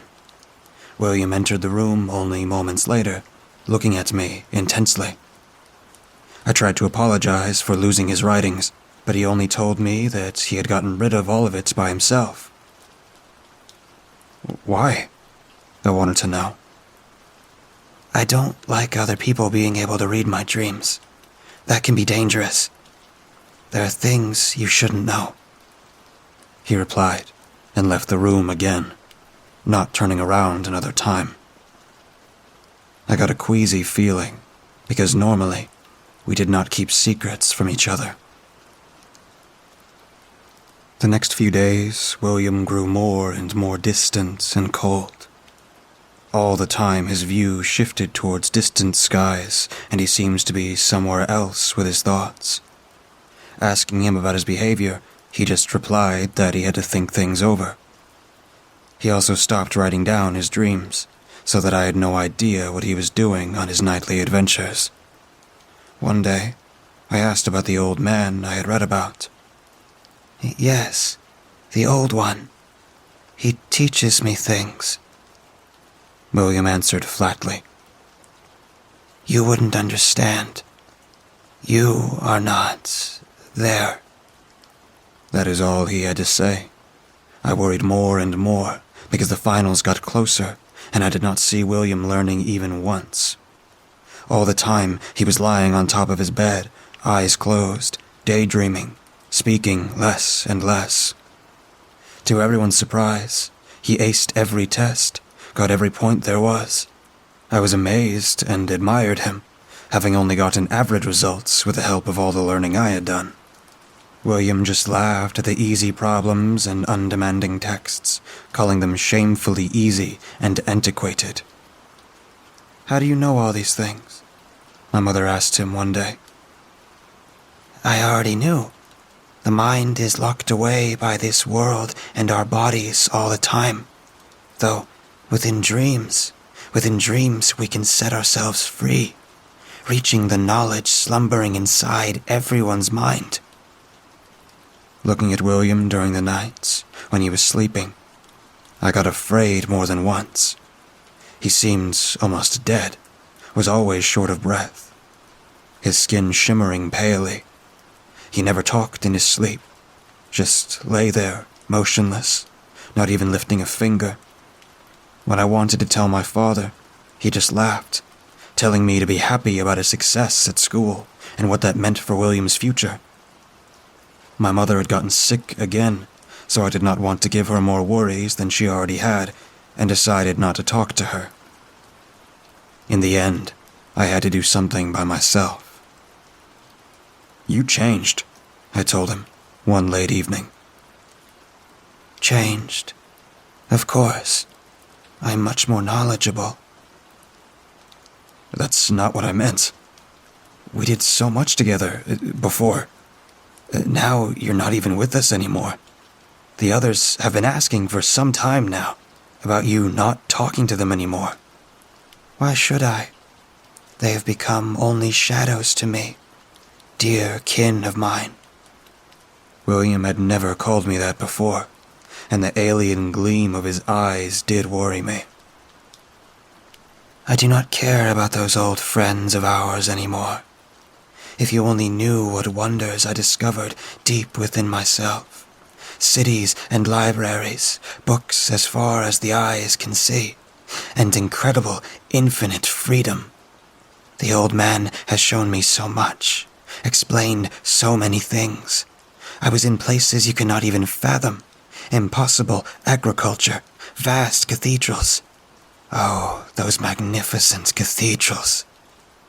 William seemed to start daydreaming again, and he rolled his eyes so far up that I could only see their whites. Hastily, I started shaking him. What? Yes, I did not want to doze off. Soon, I will have unleashed my true potential. Kim, you will be truly amazed. He looked at me, smiling, and for a brief moment, he seemed to turn back to his old self. He got up and left the room, whistling. The next morning, a scream woke me from my sleep. I got up, terrified, and looked for William. He sat on top of his bed, straight up, like a candle, sweating. Tears ran down his face. "William, what happened?" I asked, panicking. It's over. I know everything. My mind is explored, everything that was inside of me. I have learned it all. There will be nothing new. Never again. With those words, he fainted, pale as chalk. My parents took him to a nearby hospital, and he had to stay there for some days. This is all my fault. I should have been home more often. My poor father exclaimed. He was devastated. I had never seen him that way before. After all those years of hard work, never having shown a sign of giving up, his worries for his son had finally broken him, cut into his very soul. My mother was also under shock, not saying another word that evening. I decided to try to help William on my own. The next day, I went to Humboldt Street, looking for the antique shop. I was in luck. The old man still lived above his closed store. I must admit that I was a bit afraid, as William forgetting the man's face came back to my mind and made me wonder. Was it clever to go there alone? However, I quickly swept away those thoughts, as my brother was clearly in danger. I had to do something. When I rang the bell, my feelings of uneasiness and terror slowly started to ramp up. Why did he not remember the face? What had William seen there? Or had he just been kidding me on that fateful day when he had gotten the book? My hands started sweating as I heard the steps closing in on me from behind the old wooden door. Soon, he would be here, standing in front of me. The man that had caused all this harm to my family. Should I run? I could. The door opened, and a jolly old man stood there, looking at me in slight confusion. "Yes, what may I do for you? How can I help you?" The feeling of danger was gone, and I let out a sigh. However, when I asked him about William, he did not remember him. The man even insisted that no one had bought or gotten anything from him, and most of his things had been given to a nursing home. Confused, I left his door, slowly walking through the streets. Was I on the wrong track? Was it, in the end, just that accursed book? Where was it even from? I was drowning in thoughts of worry, my mind trailing off, when someone grabbed me by the shoulder. I turned around and I saw a person behind me. If you want to help your brother, let him dream. Let him dream. It was an old man. At least, back then, that is what I thought he was. He stood very tall, his whole body covered by a cloak. Strangely, my eyes could not look at his face, even seemed to force my gaze away from it. Something deep inside me refused to, and without any good reason, I suddenly stopped to care about it. It was just an old man. I was sure of that. Oh, how terribly wrong I was. An absolute fool. I'll do my best, I answered. The old man was long gone, almost as if it had all just been a daydream. Hesitating at first, I finally made my way to the hospital and delivered the message to my brother. He was in no way fazed when I told him about my encounter and just stared at a wall. In the end, I left William in his room at the hospital. The way home seemed longer than before, and I thought of other ways to help him. Were there any? I just wanted my brother back. Perhaps I could visit William in a dream and cheer him up. Today, I do not remember how I got that crazy idea, but I had to grasp at every straw. Back home, I looked for the tome, and to my relief, I found it under his bed. I was happy that he had not asked for it at the hospital, but perhaps fate was just kind to me for once. The cover of the book smelled like ruin, and the pages had already turned yellow, the words on them having been written by hand. Though the symbols and language were foreign, I had no problem deciphering them, but back then, I did not care, although I should have. I quickly read the first chapter and found a small note in the end that gave me new hope. Apparently, dreams could be shared after some long training, but blood-related people had done it by accident on some occasions more easily. I didn't need to know any more. That night, I dozed off with high expectations, and like a miracle, I realized quickly that I was dreaming. I concentrated all my might on one wish, visiting my brother inside his dreams. I had to get him. I had to get him back. I had to save him. Nothing happened. I concentrated again and again, repeating my thoughts. When I had almost given up, I suddenly found myself standing in an ancient city. Huge temples made from marble and ivory reached high into a crimson sky, bearing beautiful ornaments. The agriculture was impossible by the laws of nature I knew, but the monuments towered high into the heavens around me. The gateways and doors and windows were unbelievably high and unnervingly slim, but their beautiful colors made me forget my worries. Crystal-clear fountains and contorted walkways made everything look magnificent, but alien. The rooftops were connected by fragile tubes, and on the few occasions I could see beyond the buildings, there were gigantic, cylindric towers, far away. Somehow, I felt William's presence, and carried on through the Cyclopean city. After some wandering around, I reached a gigantic abyss, brightly white and gaping. This was where the city ended. Beyond that abyss, there was pure nothingness, as if the world had been cut off. I did not dare get closer, and spotted a small stairway reaching over the void and ending at a large door made from bronze, apparently leading nowhere. I walked along the edge of the abyss until I had reached the foot of the stairs, though I did not dare to get closer than 3 meters towards the cliff, separating city from void. I peeked down into the emptiness below, but every time I did, I had to quickly look away again, because the sterile white woke an immense fear in me. I almost did not notice something slipping past me, or someone.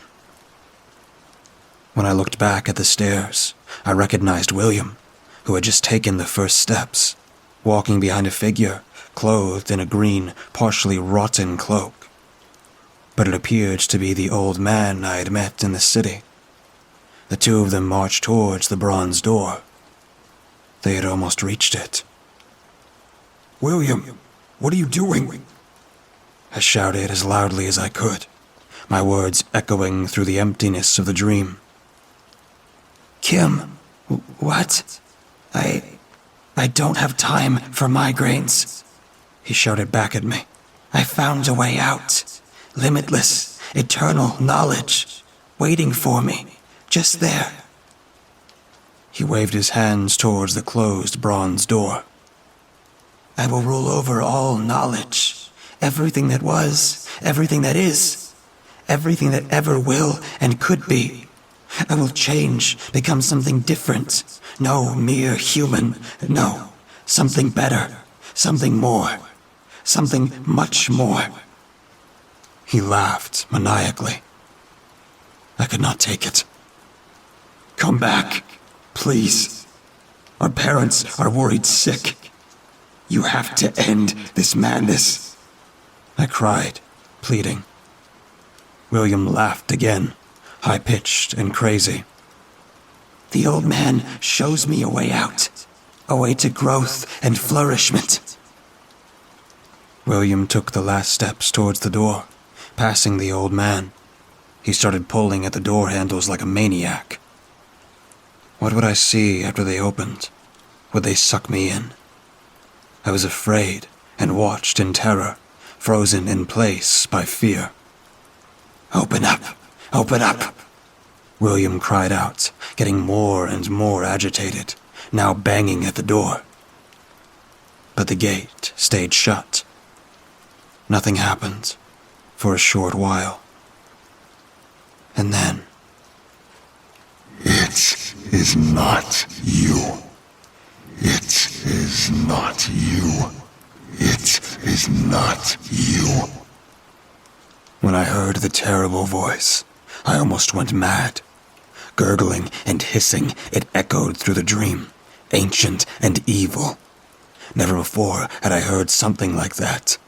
Such pure darkness crystallizing in words, threatening to rip me out of the dream. I did not know where they came from, but deep within me, a horrible suspicion started to grow. When the felt hat flew away, dropping into the abyss, I started screaming. Where the head of the old man should have been, only a big, craggy, 6-fingered hand rose into the air. It twitched, grabbing nothingness, mad and crazed. But the worst thing was the giant eye, staring at me from the palm of the hand with an icy, hostile gaze. The neck the hand was sprouting from grew longer and longer. In the end, it almost seemed as if a long, skinny arm with an unhealthy number of joints sprouted from the collar of the cloak, winding itself towards my brother like a snake.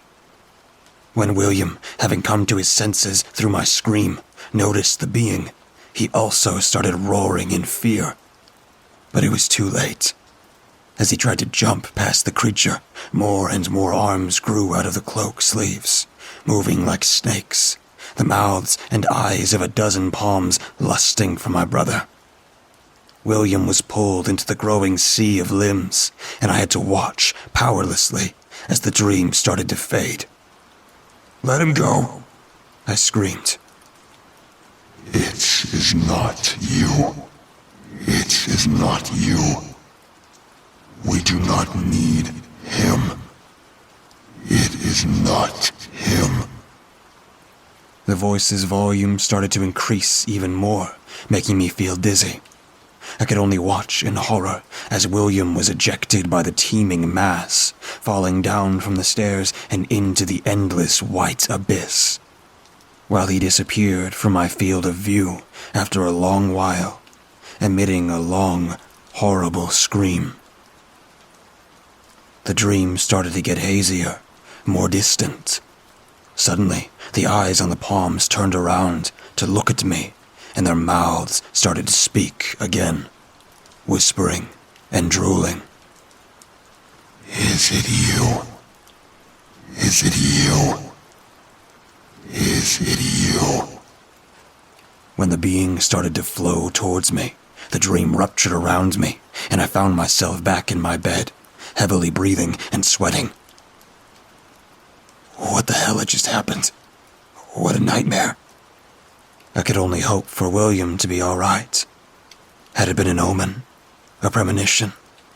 Was William in danger? In the hospital? I looked for the book, but was unable to find it. Where had it gone? It had to be somewhere around here.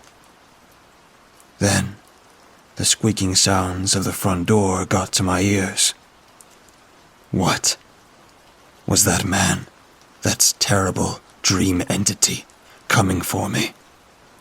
I stared at my room's closed door, listening.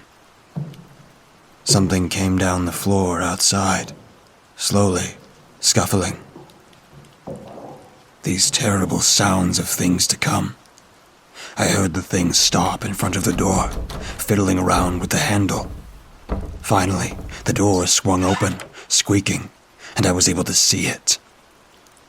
There he was, William, almost not recognizable. His hair had turned long, snow-white, and ruffled. His eyes were tiny, red, and hazy. He limped into the middle of our room and said, with a coarse voice, "I have seen eternity, Kim. I have seen eternity." The creature that had once been my beloved brother started laughing maniacally, standing in front of me, his body being shaken by spasms until he collapsed and dropped dead on the floor. I fainted with a scream, only to wake up 3 days later at the hospital. Until this day, I have no idea what had happened, and I do not want to know.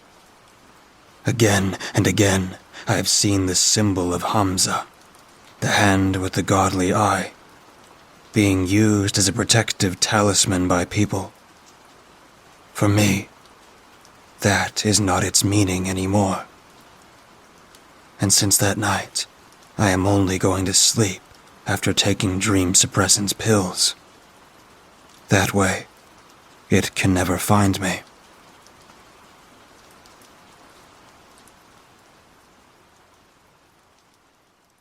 With the weather becoming warm again and our local parks opening, I now have to think of good reasons to turn down invitations to go camping from friends and family. While I was still a teenager, I went as often as I could.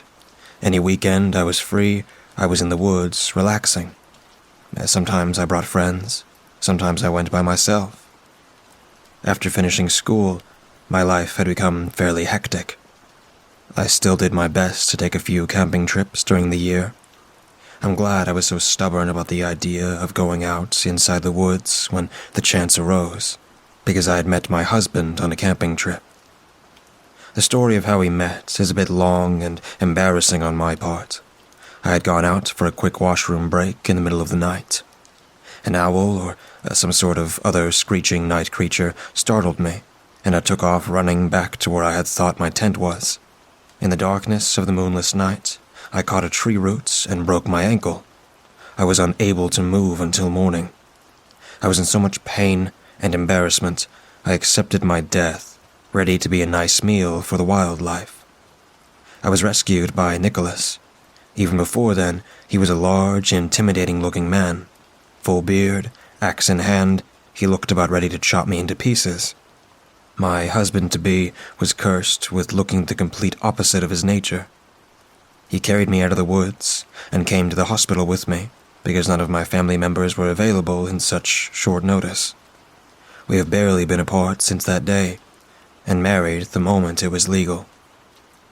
We met in the woods, so camping held a special meaning for us. Every trip was almost like a honeymoon.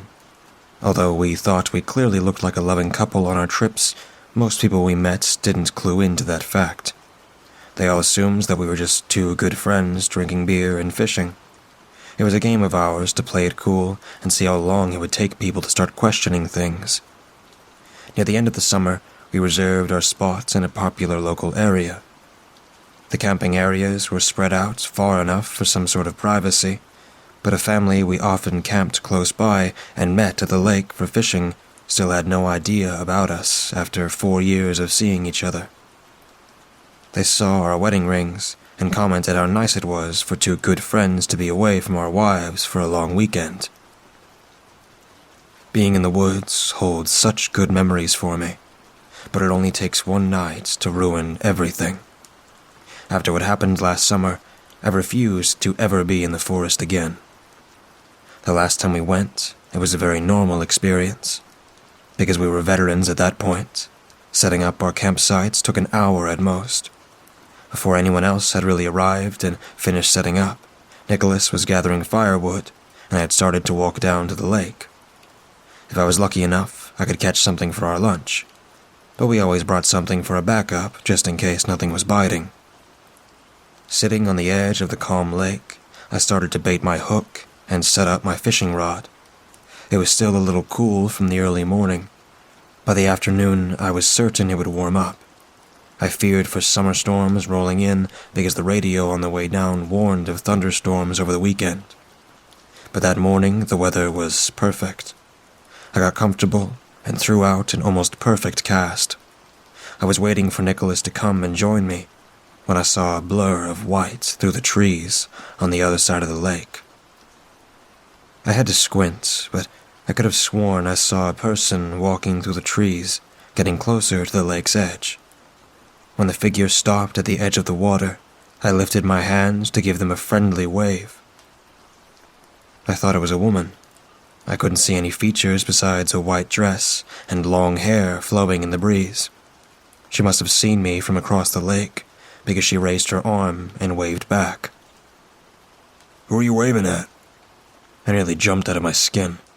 Nicholas was pretty silent for a man his size. Without me hearing him, he had come up from behind me. A woman over there. She must be out for a walk, because there aren't any campsites on the other side of the lake. I don't see her. I raised my eyebrow, confused at him. I had only turned away for a second. I didn't think she could go back into the woods so fast. But when I looked back, she was gone. The lake rippled slightly from the breeze. I didn't even hear the normal bird song or see any of the friendly waterfowl that made the lake their home. I didn't think I imagined her or got confused by a reflection off the lake, but it wasn't really that big of a deal. I dropped the matter and helped set up a spot for Nicholas.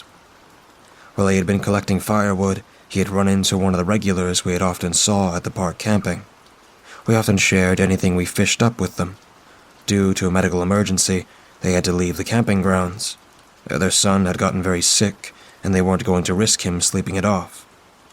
They had grabbed their important items in a hurry. They knew that myself and Nicholas would be close by, and came over asking for a favor. They trusted us to break down their campsite, and pleaded for us to watch over their bigger items. If they didn't come back for them at the end of the weekend, we could leave their things at the ranger station. Nicholas agreed. I hoped their son would be all right. He may have gotten away from his parents and eaten a blueberry he shouldn't have. We would gladly watch over their things. It would be the first year at this site without someone being close by. The rest of the day went by completely normal. We broke down our camping neighbor's sites and cooked up the 2 fish I had caught. A bit on the small side, but they would do. The only strange thing I noticed during the day was how silent the woods were. I barely heard any birds, and they sounded very far away when they chirped. We both turned in shortly after the sun had set. We had plans to go on a long hike the next day. Being well rested would be a good idea. I was getting older and wondered how much longer I could sleep on the hard ground.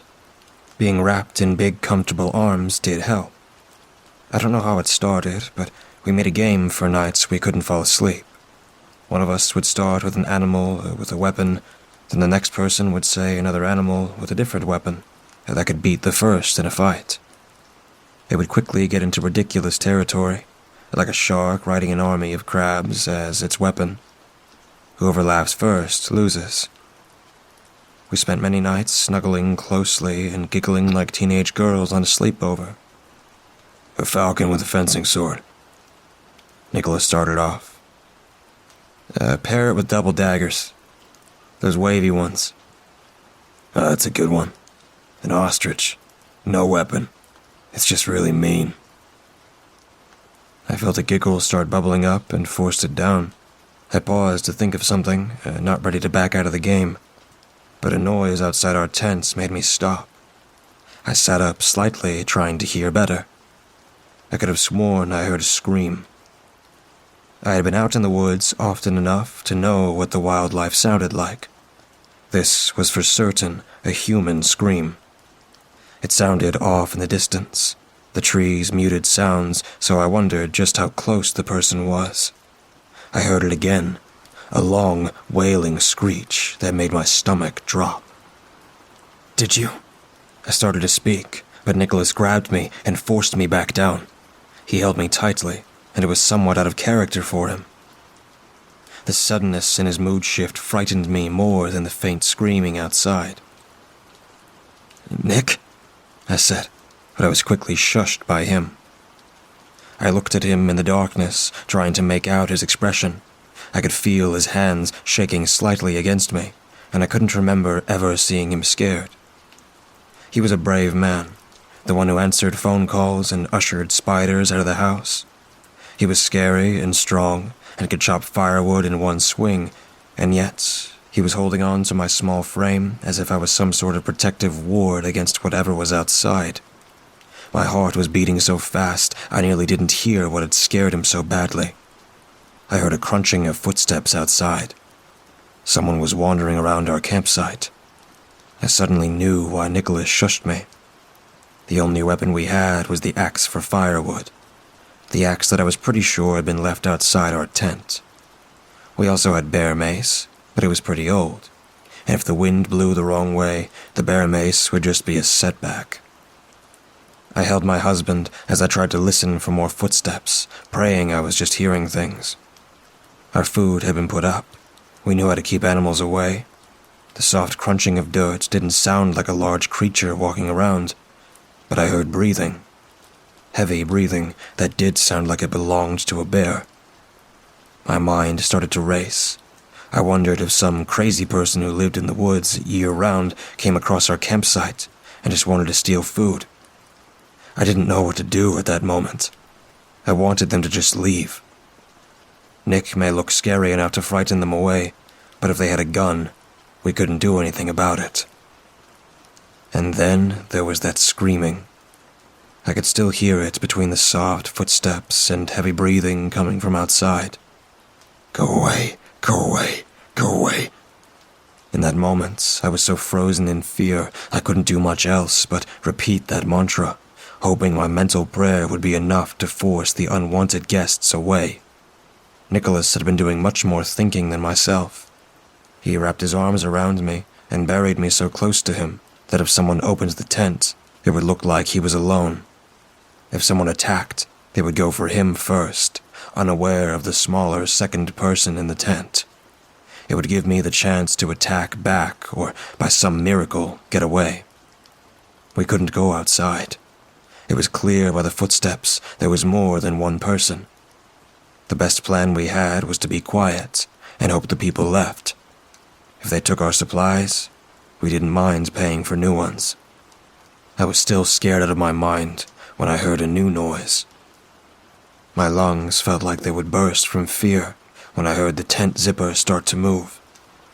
So slowly, I watched it out of the corner of my eye as it started to open from the top. I couldn't see outside, even when it was halfway open. I felt Nicholas tense up. He may jump up and defend us at any second. I didn't want that. I didn't want him to be hurt. I just wanted whoever was out there to go away. The zipper stopped halfway. I hoped it would remain like that. I still heard the breathing of the person outside. To my horror, I saw something come into the tent. A clawed hand. The claws were curled and the size of my fingers. Even in my fear, I thought it was a joke, some sort of costume prop. No animal I knew of had hands so human-like, and no human had claws. I wondered if some other camper decided to pull a prank on us. A single claw reached down and started to force the zipper open more. This had to be a joke. It had to be. A smell came in with a small breeze. It was a little musty and somewhat similar to wet fur. I didn't know what we would do once the zipper was fully open and we could see what was outside. But thank God we never needed to find out. I heard a scream. It was so loud it sounded like it came directly behind our tent. I jumped and muffled my own scream. The scream kept going, a long wail of true and utter terror. Whoever was outside was either startled by the scream or decided to follow it. The screaming sound started to move away from our tent, and the footsteps and heavy breathing followed. I don't know how long we stayed, just holding each other and listening. It felt like hours, but it was only a few minutes. I let out a small noise when my husband shot up and bolted outside. He came back in a few seconds later, holding our firewood axe. Both of us sat, facing the closed tent flap, axe at the ready. And we sat like that the entire night. I was so wired I was wide awake when the light became gray outside our tent. During the rest of the night, I heard no one back in our camp, but I still heard that horrible scream from time to time in the distance. Our plan was to pack up as fast as we could and leave the equipment we had been guarding at the ranger station. Aside from the odd tracks all over our campsite, nothing had been disturbed or touched. They looked almost human, but with what looked like claw marks dragging in the dirt. "Hey folks, early morning?" We both jumped at the voice. I let out a small scream I wasn't proud of, but when we spun around, we saw a forest ranger. I knew his face from years of coming here, but not his name. He noticed our fear and held out a hand trying to calm us. "You two all right? Did you see a bear or something?" he asked. "Or something," Nicholas confirmed. The next few minutes was us telling the ranger what had happened last night. I was still shaking, so Nicholas took over speaking. But what confused me was that he didn't mention the screaming that scared off our unwanted guests. "That sounds strange, all right. Maybe some kids are playing a prank," the ranger said with a shrug. "They were screaming," I stuttered, and both men looked at me. "I heard screaming all night." "Well, you always had better hearing than me. Maybe someone was off in the woods trying to scare us," Nicholas said, slowly with a nod. "It worked," I grumbled. "All right, we'll look into that. Prank or not, this isn't acceptable. Aside from that, I came down here to tell you folks there's a storm blowing in soon. It's up to you if you want to stay, but I'd advise against it. It's going to be a really bad one. The last time we had a storm this bad, people got blown away with their tents. If you want to pack up, we'll refund you for the last 2 days you paid for." We were going to leave either way. The storm just gave us a good excuse. The ranger was kind enough to help us carry the extra gear after we told him it belongs to the campers who left the other day. He would walk with us back to the ranger station. We didn't want a refund for the last 2 days we wouldn't be camping for. It would be a donation to help the park pay for whatever they needed. Our campsite was empty. All 3 of us were ready to go. And it was a good thing we left when we did. If we stayed, we would have died, or gotten very hurt. We'd only been a few feet away from the site when a massive crack and horrible sound came from behind us. I had just calmed down a little, but the thundering sounds made me cry out again and jump nearly 10 feet in the air. All of us turned around, trying to figure out what had made that sound. Where our empty campsite had been was now covered with a dead tree that had just fallen over. It crashed right on top of where our tent would have been. I was certain if we stayed, that tree would have killed us. All three of us stood in shock, staring at the fallen tree. I started to walk up to it for a reason I don't know. I just felt like I had to get a better look. Our campsite had been ruined, littered with fallen branches. Nicholas had come up and took my arm to gently take me back onto the path. We didn't know if the tree had knocked against another, making it more likely to fall as well. That area was dangerous. I let myself be guided back, but I saw the base of the fallen tree.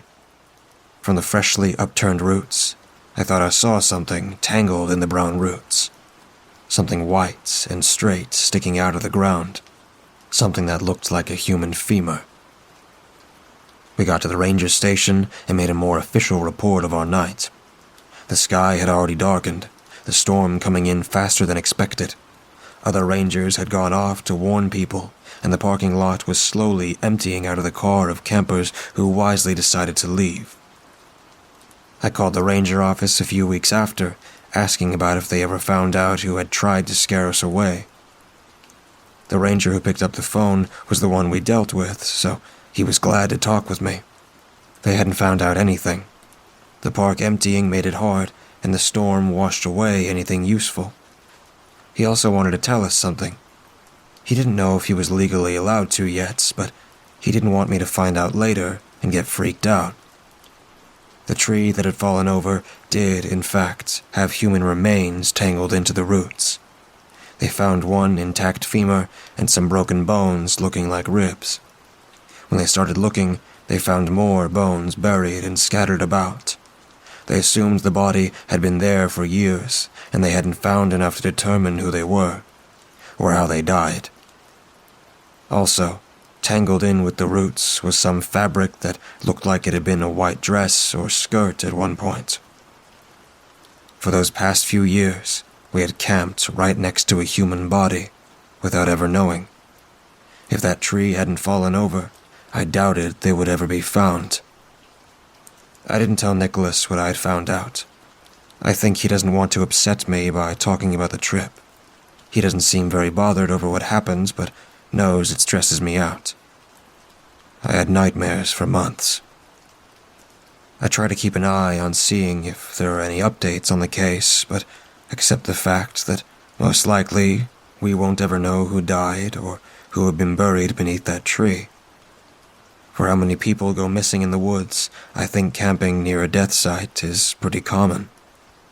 More common than what most people would think.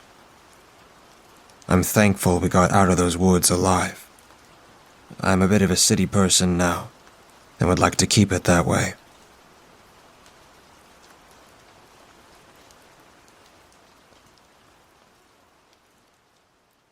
Come on, Mackie. What's stopping you? Brad spoke to me over the phone. You're single? Your career's kicking off? You got a good reputation around the block?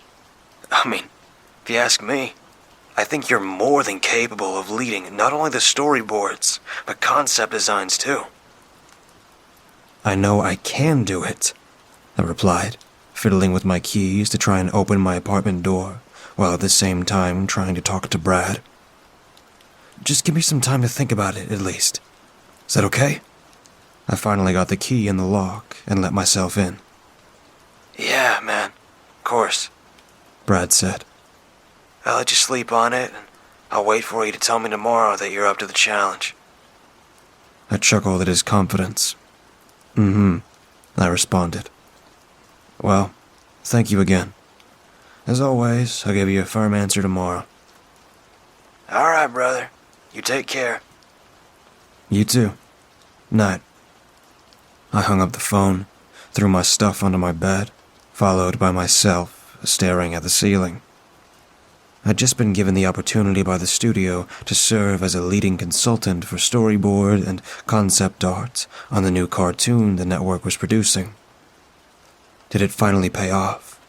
All those years of interning, studying, drawing, and scribbling during class as a kid, and not even paying attention? Guess so.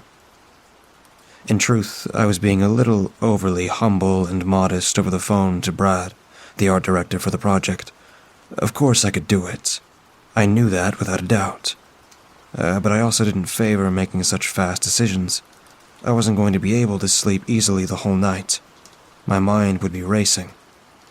I stepped into my art studio, surrounded by the many colorful designs plastered on the walls.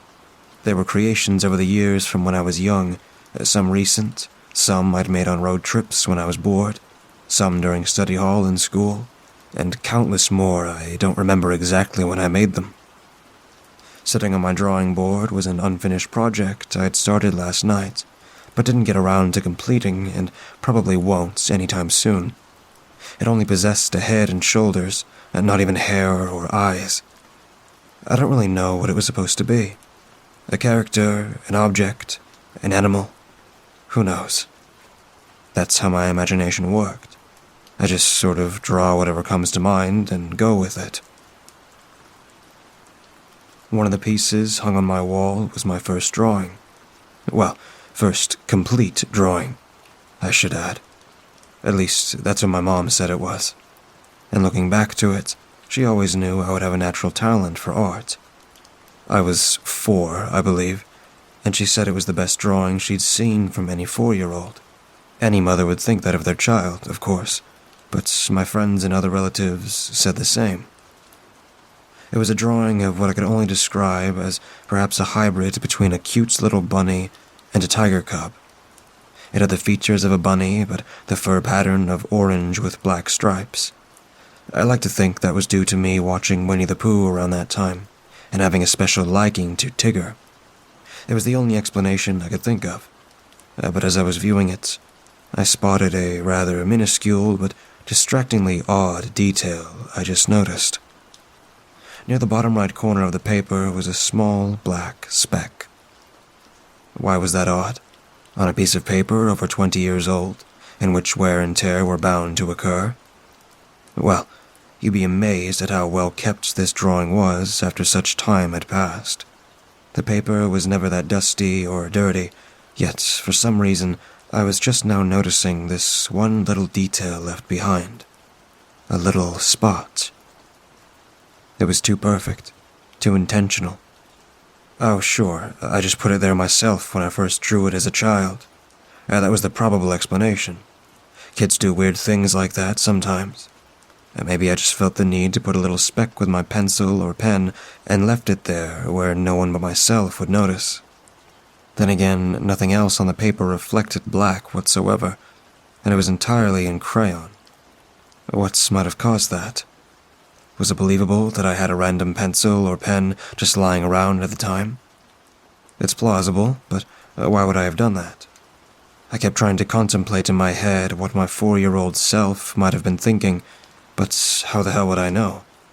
I was a pretty weird kid, and it was such a distant memory. Maybe that was my way of signing my arts when I was that age. Signed here, Mecky Phillips in a black dot. That's how you knew it was me. What the hell was I doing? I had sleep to catch up on. Brad had convinced me, and by the next 2 days, I was sketching new ideas and designing new storyboards for the show. I was coming up with character designs, building layouts, suggesting what sort of colors and contrasts to use that might better capture the essence and tone of the series. A manly action-adventure genre with some light-hearted comedy trickled throughout.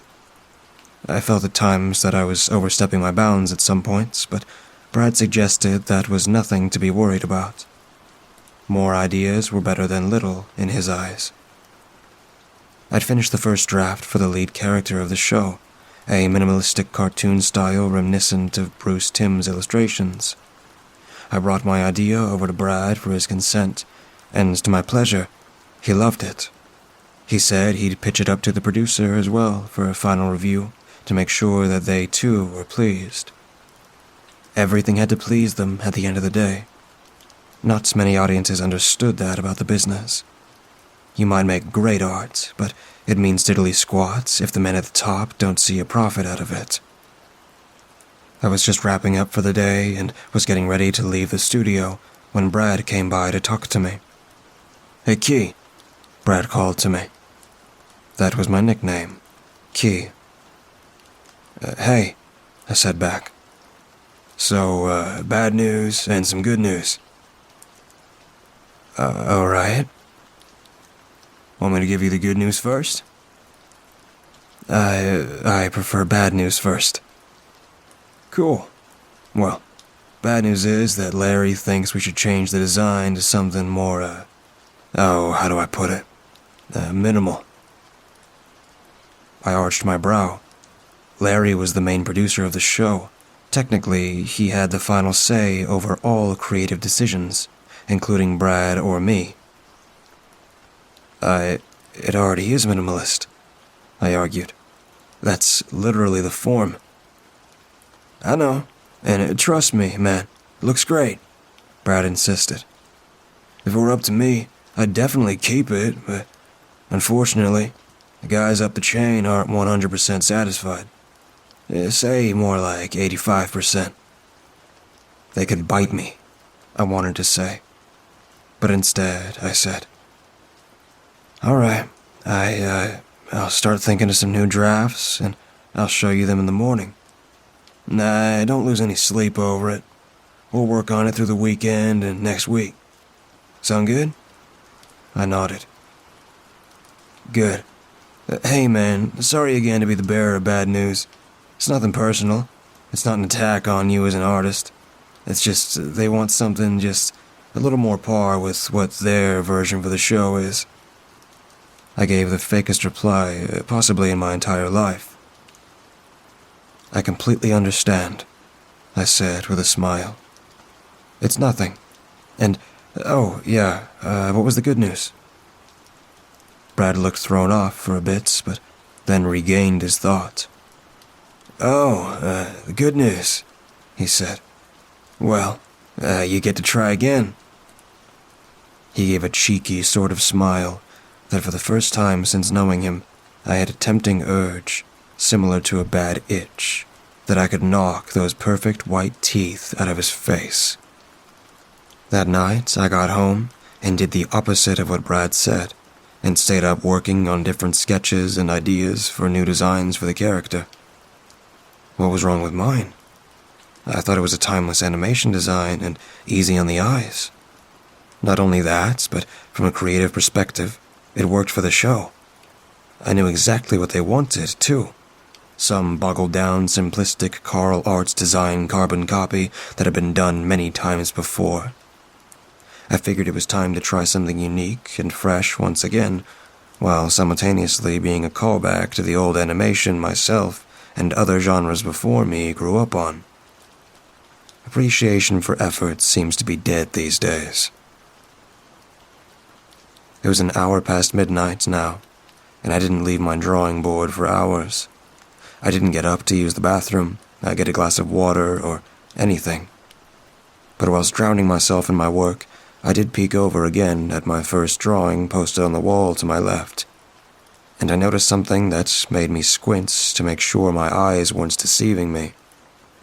I got up to go over and check for a closer look, and my eyes saw just fine. The dot I'd seen in the bottom right corner of the paper was in a different position this time. It had moved upwards and more towards the left side of the page. Again, I was tired, this time for my own will, but I couldn't have been that exhausted to see that I was completely right. And another thing I observed, but perhaps was also tripping over due to my lack of sleep. The spot was slightly bigger this time, and more akin to a filled circle. At first, it was as if someone planted a single dab with their pen, whereas here it was more of a jot and 2 little rotations with the ball. The next afternoon during lunch, I showed Brad what I'd come up with for the new character designs. I showed him 4 different alternatives for what we might use. I watched his face change from wide-eyed, amused, confused, and bemused in one sitting. "I think this one will do," he said, pointing to the first one. It was the most simplistic of the drawings, and, in my opinion, my most uninspired piece. Of course, he'd picked that one. What about this one?" I pointed out another. "This one has more emphasis on his facial expression and gives him a bit more emotion, you know?" "Yeah, but we can't have the characters stand too far out from each other," Brad said. "The difference in colors will be what distinguishes them in this case." But character designs were so much more than just color. Expressions of the face told 1,000 words about who the person or thing was that you were drawing. Nevertheless, I agreed with him, though not in my best interest. Gazing later that night at the other drafts I'd whipped up sitting on my drawing board in my room, I sighed with pity at the wasted time and threw them in the trash can. Whilst doing so, I glanced over at my old drawing again to see where the mysterious dot might have ended up this time. I'd almost forgotten about it earlier in the day, possibly due to how ridiculous of an assumption it was to assume a dot could magically change places across a piece of paper. I discovered that it was in the same position I last found it. However, something was unusual yet again. Getting a closer look, I found that it seemed not only bigger, but I could almost swear it was beginning to appear more than just a measly spot, and an entirely different shape instead. But it was too small to see with my naked eye. I took a magnifying glass from my desk and placed it a good distance between my eye and the paper. I squinted with my rights to get a good look at what I was seeing. It didn't make sense. It was a shape of some sort of figure. A person, I could have sworn. It was a black silhouette of a humanoid shape, and it looked to be in amazing detail for it to be so shrimpy. I just knew that if I could somehow put a microscope over it, I could get a completely detailed and intricate picture. It was so strange. It hadn't been a dot after all. It was a vivid picture. But how? I couldn't have drawn that as a kid, not at that age. Even for an adult or any skilled artist, it was practically impossible. It was unimaginably impressive to draw something of that detail and that size. I tried to see what sort of expression or stance the figure was doing, though with close inspection, it didn't seem to be doing much at all. It sort of just stood there, and it was just a shadow where I couldn't see any sort of emotion on its face whatsoever. However, the more I stared at it, the more I noticed it began to unsettle me. It was so out there, so far-fetched for it to even exist right there on the paper. And the question still bugged me. How did it even get there in the first place? The next day, I was off, and I decided to call my mom. I knew she'd probably have a picture of it somewhere in her photo albums. "How's the new job going?" She asked me over the phone, excitedly. "It's going," I told her. "How's the blood pressure?" "Oh, I'm keeping it at a good level right now. Doctors say to eat less red meat, so I've been working on that." "You must be struggling." "It's not as bad as I thought it would be. There's days I'll still want a burger here and there, but there's plenty of other good things to cook that don't have all that junk in it." "Yeah, but then there's using too much butter and seasoning, knowing you." "Exactly." I then changed the subject. "Hey, do you remember my first drawing?" I shot the question. "Well, I remember a lot of your drawings," she replied. "Your first drawing?" "Yeah, the one I took with me. It used to be on the fridge all the time." "Oh, the crayon-colored one." "Yeah." "Yes, I remember that one. What about it?" I know this is random, but I was wondering if you had a picture of it anywhere in one of the photo albums or somewhere. There's a small little detail drawn on the picture that I swore wasn't there the first time I drew it. I just want to be sure, out of curiosity, you know. I may have it somewhere. Hold on. She and I talked a bit more while she looked around through the photo books for the old drawing. She knew she'd taken a picture of it somewhere. That's what she told herself, at least. She usually did with these kinds of things, just in case they ever got lost. My mother was also from the generation where photos weren't exactly scarce, but also held with more value, which captured special memories and moments to last a lifetime, compared to nowadays, where it's easier than ever to take a photo, giving less need and maybe want for a photo album. It was a good trip down memory lane for her, as she would make warm-hearted comments and exclaims of joy as she told me all the old photos.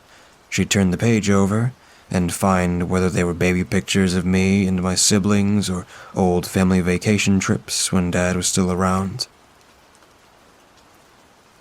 Eventually, she struck gold.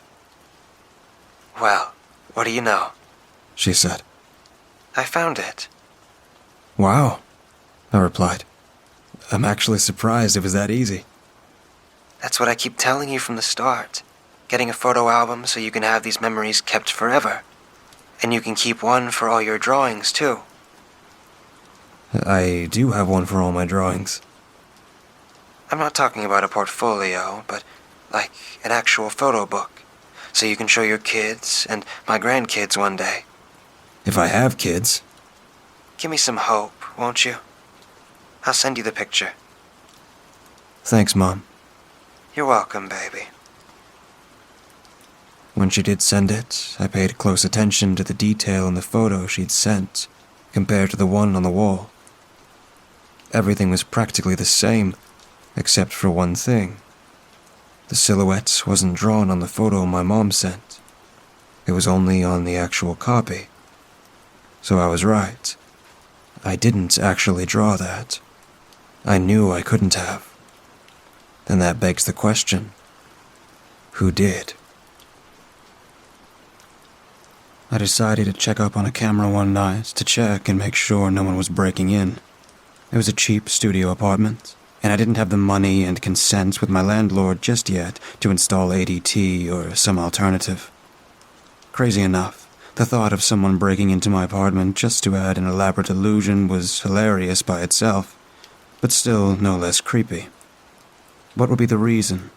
Just a harmless prank from one of the guys at the studio?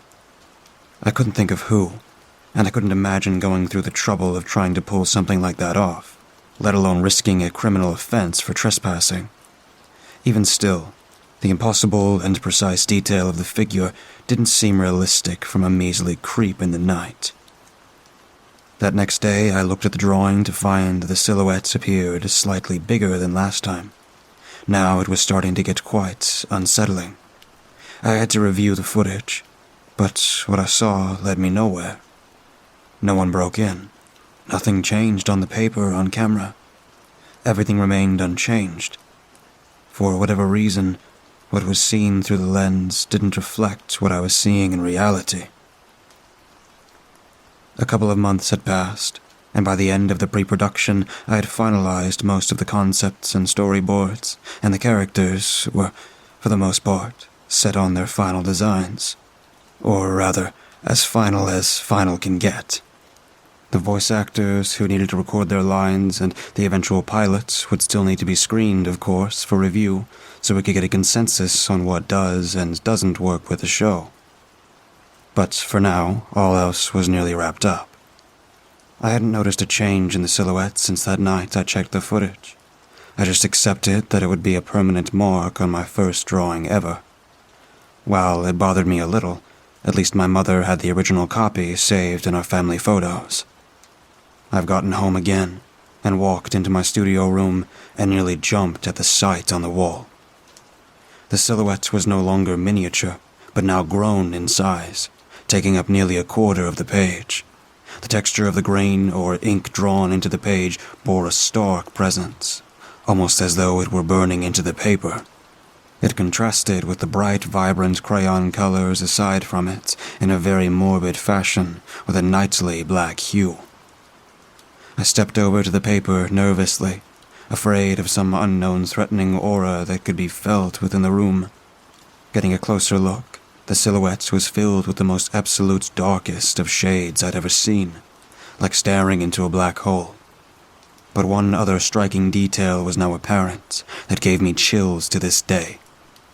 I could discern that the figure held an actual expression on its face this time. A calm, sinister smirk. I grabbed the paper off the wall and put it away in one of the bottom drawers in the studio room. The last thing I wanted to do was to see that thing every day I walked past it. That night I slept well up until about 2 or 3 a.m. when suddenly I thought I heard a noise from within the studio room.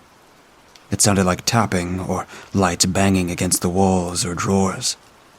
I got up from my room and crept up into the kitchen first to grab a knife, then sneaked over to the room. The door was already open. I'd have to flip the switch to see who was inside, if anyone.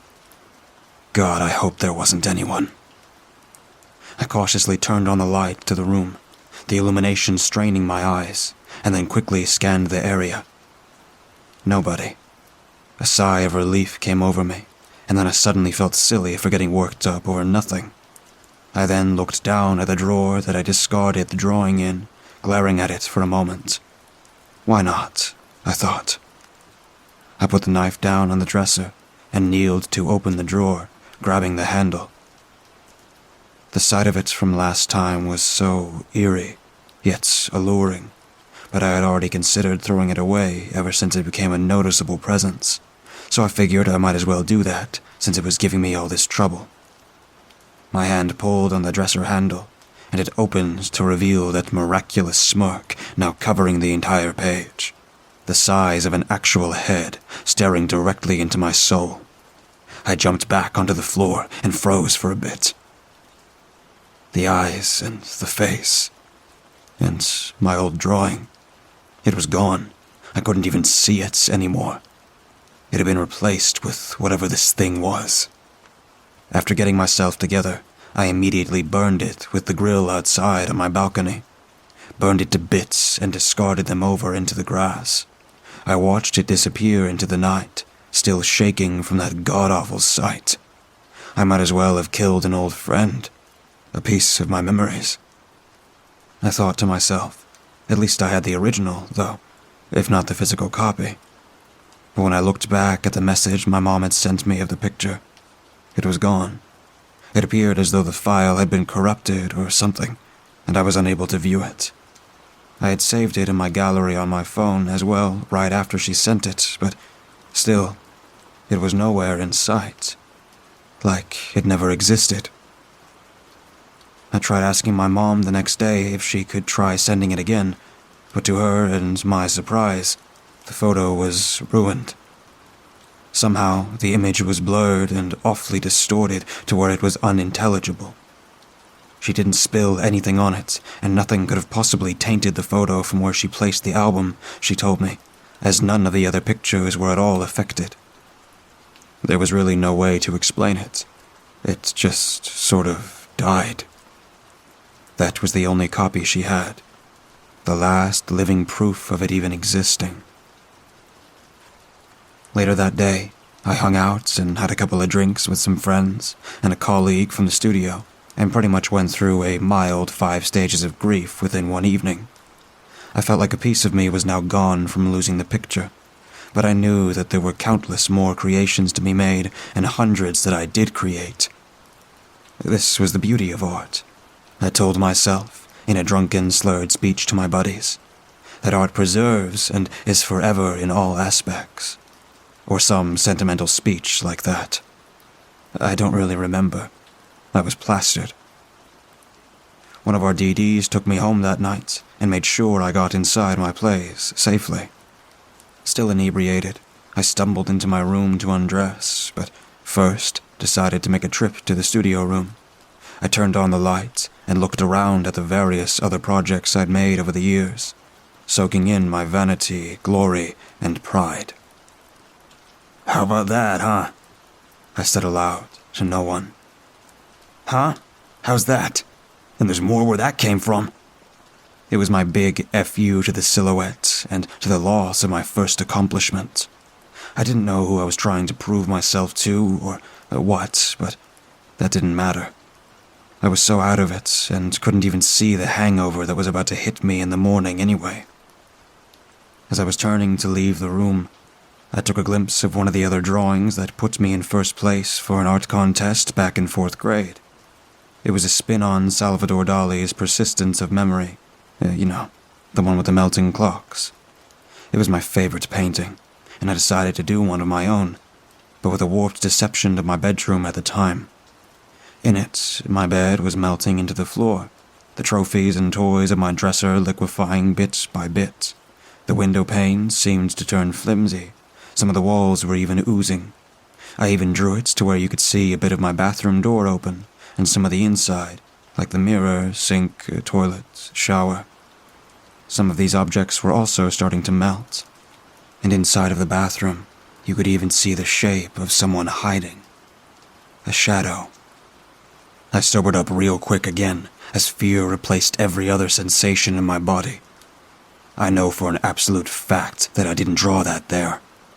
With the help of my magnifying glass again, I aimed over the bathroom door cracked open in my drawing.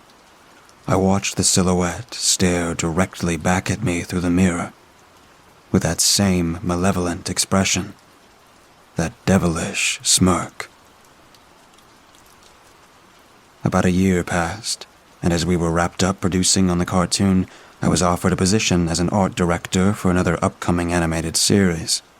It seemed like a dream come true, in otherwise more favorable circumstances. However, I wasn't drawing like I used to. I sketched here and there, but I didn't have time anymore. I'd been managing and overseeing other artists' work, micromanaging and dictating what passes as art or not. Taking notes of that passion, that fire in their young, hungry eyes. It was like ripping a plant from its roots. By the end, there had been only one picture left in my studio that wasn't tainted by the shadow. A self-portrait of me in an animated style.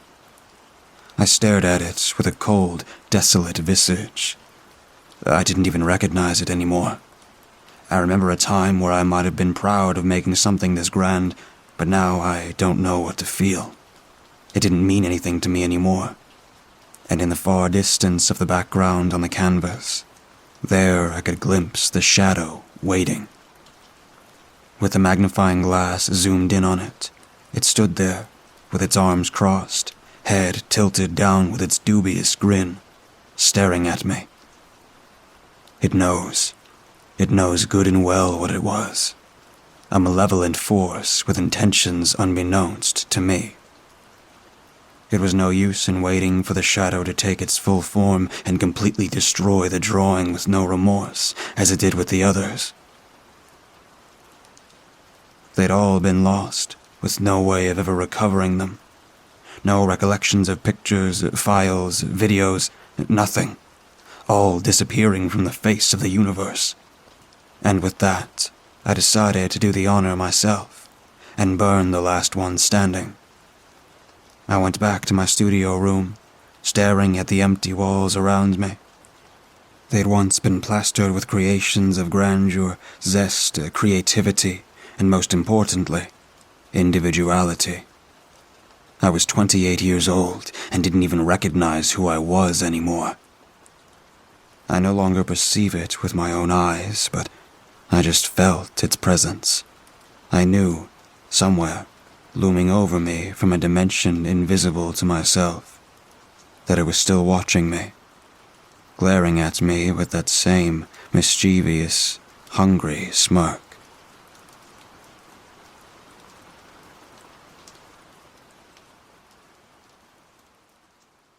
I don't believe in paranormal stuff, at all. Whenever someone says they've seen a ghost, I assume they're either lying or not accounting for natural phenomena that can explain it away. Same with any kind of monsters or aliens or anything like that. To say I'm a skeptic would be underselling it. If I can't see it with my own eyes, it can't be real. That all changed 3 weeks ago. About 20 minutes from my house is a vast, green valley nestled between the foothills of the Rocky Mountains. The grass comes up to your hips and moves like ocean waves in the breeze. A tiny little river cuts through the valley, and you can hear it rustling all around you. It's tranquil and my happy place. When I need to recharge my batteries, I load up the car and head out for the valley. 3 weeks ago, things got really stressful in my life. My company had allowed us to work from home during the pandemic and promised we could work from home permanently, but then, without warning, changed course. They required us to come in. My parents are a health risk, and my dad, for whatever reason, had decided not to get vaccinated. It's been a sore spot with us for a while now. Coming back into the office and navigating the space after a year off was not an easy transition. Everyone was awkward. Everyone was afraid someone would get sick. Half the people wore a mask, half didn't. You felt judged by some if you had yours on. It was a nightmare.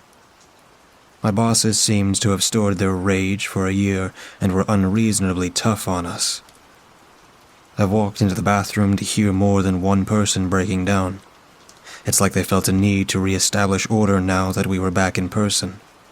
They knew we couldn't just shut off our cameras during a Zoom call anymore, and they wanted to remind us of their power. It's been a mess. 3 weeks ago, Friday was a rough one.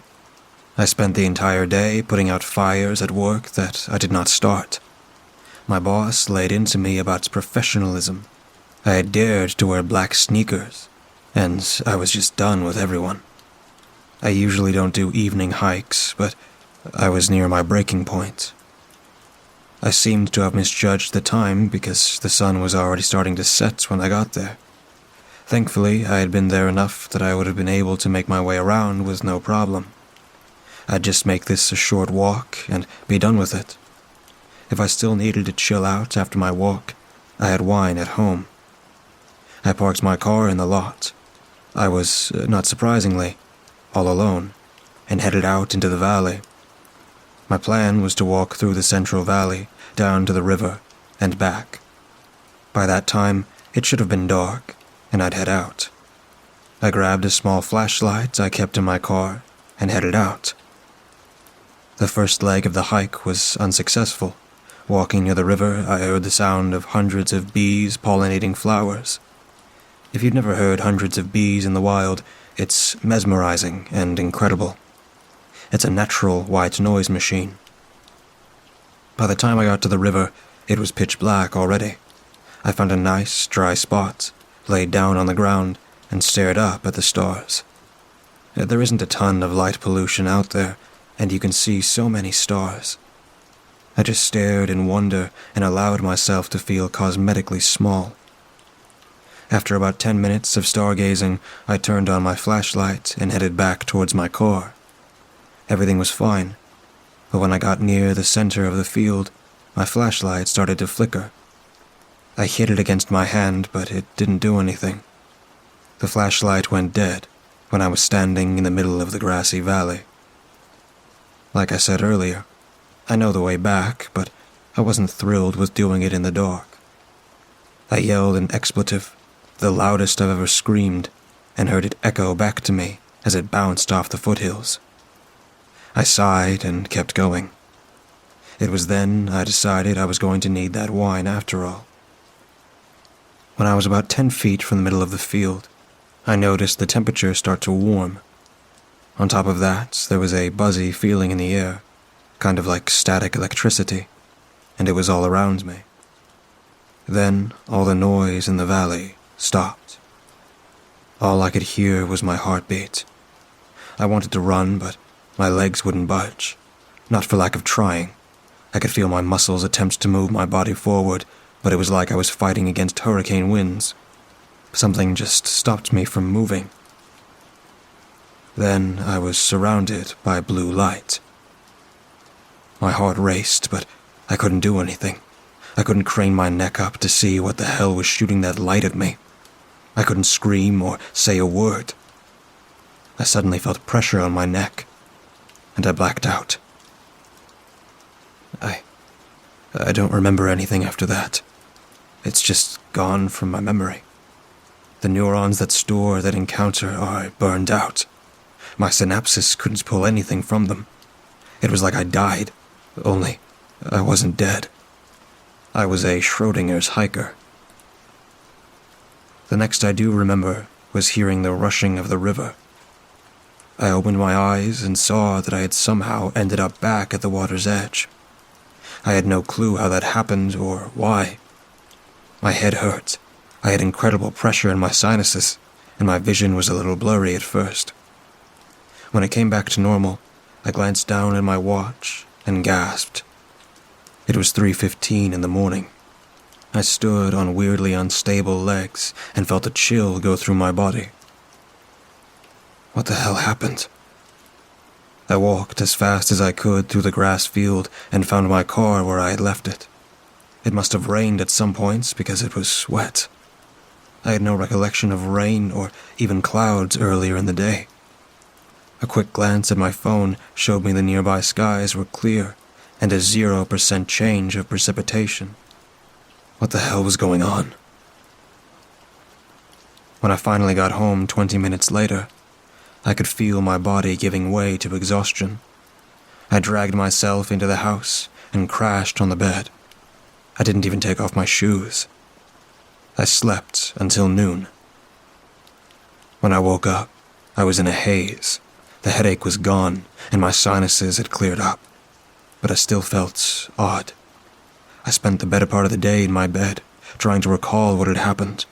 I was hoping maybe I could remember some of that missing time, but nothing came to mind. I was just gone for some time, and no one knew what had happened. It was a mystery that would never be solved. I tried putting it behind me, but it just kept popping up in my thoughts. I felt like I would need to go back to the grassy field to see if there was proof of anything. Maybe I missed something in the dark. I wasn't sure, but I was going to find out. The next day, I got back into my car and made the drive to the grass valley. When I got to the valley, I parked my car and headed out towards the middle of a field. That was the last place I remember being before I lost time. If there was anything to help me, I thought it might be in that place. Before I saw the area, I smelled it. The air was heavy with ozone, so much so that I started coughing. When I finally got to the spot, I was greeted with something very unsettling.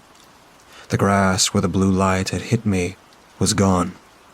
Not ripped up or cut, but just missing. It was as if they had never been planted there at all.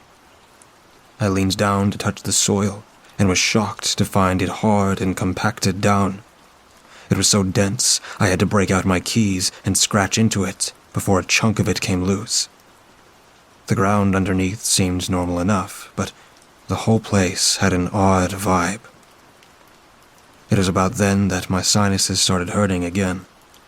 Everything was in bloom, and I've had allergic reactions to things in the past, but this seemed different. I could almost localize the pain in my head to a specific spot. Most of my headaches tend to radiate all over my skull, but this was super specific. I didn't want to leave without stopping by the river, but this pain was killing me. I doubled over in pain and actually threw up on an anthill. In hindsight, I felt terrible for them, but at the moment, I thought my skull was going to split open. I stood up and made my way to the river. I assumed running some cold water over my head might help me with the pain. When I got to the spot where I woke up the night before, I dunked my head into the water. It must have helped, because the throbbing slowed. I looked around the riverbank for about half an hour to see if I could find anything. But there was nothing. It seemed my trip was in vain. But something odd happened as I walked back out. As soon as I passed the missing grass spot, my head started to throb again. As soon as I was past it, it stopped. It seemed that, somehow, my head and that patch of burnt grass were connected. After that, I decided to leave. I left, not understanding anything more than I did when I arrived, except that a patch of the ground caused blistering sinus headaches. I didn't even know what to do with that information other than to avoid that spot in the future. That night, I had a drink or two and laid around in my bed watching Netflix until about 11. I tried to drive the incident out of my head, but I couldn't let it go. It kept popping back up in my thoughts, and no amount of alcohol and cheesy holiday movies would drive it away. I eventually shut my brain up enough to lay down and head to sleep. That's when things got weird. I don't even remember what time it was, but all of a sudden, I heard the calm, robotic voice of my alarm system say, "Movements at the front door." It snapped me from my slumber. I reached for my phone and checked the app. I saw my front porch on the screen. Only there was nothing there. Just bugs buzzing around the now glowing porch light. Cats, I said to myself as I rolled back over. Sometimes the strays dash in front of my house and set off the alarm. I was sure that was it. Movements in the kitchen. That was not a stray cat. I grabbed my glasses and stared out into the darkness towards my door. My kitchen was only a hallway away from my room, and I knew something was heading my way. I was looking for any evidence of movement under the crack of the door. A shadow moving, something. I pulled out my phone and selected the kitchen camera I had set up, and again saw nothing. Nothing even looked out of place. When you're scared, any crazy idea suddenly makes sense to help chase away the fear. I assumed that the alarm system was on the fritz. Probably a problem all over the country. Better check the trending topics on Twitter to see if that was the case. Movements in the... Then the power went out. I knew the camera that would have been triggered would have been the one pointing down my hallway, which meant that someone had come in through the door, through the kitchen, and was heading my way. And now the power was off. But wait, my front door was locked. How did someone get through the door? I would have heard a break-in. I would have seen it on the video. None of this made sense. Then my eyes caught a shadow moving. Only, it wasn't outside of my room. It was in it. Then I saw another, and one more. There were 3 people in the shadows, just 2 feet from the edge of my bed. I kept a bat near the side of my bed, and I slowly reached over to grab it. That's when I got the most side-splitting headache I'd ever had. I clutched my forehead and tried to scream, only my voice was frozen. I couldn't talk. In fact, just like the other night, I couldn't hear anything but my heartbeat. My eyes scanned the darkness, trying to see who was in my room, trying to make sense of this. I couldn't focus because my head was throbbing. That's when a blue light surrounded my whole bed, and I couldn't move again. My heart was racing, but I couldn't even look away. My eyes were frozen open. The one thing I could do was stay frozen in fear and watch as a being from the opposite corner of my room lit up a red light and pointed it at me. In the red glow, I saw the faint outline of a large, almond-shaped eye on a gray, expressionless face. I heard the bees this time. They're what woke me up. I looked around and realized where I was. Near the river in the grass valley. At first, I thought it was a dream, but I knew this was real when a mosquito bit me. I sat up and glanced at my watch. 3:15 in the morning. I started crying. I didn't know what else to do. I sat there for a good 10 minutes and let it all out. When I finally calmed myself down, I had to figure out how to get home. For some reason, I thought I should check out the parking lot before heading out towards a gas station or anything that might be open at this hour. When I got to the parking lot, I gasped. My car was there. It was soaking wet, like it had just driven out of a major storm. But I was sure it was mine. I circled it, looking for any clues about how the hell it got there. And I didn't see anything. Did I dream the abduction? Did I dream the abduction? Did I have some sort of super advanced form of sleepwalking, driven from extreme stress, where I drove my car to the valley? The one place my brain knew I could relax. Was I subconsciously trying to heal my psychological wounds? Those thoughts were dashed when I walked to the car's backside and noticed no tire tracks were leading to the parking lot. It was as if the car had been placed there by some benevolent god. I opened the door and saw the keys sitting in the ignition. I turned them, and the car started right up. Without hesitation, I put it in reverse and gunned it back home. All of this leads me to tonight. It's been 3 weeks since that first encounter, and I've woken up in the field 6 times since then. Every time it's 3:15 in the morning. Every time my car is waiting for me. I'm starting to recognize when it's about to happen. It's like I've developed a sixth sense for the abductions. I'm sitting in my bed, writing this down as a way to keep calm tonight. I felt a twinge in my forehead an hour ago, usually a precursor to the event. I'm writing this down in case, one morning, I don't wake up in the grassy valley at 3:15 in the morning. In case they decide I need to go somewhere else, or some time else.